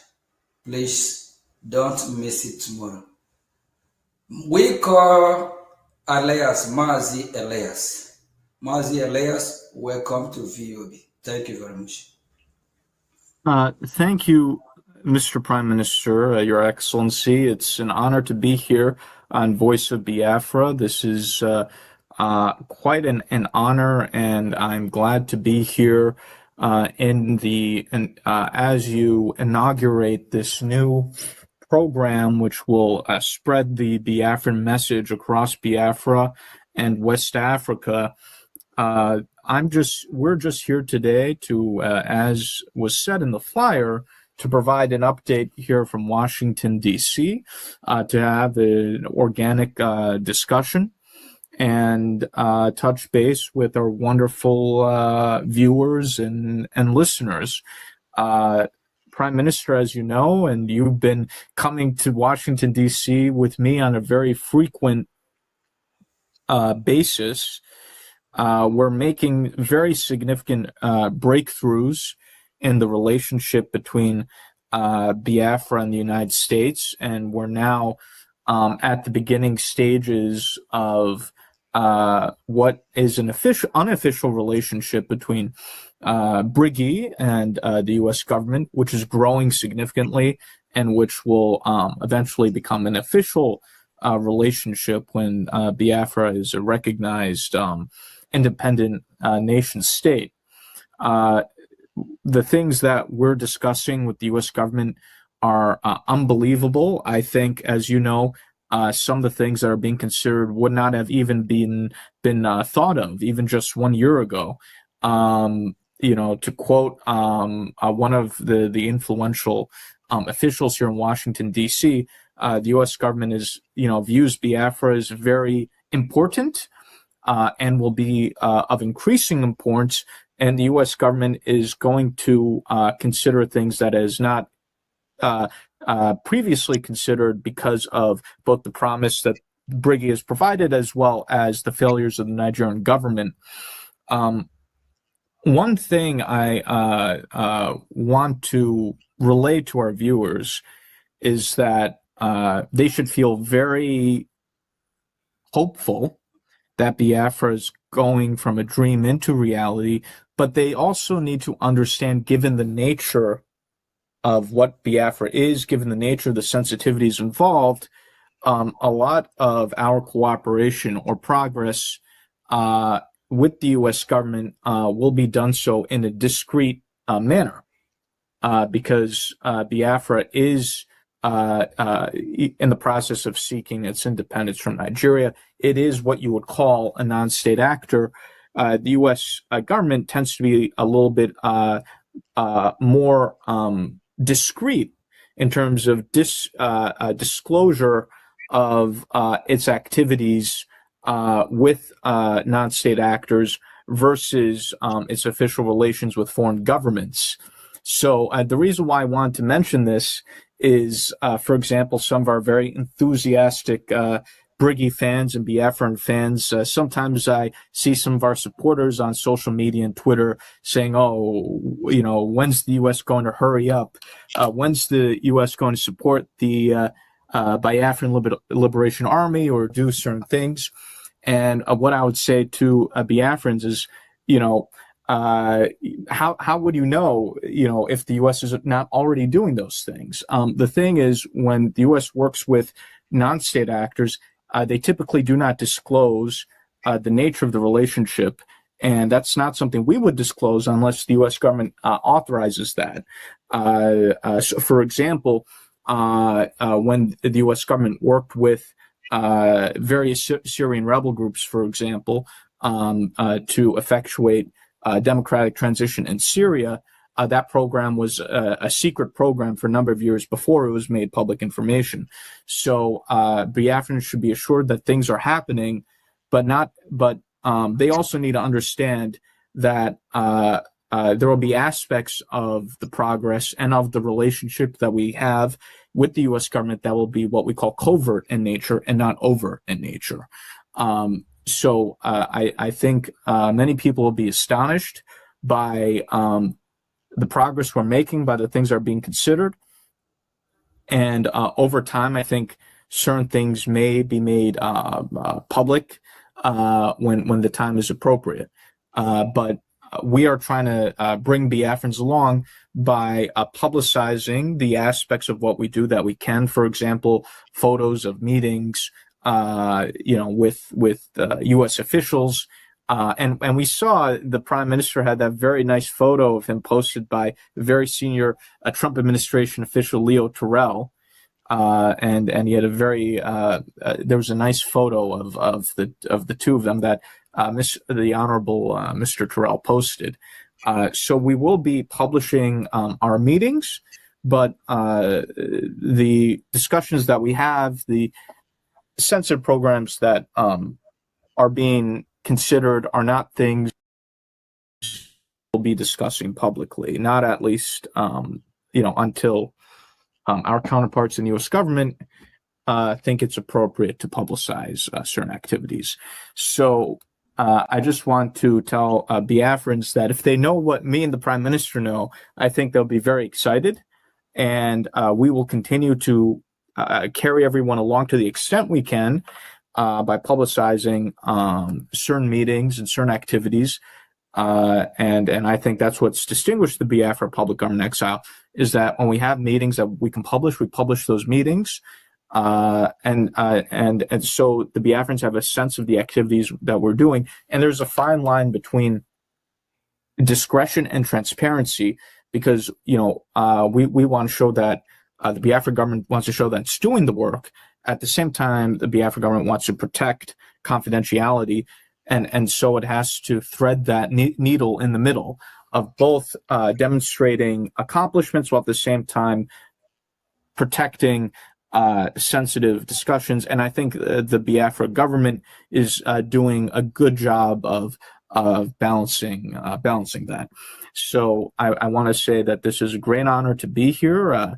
I think the progress we're making, to be honest, is even much faster than I had anticipated.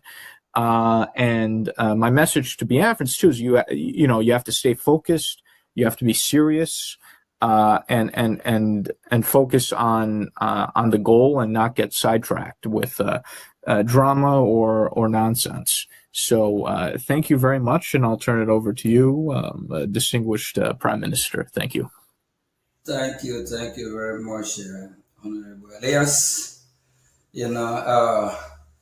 It's like every other day, we do have the opportunity to meet, because just like for the past few weeks, it's a lot of meeting, yes. And we actually have to travel outside the metropolitan area, which is Washington D.C. area. We travel far away from Washington D.C. So all for Biafra. We just want to encourage Biafrans to be hopeful that our freedom, is here. And you touch light on something I really want to ask you, that if somebody have even whisper on your ear 2 years ago that what we have achieved and where we've been today, that we're going to achieve this milestone, what will you say? Oh, people have admitted to me privately, they're shocked about what we're doing. 2 years ago, what we're doing, the accomplishments we have, what the U.S. government's considering, people, if you asked someone 2 years ago, they would have told you, oh, you're completely crazy. So it's amazing what we've achieved. The environment is completely different than 2 years ago, even from a year ago.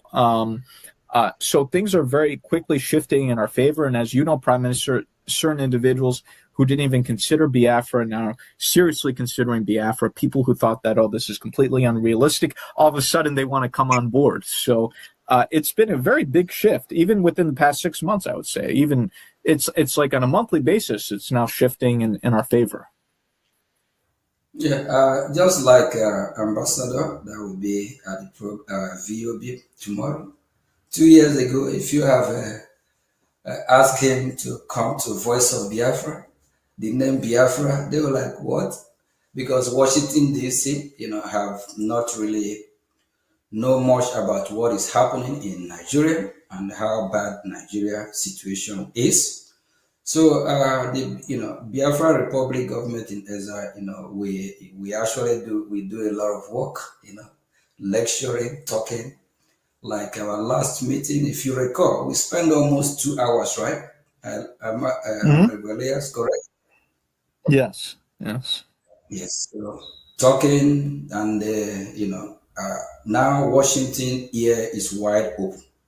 They want to listen, and the good thing about it is that most members of Congress, they are willing to be part of this. They want to be involved because it's disturbing seeing what is happening from Nigeria, how they are killing, hanging people, beheading people, burning people alive. It's disturbing. Even our last meeting, I recall asking this member, they want me to show him some horrible. So I'm glad that Washington, D.C., now start talking about Biafra. And the last hearing of which Senator Ted Cruz, just a few days ago, he was there, and Dr. Wale was there, even Mike Anoy. You see them, like somewhere like Mike Anoy, just few months ago, even few weeks ago, when you talk about Biafra separated from Nigeria, he will tell you, no. So we can hear him say that, it's time to divide Nigeria. It's an option now. It's no two ways about it. And we also hear from former President Trump advisor, Dr. Wale. also talk about Biafra. So Biafra must be free, and we are glad that people in Washington, congressmen and women, are now reasoning with the Biafran people, because this truth is out there. It's no longer hidden. You can just tell that even after the president of the free world warned Nigerian government to make sure that they secure, they secure the life of innocent citizens, whether Biafra or Nigeria. What is still end up massacre after massacre, killing after killing. So Washington don't want to turn a blind eye anymore. And we believe that after Iran, we we believe after Iran, Nigeria will be next, because Nigeria is actually a part 2 of Iran. They work together. Iran also sponsor a terrorist in Nigeria. Even in northern part of Nigeria, you agree with me. We know, based on our information, Hezbollah is supposed to be in Lebanon, correct? But Hezbollah is in the north of Nigeria. They even have their cell, or you call it prison there. So, and Biafra people are so, glad that they have you on board, and we have done a lot. And like my speech a few days ago, I said I have heard a lot have echoed in this ear about, why Washington have not been talking about Biafra before now. And, we're glad that we are correcting all the mistake with good leadership and steady leadership. And very soon, Biafra will be free. So, glad that we have you in our VOB. And as you knew, I don't know, when is the last time you heard CNN or BBC talk about the genocide happening in Nigeria or in Biafra land? Please, when is the last time you recall?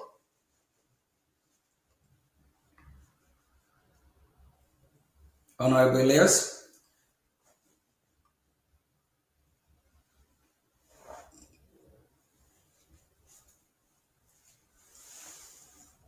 Honorable Elias, can you hear me? I think we lost we lost him. Nigeria, all the gutter media in Nigeria have not been talking about Christians nor the Nigerian Christians. It's so sad. BBC as well, they are not reporting it. But we are glad that with this platform we have, we'll make sure that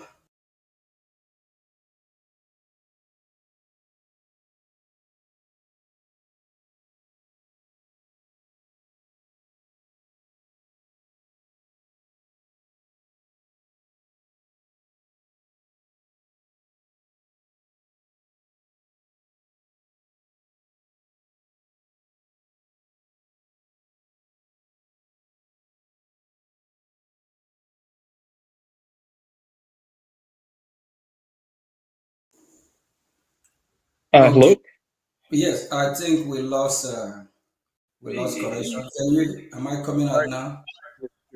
Yes, I apologize. I must have been an internet connection issue. I got frozen and I had to log out and re-enter. So I apologize for missing your remarks there. Okay, yeah, I was actually asking question, right? When is the last time you hear this gutter media from Nigeria, whether it is Arise, Channel News, CNN, because CNN is actually worldwide. So, and BBC, when is the last time you hear from this news media channel talking about the genocide against the Christians in Nigeria or the Christians in Biafra land? When is the last time you recall? Well, I think the seminal moment was when, with the involvement of our extensive lobbying education campaign, along with some of the other pro-Christian groups here in the United States, when President Trump declared Christian genocide in Nigeria, and it became a worldwide issue. And our role in the education campaign of the U.S. government was highlighted in international media. as far as I recall, there's not been that much attention on Nigerian Christian genocide or the Biafra issue previously, at least to this extent. There was some talk about Christian persecution in Nigeria previously, but very little coverage of the Biafra issue, and even not that much coverage of Nigerian Christian genocide issue. I mean, some very committed members of Congress were talking about it, but it wasn't a worldwide international topic that it is today, where now I think every member of Congress wants to talk about Nigerian Christian genocide and persecution. People are now talking about the Biafra issue. So there's never been this type of awareness previously. There's never been this type of discussion previously, at least not that I'm aware of, but certainly not in recent history. My question is about the media. Like, Arise is in Nigeria, Channel News in Nigeria, Nigeria, BBC, they're in Nigeria. What my question is that, when do you recall, when is the last time you heard this news media channel like Arise, CNN, BBC, and Channel News talking about the genocide against the Christian Biafra or the Christian Nigeria? Well, these outlets have always tried to avoid the topic, but given the fact that the President of the United States, the senior leadership of the U.S. government, is talking about the issue, taking action about the issue, and you have so many prominent people talking about the issue, these outlets are no longer in a position to ignore the issue or pretend the issue doesn't exist, which they were able to previously. But, if the President of the United States, the leader of the free world, is talking about an issue, you can't simply ignore, pretend the issue doesn't exist. So because of the president's action, because of the international media attention, even your Nigerian news outlets like Arise News and the other media, they're now forced to talk about the issue. Granted, they put their own spin on the issue, but they're forced to discuss it now. Even with Brgie, for example, Arise News and the other Nigerian media channels did entire segments on the lobbying war, for example, between us and the government of Nigeria.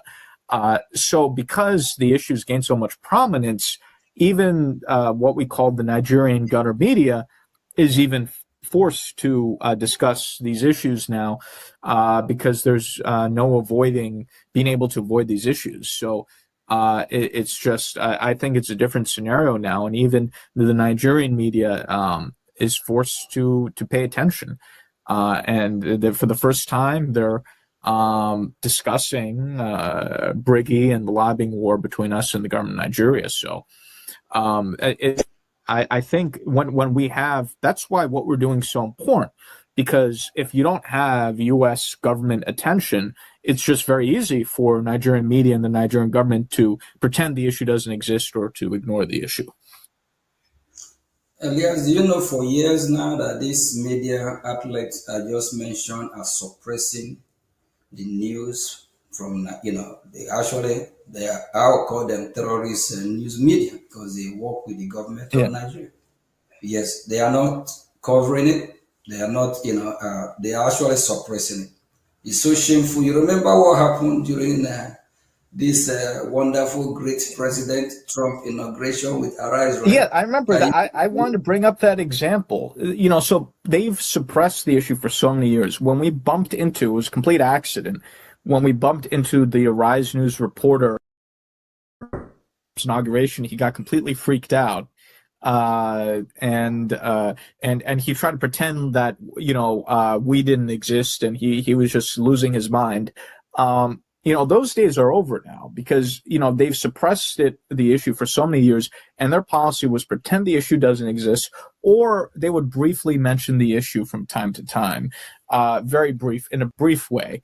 But this is a completely different situation now. They can't suppress the issue like they used to. And the Nigerian media is in an extremely difficult position now. And that's why they're forced to talk about us now. Because of the international support that we have. And I think that's making the Nigerian media very nervous. But you see, because what we're doing has so much, is so heavyweight, Nigerian media is not able to pretend like they were in the past. So it shows you the progress we've made. They're forced to confront an uncomfortable situation now. They're very uncomfortable now that they have to talk about it. You're right about it. I'm so glad that we have a wonderful team in Biafra Republic government in Ezra, especially steady people. Exactly. People with a wise, reasonable mind, people that are focused, not people that are so self-centered.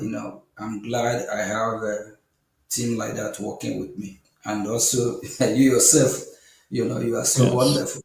Yes, because every time on the phone, all we talk about is about our engagement, about Biafra, about what we have, need to do sometime midnight.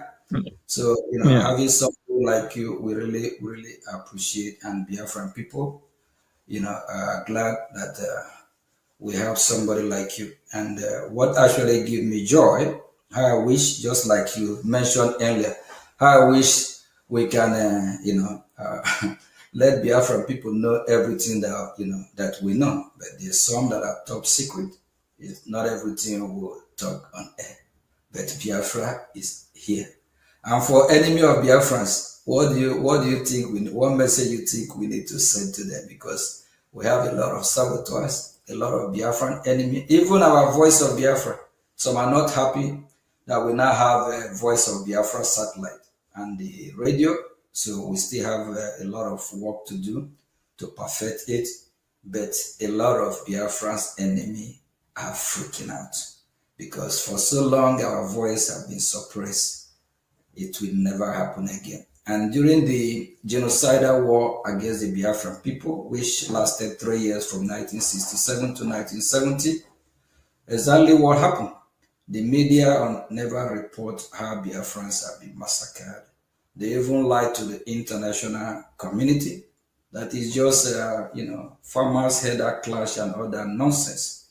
Thank God that we have Biafra Republic government in Ezra that is taking the message to Washington through, your help, Washington and Madison. Thank you very much, Elias.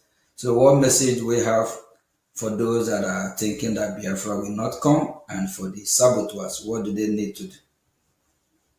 Well, they should be prepared for a lot of pain because we're going to be exploding this next year. So I think both the Nigerian government and the internal saboteurs should be ready for a lot of pain, and they'll start to see us. I think assert certain things in the very near future. So we're slowly going to open up the door more and more, and I think both the Nigerian government and the internal saboteurs they're going to be in for many shocks. So I think they need to, as you said, put on their seatbelts. Otherwise, they're going to fall off the car. Yes, and for Biafrans that are still, not supporting, what message do you need to, what do you think they need to do so that we can move as fast as we can? So what is your message to Biafrans that are not supporting what we are doing? Yeah, Biafrans we are doing so far.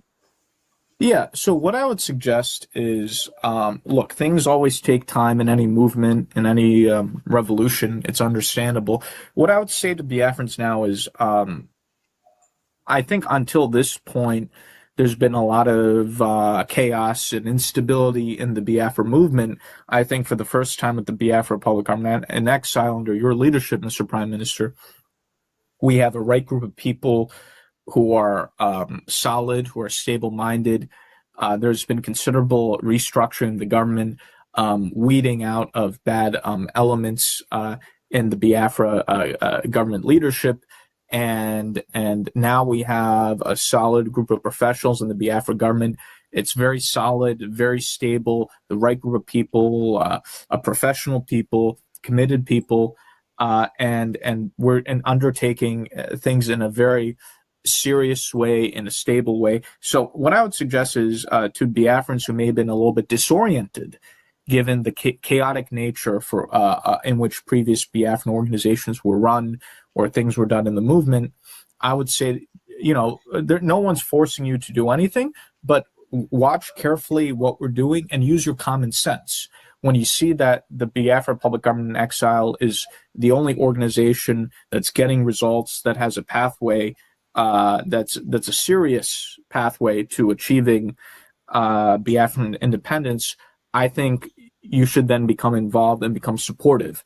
It's understandable that some Biafrans, given some of the amateurishness and mismanagement of previous Biafran leaders, are maybe somewhat reluctant to get involved. They're watching what's happening. But I think now that the Biafra Public Government in Exile under your leadership, Prime Minister, has shown incredible stability, incredible effectiveness, no drama, no chaos, which has always plagued previous Biafran leaders and organizations.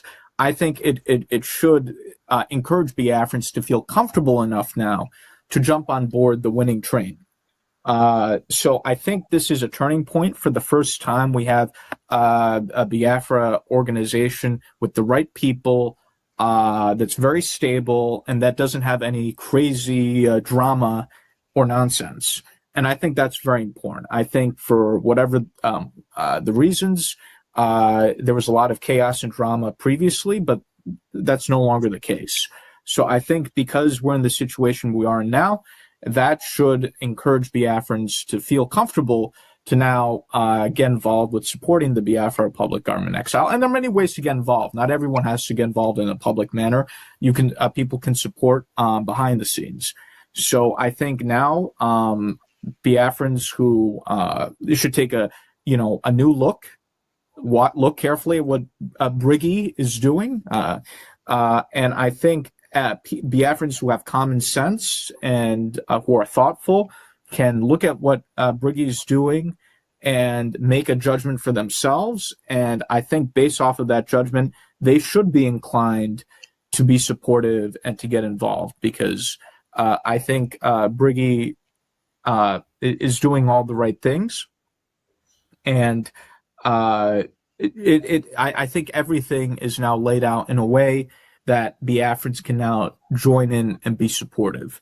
It's understandable that some Biafrans were a little bit confused or reluctant in the past, but now that things are clearing up and everything is laid out with the Brgie structure that we have, I think Biafrans should set aside past conceptions or notions, look at Brgie with a fresh pair of eyes, come to conclusions on Brigie's effectiveness, which they'll see that it's been very effective, and then come on board and be supportive. This is the time. This is the right time for the Biafrans to join, to come on board the winning train and support Brgie. Thank you very much, Honorable Elias. Thank you, and thank you for all you do.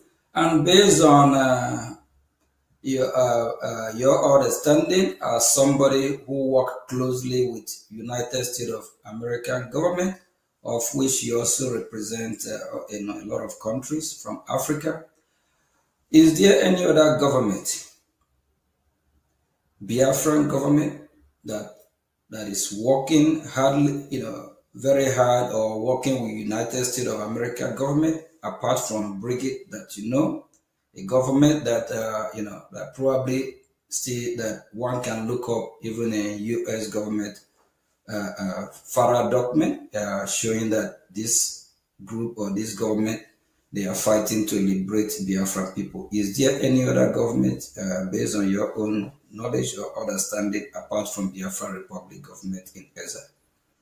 Yeah, Brgie, the Biafra Public Government in Exile, is the only government in exile, not just only government in exile, but is the only Biafran political entity, you could even say, that has high-level relations with the U.S. government.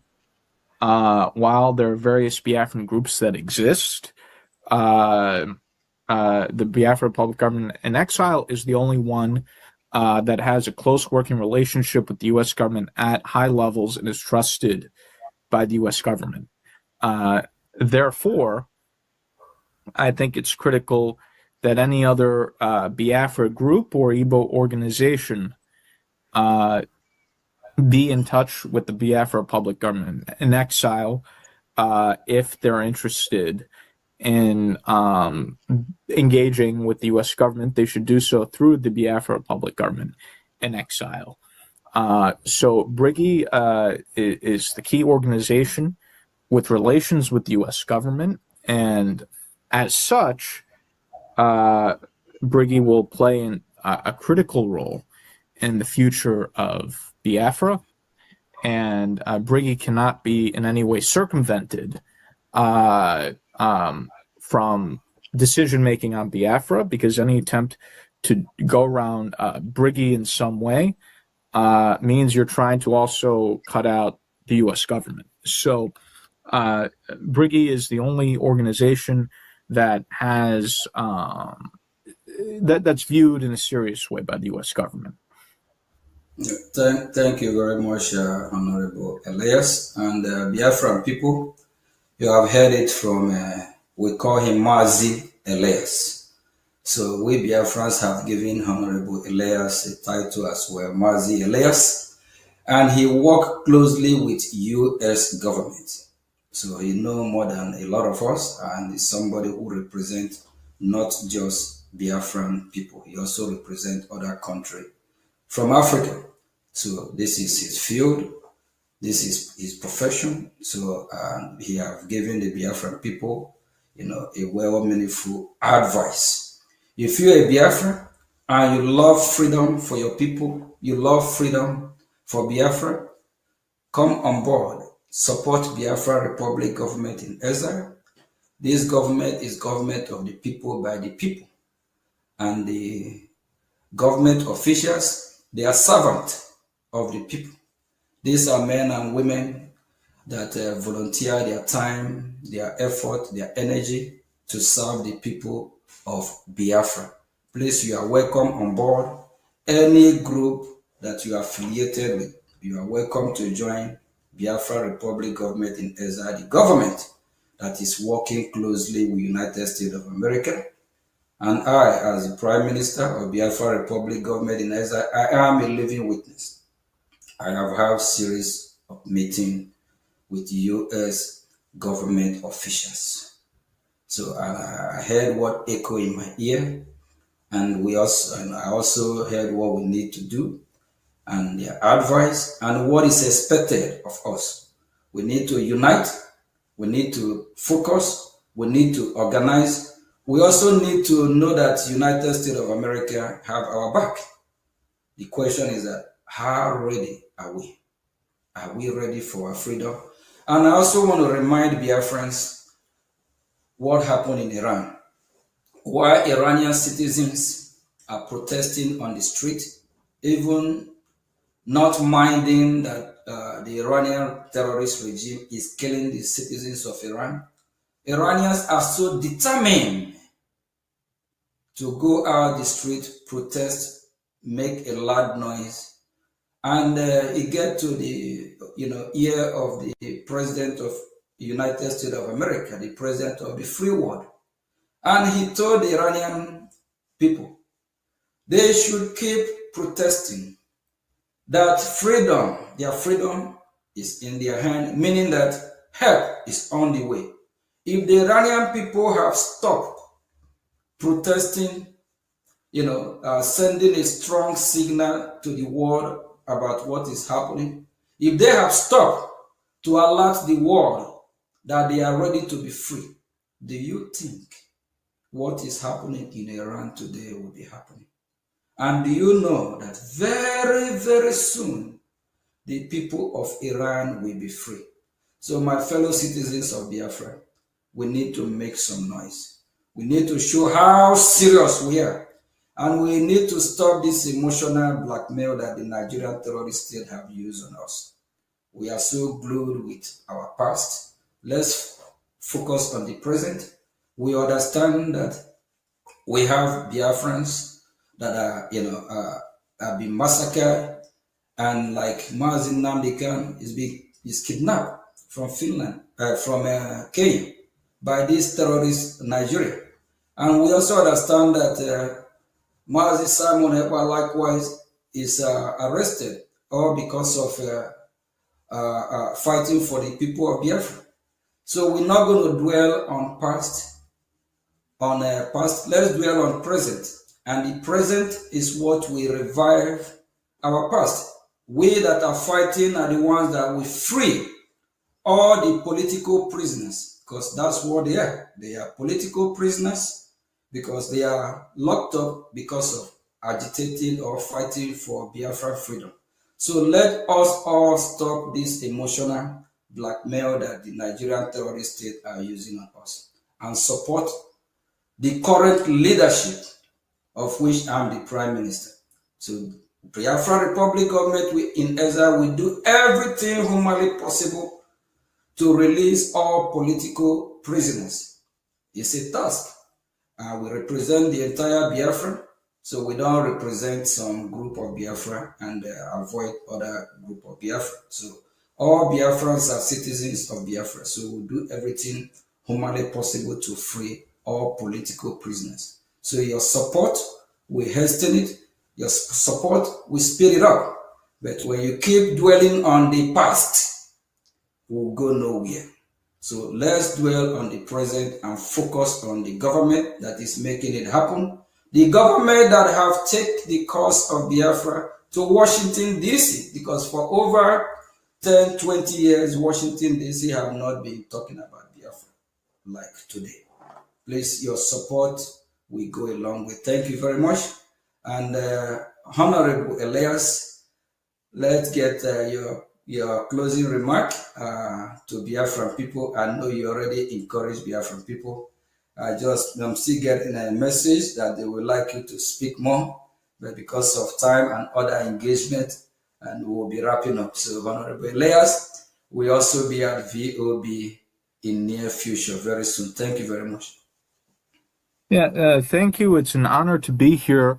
What I would say to Biafrans is the issue now is not even external support, because we're making huge progress with international support.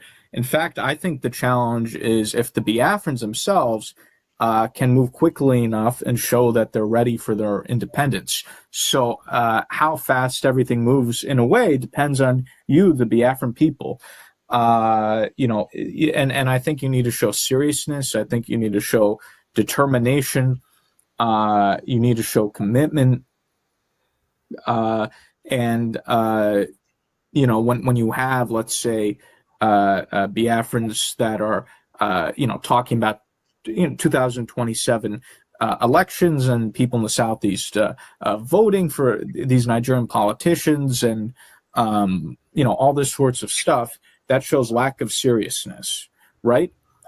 So there needs to be seriousness. There needs to be commitment. There needs to be an understanding that we're dealing with international diplomacy at this point and not noise making and not all this emotionality.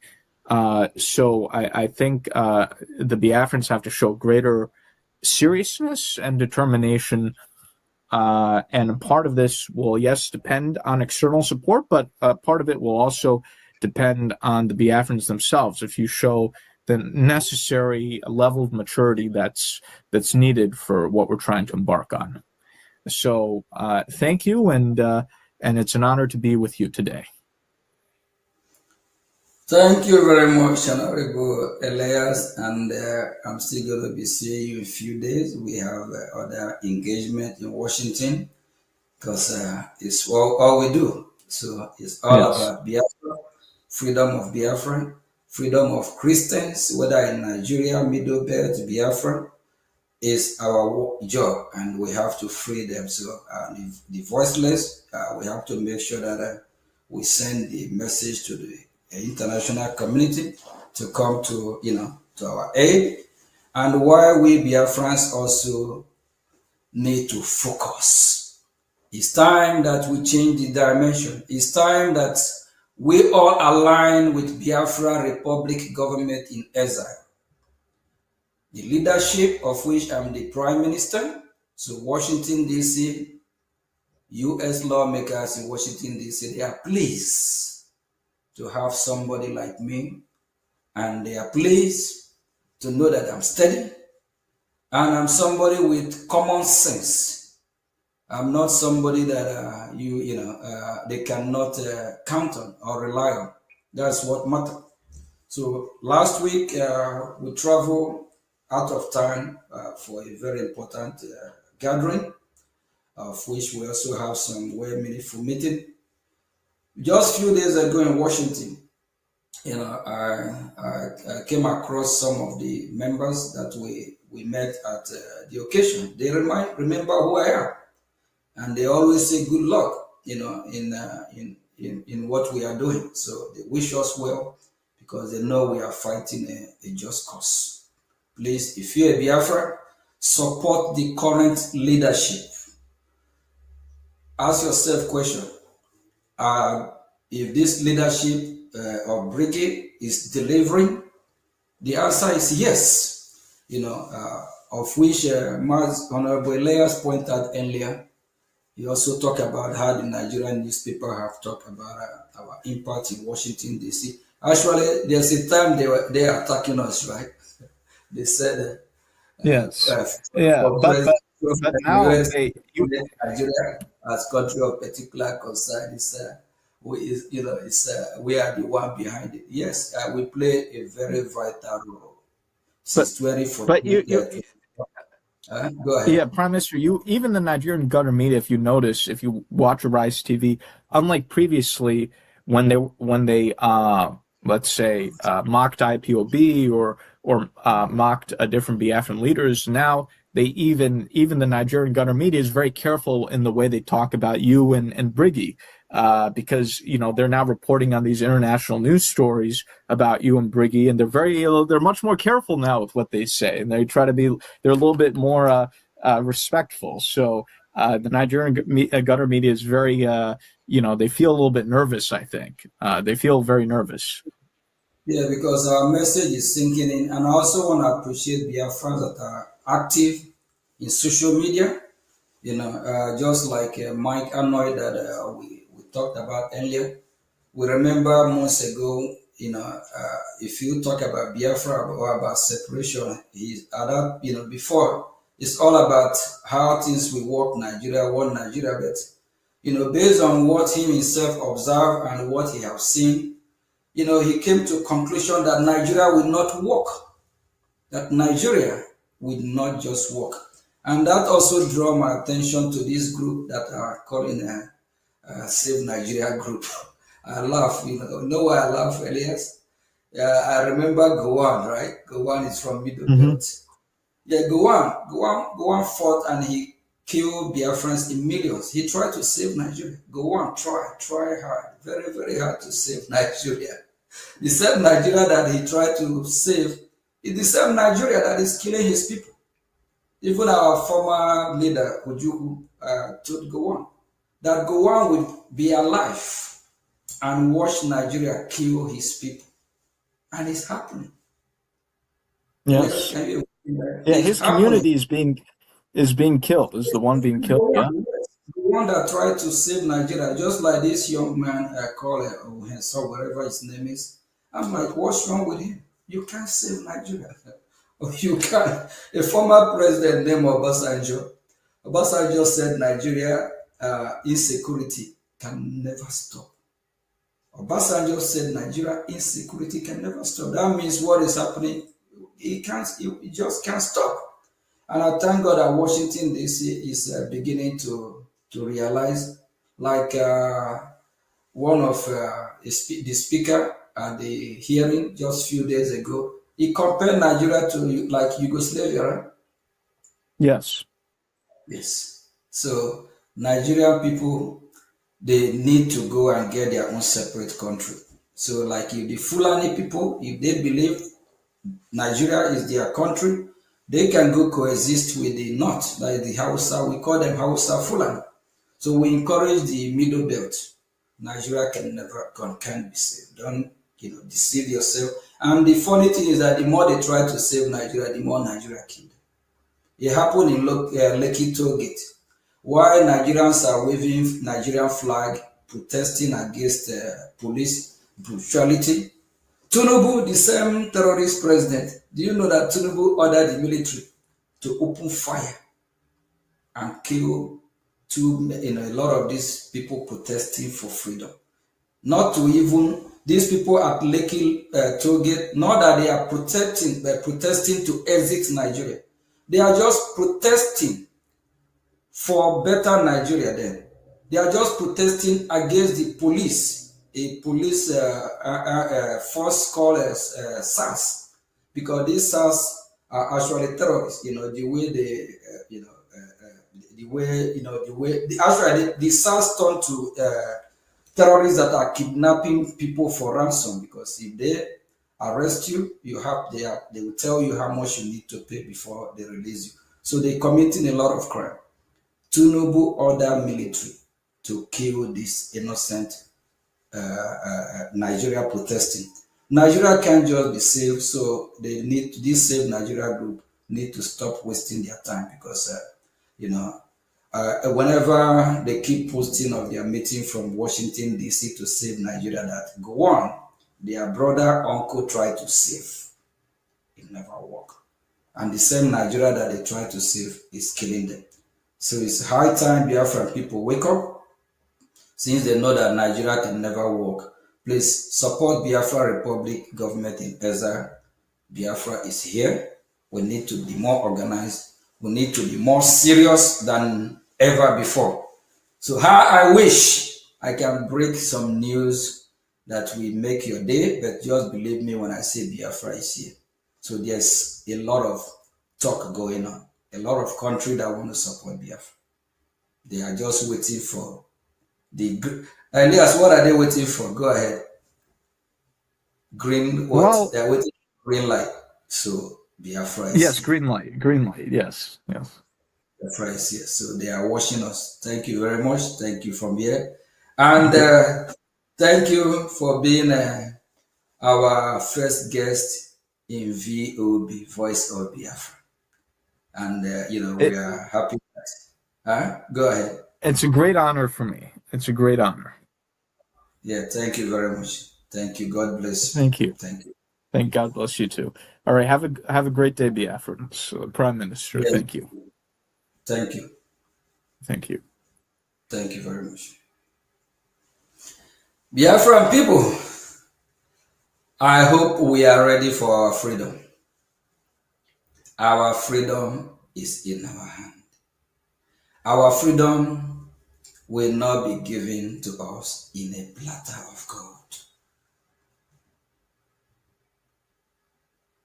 If you hate me, don't hate my message. Don't hate what I represent. Don't hate what Mazi Ogechukwu Nkere is fighting for. I'm fighting for the freedom of Biafra. Of which freedom of Biafra is your freedom, is my freedom as well. Freedom is beautiful. It's so sweet than honey. Freedom is priceless. It's worth more than gold. We dream for a Biafra where the security will be touched, not the best of best. Where you can leave your door wide open, travel far and wide, come back without anyone going in your house to steal any of your belongings. A Biafra where midnight you can walk on the street of Biafra without Islamic jihadist terrorists kidnapping, chasing you. A Biafra where you have a steady electricity. A Biafra where you have good education system. A Biafra with hope. A Biafra where everyone from different countries of the world we want to live A Biafra where people want to travel, like the way people travel to Dubai, America, Hong Kong, Singapore. A Biafra that will bring positive vibe to the global community. A Biafra that will be love.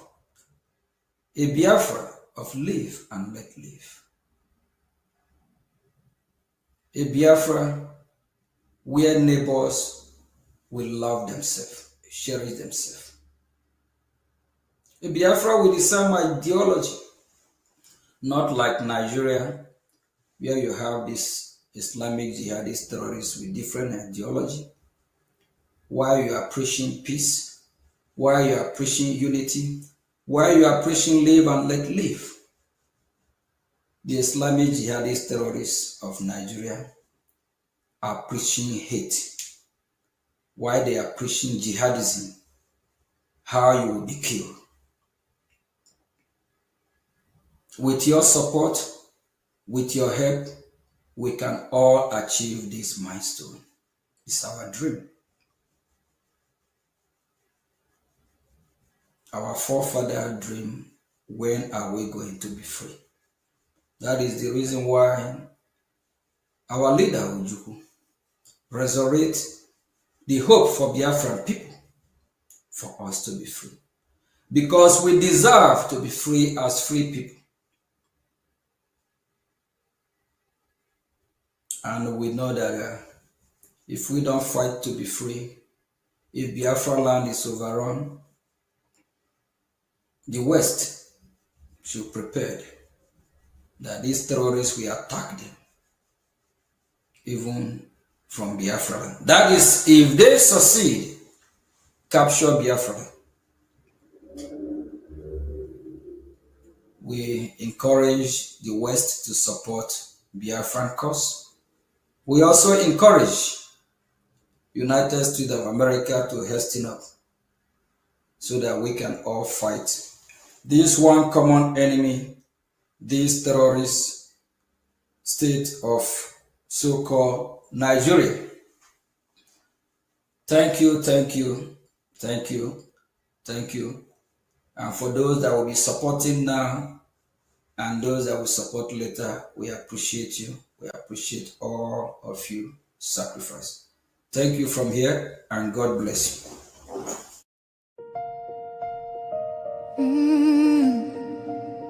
Can you hear the cry from the broken land, from the wounded hearts? Nigeria, they bleed, people they cry, tears for the ground, nobody asks why. Over 7,000 souls don't fall. Every single day, we still there call. Oh, yeah. Churches burning, hope fading fast.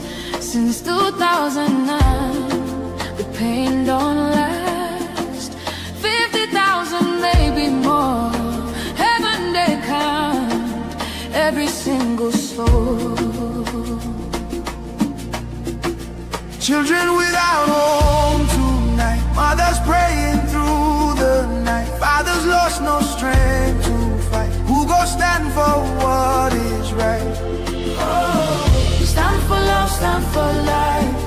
Be the answer in this time. You can have to wipe their tears, you can calm their fears. Give a hand, don't turn away. Be the light in darkest day.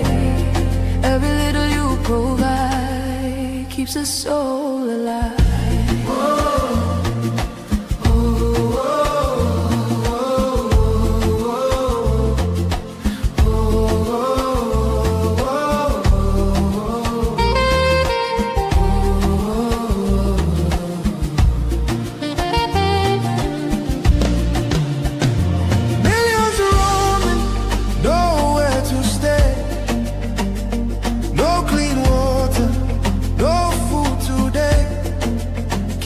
Voices crying in chains, silent echoes filled with pain. 19,000 churches gone, but faith still rising, Holding on. in the ashes. Hope remains. Love can heal the deepest pain. Shelter broken, dreams erased. Hungry hearts we can embrace. Let compassion take its place. Now's the time to show His grace. Stand for love, stand for life. Be the answer in this time.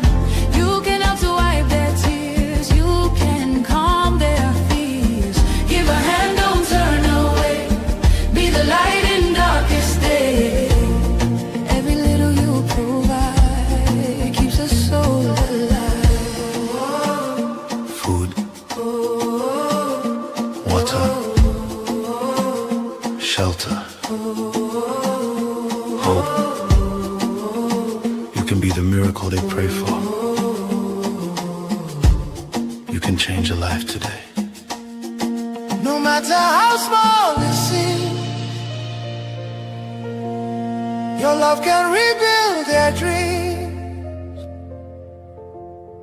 Together we can make a way.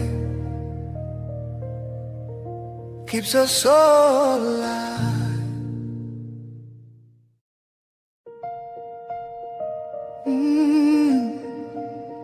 Can you hear the cry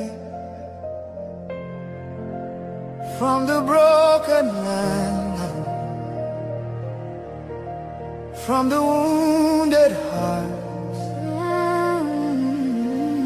Nigeria, they bleed, people they cry, tears for the ground. Nobody asks why. Over 7,000 souls don't fall. Every single day we still there call.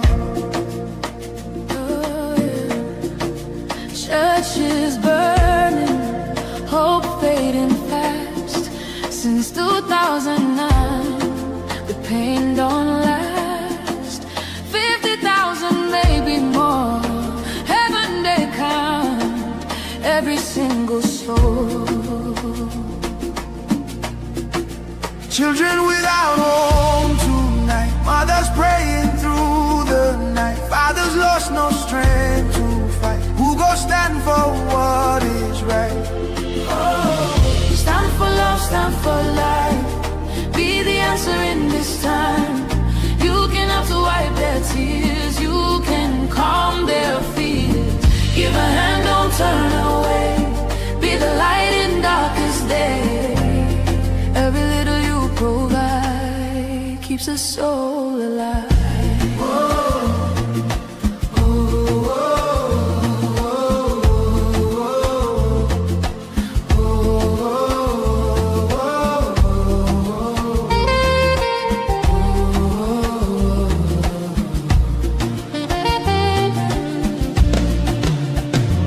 Millions roaming, nowhere to stay. No clean water, no food today. Kidnapped voices crying in chains, silent echoes filled with pain. 19,000 churches gone, but faith still rising, Holding on. in the ashes. Hope remains. Love can heal the deepest pain. Shelter broken, dreams erased. Hungry hearts we can embrace. Let compassion take its place. Now's the time to show His grace. Stand for love, stand for life. Be the answer in this time. You can help to wipe their tears. You can calm their fears. Give a hand, don't turn away. Be the light in darkest day. Every little you provide keeps a soul alive. Food, water, shelter, hope. You can be the miracle they pray for. You can change a life today. No matter how small it seems, your love can rebuild their dreams. Together we can make a way. Keeps us so alive.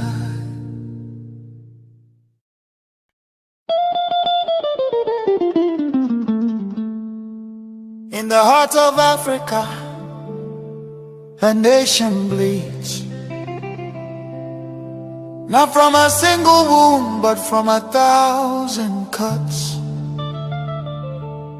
inflicted by a forced union, never meant to endure. This is the story of Nigeria. A giant built on false foundations, now straining beneath the weight of its own contradictions. And at the center of that storm stands the unbroken spirit of Biafra, crying out for freedom from a nightmare that has consumed millions.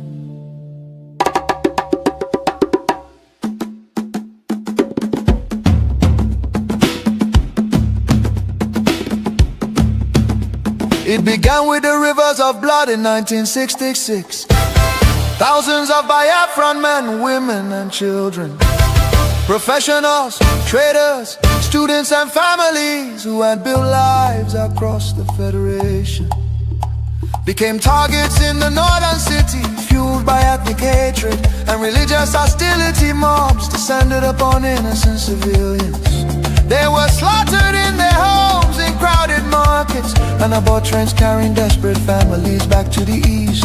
Streets were littered with bodies, rivers choked with corpses. Survivors returned to the east carrying trauma, grief, and the painful realization that they were no longer wanted in the Nigerian Union. Biafra, Biafra, voice of truth and freedom. Biafra, Biafra, the rising sun will rise again.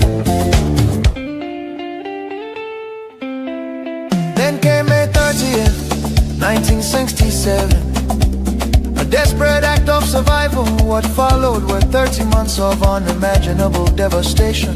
The Nigerian military, armed and backed by foreign powers, including Britain, Russia and Egypt, surrounded the young republic. A total blockade was imposed. No food, no medicine, no escape. Starvation became a weapon of war.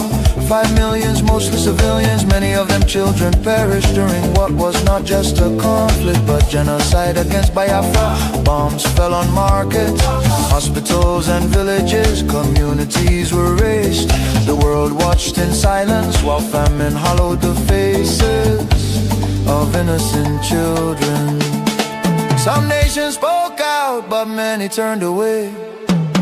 The war officially ended in paper in 1970 under the declaration, no victor, no vanquished. Yet for Biafrans, the suffering did not end. Their properties were confiscated, careers destroyed. Biafrans were given only 20 pounds regardless of how much they had. Entire families struggled to rebuild shattered lives. The promise of reintegration faded into disappointment. Marginalization deepened in Nigerian government appointments. Infrastructure and control of resources from Biafran land. Oil flowing from the Biafra land enriched the center, while much of the east remained neglected. Roads deteriorated, industries collapsed. Biafra, Biafra, voice of truth and freedom. The rising sun will rise again.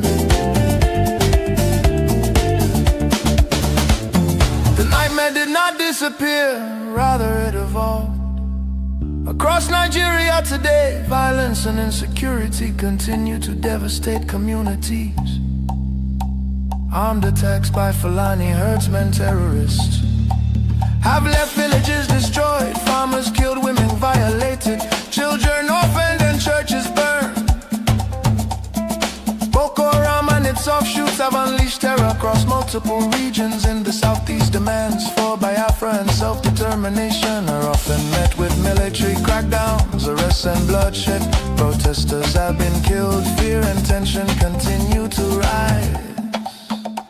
These tragedies reflect the deadly consequences of forcing vastly different peoples into one political structure. Through the 1914 British amalgamation, distinct ethnic nations, religion, traditions, ideologies, and systems of governance were merged without consent and without a shared national vision. The North feudal and religious conservatism can never blend with the South's entrepreneurial drive. And the East Republican individualism attempts to hold the Union together continue to be at the cost of innocent blood. Why does Biafra matter? Biafra means self-determination. Biafra represents dignity, survival, and the right of a people to life and choose their future. Biafra symbolizes resistance, innovation, enterprise, and hope. The vision is of a nation with secure borders, focused development, protection of its citizens, and economic engagement with the world, a future free from oppression, fear, and perpetual conflict. The solution is not endless political conferences, military force or federal quota system, but a peaceful separation based on shared values and voluntary association. History shows that artificial unions often fracture violently, while honest separation can allow wounded nations to recover. Biafra is not dead, Biafra lives. It lives because the desire for freedom cannot be extinguished. Nigeria's ongoing crisis, corruption, insecurity, poverty, and division are proof that one structure cannot hold people with dangerous diversities together. For the million already lost, for the children yet unborn. Biafra, Biafra independence is non-negotiable. Let Africa remember that true unity cannot be sustained by force.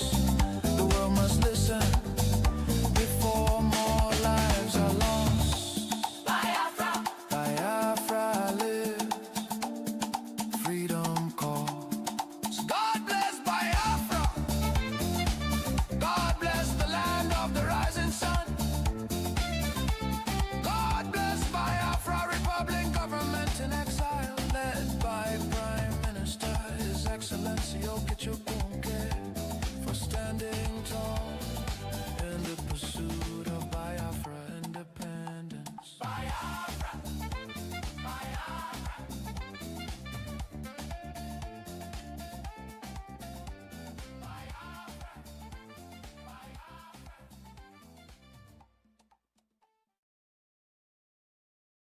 Way here to the rehabilitation center for the Boko Haram. So that means these have not been rehabilitated yet, and this is like kind of a prison, because this is actually where they have their sentence, you can say, where they're trying to rehabilitate them.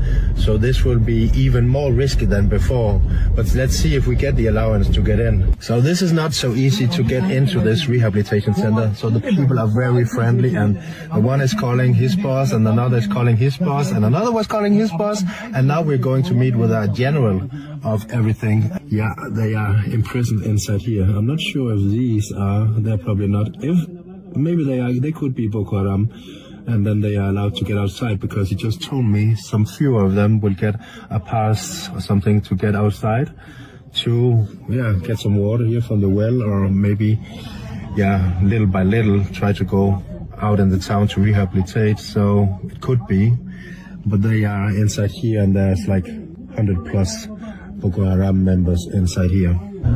Oh, so this is one of the security guys from the rehabilitation center. So he's going with us to the general to get the approval, and he's telling us now that there was an explosion here the 24th of December at Christmas, where there was a mosque, which was there was a suicide bomber, but there was also some people collaborating with these guys, and inside the rehabilitation center, they think that there was a guy collaborating with these Boko Haram from outside. So he's now taken to court, right? They have took him to the general there. But how is it possible for him to collaborate with Boko Haram from outside? Because we can't know. Sometimes they used to go out. They will say that they want to go and buy some things. They will move out from morning till night. Isn't it a problem that they are allowed to go out when they are like terrorists? Shouldn't they be inside until they are like more rehabilitated? Yeah, exactly. Yeah. I mean, when they are released for good, will the government have a place for them? No, the problem with, when they release them for good, the government will give them some money and give them to start some business. So they will release them to go back to their area. So after a long meeting with that very important person inside that office here to get into the rehabilitation center, or at least he thought himself that he was very important, a little annoying type, if you know what I mean. But the thing is, it got me in more troubles than a solution to get inside the rehabilitation center, because it seems that all the stuff I was doing, I just been doing, you know, I was not allowed. I needed a permission for everything from the governor, not even from the general. I mean, I needed from the governor to visit all these other places with the Boko Haram and the ones who fight them and everything like that to document it. He was like, which company are you from? Where are you from? I never heard about that, anyone like getting a permission for that without a license from the governor and etc., etc. So I was just like, no, don't worry, I just got a picture with them because I could see where things were going, right? Did you take any videos and stuff like that? But I was like trying to kind of man flirt. I'm like, okay, I see, I totally understand. So you're from here, I heard you were in the military doing a really good job, so I just changed a little subject, you know. He forgot about what I actually just did, which was not allowed. Anyway, I don't give up so easily, even rejected with a warning from the general. So we head on to another Boko Haram rehabilitation camp, trying to get access. This time the biggest with many hundreds inside. This is the place. Yeah, this is the headquarters of the rehabilitation center. Maiduguri, which is the rehabilitation center of Boko Haram, basically. I managed to get inside for a short while, but without filming much, because all eyes were on me, and suddenly I needed to speak with the manager running this place. He told me politely I needed to leave immediately. My contact also told me the general from before had called all the rehabilitation camps and likewise places, warning them. But this is filmed from inside the rehabilitation camp, and this is Boko Haram. Then I heard that the Boko Haram repenters, or I should know, many still with Boko Haram minds, were preparing to get out in the bush and fight. So now the military armed them, so we drove back. But it definitely didn't feel more secure. Not me, thank you. Oh, a little more to think about now, because all of them, they have like weapons here as well. So they are former Boko Haram, so you will never know what they're going to do. But they're actually going in the bush now, right? In the bush. Even here in the night, they will go out. You will sleep in the bush also? I'm living like one month in the bush, so you can spend a month in the bush before come back. So now when they go, there will be 1 month? There is some people now, they come. Some people, they come. They go and replace the person they come and relax more. So they go on shift? Yes. Yeah. Some come in, some go. Yeah, so they will go out and hunt their old friends, I guess. But it's still very crazy to think about that these people, they have killed a lot of people when they were like in Boko Haram, and then so just now being here with all these former Boko Haram is just crazy, because as you probably know, they did a lot of evil stuff, all of them probably, but now they are trying to do the right thing, or I'm not sure if they are forced to it, and they can probably turn side every moment. Okay, so this was interesting. So now their kind of leader was here, and they were giving ammunition out to these former Boko Haram, because now they're going out in the bush, and he wouldn't let me allow to film that, because the military is also coming, because they will go together with the military, and these former Boko Harams will show the military where you know, where their old friends, where the Boko Haram are, so they can tell their locations. So that's why they go together with the military to hunt them down and fight them. Repenters are former Boko Haram. So all these people here, they were Boko Haram. They killed a lot of people, but they went into rehabilitation. Now I want to ask these old Boko Haram, but now repenters, some questions. When the 14 Boko Haram da suka yi repentance, suka yi switching, suka dawo suna taimakawa vigilantes, civilian JTF suke fighting da su, shine ke son yayi. Was it because of money or of poverty? They say they don't have this answer. They don't want. Shima ya ce, don't worry. Shima ya ce, if there is any answer, if you doesn't refuse to answer, just say you don't have answer. Yeah, that's okay. You can refuse to answer also. Boko Haram, they are killing people. So what's the reason they are killing people? Because of the money, or because of the religion, or because of what? That's why you want to know. Yeah. I'm thinking about now, when you see a white person like me now, because when you see a white person like me now, because you were indoctrinated to hate me, you were indoctrinated to kill me, you should kill all Westerns, right? How do you feel when you see me now? Do you feel the same, like, is he bad, is he evil, or how is it? Da kuka dan farin mutum ya zo wurinku da lokacin da Boko Haram suna je. He said they are very comfortable with you. They don't have like anything in their mind. Oh, okay. I hope that, and not 2 minutes later they will kill me out here.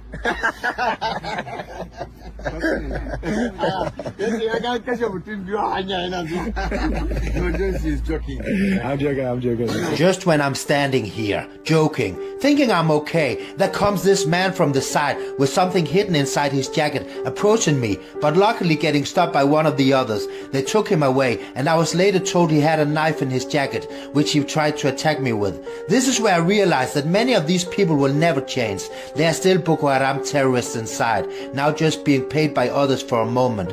Many don't regret a single thing, and this guy would have been a hero of Boko Haram if he stabbed me and finished the white Western guy for good. And later my contact was told he had a knife under the jacket, but I guess he's just taken into the rehabilitation camp again, or probably just still walking around freely. Stop him, see why you are, and their mind are already fucked up. Yes. So you never know what they can. Yes, that's why you stop him. Yeah. That's why you stop him. Because maybe if he killed me, if he go back to Boko Haram one day, he would be a hero. Yes. That's why. Yes. This is actually very dangerous to be here for a white man, because their mind can just change like that and then stab you. Yes. I'm very happy that you saw the same as me. But back to this meeting with these former Boko Haram, or still Boko Haram, who knows? That they see, you know you, me, I don't know you, I know they tell you. You understand? Yeah. Because in say you are a news person, yeah, and he can't tell you his story because just like that he doesn't know you. No, he doesn't know where you come from. He can. No problem.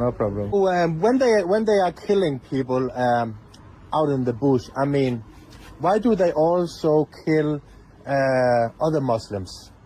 Me yasa mutane suke kashe musulmai irin Boko Haram, me yasa suke kashe musulmai a jeji tunda sun ce wancan musulmai? A yanzu a cikin wasu. So as a Boko Haram, how many people did you kill, you think? No, you're not answering. You will not answer.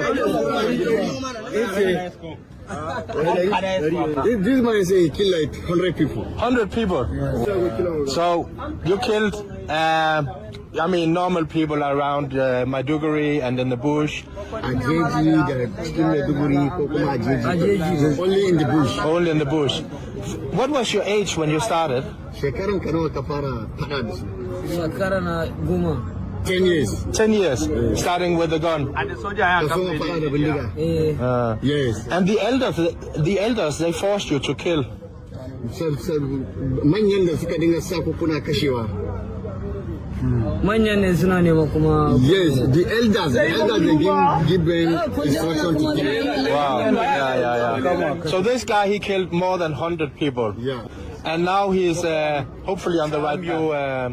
Was it you needed to burn villages? You even needed to kill children and women like everyone, right? That's how it is. Yes. No, they say the big one. They are married. If they capture the ladies, they can kill the ladies. Okay. They are married them. Let me narrate in the house. An kama mata ba kashewa ana aurani. Am I right? Yes, they are married. If they catch the women, so they are Spain. They are married women because they doesn't have plenty women in the place. No. So that they doesn't kill women. If they carry women, they marry her. So they can't kill it. And the small kid, they can't rape him because they never reach that age.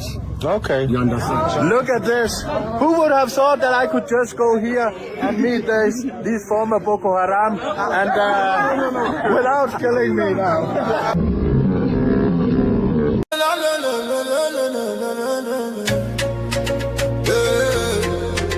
Turn 'em up. From Biafra land to the whole world. Now who they talk? The voice of Biafra. We know they hide again, we don't show face. True don't wake up, you know fit the race. From village squad to overseas, everybody they have frequency. We they stand the dig bar, no shaking. No more silence, we they breaking. From the east side to the diaspora, now we be the real voice of Biafra. Biafra, make them hear us. Biafra, nobody can stop us. Biafra, fire they burn. Anywhere you they make you tune and turn. Signal down strong, we don't reach everywhere. From Africa go Europe, then they hear I'm clear. We they talk truth, we know they fear.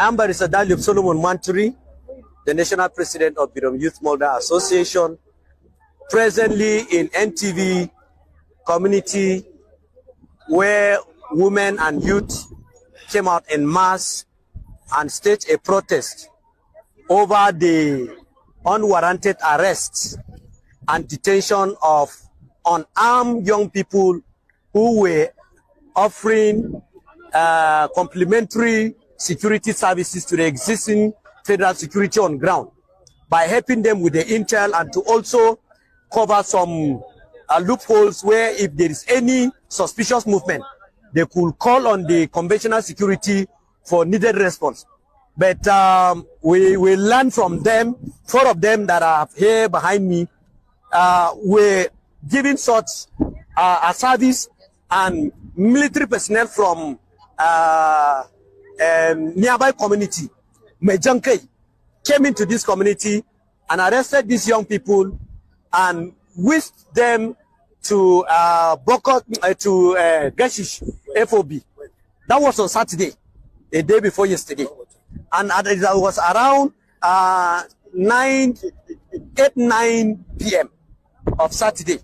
And surprisingly, even the community leadership came out and confronted and inquire from the military personnel that why have you arrested these young men that are keeping watch over this environment?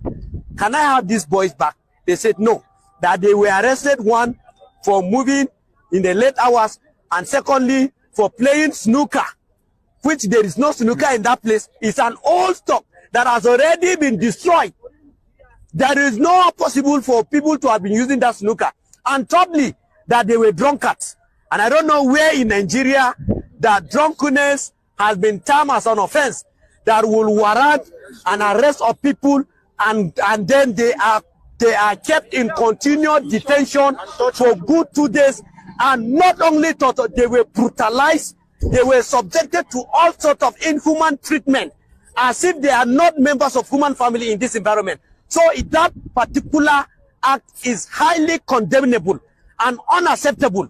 And we call on the relevant security agency, particularly the Operation Enduring Peace, to please, as a matter of urgency, arrest those individuals, those security personnel that arrested these 4 people and investigated them, because as far as we are concerned, for them to have come and arrested young people that never had arms. Imagine if these guys were in possession of knives, what would have happened? They would have been possibly dead by now. And imagine if they were vigilante in possession of these then guns, they would have massacred them in this particular environment. So that one is condemnable. And the attackers, look at their houses all over this environment. We've never heard of one day military operation going to sack their house, going to arrest the militant. But when the innocent locals who are trying to develop their self-defense mechanism out of courage will now be arrested and then tagged as terrorists, as bandits. It is not only here this incident happened. 3 days ago, an incident occurred around Downwall in Riom local government. The military were invited. That this is a situation. When they went there, the young people that gathered courage to evacuate one of the victims that was brutalized and injured fatally by the Fulanis and their terrorist cohort, when they were rushed to the hospital, on their return home, the same military went and arrested this young people, tagged them as Birom terrorists, circulated their photos, and today they are in detention at the STA facility in Jos. The question to ask is that, who then are the killers of Plateau people? Who are the ones giving encouragement to the armed people to come? Because if unarmed and few individuals that are trying to stage a defense set mechanism in their location against external intruders that come with sophisticated weapons and then are arrested and are not in any way, the communities are not giving security cover, how much more then of our security as people in this general area? It is very obvious by our firm position that those repentant Boko Haram that were conscripted into the Nigerian military are the ones deployed to Plateau and are the ones perpetrating this, and are now projecting the military as complicit. Otherwise, why should there be this kind of arrest? What happened? Tell us what happened immediately after the arrest of these civilian guards who were simply standing watch in front of their houses. Now, after the arrest of these young people, we want to believe for their pictures to have gone viral, which it was not Fulani that arrested them, it were personnel of Nigerian military. Now, they may have shared it with their cohorts, whom we believe are the terrorists. Now, after sharing those pictures, they now circulated everything and termed these people as terrorists. And then they have known that communities within this environment have already been crippled, have already been weakened. And therefore, the attackers came last night and attacked Hurum, a nearby village, and 4 people killed. 5 others are presently in the hospital as a result of fatal gunshot they sustained. Now, that is how helpless the situation has become. And we have managed this morning to address the people having agreed to open the road so that there will be movement. Therefore, we are calling that please, as a matter of urgency, there should be an overhaul in the military architecture so that our people here can breathe and breathe well. If the military family is not ready to fight terrorists, then they should better be taken back to the barracks and be replaced with Nigerian mobile policemen so that they can come and man the security, because people are losing confidence daily on the Nigerian military on daily basis. The attackers, the terrorists are killing them. The attackers are also killing us. Instead of us to join hands in synergy to fight against the terrorists, you are now weakening and crippling communities that have staked their self-defense so that the attackers will come and have their field day. And the same last night, there was another attack in Shono, close to security point, and 2 people were killed. 2 princes were killed. The former traditional ruler of Shono was also a sustained injury, and a pastor. They are currently on admission. And then we have not seen the military coming to conduct and then carry out their kinetic and their agility in arresting situation, but they can only come into communities and arrest young people that are trying to defend their communities against external aggression. Which kind of lifestyle is this? Which kind of world are we into? If the heroes of those days will come to life and see what is happening to Nigerians, they will weep bitterly, because that is not the Nigerian they fought for it to be a united entity.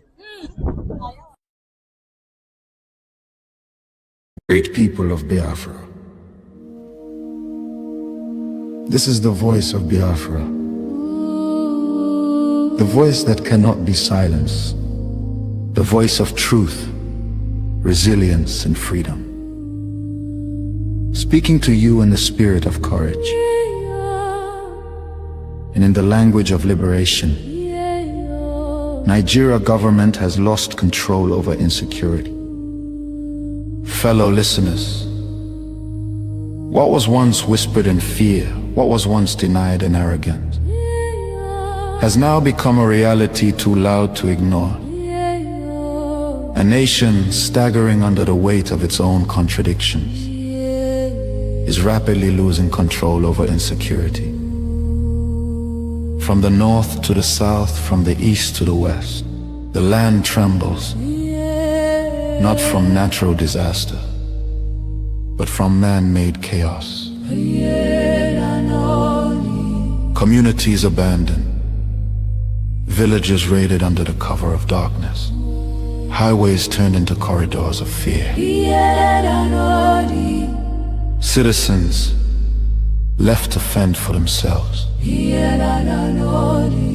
In a country where the government once promised protection, the question now echoes across the land. Where is the government? Where are the security forces? Where is the accountability? In recent times, markets have become targets. Travelers have become victims. Families have become statistics. And yet, those in power continue to speak in rehearsed tone. Detached from the suffering of the people, observers say, this is no longer a matter of isolated incidents. This is systemic failure. A collapse of responsibility. A nation where innocent lives are wasted daily. As fear grips the population, a new reality emerges. The people have lost confidence. Trust has been eroded. Hope has faded. But here, on this frequency, we do not deal in fear. We deal in truth. And the truth is this. A government that cannot protect its people has failed its most sacred duty to the people. Listen. Remain vigilant. Remain aware. Remain strong. Nigeria has failed its citizens, and in awareness lies survival. This is a wake-up call. You are listening to the voice of Biafra, where truth lives and freedom speaks. Biafrans stand firm until justice speaks louder than silence. And stay safe. God bless Biafra Republic. God bless Biafra Republic government in exile. Oh, no.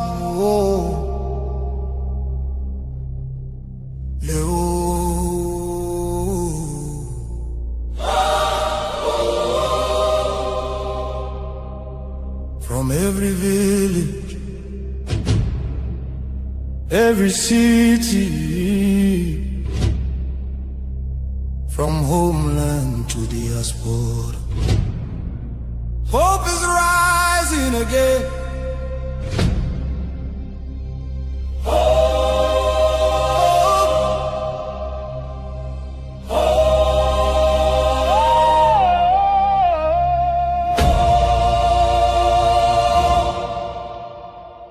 Biafra now our only hope. Yes, now our only hope. Hope for today, hope for tomorrow. No more pain, no more sorrow.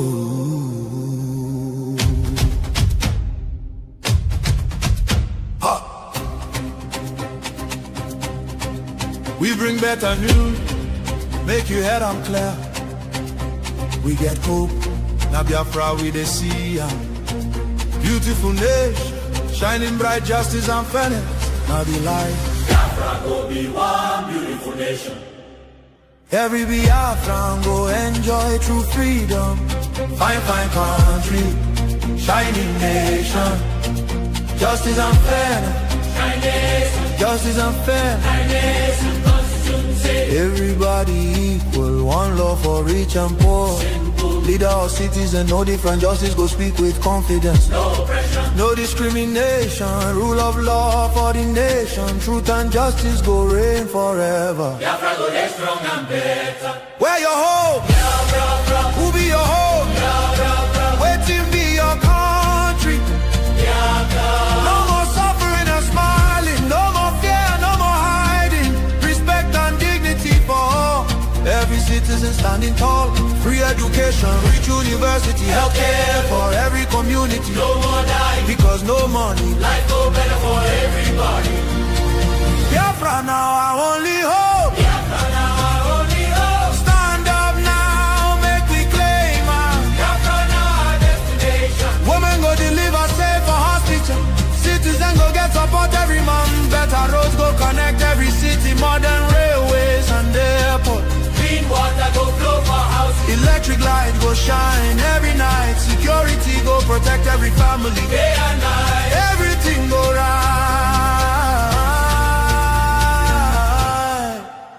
You fit waka free for midnight. Go your road without fear. Kidnapping and violence disappear. Peace and progress everywhere. Mama and papa go get retirement benefits. Nobody go kill you for Biafra and go free. Now wahala, the person don't buy for him head. Oil and gas beneath our ground. And the people where get the land go control them. Resources go serve the people. Prosperity go spread for all. Anything we do for our land. Now our citizens go manage them. Development go reach every corner. Nobody go suffer again. No vote buying, no rigging game. Election fair and play. One woman, one vote. One man, one vote. Your voice go matter every day. Biafra now our only hope. Biafra now our only hope. Hope for today. Hope for tomorrow. No more pain, no more sorrow.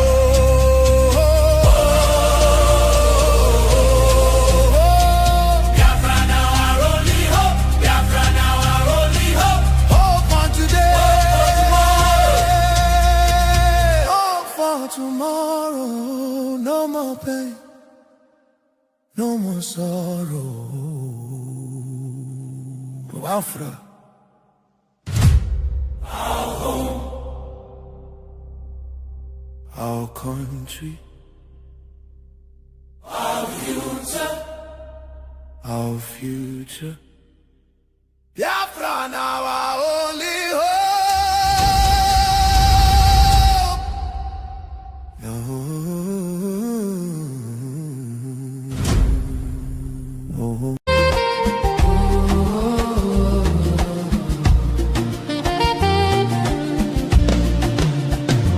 Millions roaming, nowhere to stay.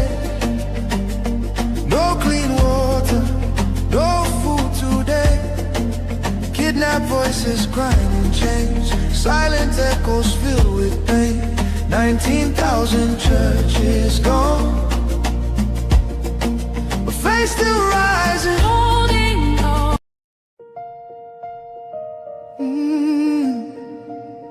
Can you hear the cry from the broken land, from the wounded hearts? Nigeria, they bleed. People, Nigeria, they bleed. People, they cry. nobody asks why. Over 7,000 souls don't fall. Every single day, we still their call. Oh, yeah. Churches burning, hope fading fast. Since 2009, the pain don't last. 50,000, maybe more. Heaven they count every single soul. Children without home tonight, mothers praying through the night, fathers lost no strength to fight. Who go stand for what is right? Stand for love, stand for life. Be the answer in this time. You can have to wipe their tears. You can calm their fears. Give a hand, don't turn away. Be the light in darkest day. Every little you provide keeps a soul alive.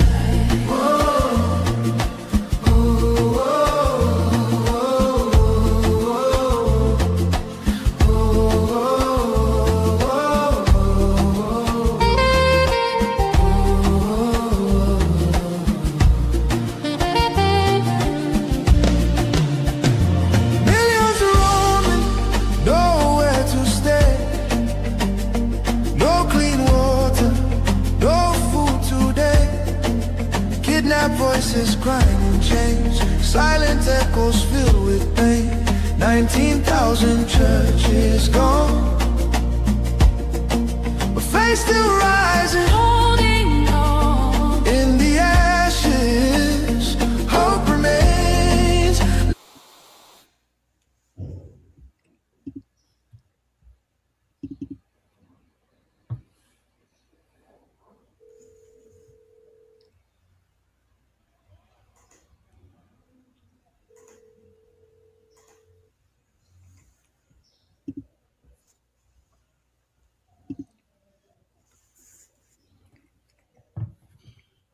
Greetings from here and welcome to VOB. Are we coming out loud? Yes, Mr. Information Minister. Okay, thank you, and welcome to Politics Insight on Voice of Biafra Television. And we are sorry for the break in transmission and the technical issues that has delayed us this far. And with us in the studio today, we have our honorable guest from America, and I would be the one to make the introduction. I will bring in the Prime Minister of the Biafra Republic Government in Exile, and he will take it over from here. Honorable Prime Minister, His Excellency Honorable Okechukwu Nkere, welcome to the show. The floor is yours, sir. Thank you from here, and greetings, lovers all over the world, Biafrans and friends from Biafrans. So we have our guest in the studio here, and we also have our lobby, Honorable Elias. Honorable Elias, please, you have to be the one to introduce and bring the one and only special guest we have today. Thank you. Thank you. So I'll just do a brief introduction of the ambassador, and then you and the ambassador will go straight into the interview. So Ambassador Tibor Nagy is one of the most highly respected State Department officials and career diplomats in Washington, D.C. It's a pleasure to have benefited from his friendship and his guidance and counsel. I've said this before. I've known many State Department officials, both current and former, but Ambassador Nagy is truly unique. He's someone who not only has a passion for Africa, but a passion for justice, which is quite extraordinary. And it's an honor to have him as a friend and someone who I've learned a tremendous amount from. So it's an honor to be here with the ambassador to give just a very brief, abridged version of his biography, because I know we're short on time. Ambassador Tibor Nagy held the position of Undersecretary for Management between June to April of 2025 and Assistant Secretary of State for African Affairs from 2018 to 2021. From 2003 to 2018, Ambassador Naj was Vice Provost for International Affairs at Texas Tech University. He also lectured nationally on Africa, foreign policy, and U.S. diplomacy, and advised 2 presidential campaigns during his tenure. He was the U.S. ambassador to Ethiopia from 1999 to 2002, a period which included the Ethiopia-Eritrean War and a robust anti-terrorism campaign. Previously, he was ambassador to Guinea after serving as deputy ambassador in Nigeria, Cameroon, and Togo. He also had assignments in Zambia, the Seychelles, Washington, D.C., and an earlier tour in Ethiopia. Ambassador Naj arrived in the U.S. as a political refugee from Hungary and received his BA from Texas Tech University and MSA from George Washington University. His U.S. State Department awards include commendations for helping prevent famine in Ethiopia, supporting the evacuation of Americans from Sierra Leone during combat, supporting efforts to end the Ethiopian-Eritrean War, and managing the U.S. Embassy in Lagos, Nigeria during political and economic crises. He was selected as runner-up for Deputy Chief of Mission of the Year in 1995 and knighted by the President of Guinea in 1999. Ambassador Naj contributed periodic op-ed pieces and co-authored the nonfiction winner of the 2014 Paris Book Festival on managing difficult international environments, Kiss Your Latte Goodbye. So without further ado, I turn it over to Ambassador Naj and you, Mr. Prime Minister, who will be interviewing the ambassador. So thank you. Thank you very much, Elias, for that fine introduction. And Ambassador Nagy, welcome to Voice of Biafra. Let's go straight to the question. I know we have a lot of questions for you, and we appreciate your time. Ambassador Nagy, what have been your history of engagement with Nigeria throughout your storied multi-decade career? You have been Deputy Ambassador of Nigeria during a tumultuous time of Nigerian history in the 90s, and then dealt with the country as Assistant Secretary of State of Africa Affairs between 2018 and 2021. Yes, thank you very much, and I am just honored to be on this broadcast. Thanks very much again, Elias, for the introduction. I've been interested in Nigeria actually since I was a student back at Texas Tech because the Biafra War was going on when I was a student, and I followed the events there very, very closely. Then, since all of my career was dedicated to Africa, we say in the American diplomatic service that you are not really an Africanist unless you have a tour in Nigeria. So I was very honored to be picked as the deputy ambassador back in the early 1990s, and I served a very distinguished American ambassador, Ambassador Walter Carrington, who many Nigerians still remember as being a champion for freedom. During my time in Nigeria, it was the military dictatorship, and because I got to know the country, I fell in love with the country and the people. I've been following Nigeria very closely ever since. It has broken my heart to see what such a country with incredible potential has suffered because of bad governance and other things. So for me, Nigeria is obviously one of the most critically important countries, not just in Africa, but frankly in the world. Thank you very much, Ambassador. Ambassador, why do you have a passion for justice for the people of Biafra, as well as similar groups such as Ambazoni? Yeah, that's also a great question, because I mentioned just a minute ago that I know the incredible potential that Nigeria has. And I also know, specific to Biafra, that it is the part of Nigeria that contains so many resources. It is actually the part of Nigeria that makes the country rich. And also, as I said, I've been following events in Biafra since I was a student. I saw the incredible suffering that the people endured during the Biafran War.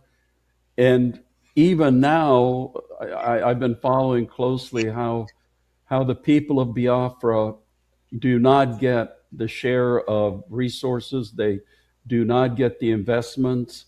And the after effects of the Biafran War, which was more than 50 years ago, that there's still some after effects which the people are suffering from. So like a couple of other places in Africa, it's tragic, and the people of Biafra deserve much, much better than what they're getting today.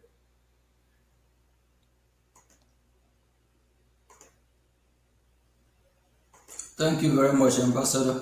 The Biafra Republic government in exile has focused on promoting the U.S. recognition of Christian genocide in Nigeria and had aggressively engaged in lobbying campaign for such recognition in parallel with other advocates such as the Christian community and organization. These have been successful, with President Trump declaring Christian genocide in Nigeria. From our perspective, this allows for normalization on discussion of the concept of an independent Christian state in the form of Biafra. What are your thoughts about President Trump and the White House declaration about Christian genocide on Nigeria and steps taken to hold the Nigerian government accountable? Yeah, the whole issue of Christian suffering in Nigeria, as you know, has been quite controversial in the United States, has gone back and forth.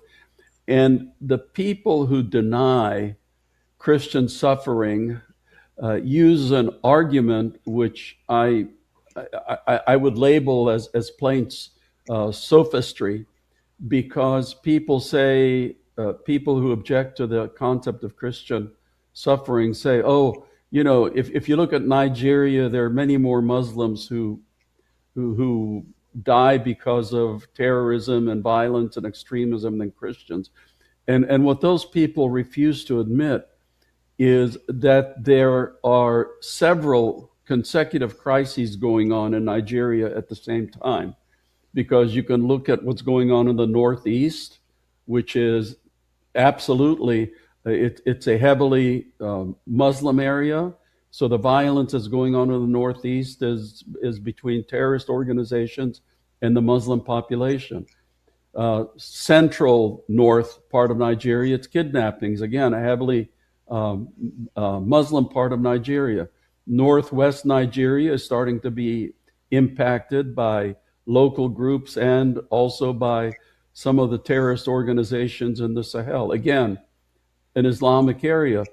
But if you look at the area where the Christians are being targeted, which is central Nigeria and now in the southeast, the overwhelming number of victims are Christians, and the victimizers, the people that are perpetrating the violence, happen to be Muslim groups. You know, I'm specifically referring to herder-farmer violence in central Nigeria, where the herders, the Fulani, are overwhelmingly Muslim, and the farmers tend to be overwhelmingly Christian. So there is, in fact, a horrendous problem with Christian violence in Nigeria. And thankfully, the Trump administration is taken it very seriously, unlike the previous Biden administration. Thank you very much, Ambassador. What are your thoughts on the interconnection between the Nigerian Christian persecution issue ties in with the Biafra aspiration? Yeah, again, I understand, and from my studies, the region that is Biafra is overwhelmingly Christian. And leaders of Biafra, like yourselves, have been very loud in pointing out the egregious injustice that is happening to Nigeria's Christian population. And, you know, there are also political forces at work, which we can talk about later, which also is very much against the Christians. So as a very heavily Christian part of Nigeria, the Biafrans have been, you know, very notable in pointing out the injustice and the persecution. So God bless you for that. Thank you, Ambassador. The Biafra Republic government in exile, Brgie, heavily invest in time and energy on lobbying and advocacy in Washington, D.C. We have retained a professional lobbying firm, while the neo-Biafran movement has existed since the late 90s. A professional Biafran lobbying campaign led by Brgie in Washington, D.C. is very recent phenomenon, being less than 2 years old. Due to this change in strategy, in some ways, we have more success in the past 2 years than the previous 20. We have two questions relating this to ask. Can you explain to Biafran people why high-level lobbying and educating U.S. officials on the Biafran issue is critical? Sure.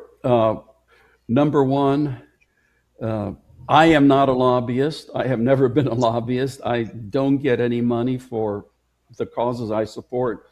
But causes like yours, to get the kind of attention in Washington that it needs, in my view, really does need a professional lobbyist. And I'll tell you why. Let's be honest here. If you were to survey most of the members of the U.S. Congress, people who work for the president in the White House, even people in the State Department, very, very few people would ever have heard of Biafra. Obviously, everybody has heard of Nigeria, given its size and importance, but very few people would have heard about Biafra. Not too many people even know about the problem of Christians in Nigeria, although recently there has been some publicity.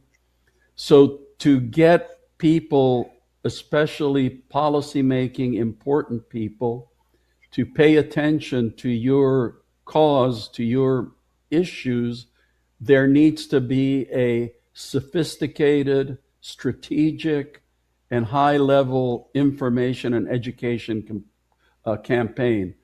And frankly speaking, in the American system, to get that kind of education, to get that information around, you need somebody with influence amongst American policymakers. That's why hiring somebody, engaging somebody like Elias's company makes absolute sense for, as I said, a cause like yours. African countries don't necessarily need a lobbyist because they have an embassy, although many African countries do engage lobbyists to promote their particular causes. So for you to have people pay attention to what's going on in Biafra, it makes absolute common sense for you to engage a lobbyist.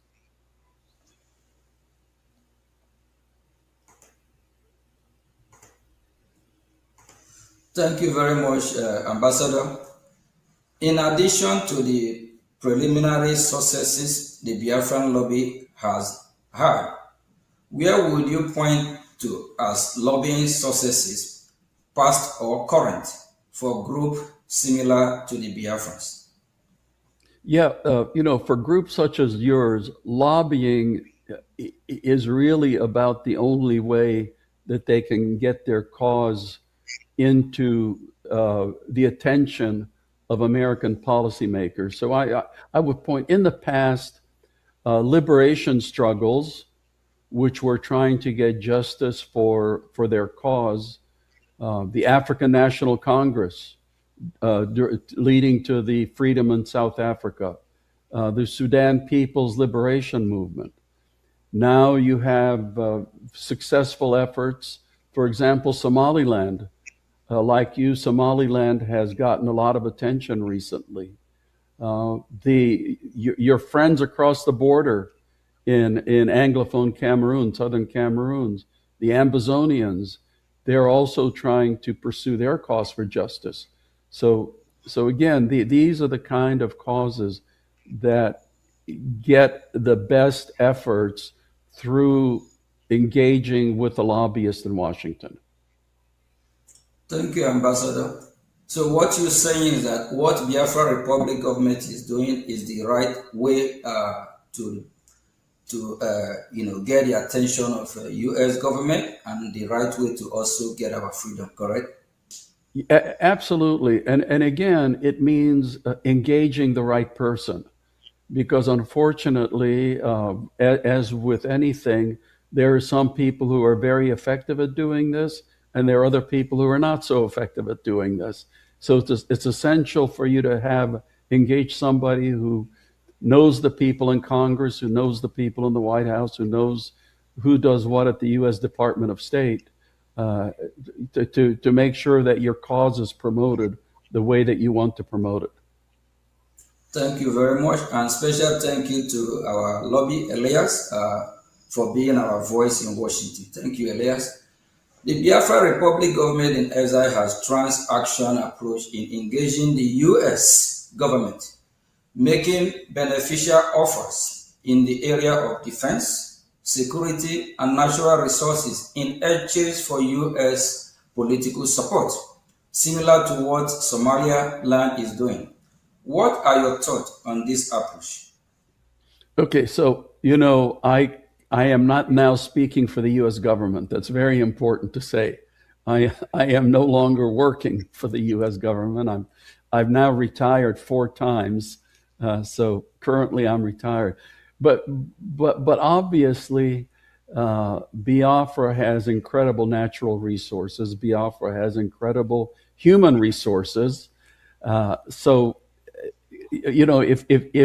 if you're offering that kind of a transactional deal, then in my view, that would be looked at positively, from especially people in the Trump administration, because as you mentioned, President Trump has been a very transactional president. He's not looking for, long-term this or long-term that. He's looking for what is the interest of the United States of America. And as Secretary of State Marco Rubio himself says, whenever the United States engages overseas, it should meet one of 3 qualifications. Does it make America more secure? Does it make America stronger? Does it make America more prosperous? So what you are wanting to offer obviously would meet, I think, all 3 of those criteria. Thank you, Ambassador. But Ambassador, we believe that your voice matters. You might be retired, but you're still ambassador. And we believe that U.S. government is still listening to you. Thank you very much. As a follow-up for the previous question, Biafra Republic government in exile, which is Brgie, I think you already answered that question. So let me just go on. And for years, the Nigerian government has used terrorism in the country as an excuse to ask for arms sale to Nigeria. Instead of using the weapon to fight Boko Haram, either the Nigerian government will use the weapon to engage in military action against Biafra, or provide those weapons to so-called reintegrate terrorists. Now, there is a shift towards direct U.S. counter-terrorism action in Nigeria, perhaps reflecting concern about the Nigerian military intention. So the question goes, what are your thoughts regarding arms sale to Nigeria? Should they block, or at least condition attached the U.S. arm cannot be used against Biafrans and the Christian population? Yes, so let's look at today's world. The truth is that any country or even movement with the funds is able to get weapons. We've seen that around, whether it's good guys or bad guys. So the Nigerian military is going to get weapons. So I would be very much in favor of very strict conditionality on any U.S. arms sales to Nigeria. When I was Assistant Secretary of State for Africa, we saw the same thing with Cameroon, because we were providing Cameroon military assistance to fight against the Islamic extremists in the far north of Cameroon. But it turned out that some of that was being used against the Ambazonia movement. So at that time, the United States cut back on some of the military assistance to Cameroon.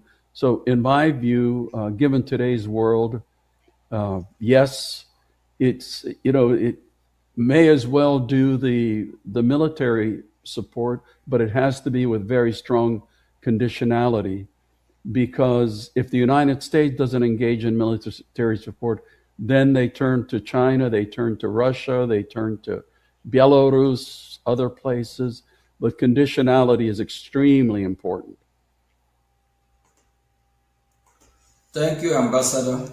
And as also a follow-up to the previous question, Brgie has offered the U.S. military base in Biafran territory, which would provide the U.S. valuable access to the Gulf of Guinea. We know how important the Gulf of Guinea is.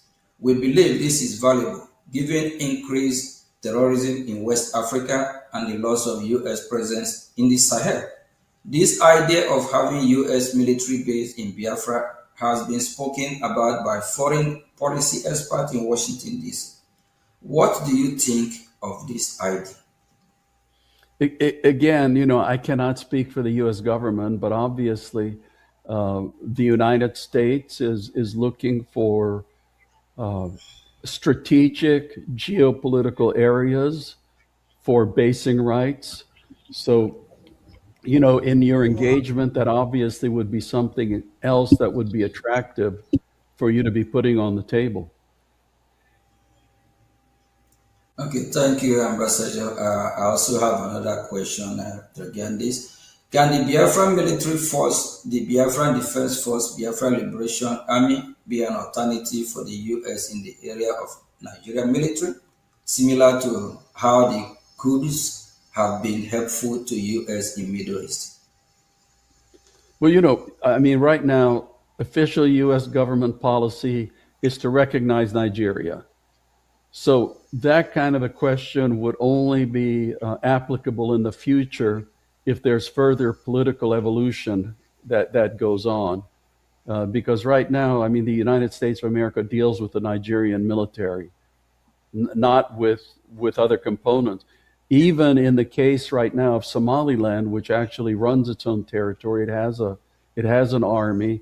And I know that our own Pentagon would be very open to engaging with them, but their engagement is limited because the United States policy is still to view one Somalia instead of individually recognizing Somaliland. So, your situation probably would be similar, so it would depend on future evolution.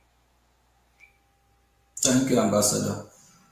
Why our focus is achieving self-determination for Biafra, we do follow the event in broader Nigeria as well. Many have observed that Nigeria is no longer a democracy and is moving toward a one-party rule and is looking to rig the 2027 elections.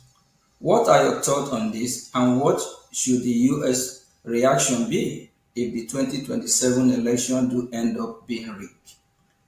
You may have a unique insight into this, given your time as U.S. Deputy Ambassador to Nigeria during the annulment of the 1993 election and the rise of Sani Abacha. Yeah, I mentioned I was there when Bashir and Abiola actually won the election. I got to know him pretty well, and he was an extremely frustrated man because I think the results were obvious to everybody, but Sani Abacha, Sani Abacha made himself the ruler of Nigeria. So Nigeria's had a very precarious political past, and it is in very dangerous territory again. You gentlemen all know that there was an understanding, not formal, but an informal understanding, that Muslim presidents would be followed by Christian presidents. And there was also an understanding that if the president was Muslim, the vice president would be Christian, and vice versa. And we also know now that that agreement has been broken. We've had Muslim presidents now, I think, for, if I'm right, for over 10 years. So the political situation is precarious. There have been some fairly influential people recently, including some of your human rights champions, who have cautioned that if people don't look out, then the country's on its way to the same road that unfortunately we have seen in some other African countries of it becoming a single party state. I think, you know, when democracy was restored and Obasanjo became president, I think it was a very well-devised plan to make sure that there would be at least two, if not more, national political parties. And it would be tragic for the rest of Nigeria if that system was now overthrown.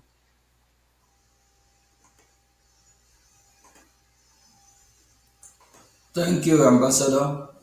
Would a turn of Nigeria to one-party rule also provide even greater reason and justification for Biafra aspirations? Well, that's obviously up to the people of Biafra and the people of Nigeria. That's not the kind of decision that anybody outside can make for you. But, you know, that's definitely something that I'm sure that your leaders would put into the equation, because I understand that the whole thrust for what you're wanting to achieve is coming because the people feel marginalized. They feel like second-class citizens. They feel like they have not been getting their share of the national treasures, even though they are providing much more than their share to the nation. So, you know, that's the kind of frustration that leads people to look around and say, there must be a better way to do this. Thank you, Ambassador. I know because of time, we still have a few more minutes left. From our conversation in Washington, D.C., U.S. officials are open to exploring possibility with us, which by their own admission, they will not have even considered just 1 or 2 of these years ago. We suspect that this is not only due to our education campaign, but also U.S. dissatisfaction with the Nigerian government. What are your thoughts on the performance of the Nigerian government, as well as how we can keep pushing the envelope forward? You know, you are absolutely right. It's almost like a demand and a supply factor, because on the one hand, you have American policymakers who have become extremely disappointed in Nigeria. The victimization of Christians has been probably the most dramatic recent issue which has popped up, which American politicians and policymakers of all parties are looking at and saying, you know, this is absolutely wrong. But as we all know, sitting here, that Nigeria is undergoing a series of extremely difficult and very serious crises. Most countries, any one of which would be existential, but somehow, you know, you have to say the Nigerian people are extremely tough because they always get through these crises one after the other. But now they're going on at the same time. And with all of the crises going on, with all of the disappointment in Nigeria, all of a sudden you have your group, which is stepping forward, which is educating people and informing people about this solution that might be right in front of their eyes if they were to follow it or if they were to support it. So you have the interior factors and you have the exterior factors. And all I can say is that you are making your push at a very timely moment of history. Thank you very much, Ambassador. And we always are going to be grateful for somebody like you with your voice, and also our lobby here, Elias. We have already pushed a lot in Washington D.C. A lot have happened. A lot of education meeting after meeting, just like throughout last week. Even we traveled far and wide, all the way to even Florida. So it's just a lot. And the people of Nigeria, those that identify themselves as Nigeria, are crying. They are tired. They can't afford food to eat, no road, no electricity, nothing is working. Everything is just falling apart. The people themselves are tired. Thank you very much. And and can I just say one thing? One thing I have noticed: Nigerians who leave Nigeria end up doing extremely well. When I was vice provost at Texas Tech, I was in charge of all the international programs, and we had quite a few Nigerian students. So among the international student groups, the top grades were received by the Chinese students, but the second group were the Nigerian students, and most of them were in engineering or business. And I've always said, when Nigerians do so well outside of Nigeria, why in the world cannot it be one of the greatest countries on earth? Nigerians should be able to do just as well inside Nigeria as they do outside of Nigeria. And unfortunately, what has been stopping them has been the government. Yeah, you're absolutely right on that. Just because of the foundation of Nigeria, is built on faulty foundation. The division is just too much. That brought me to a former president called Goodluck Jonathan.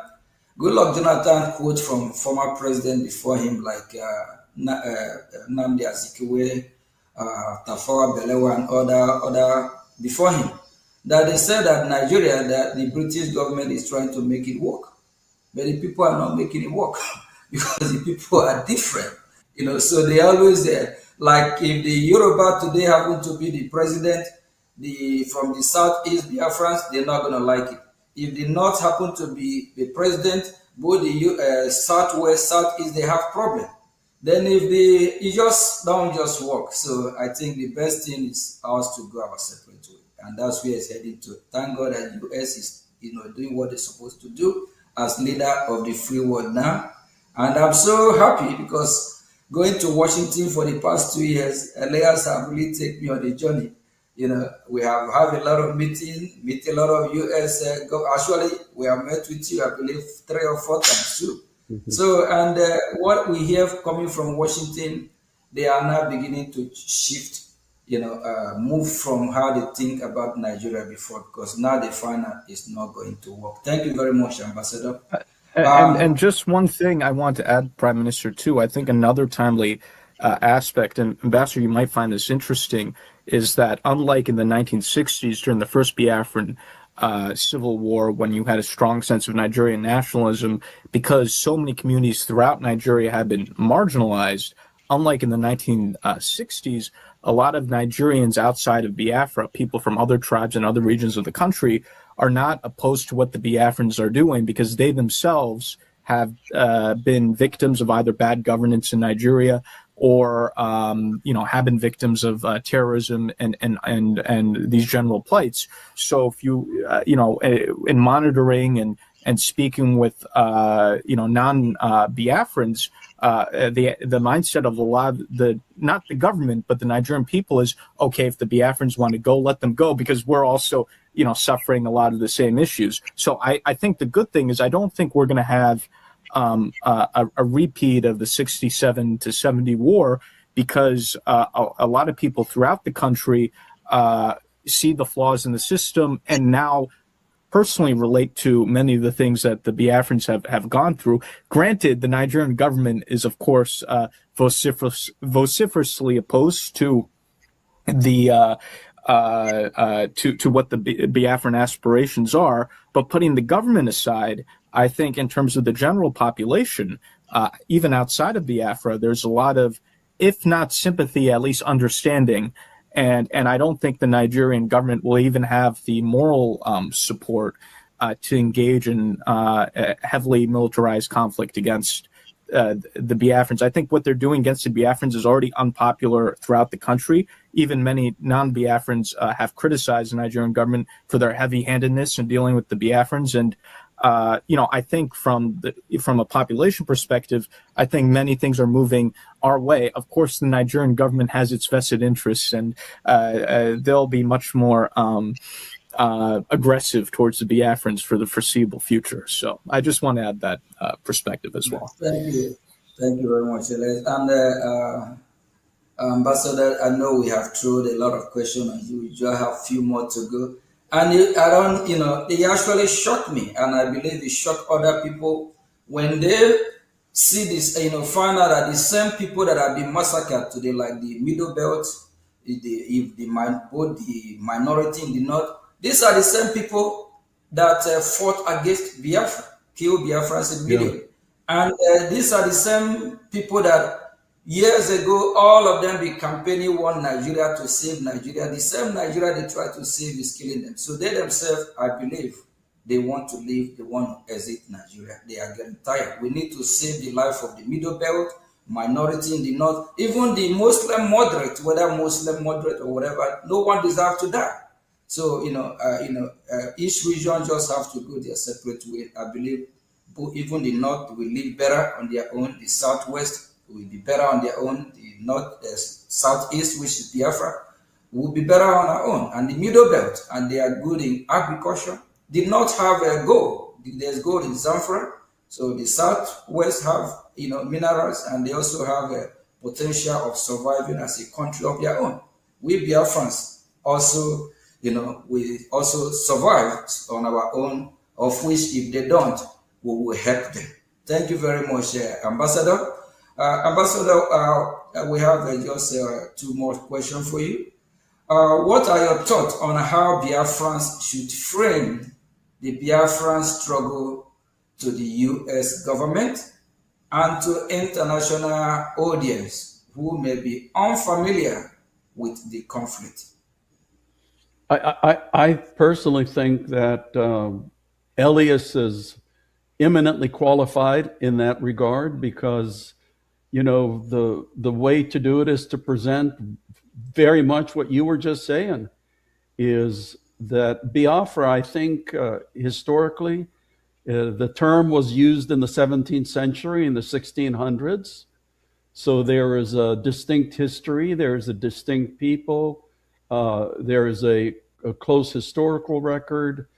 Then you had the horrendous circumstances of the war, the incredible suffering. I forgot if it was up to 2 million people who died. Now you're a region of anywhere from, I don't think there's been a census, but I know estimates go from 50 million to 70 million people in the region, very heavily Christianized. The last thing Biafra would want is to have any part of Sharia law, which exists, I think, now in 19 northern states of Nigeria. So it's almost like, I've heard Elias, it was, I think, Michael Rubin, who referred to a second wave of decolonization, that the first wave of decolonization in Africa was against the European powers that had colonized it. Now, colonialism is not necessarily by somebody who's a different race, because being Hungarian, we were colonized by Austrians and Russians along with the Turks. So it can be that, in today's Africa, that some people see themselves being colonized by a fellow African ethnic group, and those forces are steering very quickly. So, information, education, the truth about what's going on, the truth that has gone on, and the kind of future that you want. I have never, said it has to be independence. My own campaign has always been for justice and equality and fairness for all of the people, and that's what I absolutely believe in, and that's the points that you should be making. Thank you very much.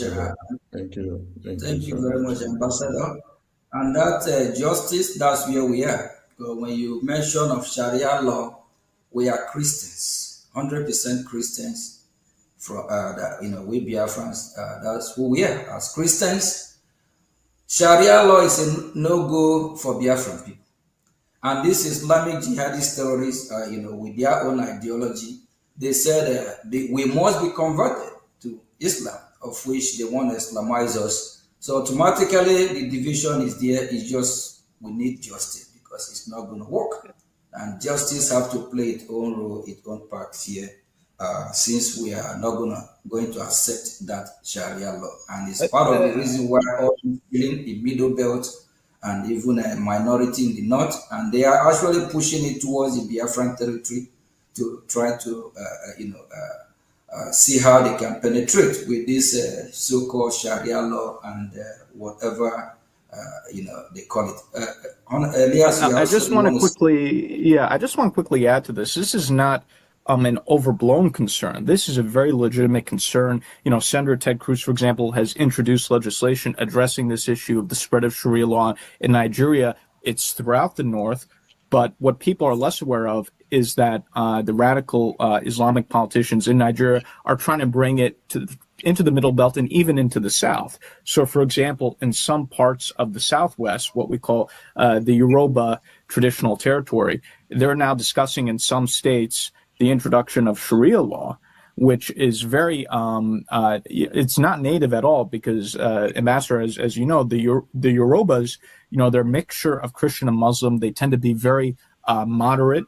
Sharia law is really not indigenous to those people at all. And even with the Biafrans, Sharia law has not yet been introduced, but now the Nigerian government, for example, we've noticed propaganda recently talking about this concept of Igbo Muslims, which is very strange. And we see this as the beginning of what they're already trying to do in the Southwest, of trying to now push Sharia law into the Southwest. So they're slowly bringing Sharia from the North into the Middle Belt and even in the South now, or parts of the South. And if they continue to do that, I do think there's going to be significant unrest in Nigeria, not just in Biafra, but throughout other parts of Nigeria, if they try to impose Sharia on Christian or moderate Muslim populations. Yeah. And I think this is something the U.S. government has to be engaged on. Yeah, because people should remember that the reason South Sudan split off from Sudan was the whole issue of Sharia law, because the South Sudanese were Christians or animists. Like me, they like drinking their beer. And when the extremists tried to implement Sharia law, that really added to the desire for separation and freedom. Yeah, thank you very much, Ambassador. Before I find a question, let me add something there. Let me add something, please. Ambassador, do you think with the Nigerian Constitution of 1999 having the Sharia law, since then down to this time, with the numbers of massacre of babies, women, and children that have gone so up to this very point, which also necessitated Senator Ted Cruz Accountability Act legislation invoked. We've seen like 5,191 in 2021. We've seen like 5,061 in 2022. We've seen 8,222 in 2023. We've seen 6,500 in 2024.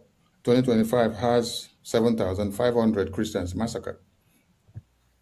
Looking at the future, or in the next 2-3 years, do you think Christians have a hope, or they will still be alive in Nigeria with the Sharia law? Absolutely.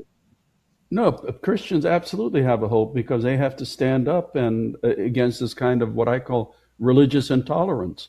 If you remember when Sharia law was introduced in the northern states, the deal was that it would not apply to Christians. So when Ramadan came along, Christians were supposed to be able to continue their meals. Christians were supposed to be able to continue buying traditional beer and things like that, but that's not how it turned out. Now, when there's Ramadan in the Sharia states, everybody has to participate, whether they're Christian or Muslim, because they have their religious police. So, that, like I said, they tried it in Sudan, and the South Sudanese said, no, we are out of here. Take your Sharia law. If you want it, that's good for you, but we are Christians and we're not going to deal with it. Thank you very much, Ambassador. I think you just answered that question, that Christians have to stand up and have their own Christian country. Yep. Christians in the Middle Belt need to stand up if they want to live, and they will be well better off having their own territory and worship their God. Then those that want to worship Sharia, they can go and have their Sharia. Thank you very much, Ambassador. Finally, what message would you like to send to the Biafran people and supporters around the world regarding international advocacy and the path forward? My message is that the people of Biafra have the same rights to justice and equality and dignity as anybody else, and it's for them to decide how they want it and to struggle for it. Thank you very much. Thank you, Ambassador. Thank you for being part of this program today, and I know that Biafrans and the lovers of freedom around the world will be very happy to see you on VOB, Voice of Biafra. And Minister of Information, what do you have to say to our wonderful ambassador here, being in our show? I want to say a very big thank you to our wonderful ambassador, who has been the friend of the Biafran people, the friend of the Christians, and the friend of everyone that do not carry machete to cut off heads of babies, women, and children in their communities. And that brings me to the conclusive question to our ambassador as he showers us the grace. Nigeria pays terrorists and reintegrate them into their military formations. Some people may be asking, if Nigeria wants to emulate America, where are they copying this kind of habit from? Is it okay for Nigerian government to pay terrorists and reintegrate them into the military formations? When I went through some documentaries the last time, they said they are trying to use the terrorists by reintegrating them into their military formations to go after another terrorist. And these are the same terrorists that ruined their plan before they go out to attack the other terrorists. What do you have to say about this? Because I would have loved to hear if America is reintegrating the ISIS or the Al-Qaeda into the U.S. Department of War. Thank you, sir. So do you turn the hyena into a guinea fowl by bringing the hyena into the guinea fowl house? I don't think so. Ambassador, what is that not the same playbook of Afghanistan by Taliban, right? Yeah, no. Anyway, listen, thanks so much for having me, and God bless you, and God bless your struggle. Thank you very much. Thank you. Thank you. Thank you. Bye-bye. Thank you very much for having you. Thank you. Thank you. Okay, Biafrans.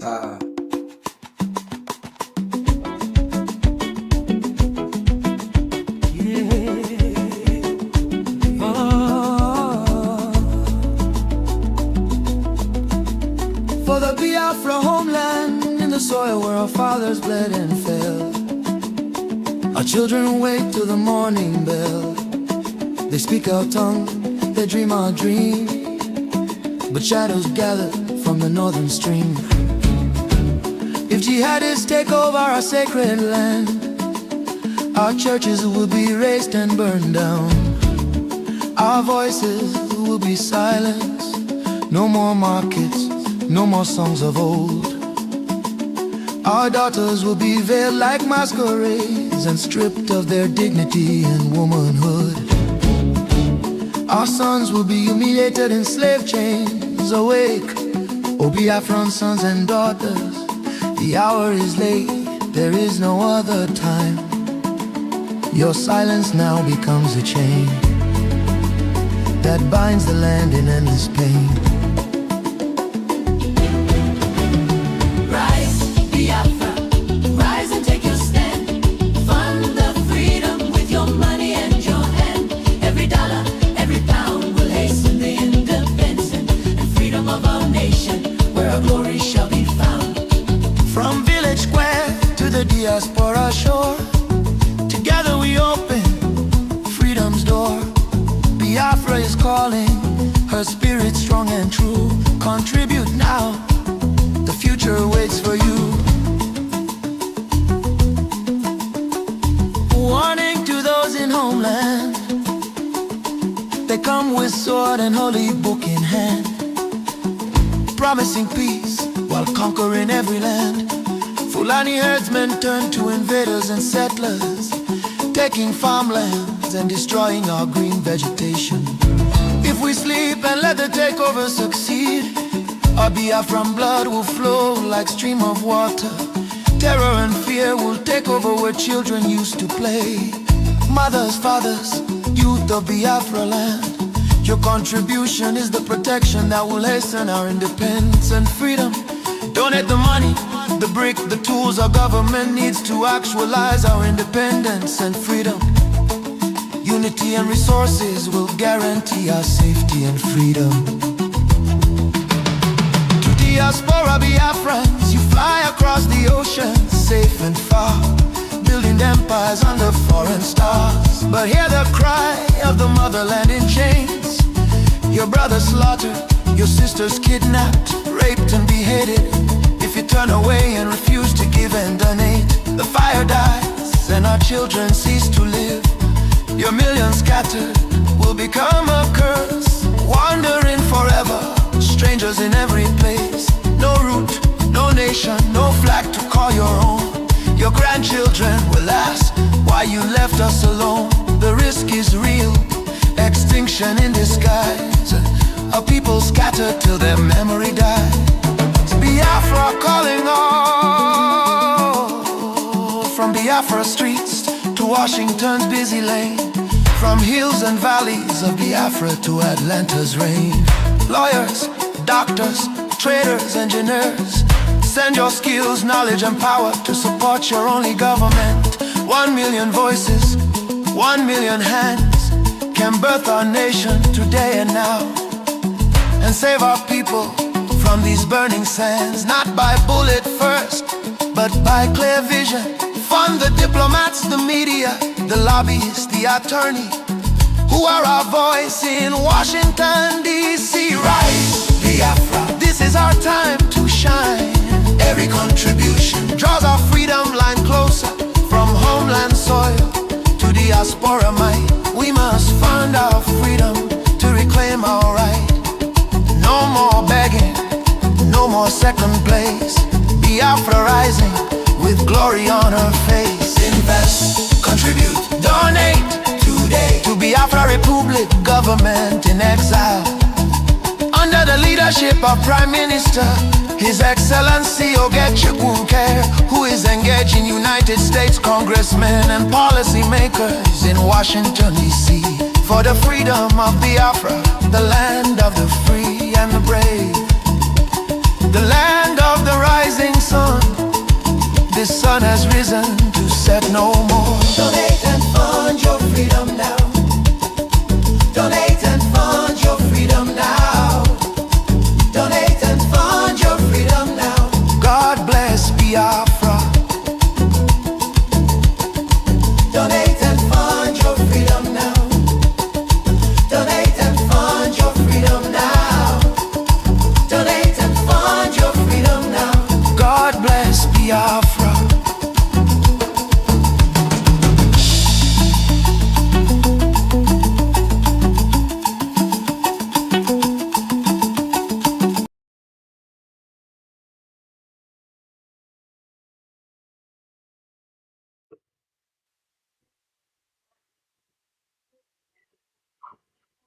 Very good evening to you from the Voice of Biafra Television, live on air. Earlier today, there was a breaking news from Washington, D.C., where some terrorists had planned the elimination of the president of the free world, and the daughter, Ivanka Trump, was a target for elimination. That is why you need to pray for the president of the free world, because this is the president that all eyes are on him. What he does is what saves humanity, and what his administration does is what the Christians in Nigeria also want. Never has there been a time where people take the case of Nigeria and Biafra and the Christians slaughtered for many years so very serious. But under the President Donald Trump and his administration, we can see the paradigm shift. So welcome to Voice of Biafra Television.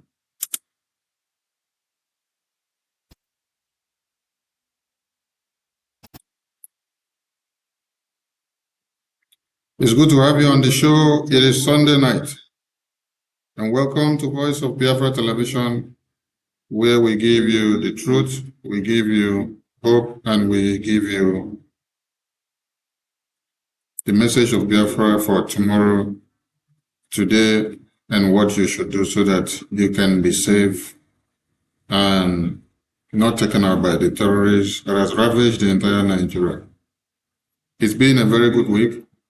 And in recaps, it's sad to also say that in Nigeria, several babies, women, and children were buried. That is the news recap of the week. Because the incessant attack of the terrorists in Nigeria did not stop. Rather, it amplified.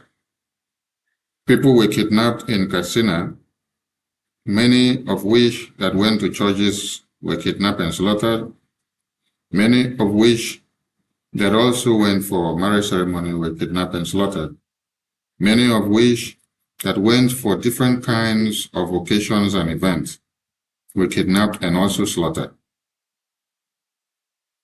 And on top of all this, the Nigerian politicians are very okay with their settings of the day. They are planning of how they will become the winners of the 2027 elections. And don't be shocked when you see that the election primaries are ongoing in full force. This is Voice of Biafra. And joining you from Washington, D.C. was a news correspondent that was updating the entire world about what was happening in America.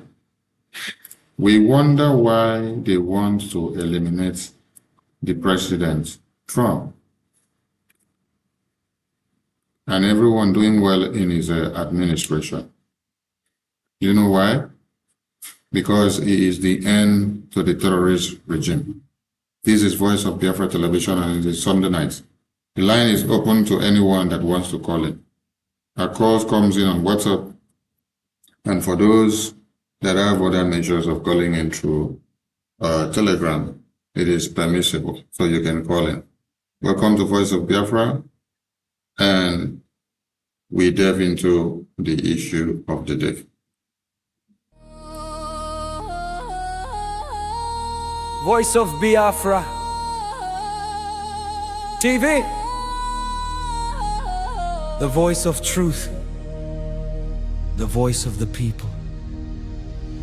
There is only one broadcasting network. Voice of Biafra TV, The first, the best, and the last. Voice of Biafra TV.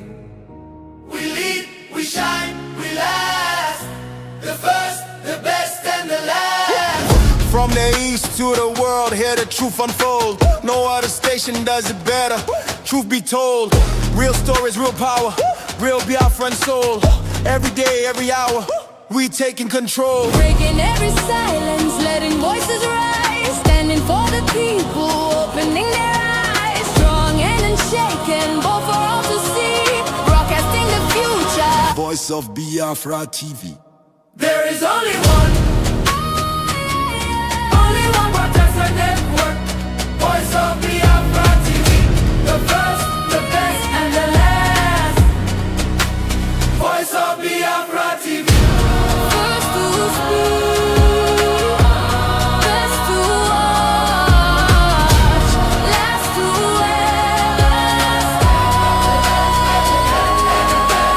Voice of Biafra TV.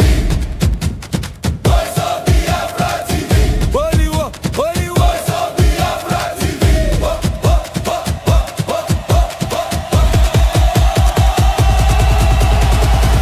Only one, no only one.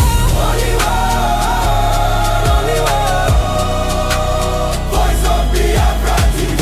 Only one, only one.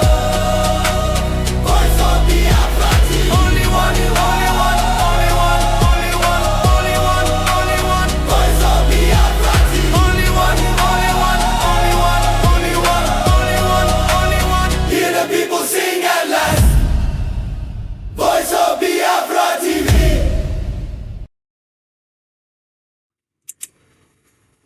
Welcome back to Voice of Biafra TV. And let's check the news in recap. Now, people that went to prayer were slaughtered in the prayer ground, while 15 more were kidnapped. This is to add, to remind everyone that the people that were kidnapped 2 months ago, that they are all there and they have not been released yet.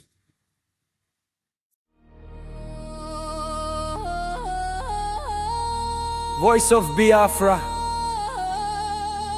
TV, the voice of truth, the voice of the people. There is only one broadcasting network. Voice of Biafra TV, The first, the best, and the last. voice of Biafra TV, We lead, we shine, we last. The first, the best, and the last. From the east to the world, hear the truth unfold. No other station does it. Yeah, welcome back to Voice of Biafra Television. It's good for you to know that Nigeria is due for dissolution. Nigeria is due for you to tear to pieces. For those that are not aware of what is happening, throughout this week, it's been genocide upon genocide. Genocide upon genocide, and this is Kwara State.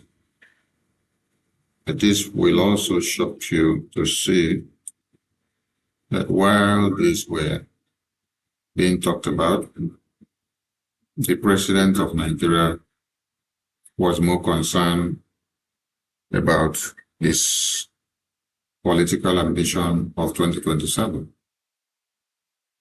He said he is not backing down for his opponent, and that he is in for the elections, and that is his primary cause. So I want to ask you, is it really true that Islamic terrorists were kidnapping people in Kwara State?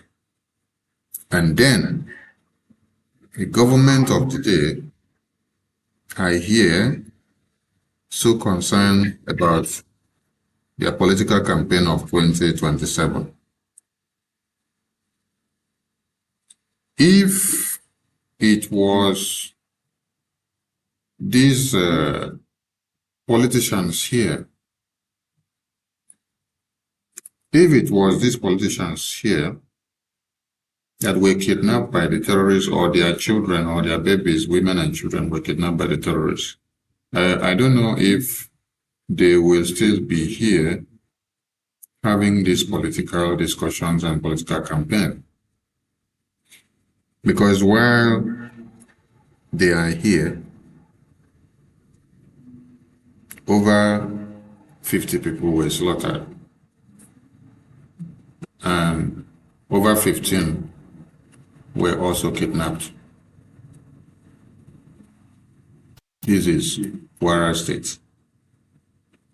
And where the president was carrying out his political campaign is not too far from your state.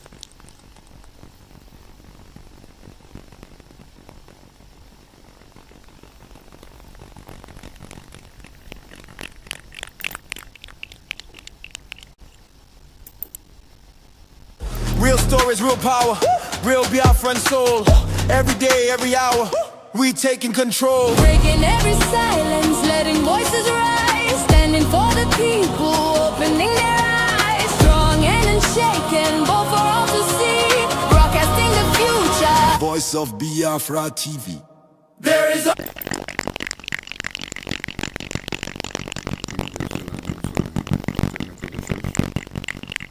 only one. Only one broadcaster network. Voice of Biafra TV. The first, the best, and the last. Voice of Biafra TV. First to speak, best to watch, last to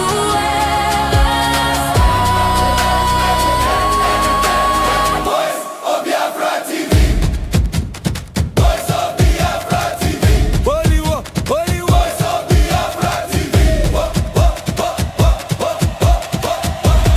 Only one, no only one. Only one, only one. Voice of Biafra TV. Only one, only one. Voice of Biafra TV. Only one, only one, only one, only one, only one, only one. Voice of Biafra TV. Only one, only one, only one, only one, only one, only one. Hear the people sing at last. Voice of Biafra TV.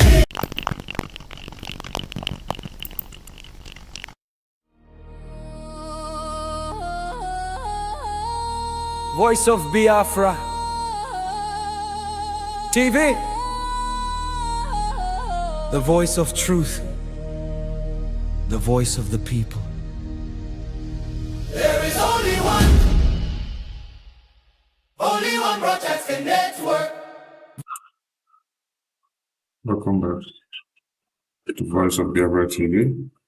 I believe you can all hear me coming out because we're having some technical issues on our audio device. So the line is open to callers that will want to call in tonight. This is Sunday night on Voice of Biafra Television, and the line is open to everyone. And those that have me on Telegram, you can also call in, please. But the line is open on WhatsApp and anyone can call in. So, in recap of the week of what Nigerian terrorist government have done and what they are doing, we ask a question. We say, if the people slaughtered were babies, women, or children of the politicians, would they be gathering here today doing political campaign? while the dead bodies of their babies, women, and children are being slaughtered. Because it is the way they take the issue of other people's children and the way they take their own that will determine if they are fully working for the citizens. And it will shock you to see that the Nigerian terrorist government give no damn about how your babies, women, and children are slaughtered, whether they care about you or not. So what matters to them most is how they remain relevant in power, what they can get, and how much they will make from their tenure. Tinubu and the entire people that call themselves politicians in Nigeria care less about the citizens. Now, Muslim ticket of 2023 has been done and dusted, and Nigerians have only lamented. They haven't been able to do anything or to change anything. So my question is, are you all going to lament like this in the next 4 years of Tinubu administration, or Tinubu taking over Nigeria and handing it over to the Boko Haram terrorists? Because yesterday we saw something from Dave Umahi. Dave Umahi said that in the next 4 years, you should allow Tinubu for now to implement his policies. That in the next 4 years, he's now going to focus on the terrorism, to fight the terrorists. My question is, how many of you will stay till 2031 to see if Tinubu will fight the terrorists or not? How many of you will even be alive to see the next 6 months when the terrorists are rampaging everywhere and taking charge of entire Nigeria? And the interesting thing is that the government of Nigeria care less. The politicians care less. So it is shocking when you see that Dave Umahi says Tinubu will solve insecurity challenges in the next 4 years. So for now, allow him to become the president of Nigeria until when he is back to office in the next 4 years. Our question is very simple. Is Nigeria working for you? And how many of you will be alive to see the Tinubu or the proposed next 4 years of Dave Umahi? There's a video we had before that did ask the question. I think that is Efunke.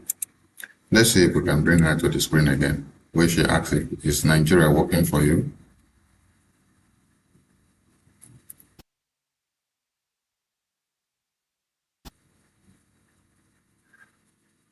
I'm asking a very pertinent question. Is Nigeria working for you? Major General Muhammadu Buhari retired, knew the solutions to Boko Haram till he finally became president. He asked ex-President Jonathan to resign because of insecurity. He cried empathetically. He promised to end Boko Haram in 3 months. But now, he's telling us he's done his best to arm the military. Why isn't he resigning? Governor Fashola knew the solutions to providing stable power supply till he became Minister of Power, and darkness pervaded the land. After trying hard and giving excuses like he only plays a supervisory role, the ministry was assigned to someone else. Power grid, still they collapse. The NSAS protests were tagged insurrection. In fact, Nigerians have every reason to ask themselves many questions. Because this lady here started by reminding you of Buhari promises. And then she went into the Minister of Power. And then Buhari has done, I think Buhari seems to be the most serving president in Nigeria. Yeah. Every other president have served on a short term, but when you calculate Buhari's tenure in Nigeria as a president, Buhari has served more than every other president in Nigeria. Starting from the 1977 era to 78 and coming down to this time of 90-something, 2000 and something, coming down to 20-something and to this time. So Buhari has actually served and been the most longing president of Nigeria. But this is a man that was not ready to end the terrorism. So the question is very, very important. Let's take it again. I'm asking a very pertinent question. Is Nigeria working for you? Major General Muhammadu Buhari, retired, knew the solutions to Boko Haram. Buhari knew the solutions to Boko Haram. Buhari knew the solutions to Boko Haram. Buhari knew the solutions to Boko Haram.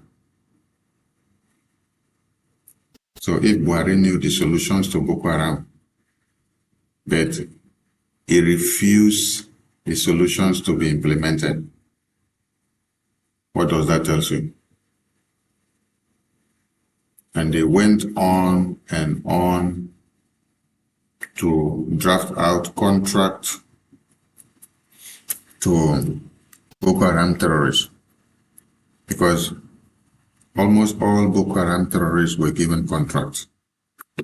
You remember when there were videos that were flying from Roots TV that said Nigerian terrorist government pays the Boko Haram 100 billion naira contract. I think we need that video to play so that we remind people something. 100 billion. The terrorists were asking for 200. The Nigerian government later negotiated to, I think, we said 150. And the later bit, no, the later beat the price down, till we later hit 100. We'll look for that video and bring it to the screen so that people can hear and understand what is happening. So, if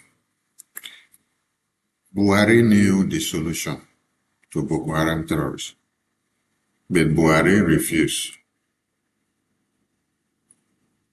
but what they were doing was to create contracts and give it to the Boko Haram terrorists. They started expanding the territories of the terrorists. The Emirates started expanding and going far and wide.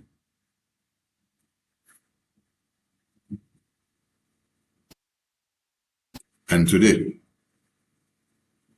this video this lady made here was about, say, 2019.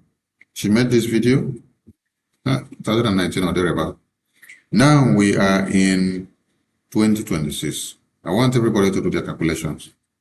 2019, 2020, 2021, 2022, 2023, 2024. 2025, 2026, it's been 7 years. Is Nigeria working for you? I'm asking a very pertinent question. Is Nigeria working for you? Major General Muhammadu Buhari retired, knew the solutions to Boko Haram till he finally became president. He asked ex-President Jonathan to resign because of insecurity. He cried empathetically. He promised to end Boko Haram in 3 months. But now, he's telling us he's done his best to arm the military. Why isn't he resigning? Governor Fashola knew the solutions to providing stable power supply till he became Minister of Power, and darkness pervaded the land. After trying hard and giving excuses like he only plays a supervisory role, the ministry was assigned to someone else. Power grid, still they collapse. The NSAS protests were tagged insurrection. In fact, someone said Aisha Yusufu ought to be in jail for instigating violence. Then farmers were beheaded in Borno. Same person asked Aisha Yusufu to lead a protest. Aren't these people supposed to forbid hypocrisy? Is Nigeria working for any Nigerian today? From leaders hoarding food for the poor, receiving kickbacks from government contracts, to farmers needing permission to go to their farms. Is Nigeria working for you? Why is Zamfara's gold for Zamfara and Niger Delta oil for Nigeria? Why is Isba destroying alcohol, but their state governments receive federal allocation from monies received via taxation, including tax on alcoholic beverages? Why are some federal roads abandoned to bandits and kidnappers? Who is in charge of Nigeria's security? The president is talking tough this time. Most times, he's as shocked by the rest of us by the absence of good governance under him. Regardless of his campaign promises and the manifesto of his political party, Nigeria has rolled back in terms of development. From Naira continually losing its value to a recently launched locomotive trains breaking down in the middle of nowhere. Nigeria has to be working for some people, though. The government can do no wrong. To this set of people, their money isn't being stolen, even if the money is being borrowed, leaving debts for their own children to pay in future. Even if the leaders don't use public institutions, from sending their children to Ivy League schools abroad to getting medical treatment abroad, some people who have nothing and we need to donate money for their medical bills if they have a serious ailment, continue to hail the obvious lack of good governance till Nigeria happens to them. Then they get a little pissed. May Nigeria never happen to you. Say amen. We deserve better than the political class who go home with millions monthly to represent people who can't even afford to feed themselves. I am Olajumoke Alaode James. Nigeria is not working for me. Is Nigeria working for you?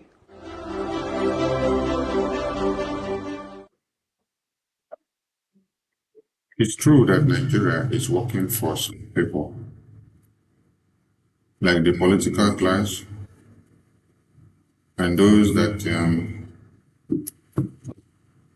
their parents are into politics and embezzling Nigeria money, taxpayers' money, and putting it in their purse. As part of the ways of preparing funds for them ahead of their retirement. But those that bear the highest tax and cost of what the politicians are doing are the poor masses.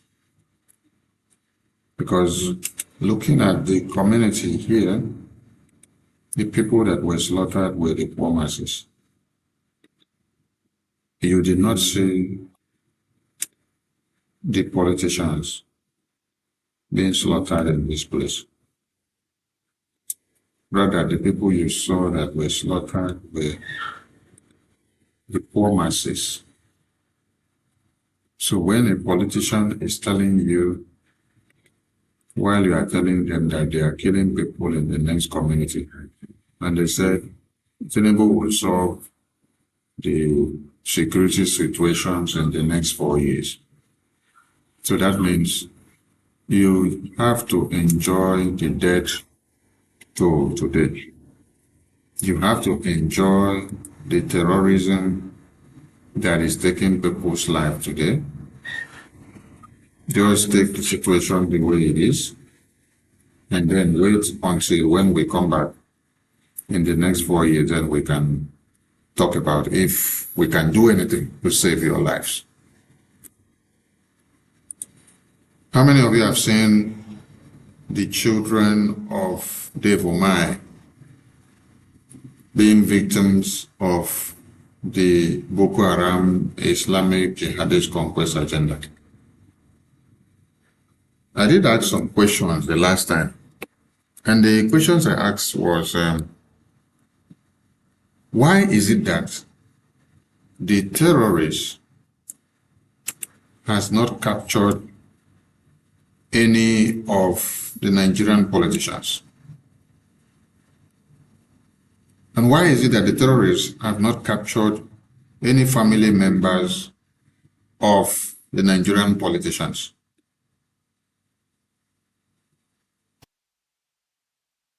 Why is it only the poor masses?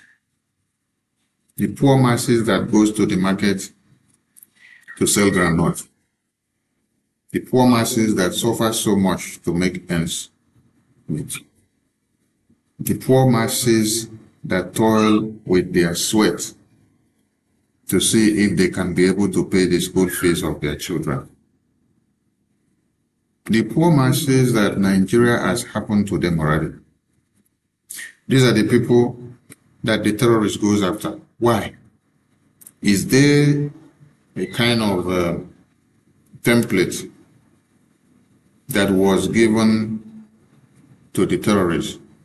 Or is there a kind of agreement that has been made or reached with the Nigerian politicians, which forbids the terrorists to go after the Nigerian politicians, but rather gives them the go-ahead for them to go after the unarmed civilians? Why are the unarmed civilians the target? These are some pertinent questions that we have not asked ourselves. Until we ask these questions, maybe we may likely start getting solutions to some of the issues that are ongoing in the Zoological Republic of Nigeria. Now, let's go back to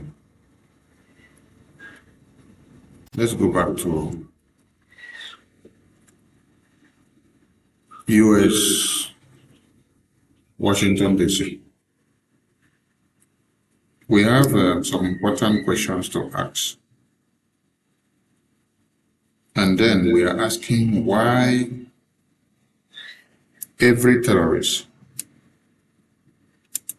their prime target is to eliminate President Trump and family. For those of you that may be calling into the program today, please, when you call into the program, we want you to center your energy also on America, because the terrorists mapped out the daughter of the US president for elimination. Why? Because the president and his entire cabinet are speaking for all of you, because they have happened to be the only government and the only time where the world sponsor of terrorism and jihad has been picked. It is during this time that the terrorists in Iran gets to understand and know that their cup is full. Their brother terrorists and recruits in Nigeria are feeling the heat as well. They have collected many bombs from the U.S. Department of War. They collected some in December 2025, and they collected some again in this May 2026, and they are still collecting more.